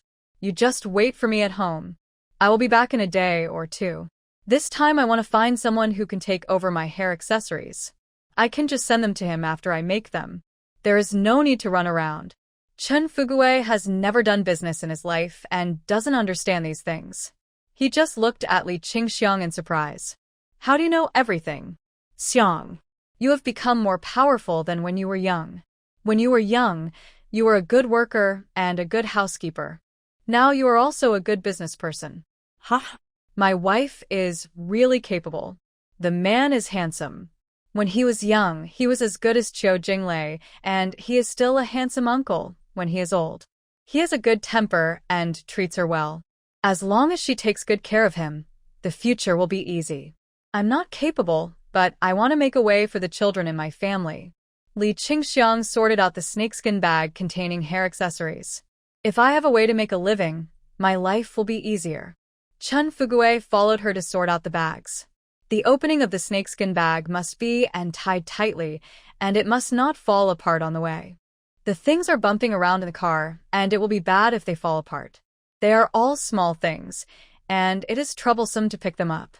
If they are dirty, no one will buy them, and you will lose money. Li Qingxiang is a smart person. She sewed 2/3 of the opening of the snakeskin bag with needle and thread, leaving 1/3 unsewn, tied with a rope, and untied it so that a hand can be inserted to take things. She did this because she was afraid that someone would want to see her goods and open a hole to take them out. Hair bands, hair ties, and hairpins were all placed separately, and there were 3 snakeskin bags in total. There were many hair bands, almost full. The same was true for hairpins. The least made was the hairband, which only filled half a snakeskin bag. After packing the 3 bags, Li Qingxiang felt that he had accomplished a great task. He just needed to wait for the people from the garment factory to come. Chen Fugue smiled and nodded. I feel particularly relaxed when there is extra income at home. Xiang. To be honest, I always worried before, wondering if the salary would be enough for the family expenses. Now I am not worried at all. You earn as much as I do. In the future, no matter who goes to school, they don't have to worry about how to pay the tuition. I am happy and relaxed. Li Qingxiang looked at him and smiled happily. If I can find a partner in Haicheng this time, I won't have to go there anymore. I can earn money at home. Li Qingxiang really thought so. She didn't plan to sell the products by retail. She wanted to find someone to sell them on her behalf. If that didn't work, she would sell them by retail. She didn't care about selling the products because she had the products in her hands. People in this era lack everything. As long as you have good things in your hands, there is no reason why you can't sell them. The people from the garment factory came in the early morning and drove not just 1 car but 2 cars. 1 car from the garment factory and 1 from the cotton thread factory. Zhao Qingyun introduced the director of the cotton thread factory to Li Qingxiang. Sister Li, this is Wang Sikong, the director of the cotton thread factory I told you about. He took a lot of cotton threads to Haicheng to see if he could find a way out. Li Qingxiang shook hands with Wang Sikong enthusiastically. Hello, Director Wang. My name is Li Qingxiang. Wang Sikong stretched out his hands to show his respect for Li Qingxiang. Hello. Hello. Big sister. You have to help me with some ideas when I go to Haicheng this time. I really have no idea what to do with all the people in the factory waiting for food. He was older than Li Qingxiang, so calling her big sister seemed more intimate. Li Qingxiang smiled modestly. Okay, if I think of any good ideas, I will tell you. There are good ideas, but I don't know if I can come across them when I go to Haicheng this time. I don't know if Haicheng has opened the crochet business at this time. The crochet thread is different from the thread for making clothes. It is thicker and snow white. The crocheted sofa towels, tablecloths, clothes, and skirts are all very beautiful. If the cotton thread factory can produce such thread and sell it to Haicheng, there will definitely be a market. Zhao Qingyun and Yuan Ming, the director of the supply and marketing department, came to the clothing factory. The same is true for the cotton thread factory. Only the factory director and Fu Han, the director of the supply and marketing department, came. Li Qingxiang frowned when she didn't see Zhao Qingyun bringing a female comrade.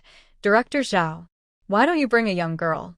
Whether these pants look good or not can only be reflected when someone wears them on the scene. Ah? Zhao Qingyun scratched his short hair. I didn't think of this. What should I do? Sisterly, is there any other way to think of it? How about going to Haiching to hire someone? That's not necessary. Why not take my daughter with you? She will be your model. Li Qingxiang called Chen Shui out and asked Zhao Qingyun, what do you think? That's the best. Zhao Qingyun had no objection. Sister is helping me so much. What else can I say? Li Qingxiang instructed Chen Shui. Hurry up and take your clothes, and Yang Yang, pick her up and we will follow. Chen Fugui and Chen Dihai had already loaded the 3 snakeskin bags of hair accessories they were going to bring into the car. Chen Dihai counted the seats in the car and found that there was just one empty, so he quickly asked Li Qingxiang, Mom, I want to go too. There's room in the car. Li Qingxiang was about to say no when Zhao Qingyun spoke up. Go if you want to. The car is spacious. It's okay for you to go along and take a look. It's summer vacation and there's nothing to do at home. But remember one thing, don't run around, don't get yourself lost. Chen Dihai was so happy that he almost jumped up. No, I definitely won't run around. Regardless of whether Li Qingxiang agreed or not, he rushed into the house, grabbed 2 pieces of clothing and stuffed them into his empty school bag, put it on his back, and waited to set off. Li Qingxiang didn't stop him. Yang Yang went. Chen Shui had to take on the responsibility of being a model, and Chen Dihai could help take care of Yang Yang. The group got in the car and drove away. Chen Fugui was left alone, looking at it with longing eyes, like a poor abandoned child. They were not far from Haiching, and it took 5 or 6 hours to drive there. They set off at 5:30 in the morning and arrived in Haiching around 11 o'clock in the morning. They didn't rush to sell the goods, but found a guest house to arrange accommodation first. Li Qingxiang's family of 4 lived in one room. The garment factory opened a room, and the cotton thread factory opened another room. After lunch, they rested until about 4 o'clock in the afternoon. Li Qingxiang suggested going to the most lively square in Haiching. It was a hot day, and many people came out to enjoy the cool air at night. They set up a stall to see if anyone would buy their pants and hair accessories. They would try their luck in front of the department store tomorrow. In the car, Zhao Qingyun asked Li Qingxiang nervously, Sister, what do you think is the appropriate price for our pants? No matter the size, it's 30 yuan a pair. Li Qingxiang tried to give a price. What? 30 yuan? Yuan Ming, the director of the supply and marketing department, screamed, Isn't the price too high? We brought 1,000 pairs. What if we can't sell them? The director of the supply and marketing department of the garment factory was in his 40s. Because of years of smoking, his teeth were a little yellow, his lips were a little thick, and his eyelids were thick. He didn't look very smart. Zhao Qingxian glanced at him. Old Yuan. Now that we are in Haicheng, we should listen to Sisterly. You may be okay in other aspects, but you will definitely not be able to beat Sisterly in business. Let's set the price as she says, and we will talk about it if it doesn't sell. Yuan Ming insisted on his own opinion. Director. I don't know how to do business, but I know about prices. 30 yuan for a pair of pants is really too expensive, and it is likely that they will not sell. Li Qingxiang disagreed. Let's set this price tonight. If it doesn't sell, we will change the place and the price tomorrow. Haicheng is so big that 1,000 pairs of pants cannot fail to sell. After hearing what she said, Zhao Qingshuan's confidence was immediately strengthened. 30 yuan for a pair of pants, 300 for 10 pairs, 3,000 for 100 pairs, and 30,000 for 1,000 pairs. Wow. They came to Haicheng once, sold 1,000 pairs of pants, and immediately got 30,000 yuan. If this is true, their clothing factory will be prosperous. Wang Sikong from the cotton thread factory was also calculating in his mind, feeling that Li Qingxiang's knowledge was really different from that of ordinary people. She dared to price the pants at 30 yuan, a price that most people could not afford. If these pants were really sold, they would make a fortune. The garment factory found her, which was like inviting a god of wealth.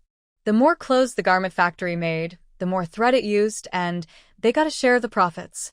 Yuan Ming was not convinced. Sisterly, what if we move to another place and still can't sell them? That's impossible. Li Qingxiang looked back at the fussy director of the supply and marketing department. It's impossible that the new pants can't be sold. You underestimate the purchasing power of Haicheng people. I've been to Haicheng. It's not much richer than our place, and the purchasing power is about the same as our city. Yuan Ming felt that Li Qingxiang was short-sighted and ignorant. If you set the price so high, I guarantee that no one will buy it. Zhao Qingyan asked him unhappily, in your opinion, how much should it be set? Yuan Ming calculated. The cost price of our batch of pants is about 3 yuan and 80 yuan, so let's calculate it as 4 yuan and sell it at about 10 yuan a pair. 30 is really outrageous, no one will want it. You can't calculate it like this. Li Qingxiang explained to him with a smile, we brought this stuff from home. Should we take into account the round-trip gas? Should we take into account the wear and tear of the car? Should we take into account the food, drinks, and hotel accommodation for so many people? Don't these cost money? Yuan Ming argued speciously. Even if all that is included, it can't be sold for $30. $5 more at most. Zhao Qingjun was unsure and didn't know whose opinion to support. Wang Xikong rarely spoke up and said something fair. Since your factory trusts the elder sister, just do what she says. She is helping you make money. Why are you so averse? Fu Han followed up with an analysis. The purchasing power of people in Haicheng may be much better than our city. After all, it is the most populous city in the country. Sister Li is also doing this for the good of the garment factory. Let's follow her approach first. If it doesn't work, we can think of other ways. Old Yuan, we have never done business before and don't understand it. The loss calculated by Sister Li just now is absolutely correct. The fuel cost for driving and the travel expenses for food, drink, and defecation all have to come from this batch of pants. It's not cost-effective to set the price too low. For new styles, a higher price is reasonable. Zhao Qingyan thought so too. He looked at Yuan Ming. Let's listen to Sister Li on this matter. If you disagree, please reserve your opinion. Anyway, she is doing this for the good of our factory. No matter whether the price is high or low, her commission is only 1 cent. She works so hard because she hopes the factory can make more money. Why doesn't Yuan Ming understand? He is simply ungrateful.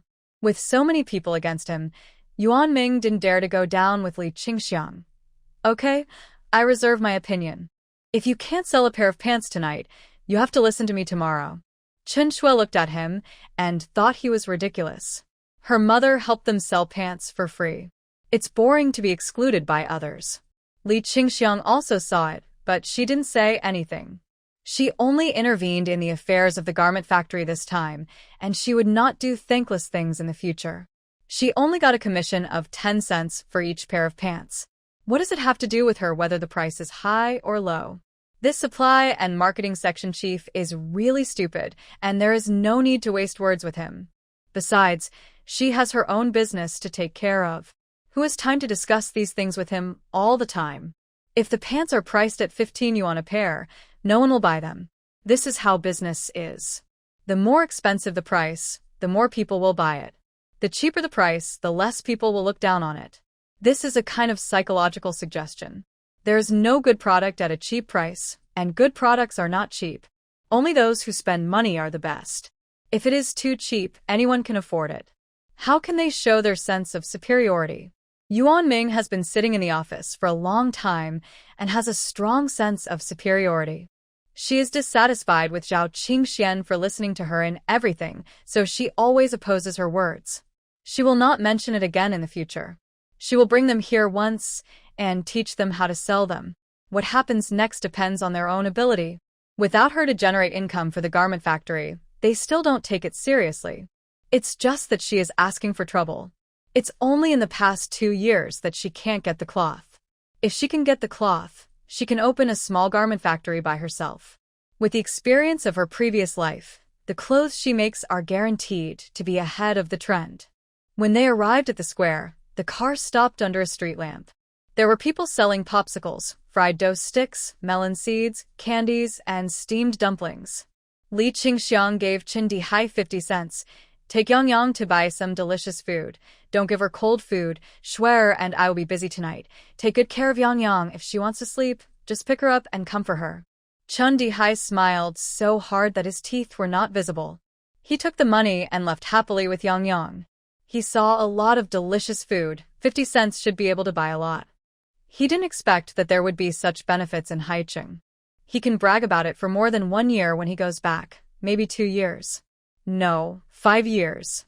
He has also been to Haicheng. Yang didn't want to go, but her grandmother said she would be very busy, so she had to look back every few steps and followed her uncle reluctantly. Her grandmother had to earn money to buy her delicious food, and she couldn't make trouble. The car stopped, and Li Qingxiang called Zhao Qingyun, "Bring out a pair of pants that Shui can wear, the smallest size, and let her change into it." Chen Shui was wearing a skirt, not a dress, but a half-length skirt, and a white puff-sleeve shirt. It was neither long-sleeved nor short-sleeved, but medium length. This dress had certain characteristics. It was not specially prepared for this trip to Haicheng. Li Qingxiang felt that she owed Chen Shui, so she made it for her before the Dragon Boat Festival. It was a unique custom in their hometown that all young men and women must wear new clothes on the Dragon Boat Festival, which were called Dragon Boat Festival clothes. She had made them for children every year before, but the style this year was different. She made 2 shirts for Chen Shui that would only appear in later generations. The skirt was a long skirt cut into 8 pieces and spliced together. Chen Shui was tall and thin, and she looked good in this skirt. Zhao Qingxian found a pair of pants and handed it to Li Qingxiang, who held it and asked Chen Shui to put it on.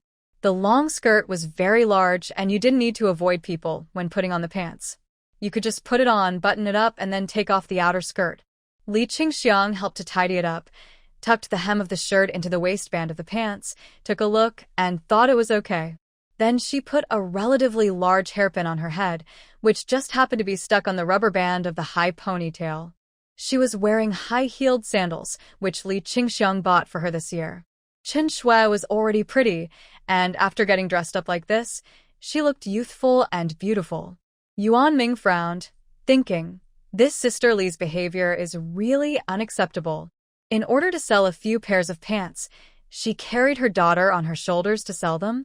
Zhao Qingyun and the driver were sorting the pants models according to 3 sizes, 1 size at a time, and neatly arranged them in piles. Wang Xikong also put out a lot of the thread he brought and wondered if he could sell some of it.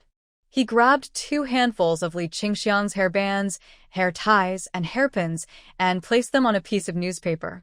Seeing that everyone was ready, Li Qingxiang reminded Zhao Qingyun, "There are 3 of you in total, so you have to have a clear division of labor.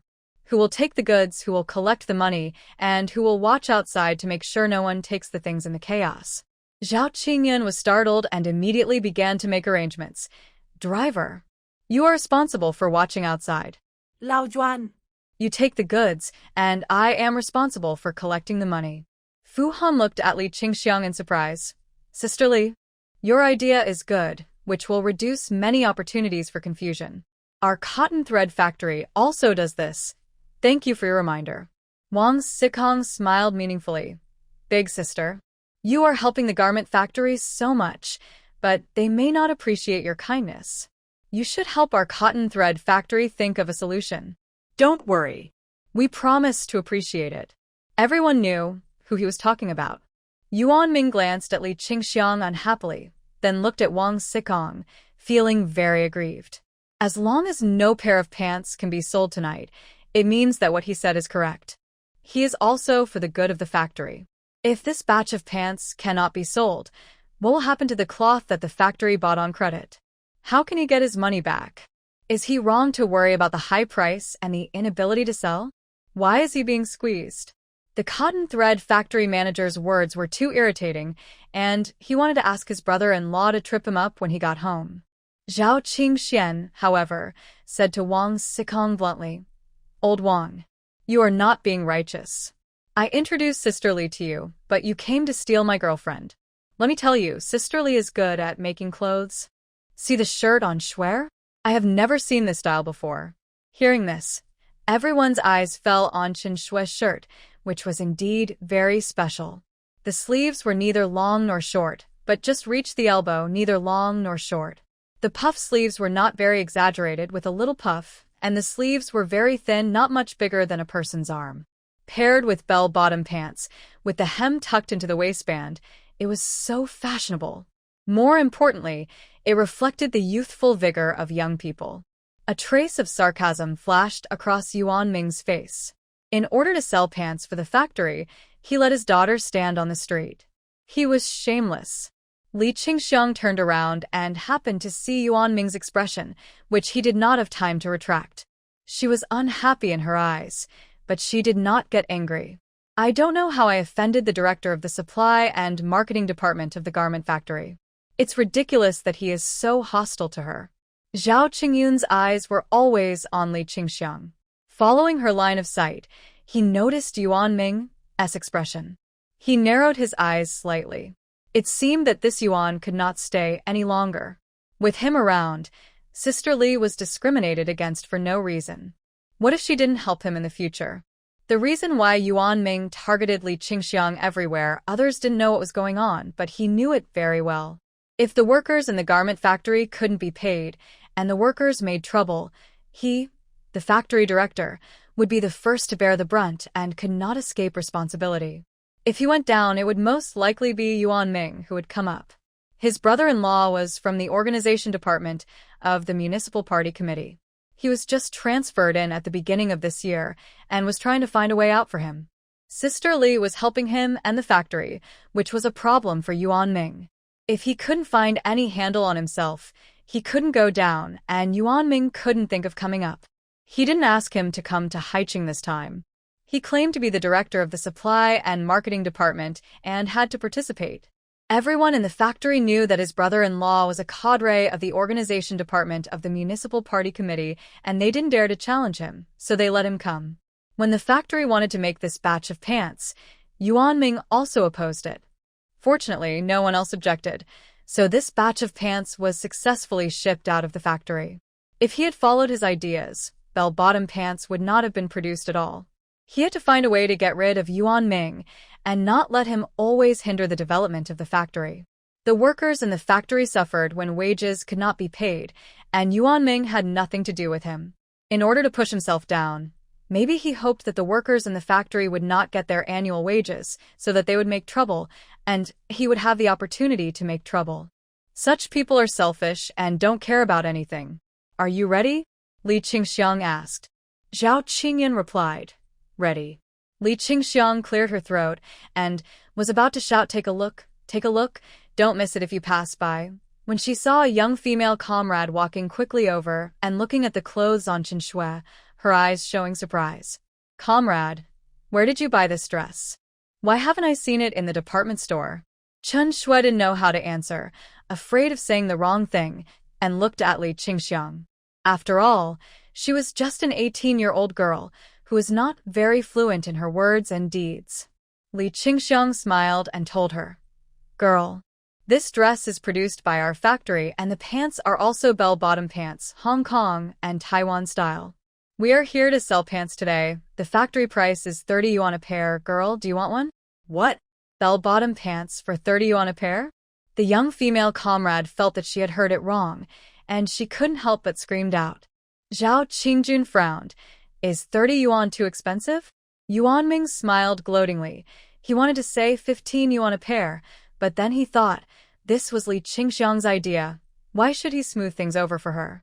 It would be better if it couldn't be sold, because if it couldn't be sold, it meant that his idea was right, and the price of the pants was set too high. Wang Xikong and Fu Han watched from the side. They had never done business before, and didn't know what Li Qingxiang would say next. You have to listen and watch carefully. If you can learn a thing or two, this trip to Haicheng will not be in vain. Yes, this is the lowest price. Li Qingxiang had a warm smile on her face. We just produce them in the factory. We don't plan to make money, so we give you an ex-factory price. If we send them to department stores, the price will be more than this. In Kyoto, bell-bottom pants are 100 or 200 yuan each, and the supply is in short supply. This is the first time I come to Haicheng, so I plan to give some benefits. Wang Xikong. I learned it, typical nonsense. I didn't expect that the elder sister was quite resourceful.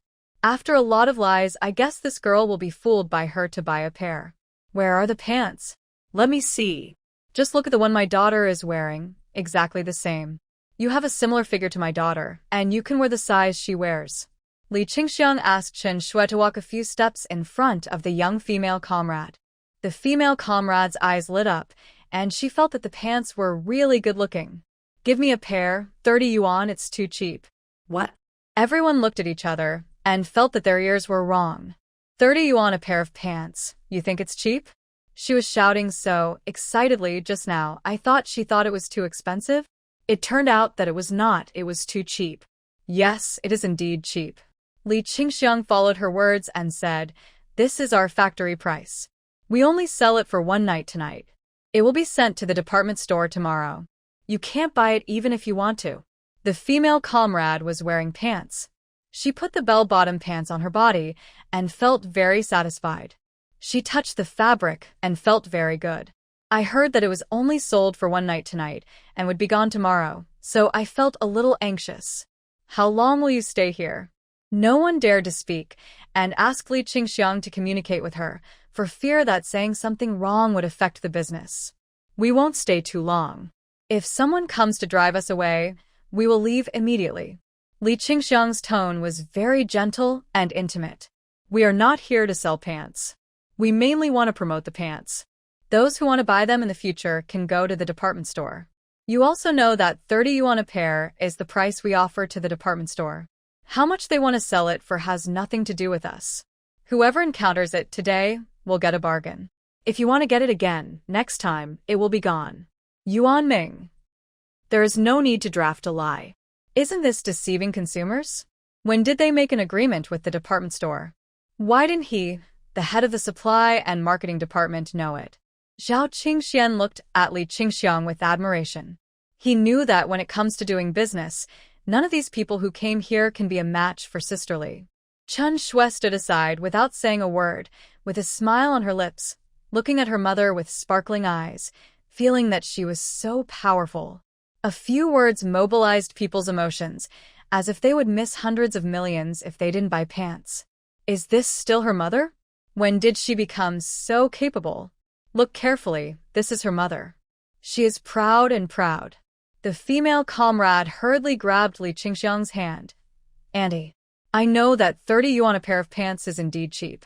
Someone in our factory bought bell-bottom pants from Kyoto for 50 yuan a pair, and they are not sold in Haicheng yet. I finally came across them, and I can't miss them. I want to buy 3 pairs, but I don't have so much money. I'll go back to get the money and help you promote your pants so that more people will know about them. Li Qingxiang was a little embarrassed. Girl, is your home far away? If it's too far, forget it. We don't have trouble selling our pants. We just want to do a pilot to see the purchasing power of Haicheng people. Not far. It's about half an hour round trip. Wait for me. After saying that, the female comrade ran away. Yuan Ming looked at him with a gloating smile in his eyes. After talking for a long time, he didn't sell a single pair. The person ran away, and it's still unclear whether he'll come back. Zhao Qingyun, Chen Shui, Wang Xikong, and Fu Han didn't think so. The female comrade would definitely come back. The female comrade walked a few steps, and then came an old lady who was in her 40s and was rather plump, but well-dressed. She had stood by for a while before and heard what Li Qingxiang said. Can you show me the pants you sell? Li Qingxiang did not hesitate and took a large size that she could basically wear and handed it to her. You can try it. This size will definitely fit you. The old lady did not rush to try it, but touched the fabric, looked at the workmanship, and then shook out the pants, put them on her body to compare, and a satisfied look appeared on her face. I can really wear this size. I went on a business trip to Kyoto last month and saw bell-bottom pants in Friendship Mall.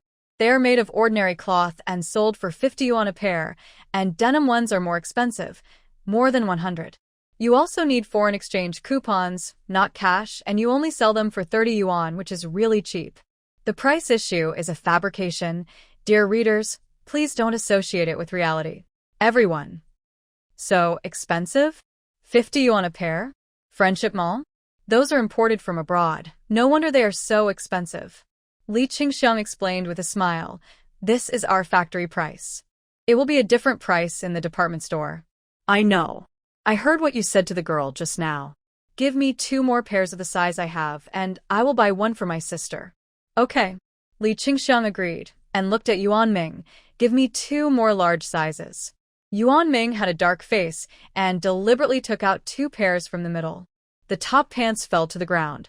Zhao Qingjun was so angry that he didn't know what to say, so he hurried to pick up the goods.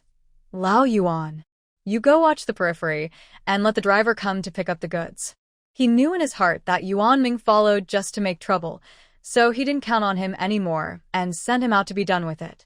People in Haicheng are quite particular. When they see something dropped on the ground, the auntie immediately shouts, "Oh my! Be careful, you know. How can such good pants fall on the ground?" Fortunately, you are smart. There is a plastic bag outside. If there is no bag and you are so clumsy, the things will fall on the ground and get so dirty, no one will want them. The auntie's voice was loud, and many people gathered around to watch the fun. The packaging bag was suggested by Li Qingxiang. Zhao Qingjun was relieved. Fortunately, he listened to Sister Li's advice at the beginning. Otherwise, the pants would roll on the ground and be covered with dust. Sorry, our section chief is a little excited. Li Qingxiang was busy trying to smooth things over. You bought 3 pairs at once. You are rich and powerful, and you scared him. Being praised by others, the auntie smiled happily. I am not rich and powerful, but I have wanted to buy these pants for a long time. I didn't have foreign exchange coupons when I went to Kyoto, so I didn't buy them. I ran into it today, so I have to buy 2 pairs. I wear them every day. Yes. Li Qingxiang nodded in agreement. After paying, the old lady took the pants and left happily. 3 pairs of pants cost 90 yuan, but she didn't even blink, took out a stack of money from her bag, took one, and stuffed the rest to Zhao Qingxian. He counted, it was exactly 90. If it wasn't, he couldn't understand. How could people in Haicheng be so rich?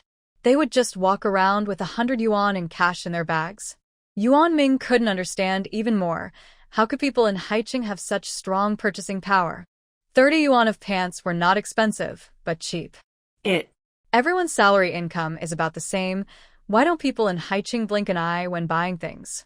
Just as the old lady left, another old lady with silver hair came, looked at the pants on Chen Shui, and then looked at the ones on display.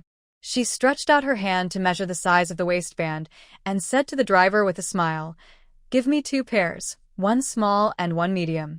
"Okay. Please wait." The driver brought out 2 pairs of pants. The old lady opened the plastic bag and checked them carefully. She found nothing wrong, paid the money, and took them in her hand. She looked at the hairpin on Chen Shui's head and thought it was beautiful, so she picked out 2 more. She saw that the headband and hair ring were also good, so she picked out several. While picking, she said to Li Qingxiang, "I have several granddaughters and granddaughters at home. Since I bought them, I will give them a set each. It's rare to see these novel things. They are very beautiful." Wang Sikong was so greedy that he couldn't help but look. The clothing factory and the goods sold by Li Qingxiang were all open, and he didn't know if anyone wanted their cotton yarn. Although he brought all the colorful yarns and put a lot of them on display, he didn't see anyone looking at them, and he felt a little anxious. Just as the old lady left, a middle-aged man came in, wearing glasses, in his 30s or 40s. "Your bell-bottom pants are very nice. Give me 2 pairs, the size that this girl is wearing. My wife has been talking about them for a long time. Her sister-in-law has a pair and has shown it off several times, which makes my wife very angry." It can be seen that he loves his wife very much. When the driver brought the pants, he took them with both hands and paid for them directly without even checking whether there was any problem with the pants. He also bought several hair accessories. You don't have to guess that they are probably for his wife. Zhao Qingxian held a stack of money in his hand and felt incredible. In such a short time, he sold more than 200 yuan. Fortunately, he prepared a large canvas bag and carried it on his back just to carry the money. It seems that the pants priced at 30 yuan are not expensive but cheap. It's all because of Sister Li. She found out the market right away when she started. If the price was higher, it might not be easy to sell. At 30 yuan a pair, he was very satisfied. Yuan Ming looked around and saw that there were no people around. He said sarcastically, You can't be here to sell only a few pairs of pants? We brought 1,000 pairs of pants with us. If we can't sell them, it will be a big deal to keep them sitting there. Zhao Qingxian didn't even bother to pay attention to him. He was such a spoil sport. How long have you been out? You've already sold more than 200 yuan. What else do you want? Sister Li is not from their factory. What does it have to do with her whether the products are sold or not? You are the head of the supply and marketing department? What the factory produces should not be the responsibility of your supply and marketing department, right? Fu Han thought Yuan Ming was just a clown, and the pants of the garment factory had no problem selling. Wang Xikong knew that Yuan Ming's brother-in-law worked in the Municipal Party Committee Organization Department, but he was not afraid of anything. If he had the ability to remove him, he would be happy to do so. Anyway, the cotton thread factory had to be responsible for its own profits and losses, and he didn't have the ability to do it, so he removed him and replaced him with Yuan Ming. Lao Juan. You are the head of the supply and marketing department. If you have any ideas, just speak up.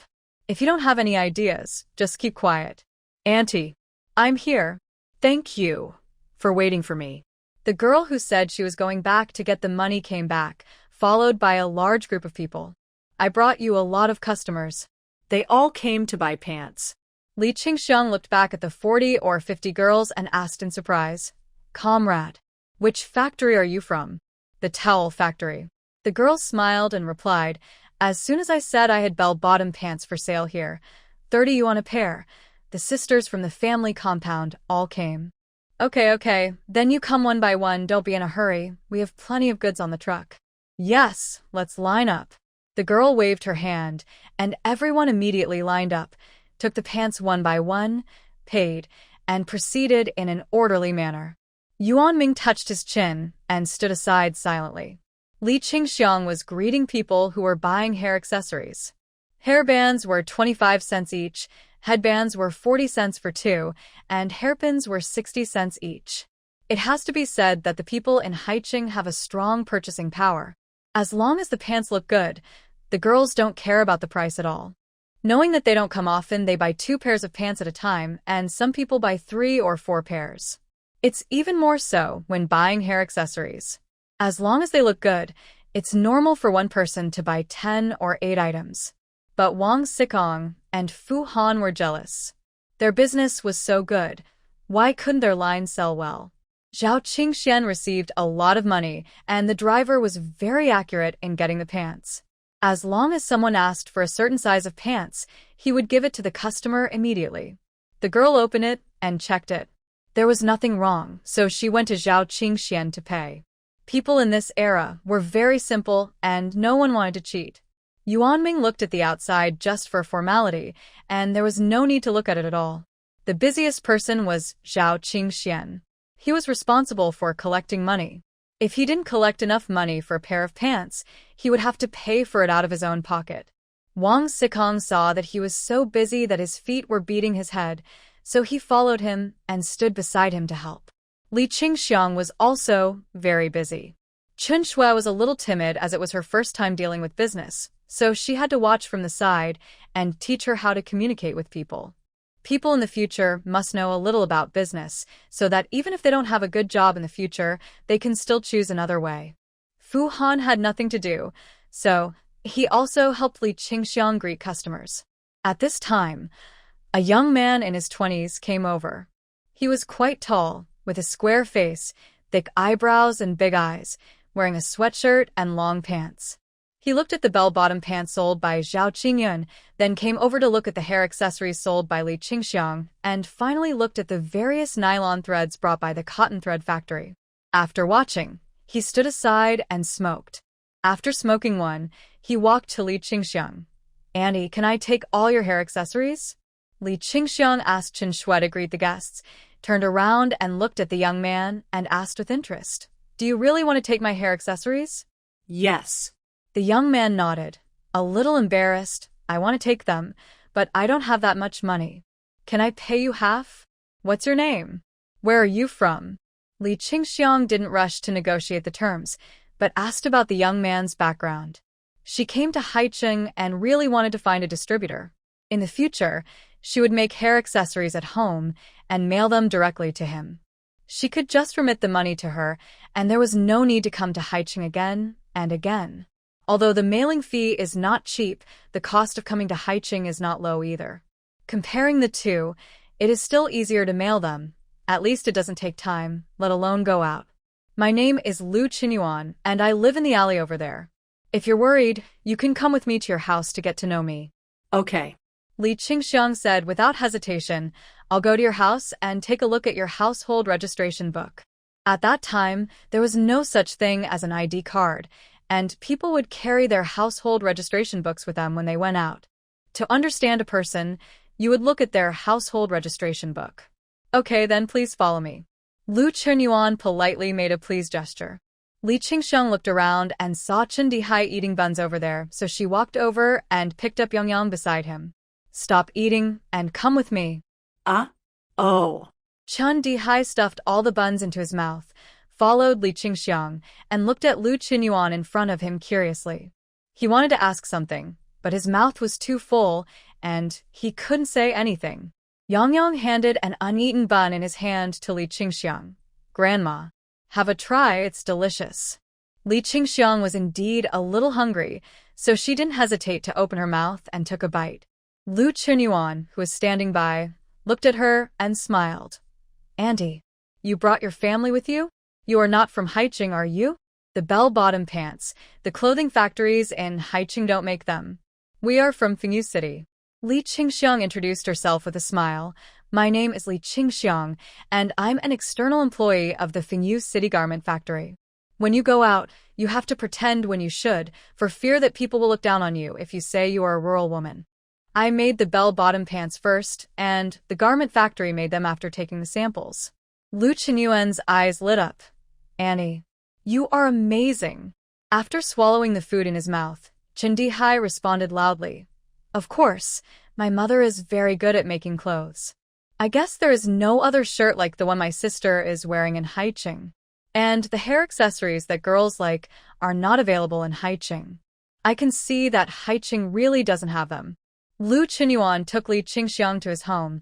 To be honest, Annie, I don't have a job in Haicheng and I make a living on the black market. I want all the hair accessories and pants you brought.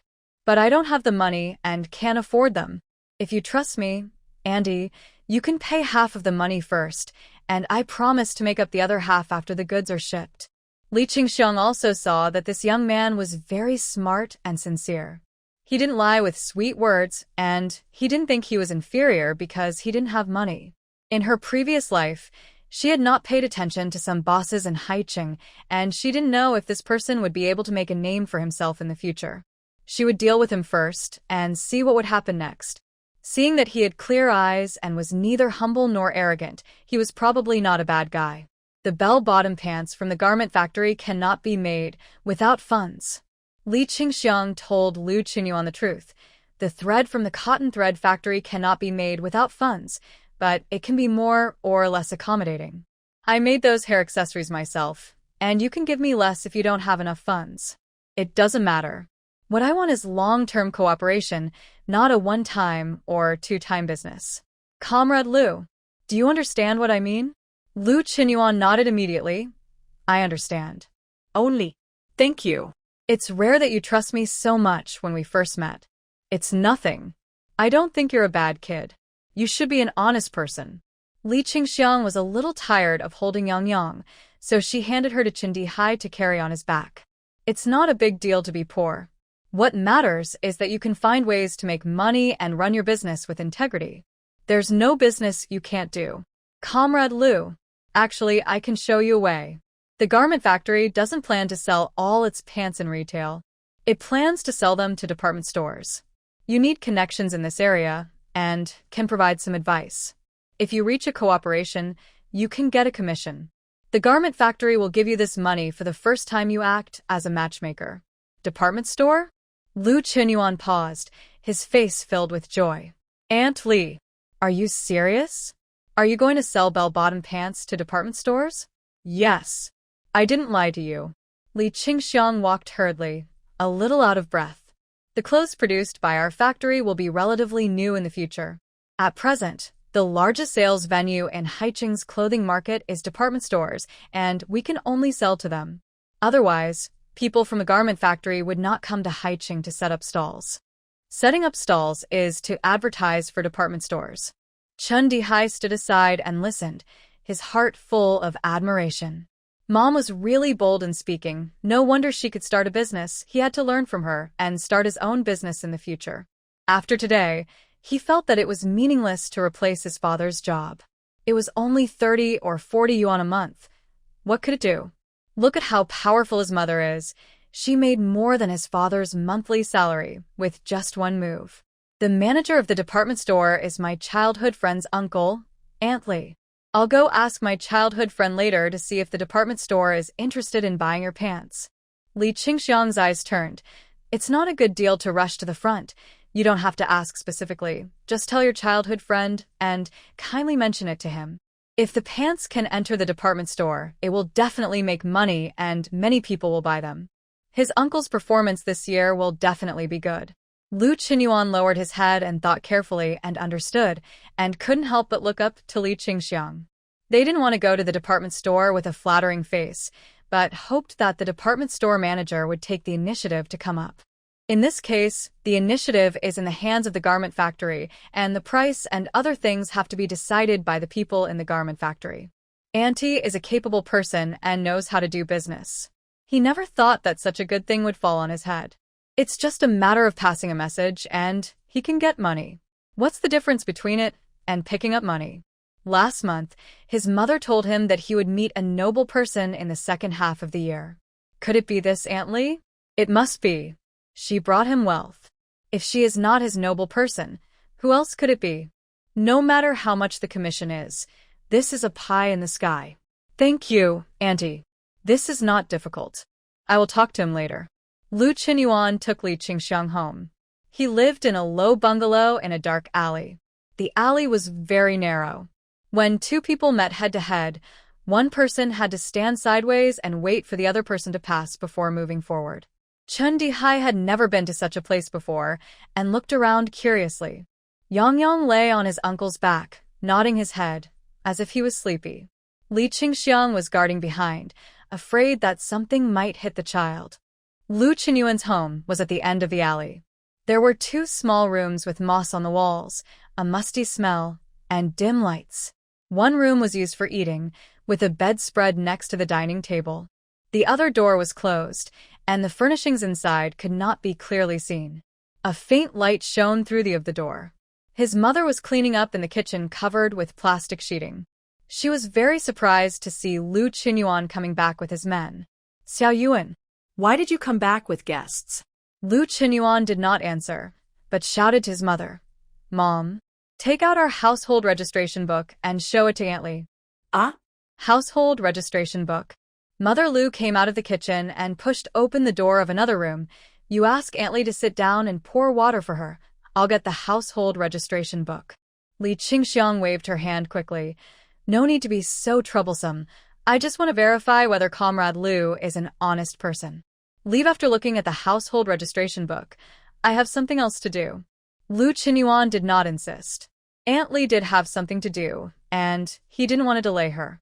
He entered the house, walked to the bed where he slept, squatted down, took out a blue cloth bag, and tucked it under his armpit.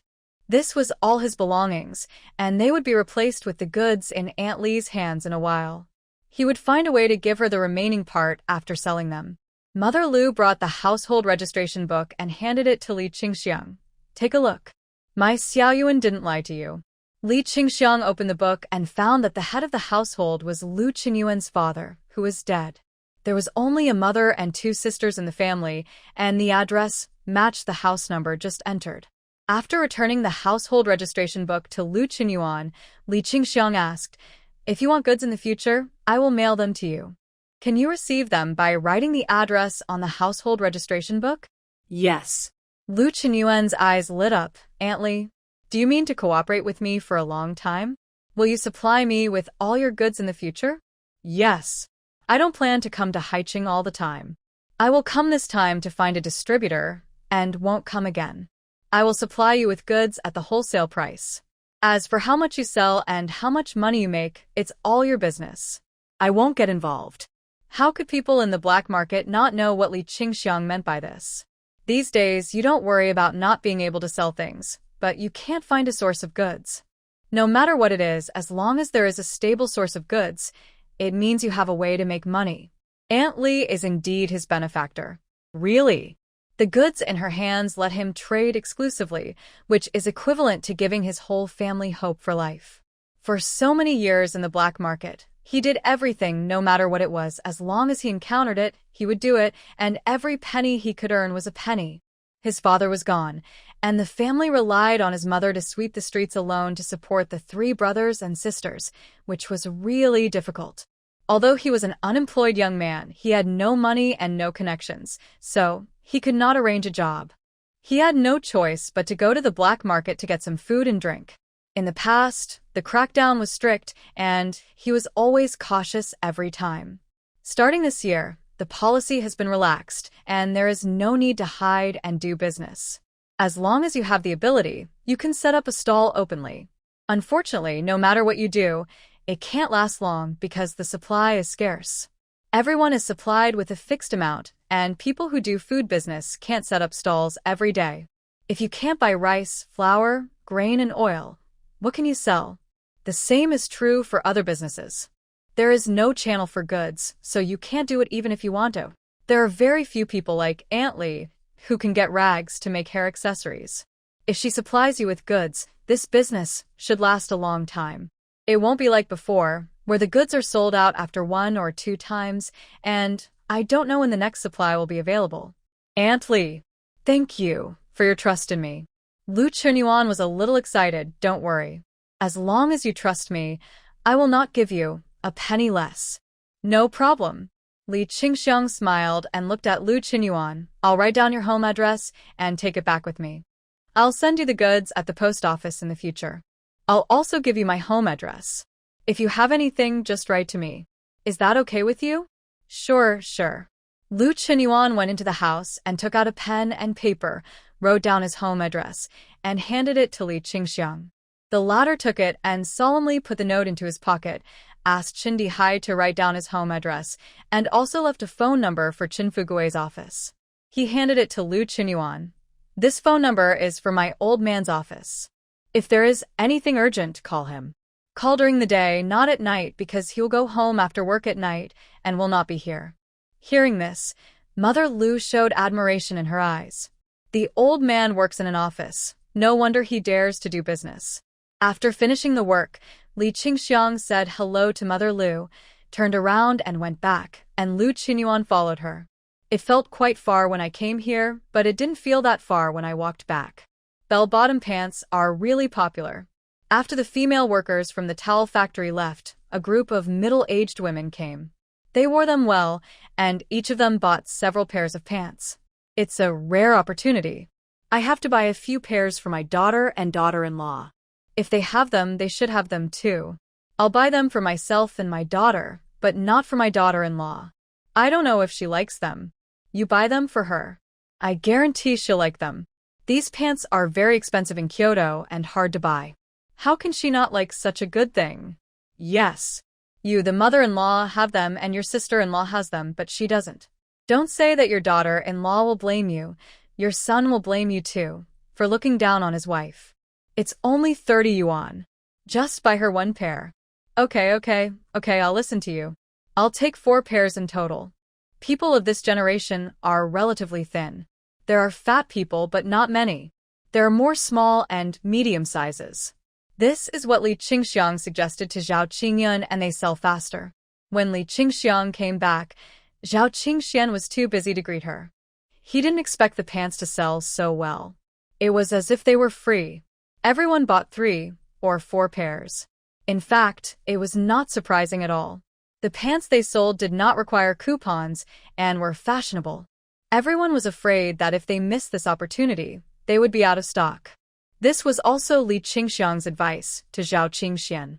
Don't mention the cloth coupons. It would make them look stupid, unable to do business, and forget about the cloth coupons. The pants sellers felt that they had taken advantage and had to buy as much as possible. Can't the cloth coupons be saved for other purposes? It was the pants sellers themselves who didn't remember it. Who can be blamed? The policy has already begun to be reflected in state-owned factories. The batch of cloth that Zhao Qingxian took from the textile factory did not require coupons at all. The people didn't know and thought they forgot to ask for cloth coupons. When they heard about this good thing, everyone wanted to get more wool. Yuan Ming, standing in the dark, had a dark face like Bao Gong. He didn't expect the pants to sell so well.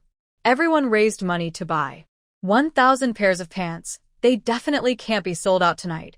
If they can't be sold out tomorrow, he will humiliate the man surnamed Li. When Lu Qinyuan came, many people were buying Li Qingxiang's hair accessories.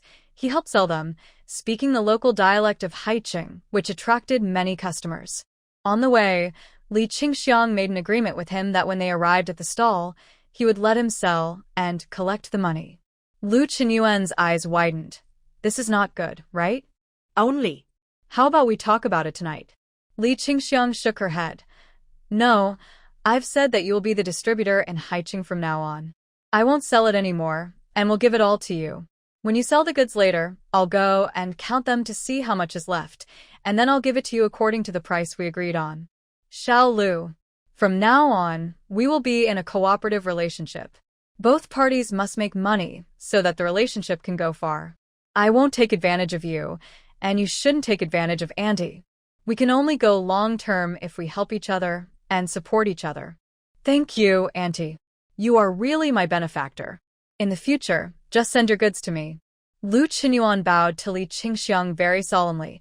As long as the goods are shipped, I will remit the money to you. Okay. Li Qingxiang agreed very readily. When she arrived at the stall, she asked Chen Shui to stop collecting money and let Lu Qinyuan collect it instead. She opened all the snakeskin bags one by one. Chen Shui counted the hairpins, Chen Dihai counted the hairbands, and she counted the hair circles. After counting, he reported the numbers to Lu Qinyuan so that he would have an idea. A hairband was still 20 cents, the same price as in Fengyu City. A headband was 30 cents, a hairpin was 50 cents, and she paid for the postage. Lu Qinyuan had no objection. People gave him business and paid for the postage. He didn't have to worry about anything. He could just make money. What else could he say? Aunt Li was so good to him. She was like a god of wealth falling from the sky. Fu Han didn't understand Li Qingxiang's operation at all. He didn't know why a local guy was allowed to take over such a good business. Didn't they come to Haiqing to make money? Why didn't they make money when they had money? He didn't ask this question. It was Sister Li's business, and he didn't want to ask so many questions. The hair accessories business sold faster because of the participation of the local guy Lu Qinyuan. He could speak the local dialect and recruit people. Even the cotton thread factory began to have people patronizing and paying for it. Li Qingxiang's goods were given to Lu Qinyuan. She was free and walked to Wang Sikong to discuss with him. Director Wang, my goods have been given to Comrade Lu. Do you want him to help sell your products? You can give him a commission which is equivalent to having a free salesman in Haiqing. Is this man reliable? Wang Sikong asked. Li Qingxiang couldn't guarantee whether he was reliable or not. I don't know, but I went to his home and looked at his household registration book. His name is indeed Lu Qinyuan, and I copied down his address and other things. Regardless of whether he is reliable or not, your factory will send someone to take over the business he brings to you. The money will not pass through his hands, and he can't threaten you, right? More friends mean more ways. You can leave some of the factory's products for him as samples and give him the price. Whether he can get the products out is his business. The factory doesn't have to pay him a salary, so why not use him for free? Wang Xizong's eyes lit up, and his sad expression suddenly cracked. Oh. Why didn't I think of it? Big sister. It has to be you. This is a great idea. Let's do it this way. I'll talk to him later. If it can really help, it will save the lives of our factory workers. Li Qingxiang waved her hands. It's not that exaggerated. I just said it casually. It's not certain whether it will work. Just think about it.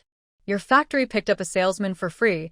At most you lost some samples. Nothing else is really a big deal. I think the young man is good. We have reached a verbal agreement. I will sell all the hair accessories I make to him. Wang Sicong was a little excited, nodded again, gave Li Qingxiang a thumbs up and said with a smile, "Big sister, when it comes to doing business, you are the best. We are all incompetent, we know nothing, and we are completely in the dark. This trip to Haiqing has taught me something. As long as you put your heart into it, there is nothing you can't learn." Li Qingxiang sighed with satisfaction. The purchasing power of people in Haiqing is stronger than I thought. I didn't expect things to go so smoothly. The two talked and watched customers come in batches. It was not until after 9 o'clock in the evening that the flow of people decreased. Li Qingxiang walked up to Lu Qinyuan, checked the accounts with him, counted the goods, and settled the payment. Lu Qinyuan gave all the money he had to Li Qingxiang, but still couldn't pay off the payment completely and owed more than 50 yuan. "Only. Don't worry. I will send you the money as soon as possible." Li Qingxiang didn't care at all. "No hurry. Wait until the batch of goods arrives, and then transfer it to me together." "Xiao Lu, I see that you are a smart person. I wonder if you can help sell the thread of the cotton thread factory. Is there anyone doing crocheting in Haiqing? Do you need a lot of crochet thread?" "Only." "Do you come to Haiqing often?" After hearing what Li Qingxiang said, Lu Qinyuan was very surprised. "We do have people crocheting here, but the thread is not easy to buy. It's intermittent. Sometimes there is no crochet thread. If you have crochet thread, it will be easy to sell." Wang Sicong stood by and asked with interest, "What kind of crochet thread is it?" "As long as there is a sample, we can make it." Lu Qinyuan patted his chest and guaranteed, "As long as you can produce it, I will find a way to sell it to you." To put it simply, crochet thread is a thicker cotton thread, pure white, and the color number of the same batch cannot be different. Fu Han came up and asked, "How thick should it be? 14 strands? 16 strands? Or 20 strands?" "I don't know about that." Lu Qinyuan really had no idea how many strands of crochet thread there were. "I can go home and get a small ball from what my mother has crocheted. You can figure out how many strands there are." Crochet work is in high demand. No matter if it's coasters, sofa towels, tablecloths, or clothes, as long as you finish crocheting and send them to Friendship Mall, they will buy them. It helps generate foreign exchange for our country. Don't local cotton thread factories produce it? Wang Sicong was a little confused. Since crochet thread is so in short supply, it can be produced in large quantities locally. Why is it so in short supply?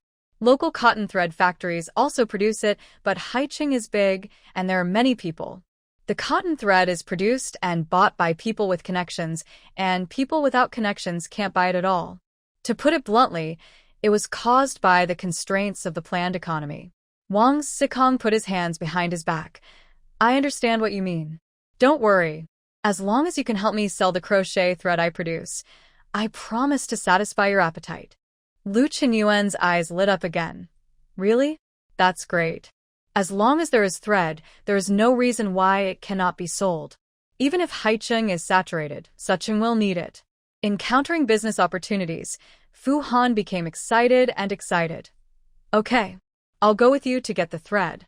As long as there are samples, we can produce it, and by the way, help you pick up the goods." Wang Sicong had no objection and waved his hand to let Fu Han go. Li Qingxiang said another word.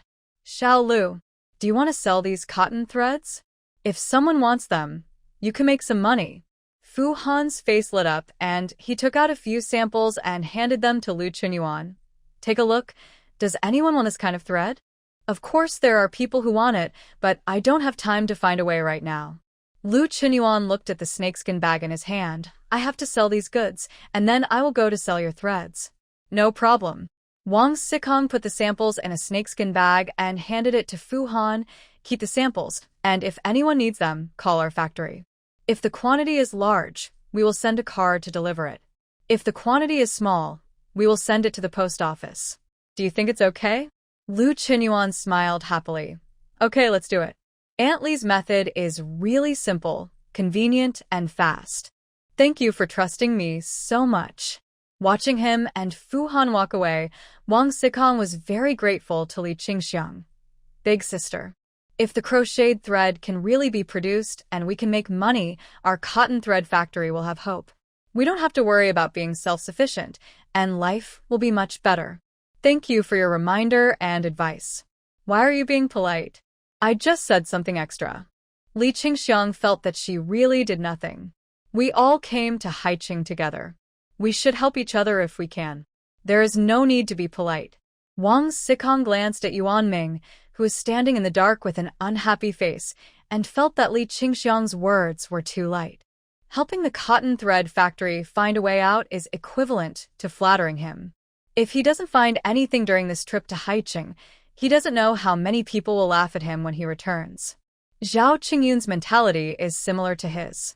If he pulls out 1,000 pairs of trousers and can't sell them all, he will go back in disgrace. He is afraid that he will lose his position as the factory director. Is Yuan Ming staring at him covetously? Big sister, you are a rare, insightful person. I admire your courage and ability. Those who do great things do not care about trivial matters. You can give the opportunity to make money to Comrade Xiaolu, which shows that you are broad-minded. Wang Xikong squatted down and chatted with Li Qingxiang. I can't find any way out this time, and I will be ashamed when I go back. With you and Comrade Xiaolu helping me, my life will be much better once the business is established. You don't know how worried I have been these days. The cotton thread factory used to be supported by the municipal government. No matter what it produced, other brother units would take it away. Suddenly we have to be responsible for our own profits and losses and find a way out by ourselves, which caught us off guard, and we are at a loss. In order to save costs, other brother units have reduced many production orders. The same is true for the garment factory. If they stop producing clothes, my cotton thread will not sell. You provided the garment factory with clothing styles, and they increased production, so I can also get some benefits. Li Qingxiang did not interrupt, but listened carefully.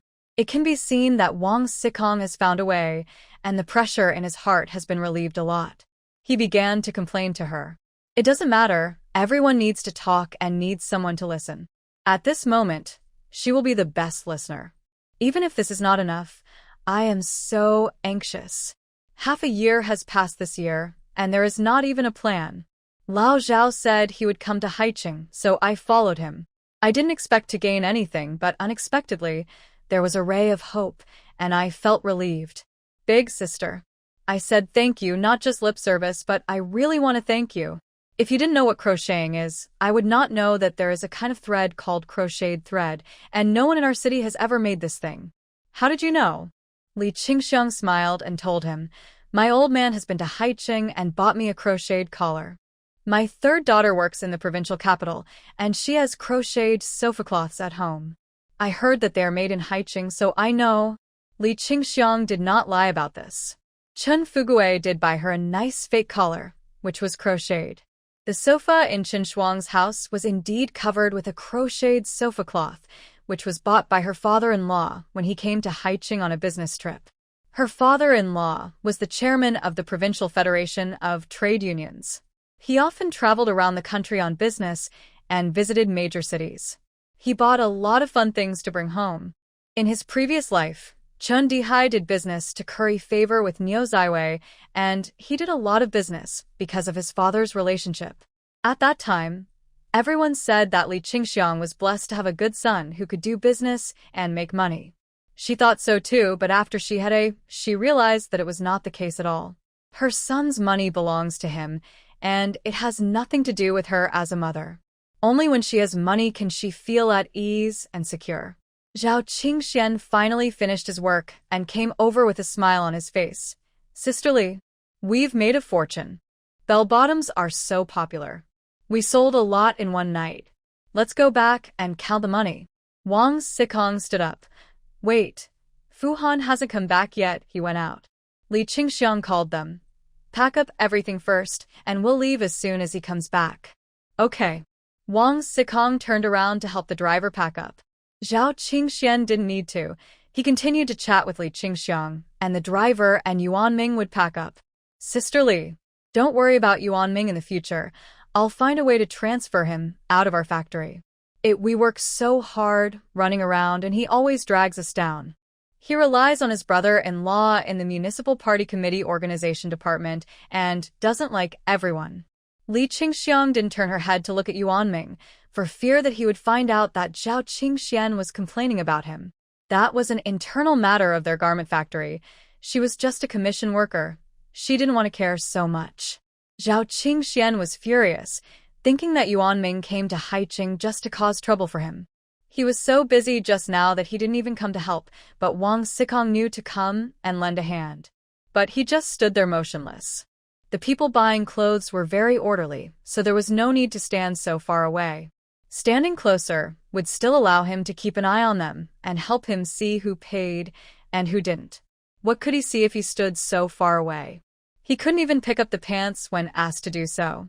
He dropped them on the ground in front of the customers. Fortunately, Sister Li helped to smooth things over, otherwise he wouldn't know what to say. How could they sell the pants if they ruined the customer's impression of them? If they couldn't sell them, was he trying to take the opportunity to attack me? What a villain!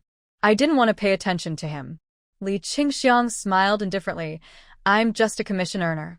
If the factory's products can be sold, my commission will be higher.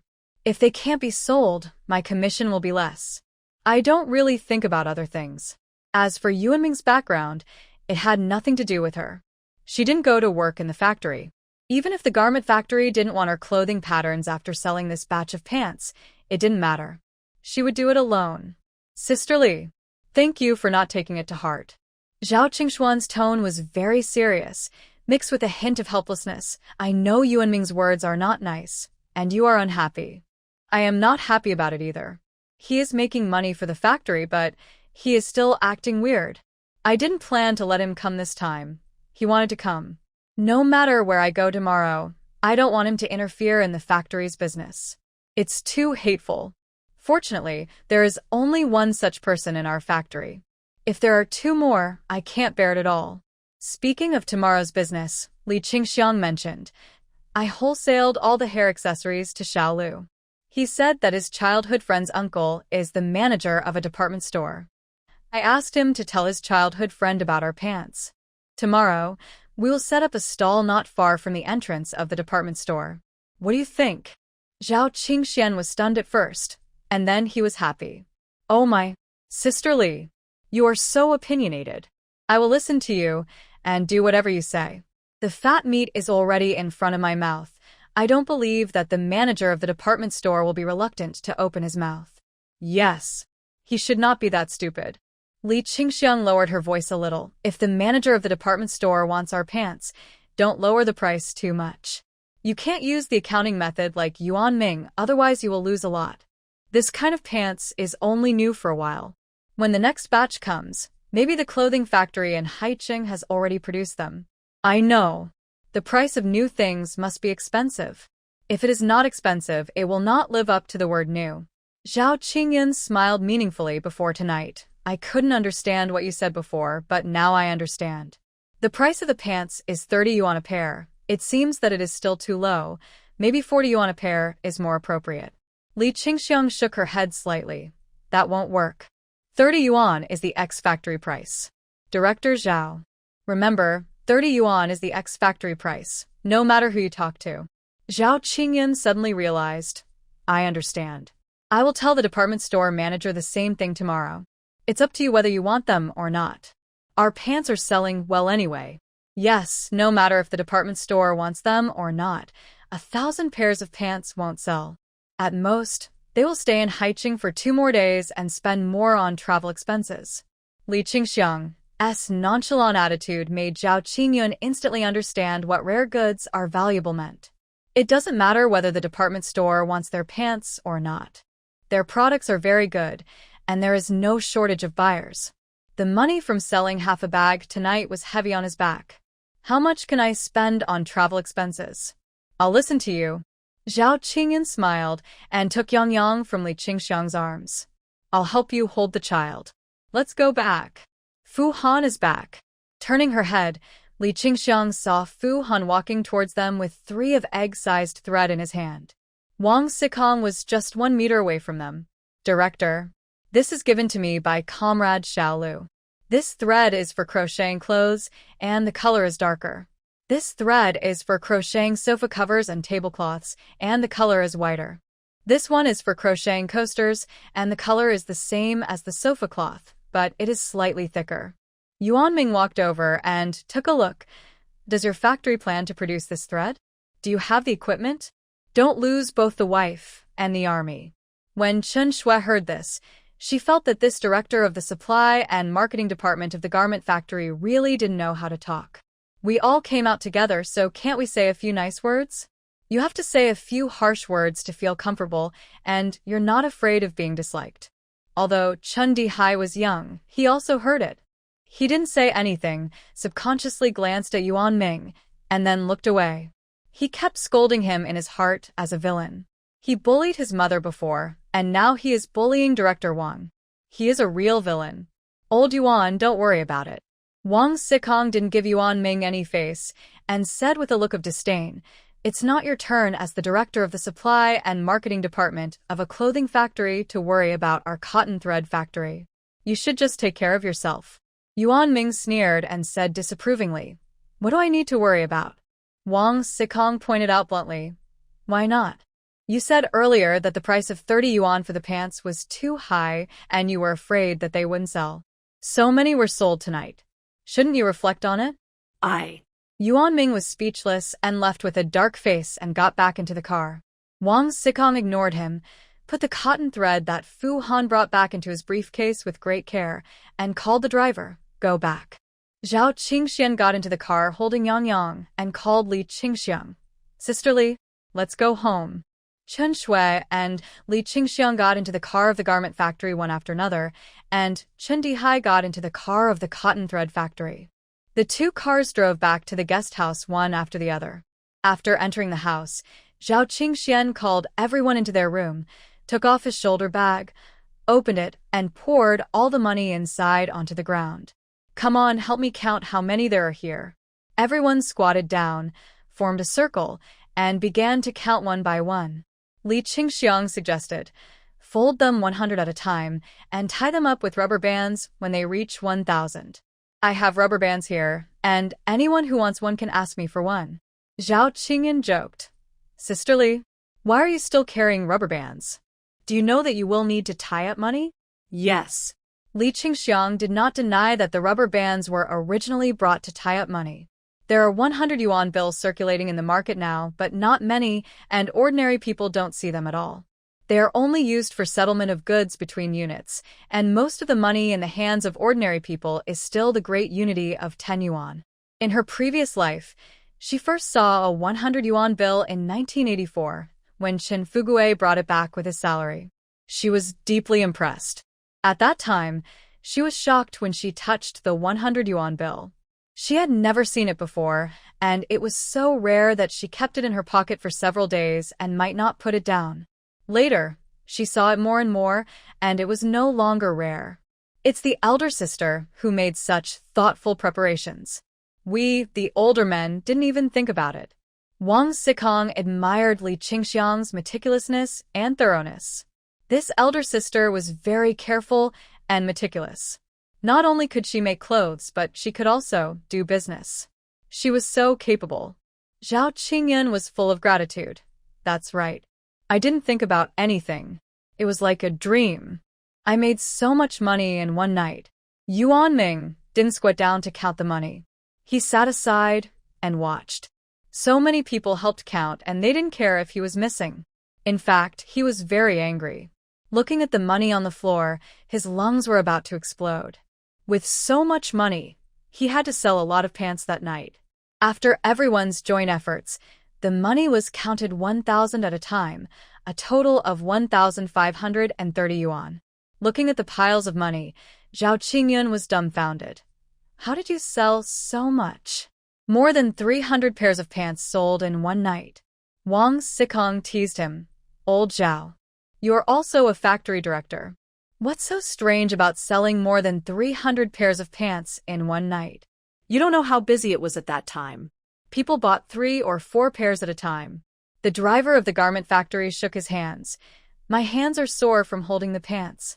There must be more than 300 pairs. After putting the money in piles, Li Qingxiang suggested, Director Zhao, I think you'd better find a bank to deposit the money tomorrow morning. You can't just carry it with you. It's very dangerous. Yes, I remember. I will go to the bank early tomorrow morning. I really can't carry it with me. Zhao Qingyun accepted Li Qingxiang's suggestion. She was also doing it for his own good. Thank you all for your hard work today. We haven't had dinner yet. Let's go see what food is served. I'll treat everyone to dinner. He was happy to make money. It was rare for them to get together, so it was normal to have a meal. Fortunately, it was summer and not too late. There was nothing good in the canteen of the guest house, just noodles and no side dishes. Finally, they found some lard residue, crushed it, and spread it on the noodles. It was considered a bowl of lard residue noodles. After eating, they went back to their rooms to wash and rest.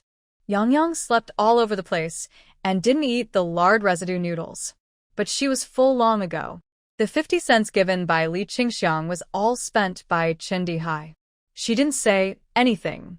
It was nothing. She could earn money now. The payment Lu Qinyuan paid her for the goods, plus the money from the sales in the evening, totaled more than 230 yuan. After deducting the labor money for Qin Feng's mother-in-law, the two sisters-in-law, and the money for buying rubber bands and hairpins, she still made more than 100 yuan. 50 cents is really nothing compared to more than 100. In the future, she can get the thread she needs directly from Wang Sikong, and he will give it to her at the wholesale price. They had already agreed on it when they were eating noodles just now. Relatively speaking, her costs have dropped a lot. Chen Dihai was a young boy after all, and he had a good appetite. Even if he had eaten outside, he still finished a bowl of pork fat noodles. After washing up, everyone went to sleep. After a busy day, they were really tired. The next morning, Zhao Qingxian did not go to deposit the money. He wanted Yuan Ming to take 10,000 yuan of payment back to the factory and hand it over to the finance department. Why did he suddenly change his mind? It was mainly because he was afraid that if they set up a stall in front of the department store today, if people really wanted their goods, they would be afraid that he would mess it up. He was a person who was afraid of chaos in the world, so he had to be sent back as soon as possible to avoid bad things. He was going to replace the director of the supply and marketing department of the garment factory, and he couldn't afford such an uncooperative person. Yuan Ming was not happy. Let's deposit it in the bank. What should I do if I go back alone? I have to see all these pants sold out before I can feel at ease. Wang Sikong looked at Zhao Qingxian. We don't have anything to do in Haicheng, and we plan to go back today. If you are assured, give me the payment, and I will help you take it back. Hearing that he was going back, Li Qingxiang also wanted to go back. Director Wang, I'll take your car back. I've already given my goods to Xiao Lu, and I don't have anything to do in Haicheng. The weather is too hot, so I'll go with you. Okay. Wang Sikong agreed, without even thinking about it. Zhao Qingxian disagreed. What's good about that? What should I do if Sister Li leaves? I still have a lot of goods. I don't even have a backbone when she's gone. Lao Wang, don't leave either. Stay with me for another day. If you still can't handle it, I won't stop you tomorrow, and you all can leave. Yuan Ming couldn't stand Zhao Qingxuan's behavior and said indifferently, if you want to leave, go ahead. We don't have to worry about selling our pants. We can still sell them without them. The driver shook his head repeatedly. Director Yuan, you are wrong. Business was good last night because Sister Li chose a good location. If we go there again tonight, we may not be able to sell so many. Besides, with just a few of us grown men, female comrades may not be willing to come to buy. Comrade Chen Shui helped us a lot last night. Yuan Ming sneered. What's so difficult about this? At most, we can hire a female comrade to do publicity for us. That's easy for you to say. Zhao Qingxian frowned and retorted angrily. You are a stranger in this place, and you want to hire someone? Lao Juan. You are good at sitting in the office, drinking tea and reading newspapers. I don't think you can do business here. Haicheng is not a place like other places. You can't take it for granted. We can't set up a stall every time. We have to think of a permanent solution. You are the head of the supply and marketing department. If you don't want to go back, how about taking a sample and trying to sell it? He just wanted to get rid of the people so as not to ruin his good deeds. Looking up at the big sun outside, Yuan Ming refused. I don't know anyone in Haicheng. How can I run? I won't go back. nor will I go to do business. I will just follow you. That posture, as if he was the factory director. The driver looked at him and then turned to look at Zhao Qingxian, his eyes full of sympathy. Yuan Ming was really shaking. In the past, he was so nodding and fawning to Director Zhao, flattering him and obeying his orders. Since his brother-in-law went to the organization department of the Municipal Party Committee, his arrogance has become more and more arrogant, and even the factory director can't arrange him. It's really annoying to have such a living Buddha in the factory. But he is also the head of the supply and marketing section, who is in his position but does not seek to govern. He gets his salary, but doesn't do his work. Who can do anything to him? Li Qingxiang saw that Zhao Qingxian couldn't do anything with Yuan Ming. Yuan Ming was indeed here to make trouble. He is the head of the supply and marketing section. If he doesn't go to do business, who will? But this is the business of the garment factory. She is too lazy to care. If there is a car to go back, she will go back. If there is no car, she will wait. Since she is here, it is okay to take the 3 children to walk around Haicheng. She didn't come in her previous life, so it's not bad to make up for it in this life. But Haicheng now is not as prosperous as in the future. It is gray everywhere, and there are not many wide roads. In another 10 years, it will be completely different and change a lot. You can go with us, just stand aside and don't talk, just guard the perimeter. Zhao Qingxian didn't expect Yuan Ming to run sales for the factory, and he didn't want him to talk too much and ruin the good things. He made it clear in advance as a warning to him. If he didn't listen, he would go back and hold a meeting to severely criticize and dismiss him. The head of the supply and marketing section of the factory must cooperate with him to do the factory's business well. If he doesn't do it well, he will replace him with someone capable. Yuan Ming narrowed his eyes and said nothing. Wang Sikong didn't leave early in the end. He followed Zhao Qingxian and drove to the road opposite the department store to set up a stall. During this period, Zhao Qingxian also went to the bank to deposit 10,000 yuan. Li Qingxiang's suggestion was very good. No one knew how long he would stay in Haicheng, and it was not safe to carry so much money. If he accidentally lost it, he could not afford to pay for it. That was the workers' wages, and there was also the repayment for the cloth to the textile factory. The bell-bottom pants were placed in a prominent position, and many old ladies who bought vegetables came to ask the price. When they heard that it was 30 yuan, they all thought it was expensive and turned away. 2 or 3 pairs were sold in the morning. At noon, after work, a group of young girls on bicycles passed by. When they saw the pants, their eyes lit up. Ah! These are bell-bottom pants. I didn't expect you to come to our place. You said you would go to the square to look for them after work in the afternoon. 30 yuan a pair, right? No cloth coupons, right? I'll take 2. I want 2 pairs too, in the size of the little sister. This shirt is also good, very special. Give me 1. What? No? Is this a pre-sale version? Li Qingxiang deliberately taught Chen Shui to answer the customers like this, making her clothes look special. Someone was curious. What is the pre-sale version? The pre-sale version is this type of clothing. We only make 2 or 3 pieces.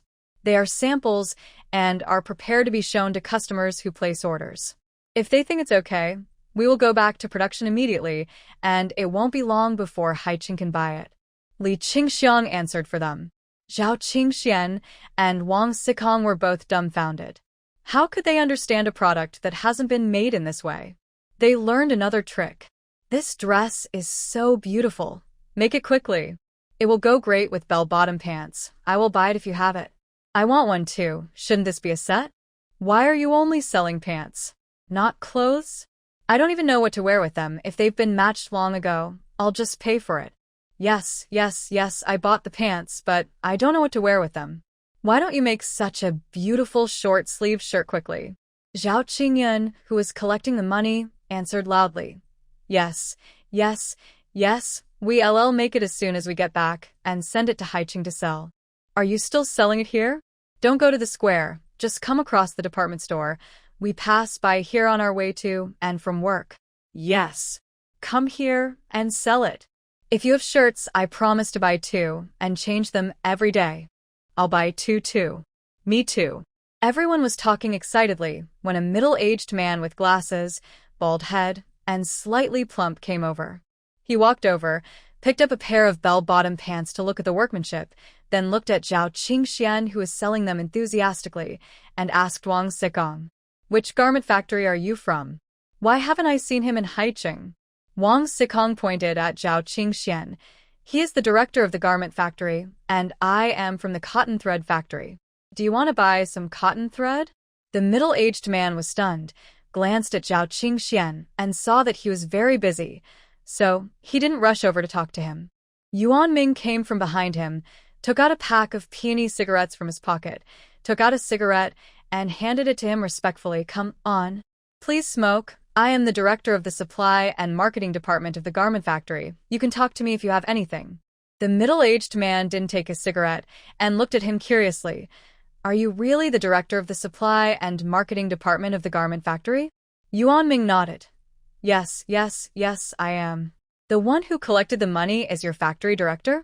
The middle-aged man asked again, his tone clearly showing contempt and even a little sarcasm.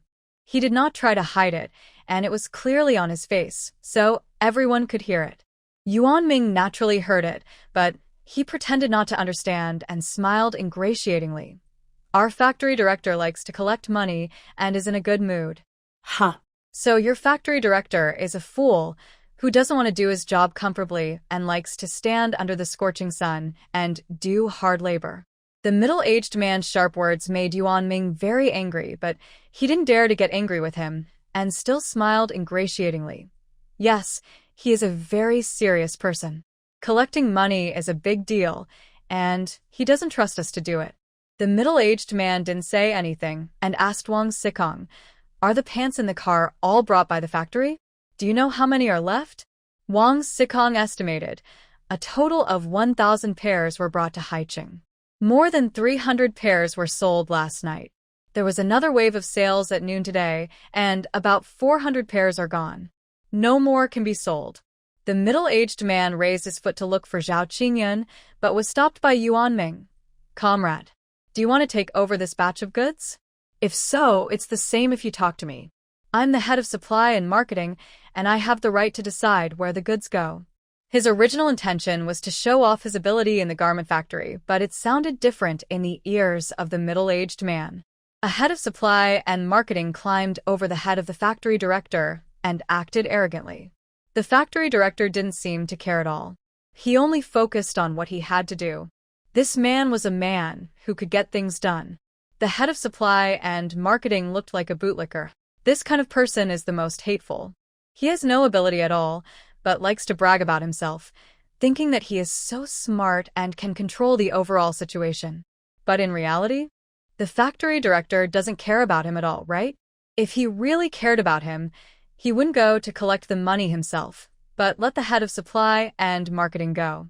"I don't want to talk to you. You are not qualified enough." The middle-aged man's words were like a slap in the face, knocking Yuan Ming to the ground. The meaning couldn't be more obvious. He would not discuss business with the supply and marketing section chief. He wanted to talk to the factory director. They were at the same level. Wang Sikong turned his head and laughed when he heard it. He didn't want to laugh either. It was just too funny. I have never seen Yuan Ming rushing to get scolded like this. This middle-aged man looked like a manager of a department store. He couldn't help but exude a sense of majesty. That was unique to leaders. Yuan Ming wanted to get close to him and make this deal, but he didn't expect that he wouldn't buy it. This was interesting. Li Qingxiang didn't laugh, but just watched from the side. It was the first time she saw someone as stupid as Yuan Ming. The leader would naturally talk to the leader. What's the point of talking to a middle-level cadre like him? If Zhao Qingxian didn't come today, the manager of the department store could only talk to him. Where was the factory director? He's not a fool. Why not talk to the director instead of the factory director? What if he talked to the director and the factory director didn't agree? Who should he ask for the goods? Yuan Ming didn't think so. He held the middle-aged man and whispered, "If you talk to me, I will never let you suffer a loss. If you talk to our factory director, you will definitely make less money." The middle-aged man understood that the director of the supply and marketing department wanted to challenge the factory director, who is busy collecting money. It seems that there must be someone backing him up. I just don't know if the factory director will agree, if he agrees. It seems impossible for him to agree. After all, he is the factory director of a factory, and it is impossible for him to succumb to a director of the supply and marketing department. Interesting. What's your name? What discount can I get from you? My name is Yuan Ming, and I work at Fingyu's City Garment Factory. If you talk to me, I can get the price to the lowest.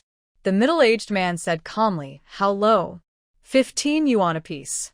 Yuan Ming answered in a low voice, and subconsciously glanced at Zhao Qingxian, who was busy and happy. If you talk to our factory director, you won't get this price. He was busy at the moment and had no time to talk to the middle-aged man, so he would do the talking and all the performance would be counted on him. If he could get a big order in Haicheng, he would definitely find a way to squeeze Zhao Qingxian out and take the position of factory director. As for whether Li Qingxiang would help him with clothing cutting patterns, he was not worried at all. What Zhao Qingxian could do, he could do as well. It's just a commission. He raised it from 10 cents to 20 cents, or even 50 cents. He didn't believe that there would be no brave men under a big reward. The middle-aged man did not speak in a hurry, but looked at Yuan Ming in disbelief, and then looked at Zhao Qingxian, who was sweating profusely over there with sympathy. He was working so hard there, and his supply and marketing director was tearing down the corners. This person is really immoral, and doing business with such a person may not last long. 15 yuan a pair of pants? Can the quality be trusted? He heard from his nephew that the 30 yuan they sold was the factory price, and it was also to promote their department store, and they didn't make any money at all. Even if they made a little money, it was not too much. A big factory with so many workers who need to eat and drink, how can they not make money? He is the manager of the department store, and he knows the difficulties of being the head of the family, but there is a traitor under his command. No wonder he has to come in person to collect the money, probably because he doesn't trust the supply and marketing director. That's right, if he is such an uncooperative subordinate, it would be very annoying. 15 yuan? The young man sneered. How dare you say that? What if I want something exactly like this batch? Can you produce it? Absolutely. Yuan Ming smiled flatteringly, with a hint of pride. After accepting the order from the department store, Zhao Qingxian would have to act according to his mood. Otherwise, he would not give him the order and give it to other factories. There is only one clothing factory in Fengyu City, but there is another one in Fengyu County, and there are also other counties. He lowered the price to 10 yuan and made a net profit of 5 yuan for himself. What a good thing. I don't believe it. The middle-aged man shook his head. Your price is too low. I don't believe you can do it. If the factory director can't do it, how can you, a director of the supply and marketing department, do it? I have seen many people like you. The more you run outside and meet many people, the more dishonest they become when they speak. Such new pants, you give me 15 yuan a pair? Even if you dare to give it, I dare not take it. Yuan Ming's eyes were wide open, staring at the middle-aged man blankly, and he fought hard. I didn't lie. The cost price of the pants is indeed 15 yuan a pair. I give you according to the cost price. It's already very conscientious. Why don't you believe it? Wang Xikong listened on the side, rolled his eyes, and muttered to Li Qingxiang. See, this is a demolisher. Lao Zhao is working so hard, but he is trying to destroy him. Li Qingxiang glanced at him indifferently, asked Chindi Hai to take Yang Yang out to play for a while, and reached into his pocket to take out $1 and handed it to him. When the child goes out, he will definitely be greedy for delicious food. It's a rare trip to Haicheng, so she is not stingy. Taking the money, Chindi Hai happily carried Yang Yang away. He felt that his mother really loved him. She gave him either 50 cents or $1. In the past, she felt it was extremely extravagant to give him 5 cents. Unexpectedly, she was even more extravagant when she went out. Take Yang Yang to the department store for a walk. Buy her some delicious food. Yang Yang took the money back from Chindi Hai and stuffed it into Li Qingxiang. Grandma. Yang Yang doesn't want to eat. Chindi Hai took the money from Li Qingxiang. Good Yang Yang. If you don't want to eat, your uncle will. Come, your uncle will carry you. After watching the two children leave, Li Qingxiang turned around and talked to Wang Xikong. Don't worry. It can't be demolished. No one will believe what he said. The manager of the department store is not a fool. How could he believe him? If he really believed it, he couldn't be the manager of the department store. Wang Xikong paused, carefully thinking about Li Qingxiang's words, felt that they made sense, and gave her a thumbs up again. The eldest sister is amazing and can control people's hearts accurately. Old Zhao is safe now. The order cannot be snatched away, so it's useless to say anything. The middle-aged man shrugged at Yuan Ming. There's no way. The price you offered is too low. I dare not accept it. What if a batch of defective products is sent? Who can I complain to? Not paying you is a small matter. It's a big deal to damage the influence of the department store in the hearts of the people. Haiqing is so big, and there are more than one department store like mine. If anything happens to me, the municipal party committee and government will not let me go. I, Yang Huaimin, am not a fool, and I will not do such things as losing the big for the small. From a business perspective, it's normal for me to add a little to the purchase price and then sell it. Why take the risk? Besides, the money earned by the department store will not go into his personal hands, so why not do anything stable? Yuan Ming was dumbfounded, but he still tried to persuade her. Don't worry. I guarantee that my goods are exactly the same as this batch. Zhao Qingxian sent away the last customer and walked over with a sullen face. Yuan Ming, you can't guarantee it. It's unclear whether the textile factory has such cloth. How can you guarantee that you can make the same pants? Yang Huaimin is an old hand, so he naturally knew that Zhao Qingxian was not lying. The textile factory may have woven this batch of cloth according to their requirements. 1,000 pairs of trousers require a lot of cloth. The clothing factory only ordered this batch, and it is impossible for the textile factory to weave more. Who knows if the clothing factory still wants such cloth? If they do, it's fine, and they won't work in vain. But if they don't want it, who will they sell the cloth they weave to? Ordinary people still need cloth coupons to buy cloth, so there is no such regulation between units. Yuan Ming was speechless when he was asked. He wanted to say something else, but he saw Yang Huaimin and Zhao Qingxian chatting. You are the director of the garment factory, right? Don't sell these pants. Give them all to me. We will sell them in the future in our department store. Your factory price is 30 yuan per pair. You can't give us that price, right? Zhao Qingyan looked back at Li Qingxiang and said sincerely, when we sell them, we tell customers that 30 yuan is the factory price. You can't buy them at this price in the department store. Then you are wrong. You sell so many pants at 30 yuan per pair, and you have to pay more in our department store. How can customers buy them? Yang Huaimin argued, I also plan to sell them at 30 yuan per pair. You can increase the price. If you increase the price, no one will want them. You don't want it, but I do. A woman came from behind. She was in her 40s, with short hair cut to her ears, wearing a dress, and holding a briefcase in her hand. She was very capable and looked like a leader. Li Qingxiang looked at the female comrade, then looked at Zhao Qingyun for a second, and gave him a look, and the latter understood. Yang Huaimin turned to look at the female comrade. Su Yan, what are you doing here? This is the business of our department store number 1, and has nothing to do with your store number 2. Why is it irrelevant? Su Yan was unmoved. If you don't want these goods, give them to me. I won't bargain. 30 yuan a pair. The factory staff said when they sold them that the ex-factory price was 30 yuan. They also said that these pants would be sold in our department store. They treat us sincerely, so why bargain? You don't have to give them all to me. Even if you make 5 yuan a pair, you can make a lot of money with hundreds of pairs. They have even put out advertisements, so they can make money without doing anything. Why don't you want them? Yang Huaimin was stunned by Su Yan's words. He wanted to bargain, so why couldn't he? The previous supply and marketing section chief said that he could bargain down to 15 yuan a pair. Su Yan didn't know anything, and she just talked nonsense when she came, which made him angry. Yuan Ming approached Su Yan. The price of this batch of pants can indeed be lowered. 30 yuan is too high. Su Yan looked him up and asked bluntly, Who are you? I'm the director of the supply and marketing department of the garment factory. The price of this batch of pants can be lowered to 15 yuan. In this way, your department store will make a considerable profit. Ha! Su Yan laughed and looked at Yuan Ming as if he were a fool. Lower the price to 15 yuan? Ask your factory director if he agrees? Zhao Qingjun immediately said, I disagree. 15 yuan is our cost price. We drove here. Should the gas cost be included? Several people came. Should the travel expenses be included? And taxes and so on should all be included.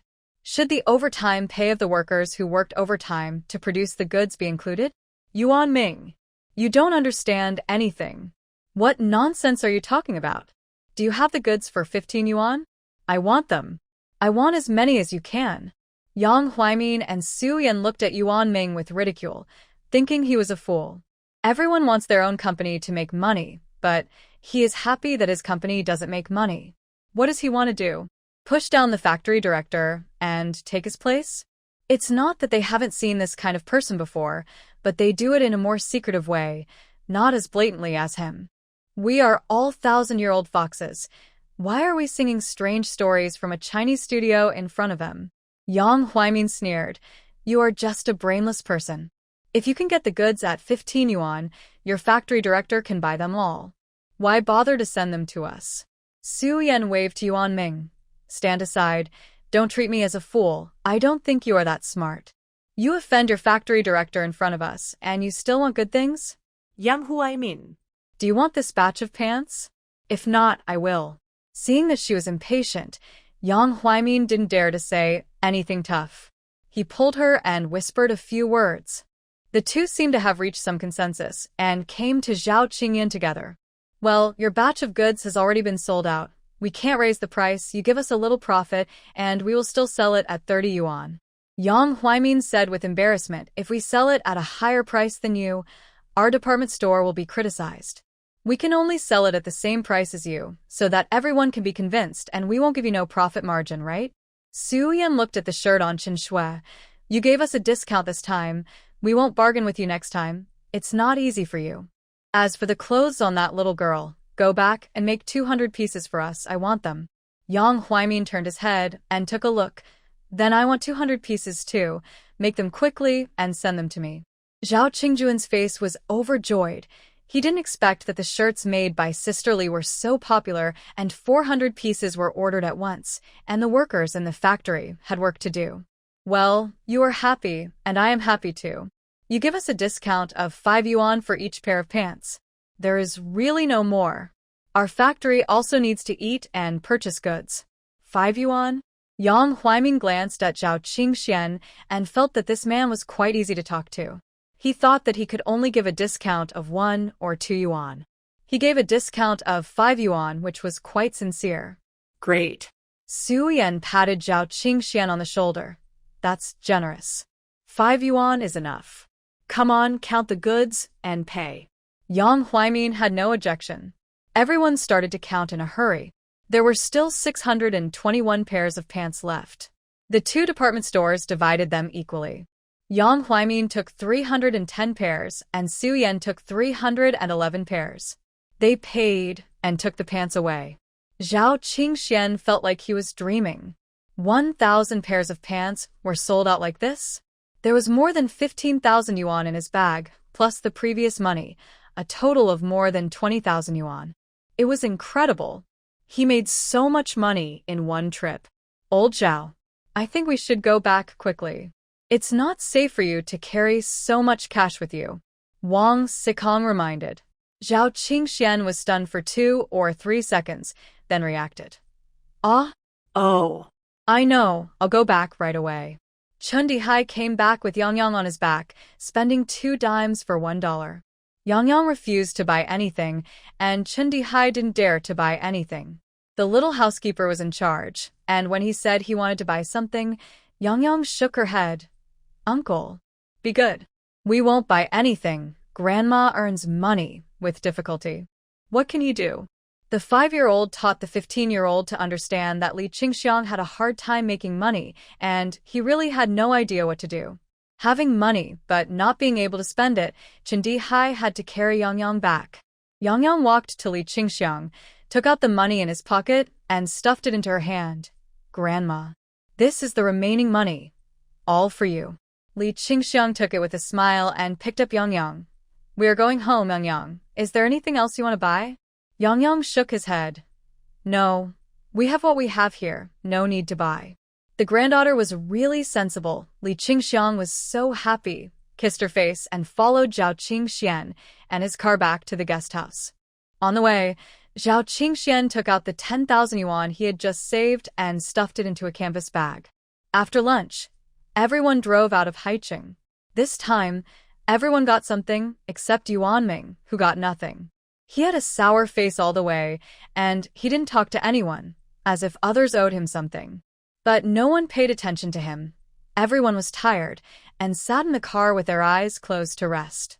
It was already evening when Li Qingxiang got home, and it was dark now, just after 7 o'clock. As soon as the car stopped, Chen Fugue ran out and saw that it was Li Qingxiang and his friends who came back, and smiled so hard that his teeth were exposed.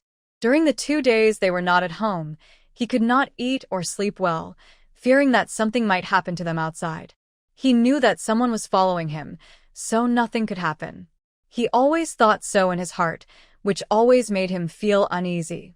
When he saw them coming back, he felt relieved. Zhao Qingyan did not stay for long. He dropped Li Qingxiang and her family off and went back.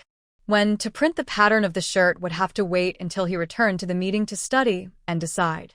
Whether it could be done or not was not up to him, but the factory party committee had to decide. Li Qingxiang had a good rest at home for a few days.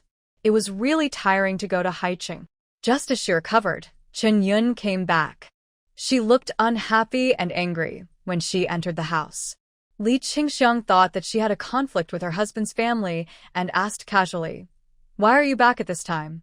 What happened? Did you have a quarrel with your mother-in-law?" Mom. "Why didn't you take my 2 children with you when you went to Haicheng? When I came back that day, there was no one at home. The neighbor next door told me that you took the whole family to Haicheng." Li Qingxiang's face sank. "I didn't go to Haicheng to play. I went to do something. What was the point of taking your children with me? Then why did you take Yang Yang with you? She can go. Why can't my 2 daughters go?"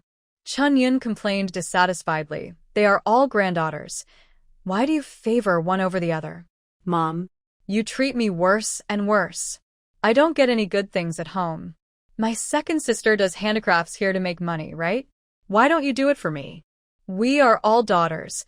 Why do you only have her in your heart and not me?" Yang Yang saw that her aunt was fierce and a little scared, so she moved to Chen Shue's side step by step. Chen Shue hugged her and patted her back. "Don't be afraid, it's okay." Yang Yang's eyes were filled with tears. "Is it because of me that Grandma was scolded by Aunt?" "No, come on, Aunt will take you out to play." Chen Shue comforted the child, wiped her tears, and left home with her. Yang Yang has been sensitive since she was a child. It's better not to let her hear some words, lest she feel bad. Big sister is really running back and yelling for such a small thing. Mom has spoiled her. Chen Dihai is not at home. I don't know where he went crazy. Chen Shue and Yang Yang left, and only Li Qingxiang and Chen Yun were left at home. Ha! Li Qingxiang sneered. "You came back just to question me? If you were good at manual work, would I not call you?" Boss. "You disappoint me so much. Is such a small thing worth you running back home and getting angry?" Chen Yun was relentless. "What is such a small thing? How much did the second sister earn from you? I heard that she bought goods 1 snakeskin bag at a time." Mom. "You are too biased. You can make money. Why don't you call me?" Li Qingxiang's face was dark, staring at Chen Yun without blinking. "Why not call you?" "Because you are not cut out for it.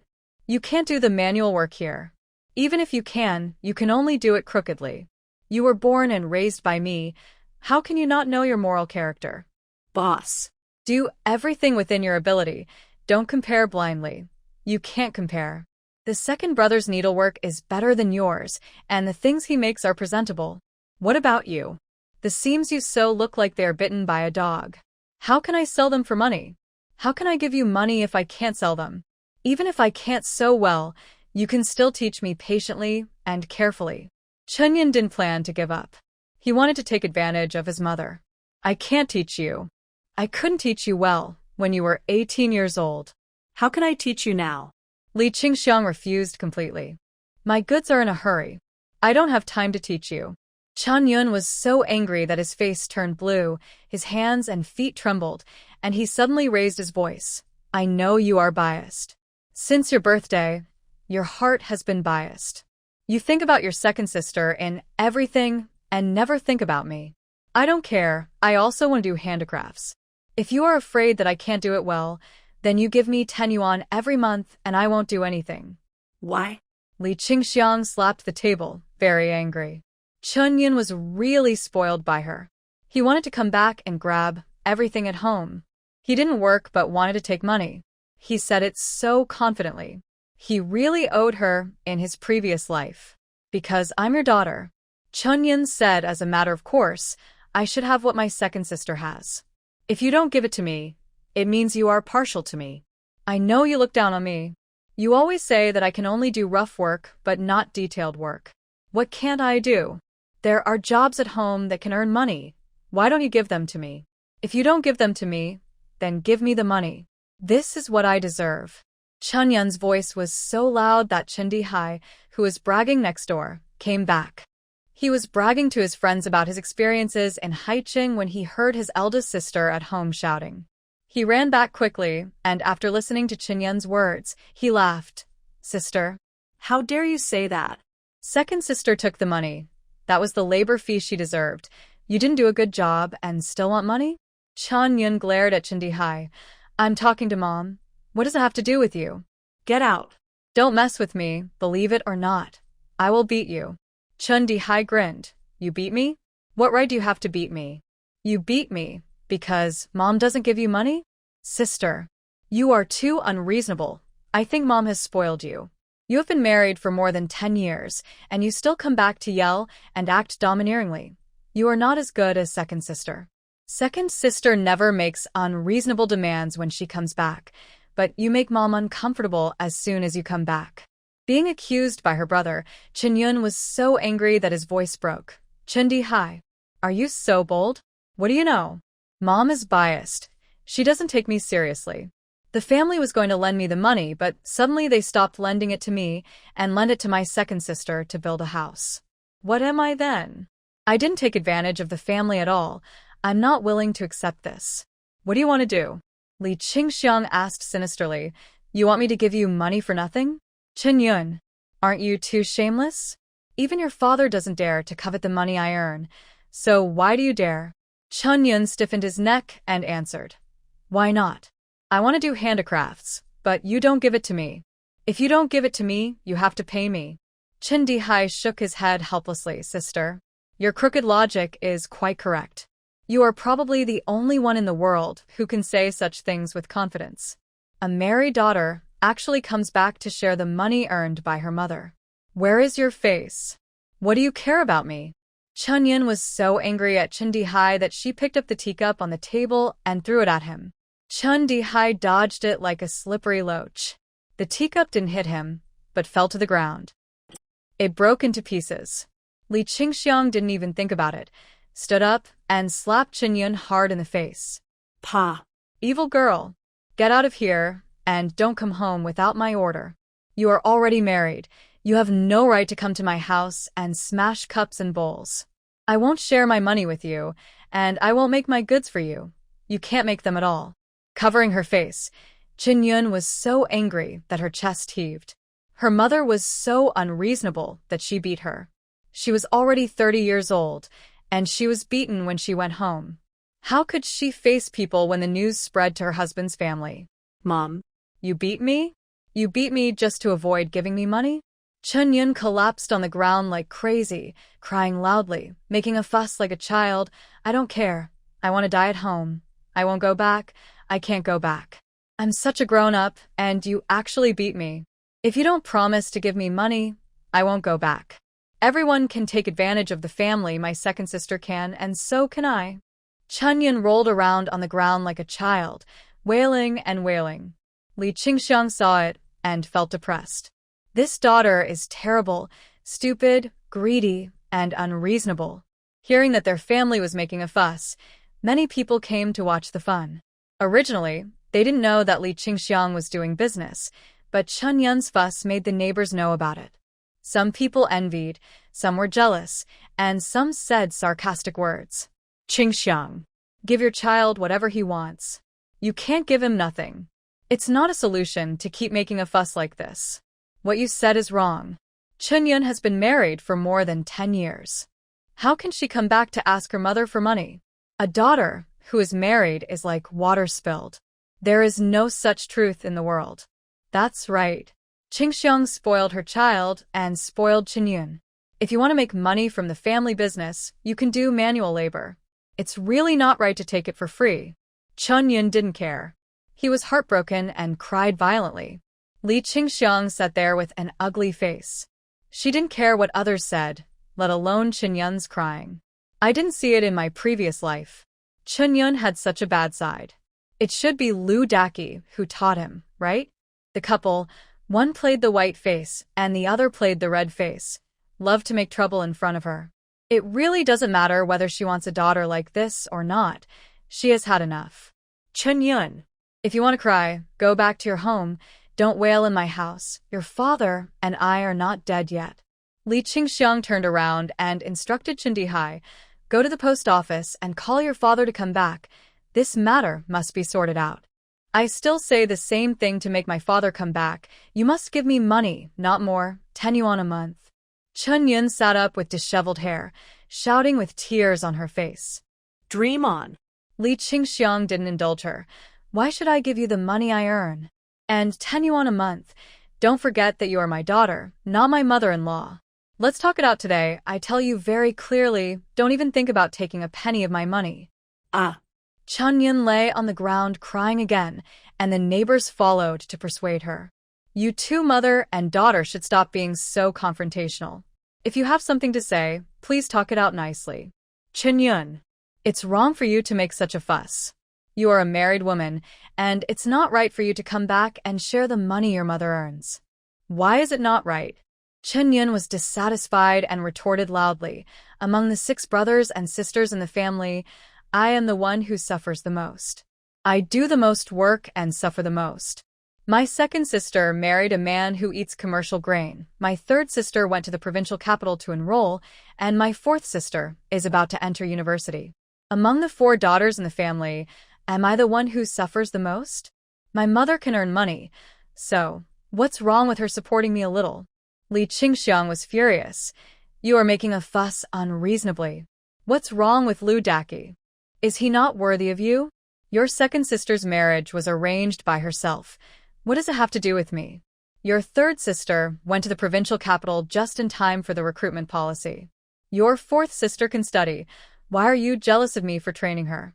Chunyun, if you don't like it, just close your eyes. How I train my children is my business.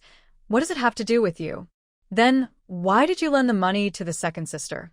Why didn't you lend it to me? Why did you bring Yangyang home?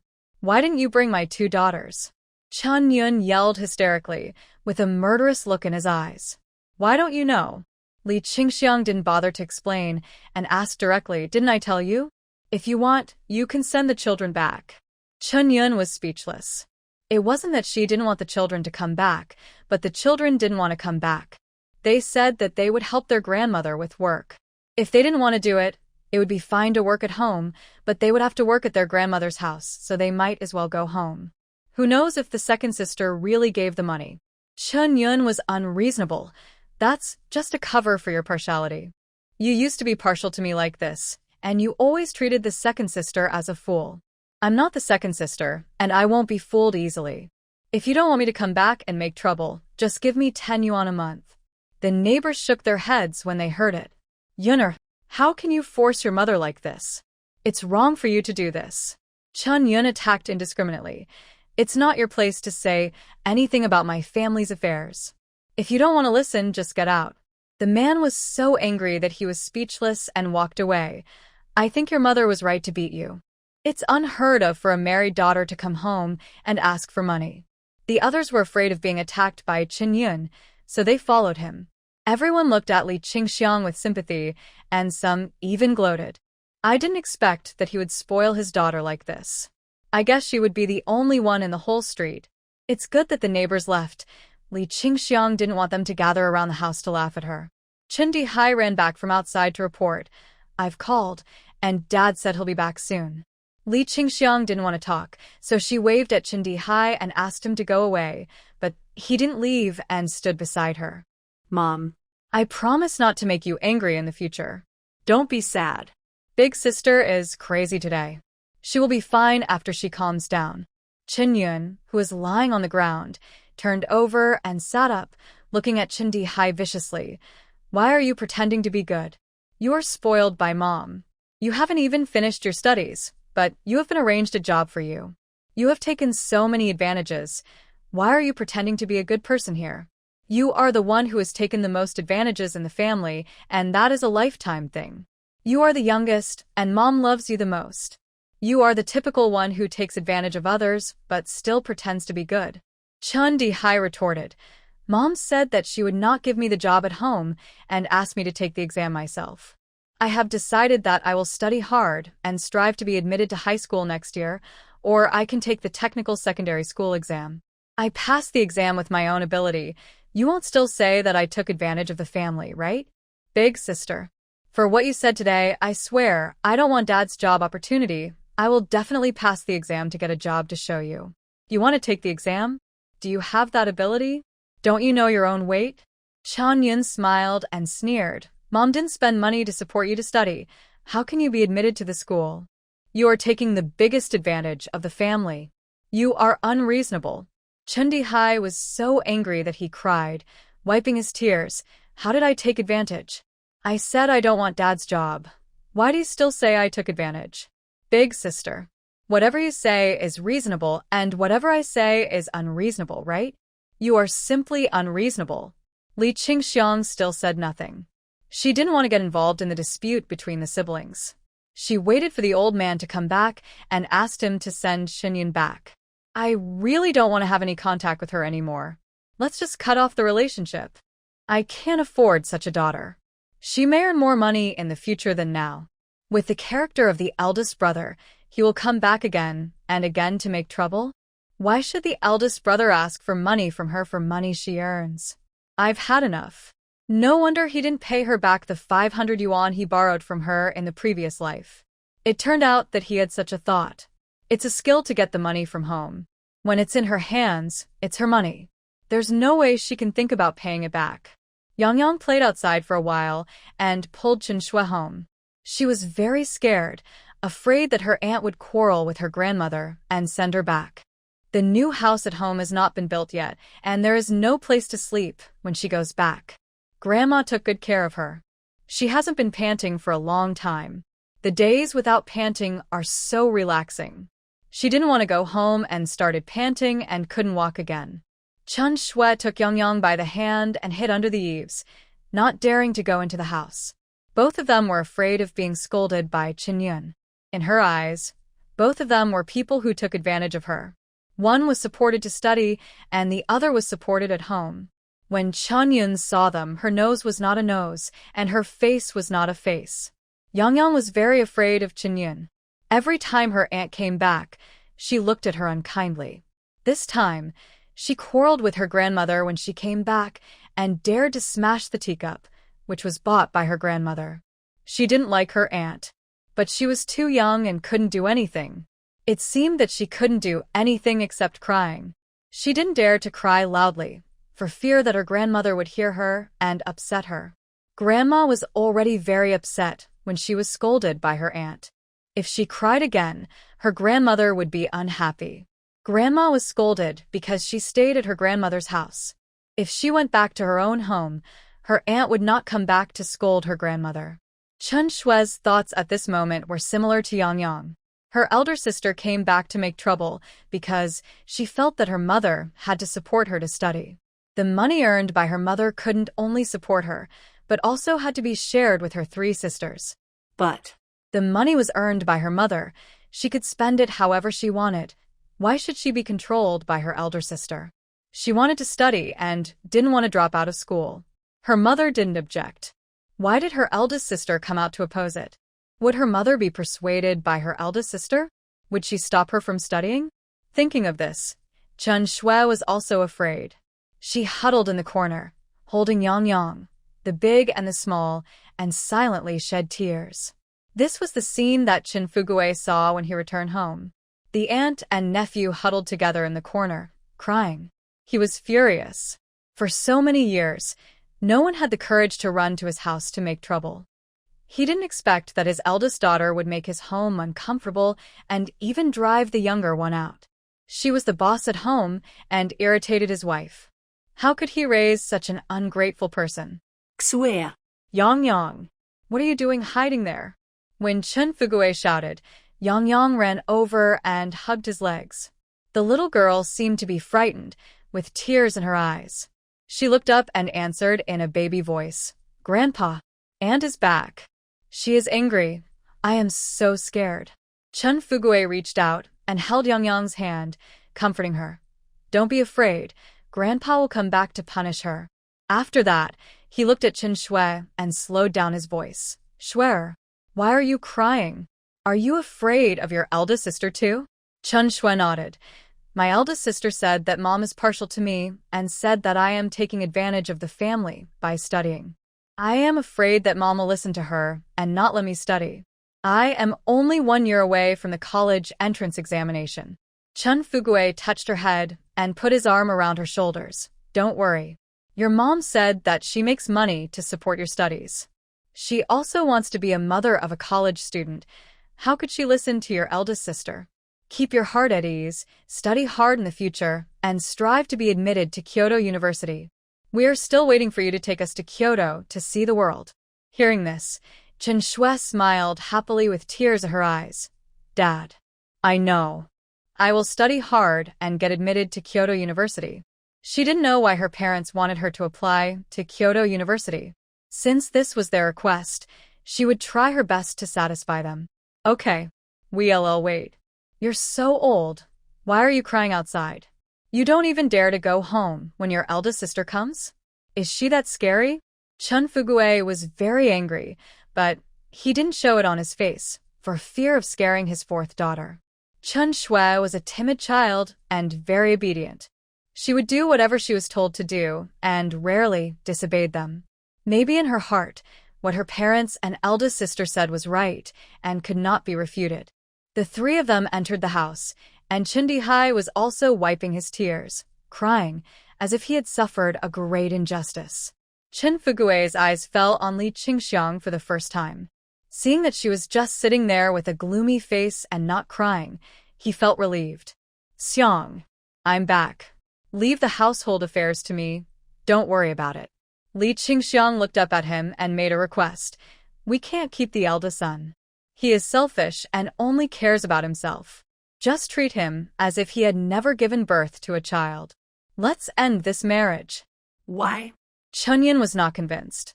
He stood up and rushed to Li Qingxiang, glaring at her. You said you want to end the marriage, so do you? Have you got my consent?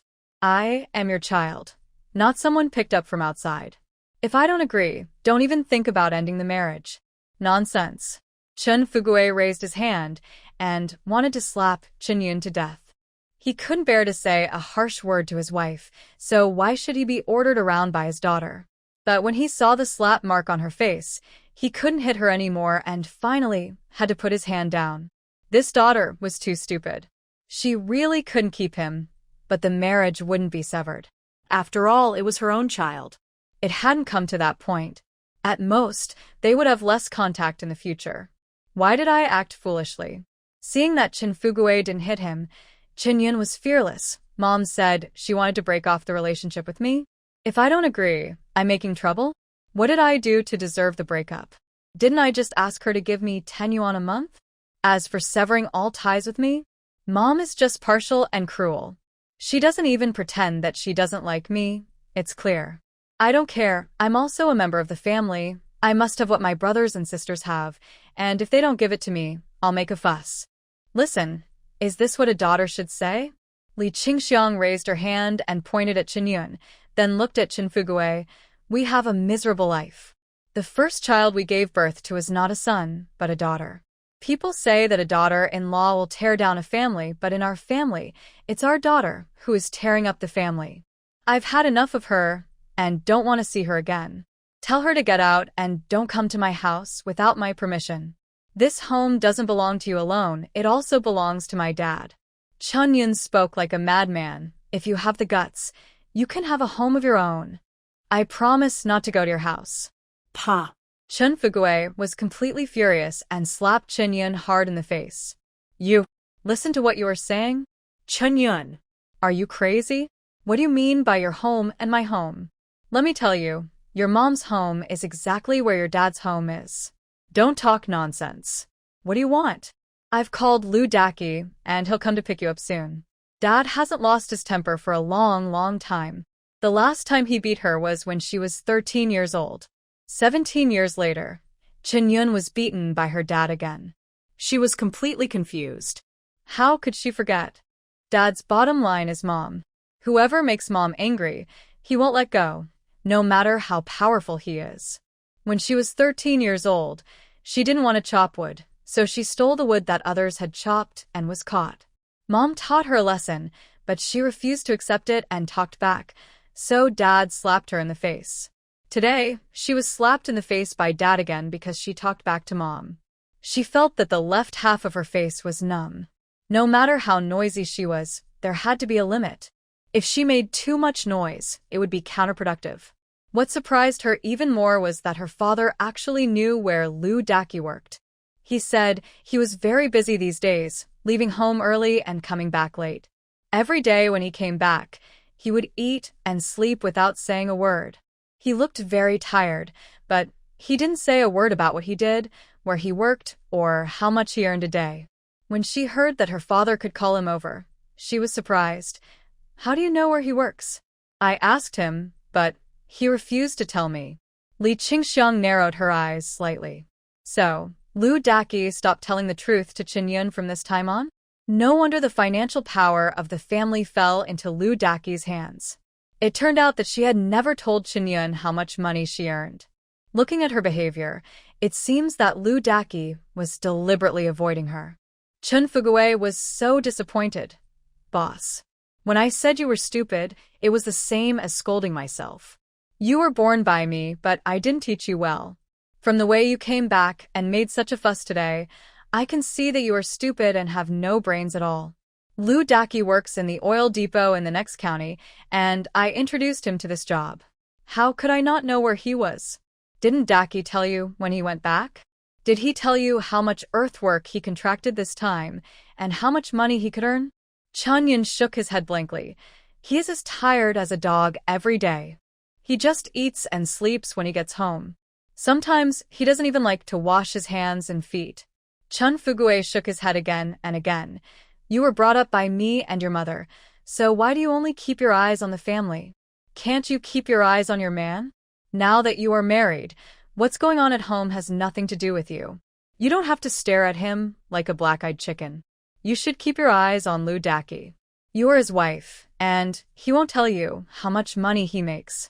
How are you going to manage your family in the future? Men love to do whatever they want when they have money. I am your father and a man, and I know the bad nature of men. If you have time to jump around at home and make us uncomfortable, you might as well go home and stay with Lu Daki. If he does something stupid outside, that can be solved with 10 yuan a month. Can you be smarter? Chunyun lowered his head and said in a muffled voice, I will take Lu Daki's money, and I also want the money at home. You parents should not be partial, and I should not suffer all the hardships while I don't get any benefits. Li Qingxiang laughed. You suffered all the hardships? How dare you say that? You were our first child, and I got pregnant but failed to keep the baby. We spoiled you so much. Your grandfather was still alive at that time, so what hardships did you suffer? I gave birth to 6 children, but you didn't have to suffer much. So you suffered a lot if I asked you to chop wood in the mountains? Your second sister chopped less wood than you? You were 6 years old, and you were still begging for candy at home. Your second sister went to the mountains to chop wood when she was 6 years old. Speaking of suffering, she suffered the most. Chun Fugui looked at Chunyun, who was unwilling to admit defeat, and sighed silently. No matter how hard it was in your mother's house, it's all in the past. Dad gave you everything he deserved, so why are you holding on to it? You are Lu Daki's wife and you have children with him, so you should ask him for money. Don't even think about a penny of the family's money. Your mother, and I will not give it to you. There are still 3 younger brothers and sisters who haven't started a family yet. If they follow your way of thinking, they don't even need to start a family. Schwer will take the college entrance examination next year, and she will study. As parents, are we going to watch her future ruined? Chun Shui glanced at Chen furtively. From the look in her eyes, she probably didn't want her to continue studying. Fortunately, her parents wouldn't listen to her. She was secretly glad. Her mother has become reasonable now, taking the overall situation into consideration and looking far ahead, and she likes her very much. If it were her mother in the past, she would definitely listen to her eldest sister's advice, not let her study, let her get married early, and reduce the burden on the family. Chun Dihai sobbed and complained, "My elder sister has gone crazy. She saw Mom taking us to Haiching and she went crazy when she got home. If you have the guts, why don't you ask Mom and Dad not to give birth to us and let them give birth to you? Everything is yours alone. Are you satisfied? I have never seen an elder sister as unreasonable as you. Schwer and I went to Haiching just because we caught the opportunity. We went to help take care of Mom. Why are you jealous?" Yang shrank in Chen Shui's arms and dared not move. When her aunt looked at her, she felt like she was being stared at by a ferocious dog. Her little heart was beating fast, and her back felt cold. "Chen Dihai, don't add fuel to the fire, and try to please others." Chun Yin scolded his brother angrily. "Is that what I'm talking about? I'm talking about the money that Mom gives to my second sister, every month." Chun Fugue scolded back, "Stop talking nonsense. When did your mom give money to Feng?" That was the labor fee for the work done by the mother-in-law and the elder and younger sisters-in-law. She didn't get any money for her own work. It was used to offset Yang's living expenses. "Big brother, you disappoint me so much. I didn't expect you to be unable to distinguish right from wrong and to confuse right and wrong. Lu Daki will be here soon. Go back with him quickly. I've had enough of you. Don't come back unless you have something to do. It makes me upset." Being disliked by her father, Chen Yun felt that it was not worth it. Her father was still very good to her. Last time when her second sister wanted to separate from the family, he bought furniture for the separation and also bought her some. Lu Daki was so happy that he went home and bragged about it for several days. Her parents-in-law were also happy. They were just waiting for her third uncle to get married and separate from the family immediately. "It was actually Lu Daki's idea to come to my house and make trouble today. After he knew that my mother went to Haiching, he gave her an idea. If you don't have anything to do, come home often. Mom has gone to Haiching. She will definitely make a lot of money. You are the eldest in the family. No one can be left without you. If you don't tell them about this kind of thing, they will not mention it. If you tell them, they will definitely not leave you without money." So she came home and asked for 10 yuan a month. Unexpectedly, her parents strongly opposed it. She would definitely not get the money today. If there was only one person who supported her, she would find a way to get it. If no one supported her, she couldn't get it even if she wanted to. No one would give it to her. What else could she get? Lu Daki came very quickly. Chun Fugue said it very seriously on the phone. He didn't dare not come, for fear that something would really happen. This time, his father-in-law introduced him to a big job, earthwork, and he could earn more than 500 yuan after finishing the job. He did a good job and was willing to help. The director of the oil depot was very satisfied and promised to finish the job and settle the bill. He was busy and happy, but he didn't expect his father-in-law to call him and ask him to come. He said something happened at home, but he didn't say what it was. He was so scared that he quickly put down his work and drove the tractor over, which was faster. When he arrived, he saw Chen Yun was dirty, with messy hair, red and swollen eyes, and wounds on his face, as if he had cried and been beaten. There was no doubt that it must have been his father-in-law and mother-in-law who beat him. No one else dared to beat her, including himself. He knew very well that his father-in-law was a decent man. He didn't notice anything at home, but it was really different outside. Let's not talk about anything else. For the business introduced this time, in fact, there were few people who wanted to do it, but because their connections were not as strong as his, they couldn't get it and had to give up. With the help of his father-in-law, He easily won the order and also established good relationships with the people in the oil depot. The director said that if there is a job in the future, he will look for him because he is honest and good at work. Seeing him coming, his mother-in-law lost her previous enthusiasm and glanced at him indifferently without saying anything. The father-in-law ordered him, "Take Shin-yun back. This kid makes a lot of noise when he comes to our house, and we old couple can't stand it. Don't come to our house unless you have something to do, so as to avoid unnecessary trouble. We are all old and can't stand such noise. Just come once during the 3 festivals, and don't come at other times." In front of Lu Daki, Chin-yun didn't know what to say and walked away with his head held high, without even saying hello. Lu Daki nodded and said a few nice words, then drove to pick Chin-yun up from Li Qingxiang's house. After driving for a while and seeing that there was no one around, Lu Daki stopped the car, turned off the engine, and questioned Chin-yun, "What happened? Why did you go back and make such a mess at home?" Chin-yun felt wronged, tears falling down. "It's all your fault. You asked me to go back and make a scene. I just said a few words, and my mother beat me. Later, my father came back and said that my request was too much. He also beat me. My mother said she would sever the mother-daughter relationship with me." Lu Daki, "If I really lost my natal family, I will never forgive you. If it wasn't for your lies, would I have such a bad relationship with my parents? My father introduced you to a job. Why didn't you tell me when you got home? Are you trying to do something wrong and hide your private money?" Lu Daki's face froze. He didn't expect that his little trick was seen through by Chin-yun. He smiled awkwardly. "I didn't tell you because I didn't want to embarrass you. You know, our family hasn't been divided yet, and all the money we earn has to be turned in.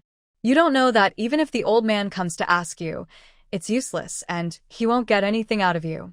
If I tell you, I'm afraid you'll get carried away and let it slip, ruining my big plan." Chin-yun cried more and more sadly. "Wow. Lu Daki, you're talking nonsense.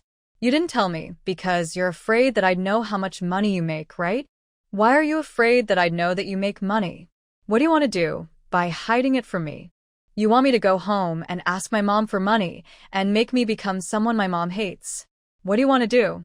You've made me lose my natal family, so I'll make your family uncomfortable."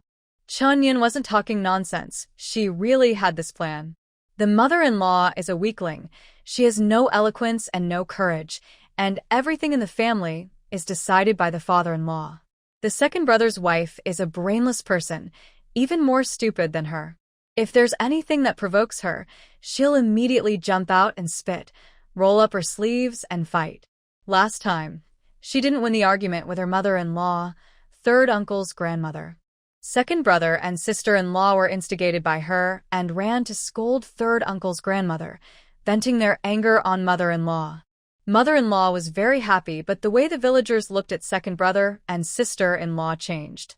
Everyone ignored her and praised her for her good manners. She was worthy of being born in a polite family. She had never pointed fingers at any elders in all these years of marriage. But this time, Lu Daki had filled her brain with water. She ran home and argued with her mother, making a joke of breaking off the marriage. How could she face people when it spread to the village? Lu Daki, you have bad intentions. You instigated me to go home and make trouble. If I listen to you again in the future, I will be a turtle. Chin-yun was so angry that she even scolded herself. If you dare to say one more word about what happened today, I will not be polite to you. She was spoiled at home. After marrying Lu Daki, her parents-in-law never treated her harshly. Lu Daki always listened to her, and Chin-yun had the confidence to speak. Knowing that he had instigated too much and made his mother-in-law angry, Lu Daki also regretted it very much. Last time, he didn't lend the money and he was very angry, so he wanted Chin-yun to test where his mother-in-law's bottom line was. She used to look at him, the eldest son-in-law, differently. Why did she suddenly treat Qiu Jinglei so well? Although Qiu Jinglei transferred his job last time and helped him earn 50 yuan, he was still not satisfied. The mother-in-law can't just be good to Qiu Jinglei, she also has to be good to him. Isn't Chin-yun their precious daughter? Going home and making a scene should be okay, right? Unexpectedly, It led to the severance of the mother-daughter relationship. It seemed that Chun-yun was not that important in the heart of her mother-in-law, and she had gone too far today. Do you think this is a good thing? Why should I make a big fuss when I get home? Lu Daki also got angry. I think you are a fool. You have to make a scene in different ways. If mom is not happy, won't you be softer? You are a daughter. Can't you act like a spoiled child in front of your parents? Why do you have to act according to your temper? Pa. Chun-yun was irritated by Lu Daki's words and slapped him on the back, crying and cursing as she hit him. Lu Daki, you also say I'm stupid? What qualifications do you have to say I'm stupid? I admit it when my dad calls me stupid, but I won't admit it when you do. Don't come to me for help if you have any problems in the future. I'm stupid, so I listened to your lies and went home to make trouble for my mom. The second sister made handicrafts for mom, and the money was all used to offset Yang living expenses. The part that was taken away was made with the help of her mother-in-law and sisters-in-law. Summer clothes were thin, and Chun-yun hit Lu Daki more than 10 times to vent his anger. Lu Daki didn't dare to fight back. Even though the father-in-law said he didn't like them and the mother-in-law said she wanted to cut off relations, those were just angry words. How could they cut off relations with their own children? He also wanted to separate from the family and didn't want to live with his brothers at home. If they separated from the family, with the help of his mother-in-law, their lives would be guaranteed to be better than his other 2 brothers. If he really beat Chun-yun, his father-in-law would hate him and might never help him again. Okay, Yunea. I was wrong about this matter. I won't let you go home and fool around with mom in the future. Lu Daki softened his attitude first, took out a wrinkled handkerchief from his pocket, and wiped Chun-yun's face. You too, if mom doesn't agree to your conditions, don't force it. You should know that mom is the one who makes the decisions on family matters. If you annoy her, you will suffer. Seeing that he had beaten and scolded, but Lu Daki was still so kind, Chun-yun stopped losing his temper, wiped his tears, and sat there sulking. Of course I know it's not good to annoy mom, but I can't do needlework, so I wanted her to give me 10 yuan a month. I didn't expect mom not to give it to me, but scolded me. You deserve to be scolded. Lu Daki tapped Chun-yun's forehead. You're stupid. Who would give the money they worked so hard to earn to others? Not even their own daughter. You have been married for so many years. Is it appropriate to run home to ask for money? You can say it, but you can't say it with confidence. You have to be tactful, half joking and half serious. If mom really disagrees, you have to let go of such thoughts and find other places to start. You have to understand that we can't leave our parents. With them around, it's like having a backer. Chun-yun was angry. Of course I know this, but I just can't control my temper, and I accidentally quarreled with my mother. For so many years, mom has always looked at us differently. Many good things have fallen into my pocket, and my second sister didn't get any. Suddenly mom treated us equally, and I felt very unhappy. Lu Daki was speechless. Why are you unhappy? If you want a benefit, you have to ask for a big one, something that will be of great use and help to us. Don't be picky about small favors. It's better that the money was not lent to us this time, otherwise we would not know that the old man has money. Your mother is a powerful person. The money of the whole family is in her hands. Only by currying favor with her can we get big benefits for us. After hearing Lu Daki's words, Chun-yun's mind suddenly appeared Chun-di-hai's words of crying and swearing, and his face was happy. My younger brother said that he doesn't want dad's job and wants to pass the exam himself. In this case, will my dad's job fall on our Jingjing's head? Did my younger brother really say that? Lu Daki's voice doubled. If this is true, then his daughter will most likely eat commercial grain in the future, and she will be qualified to choose someone when she gets married in the future. The work in the oil depot is very easy, especially for female comrades, who have almost nothing to do all day long. Male comrades also have to check whether there are cracks on the roof of the oil depot, but female comrades don't have to do that at all. They just sit comfortably in the office and laugh and mess around. The father-in-law is the director of the oil depot. If the daughter can take his place, she won't have to worry about her life. The only worry is that the father-in-law will retire in 4 years. The daughter will be only 14 years old by then. How can she take his place? He will go to ask in the next few days to see if there is no one in the family to take his place. If it is possible, he will definitely let the father-in-law give the job opportunity to his daughter. If not, he will think of other ways. Yes, that's what Chindihai said. Chun Yun's eyes darkened, and he was a little discouraged. But our Jingjing will not be an adult by then. How can she take his place? You're stupid. There are policies from above and countermeasures from below. If it really doesn't work, just change Jingjing's age to 2 years older and find a way to delay the opportunity to take her place for 2 years. This was actually a trick to fool Chen Yun. Lu Daqi didn't know if it would work. No matter what, he had to appease Chen Yun. Only by keeping her stable can he find a way to continue to get benefits from the father-in-law's family. If the relationship is messed up, no matter how great the benefits of the father-in-law's family are, they will not get their turn. He has 6 children and losing one is nothing. But he can't do that, he only has this one father-in-law. The family is poor and can't be relied on at all. His parents and younger brother have to rely on him to make money. He lost a huge loss by losing his father-in-law. Chun Yun listened and instantly became energetic. Yes. Why didn't I think of it? This method is feasible, let's do it.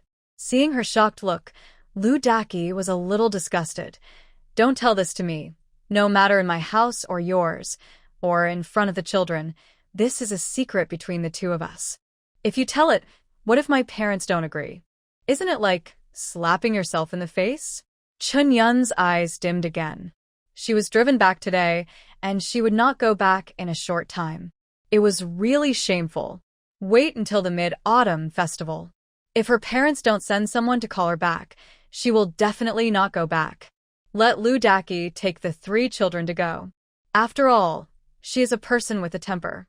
She has been wrong today, so she has to give her a way out. She won't bow down unless she is given a way out. Let's see who can be more stubborn.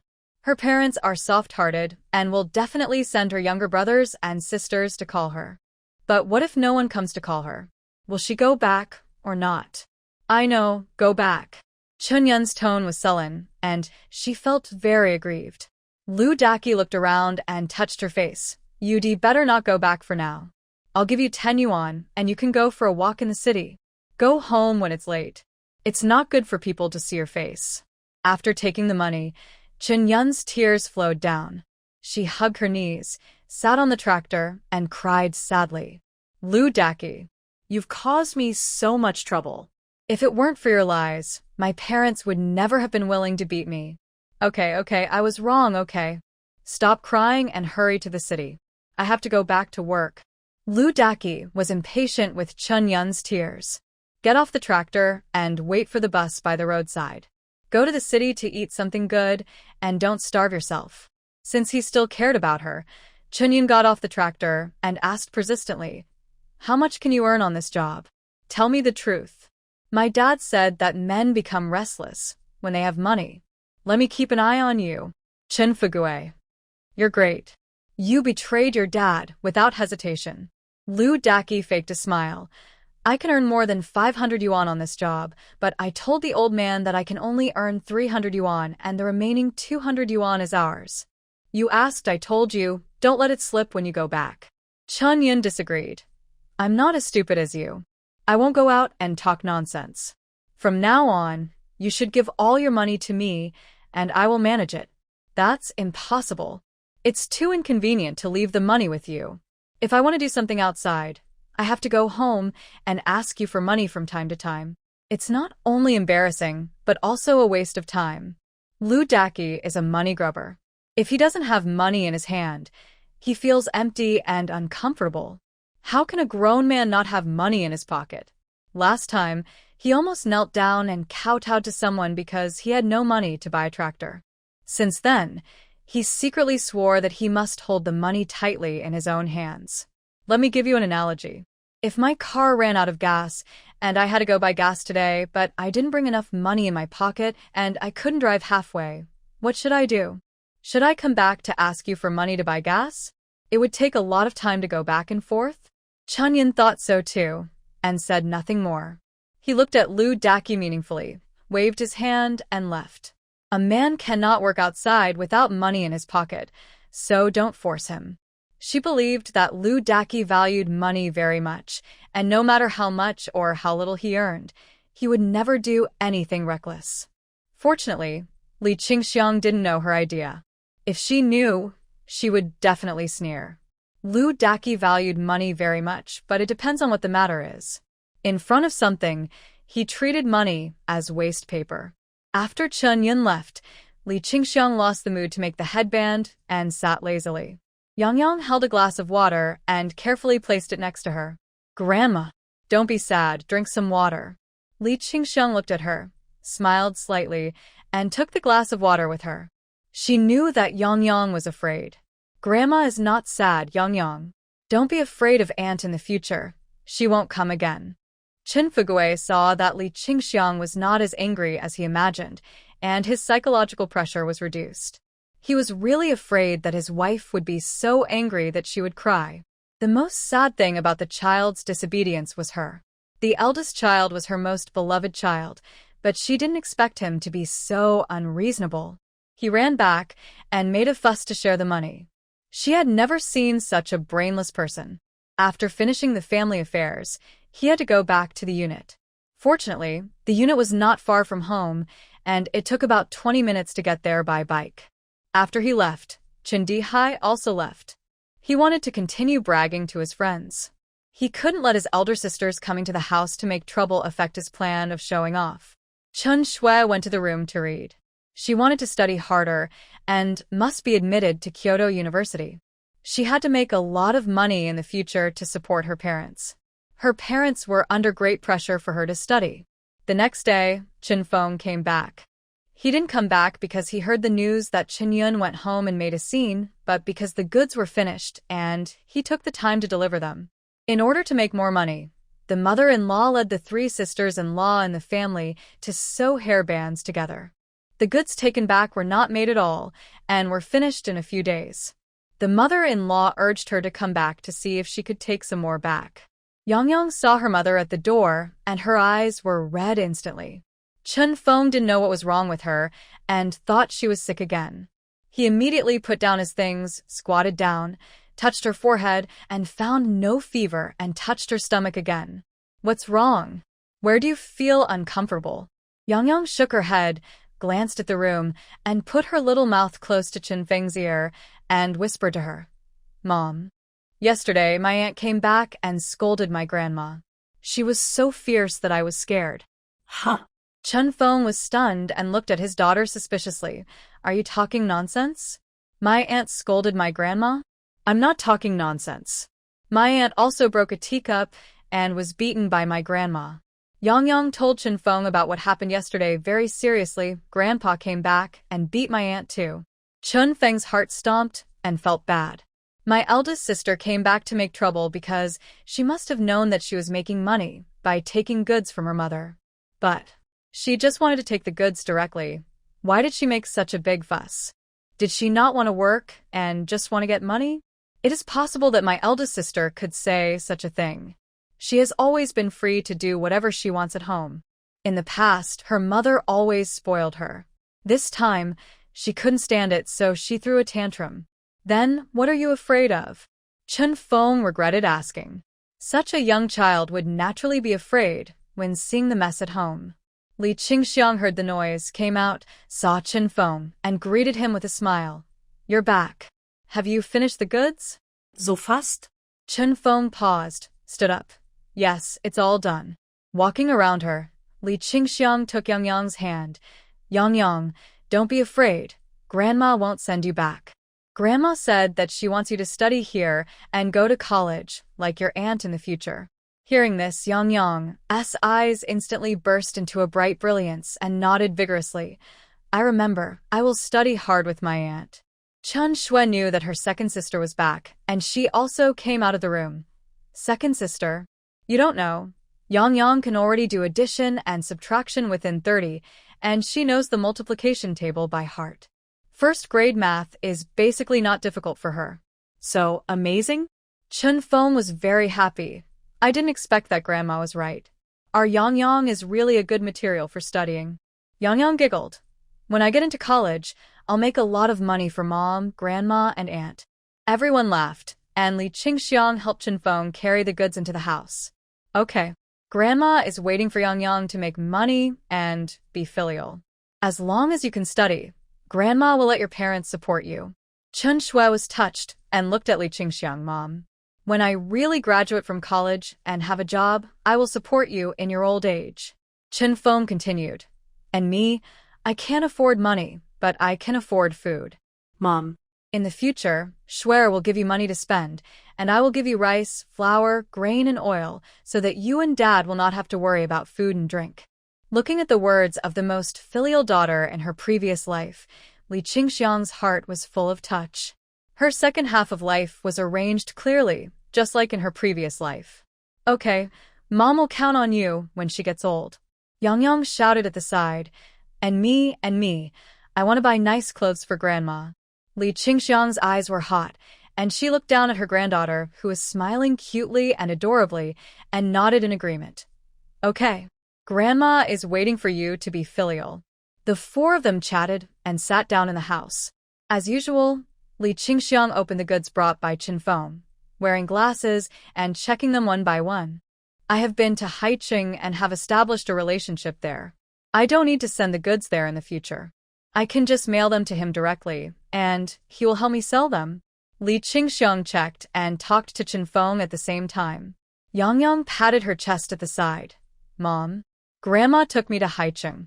It's so big, and there are many delicious foods. My uncle took me to buy a lot. I like it very much. In order to show the power of the word super, she raised her little hand and drew a big circle in the air. The swing back and forth was too large, and she almost fell down. This scene made all the women in the family laugh. Yang Yang was a little shy, covered her mouth, and laughed along. Patting his daughter's head, Chen Feng felt that she had become more lively and cheerful after coming here. In the past, the child always sat alone at home, listless and sickly, looking like a little flower hit by frost. Now she looks ruddy, with curved eyebrows and eyes, lively and cute. It is true that what kind of environment breeds what kind of person.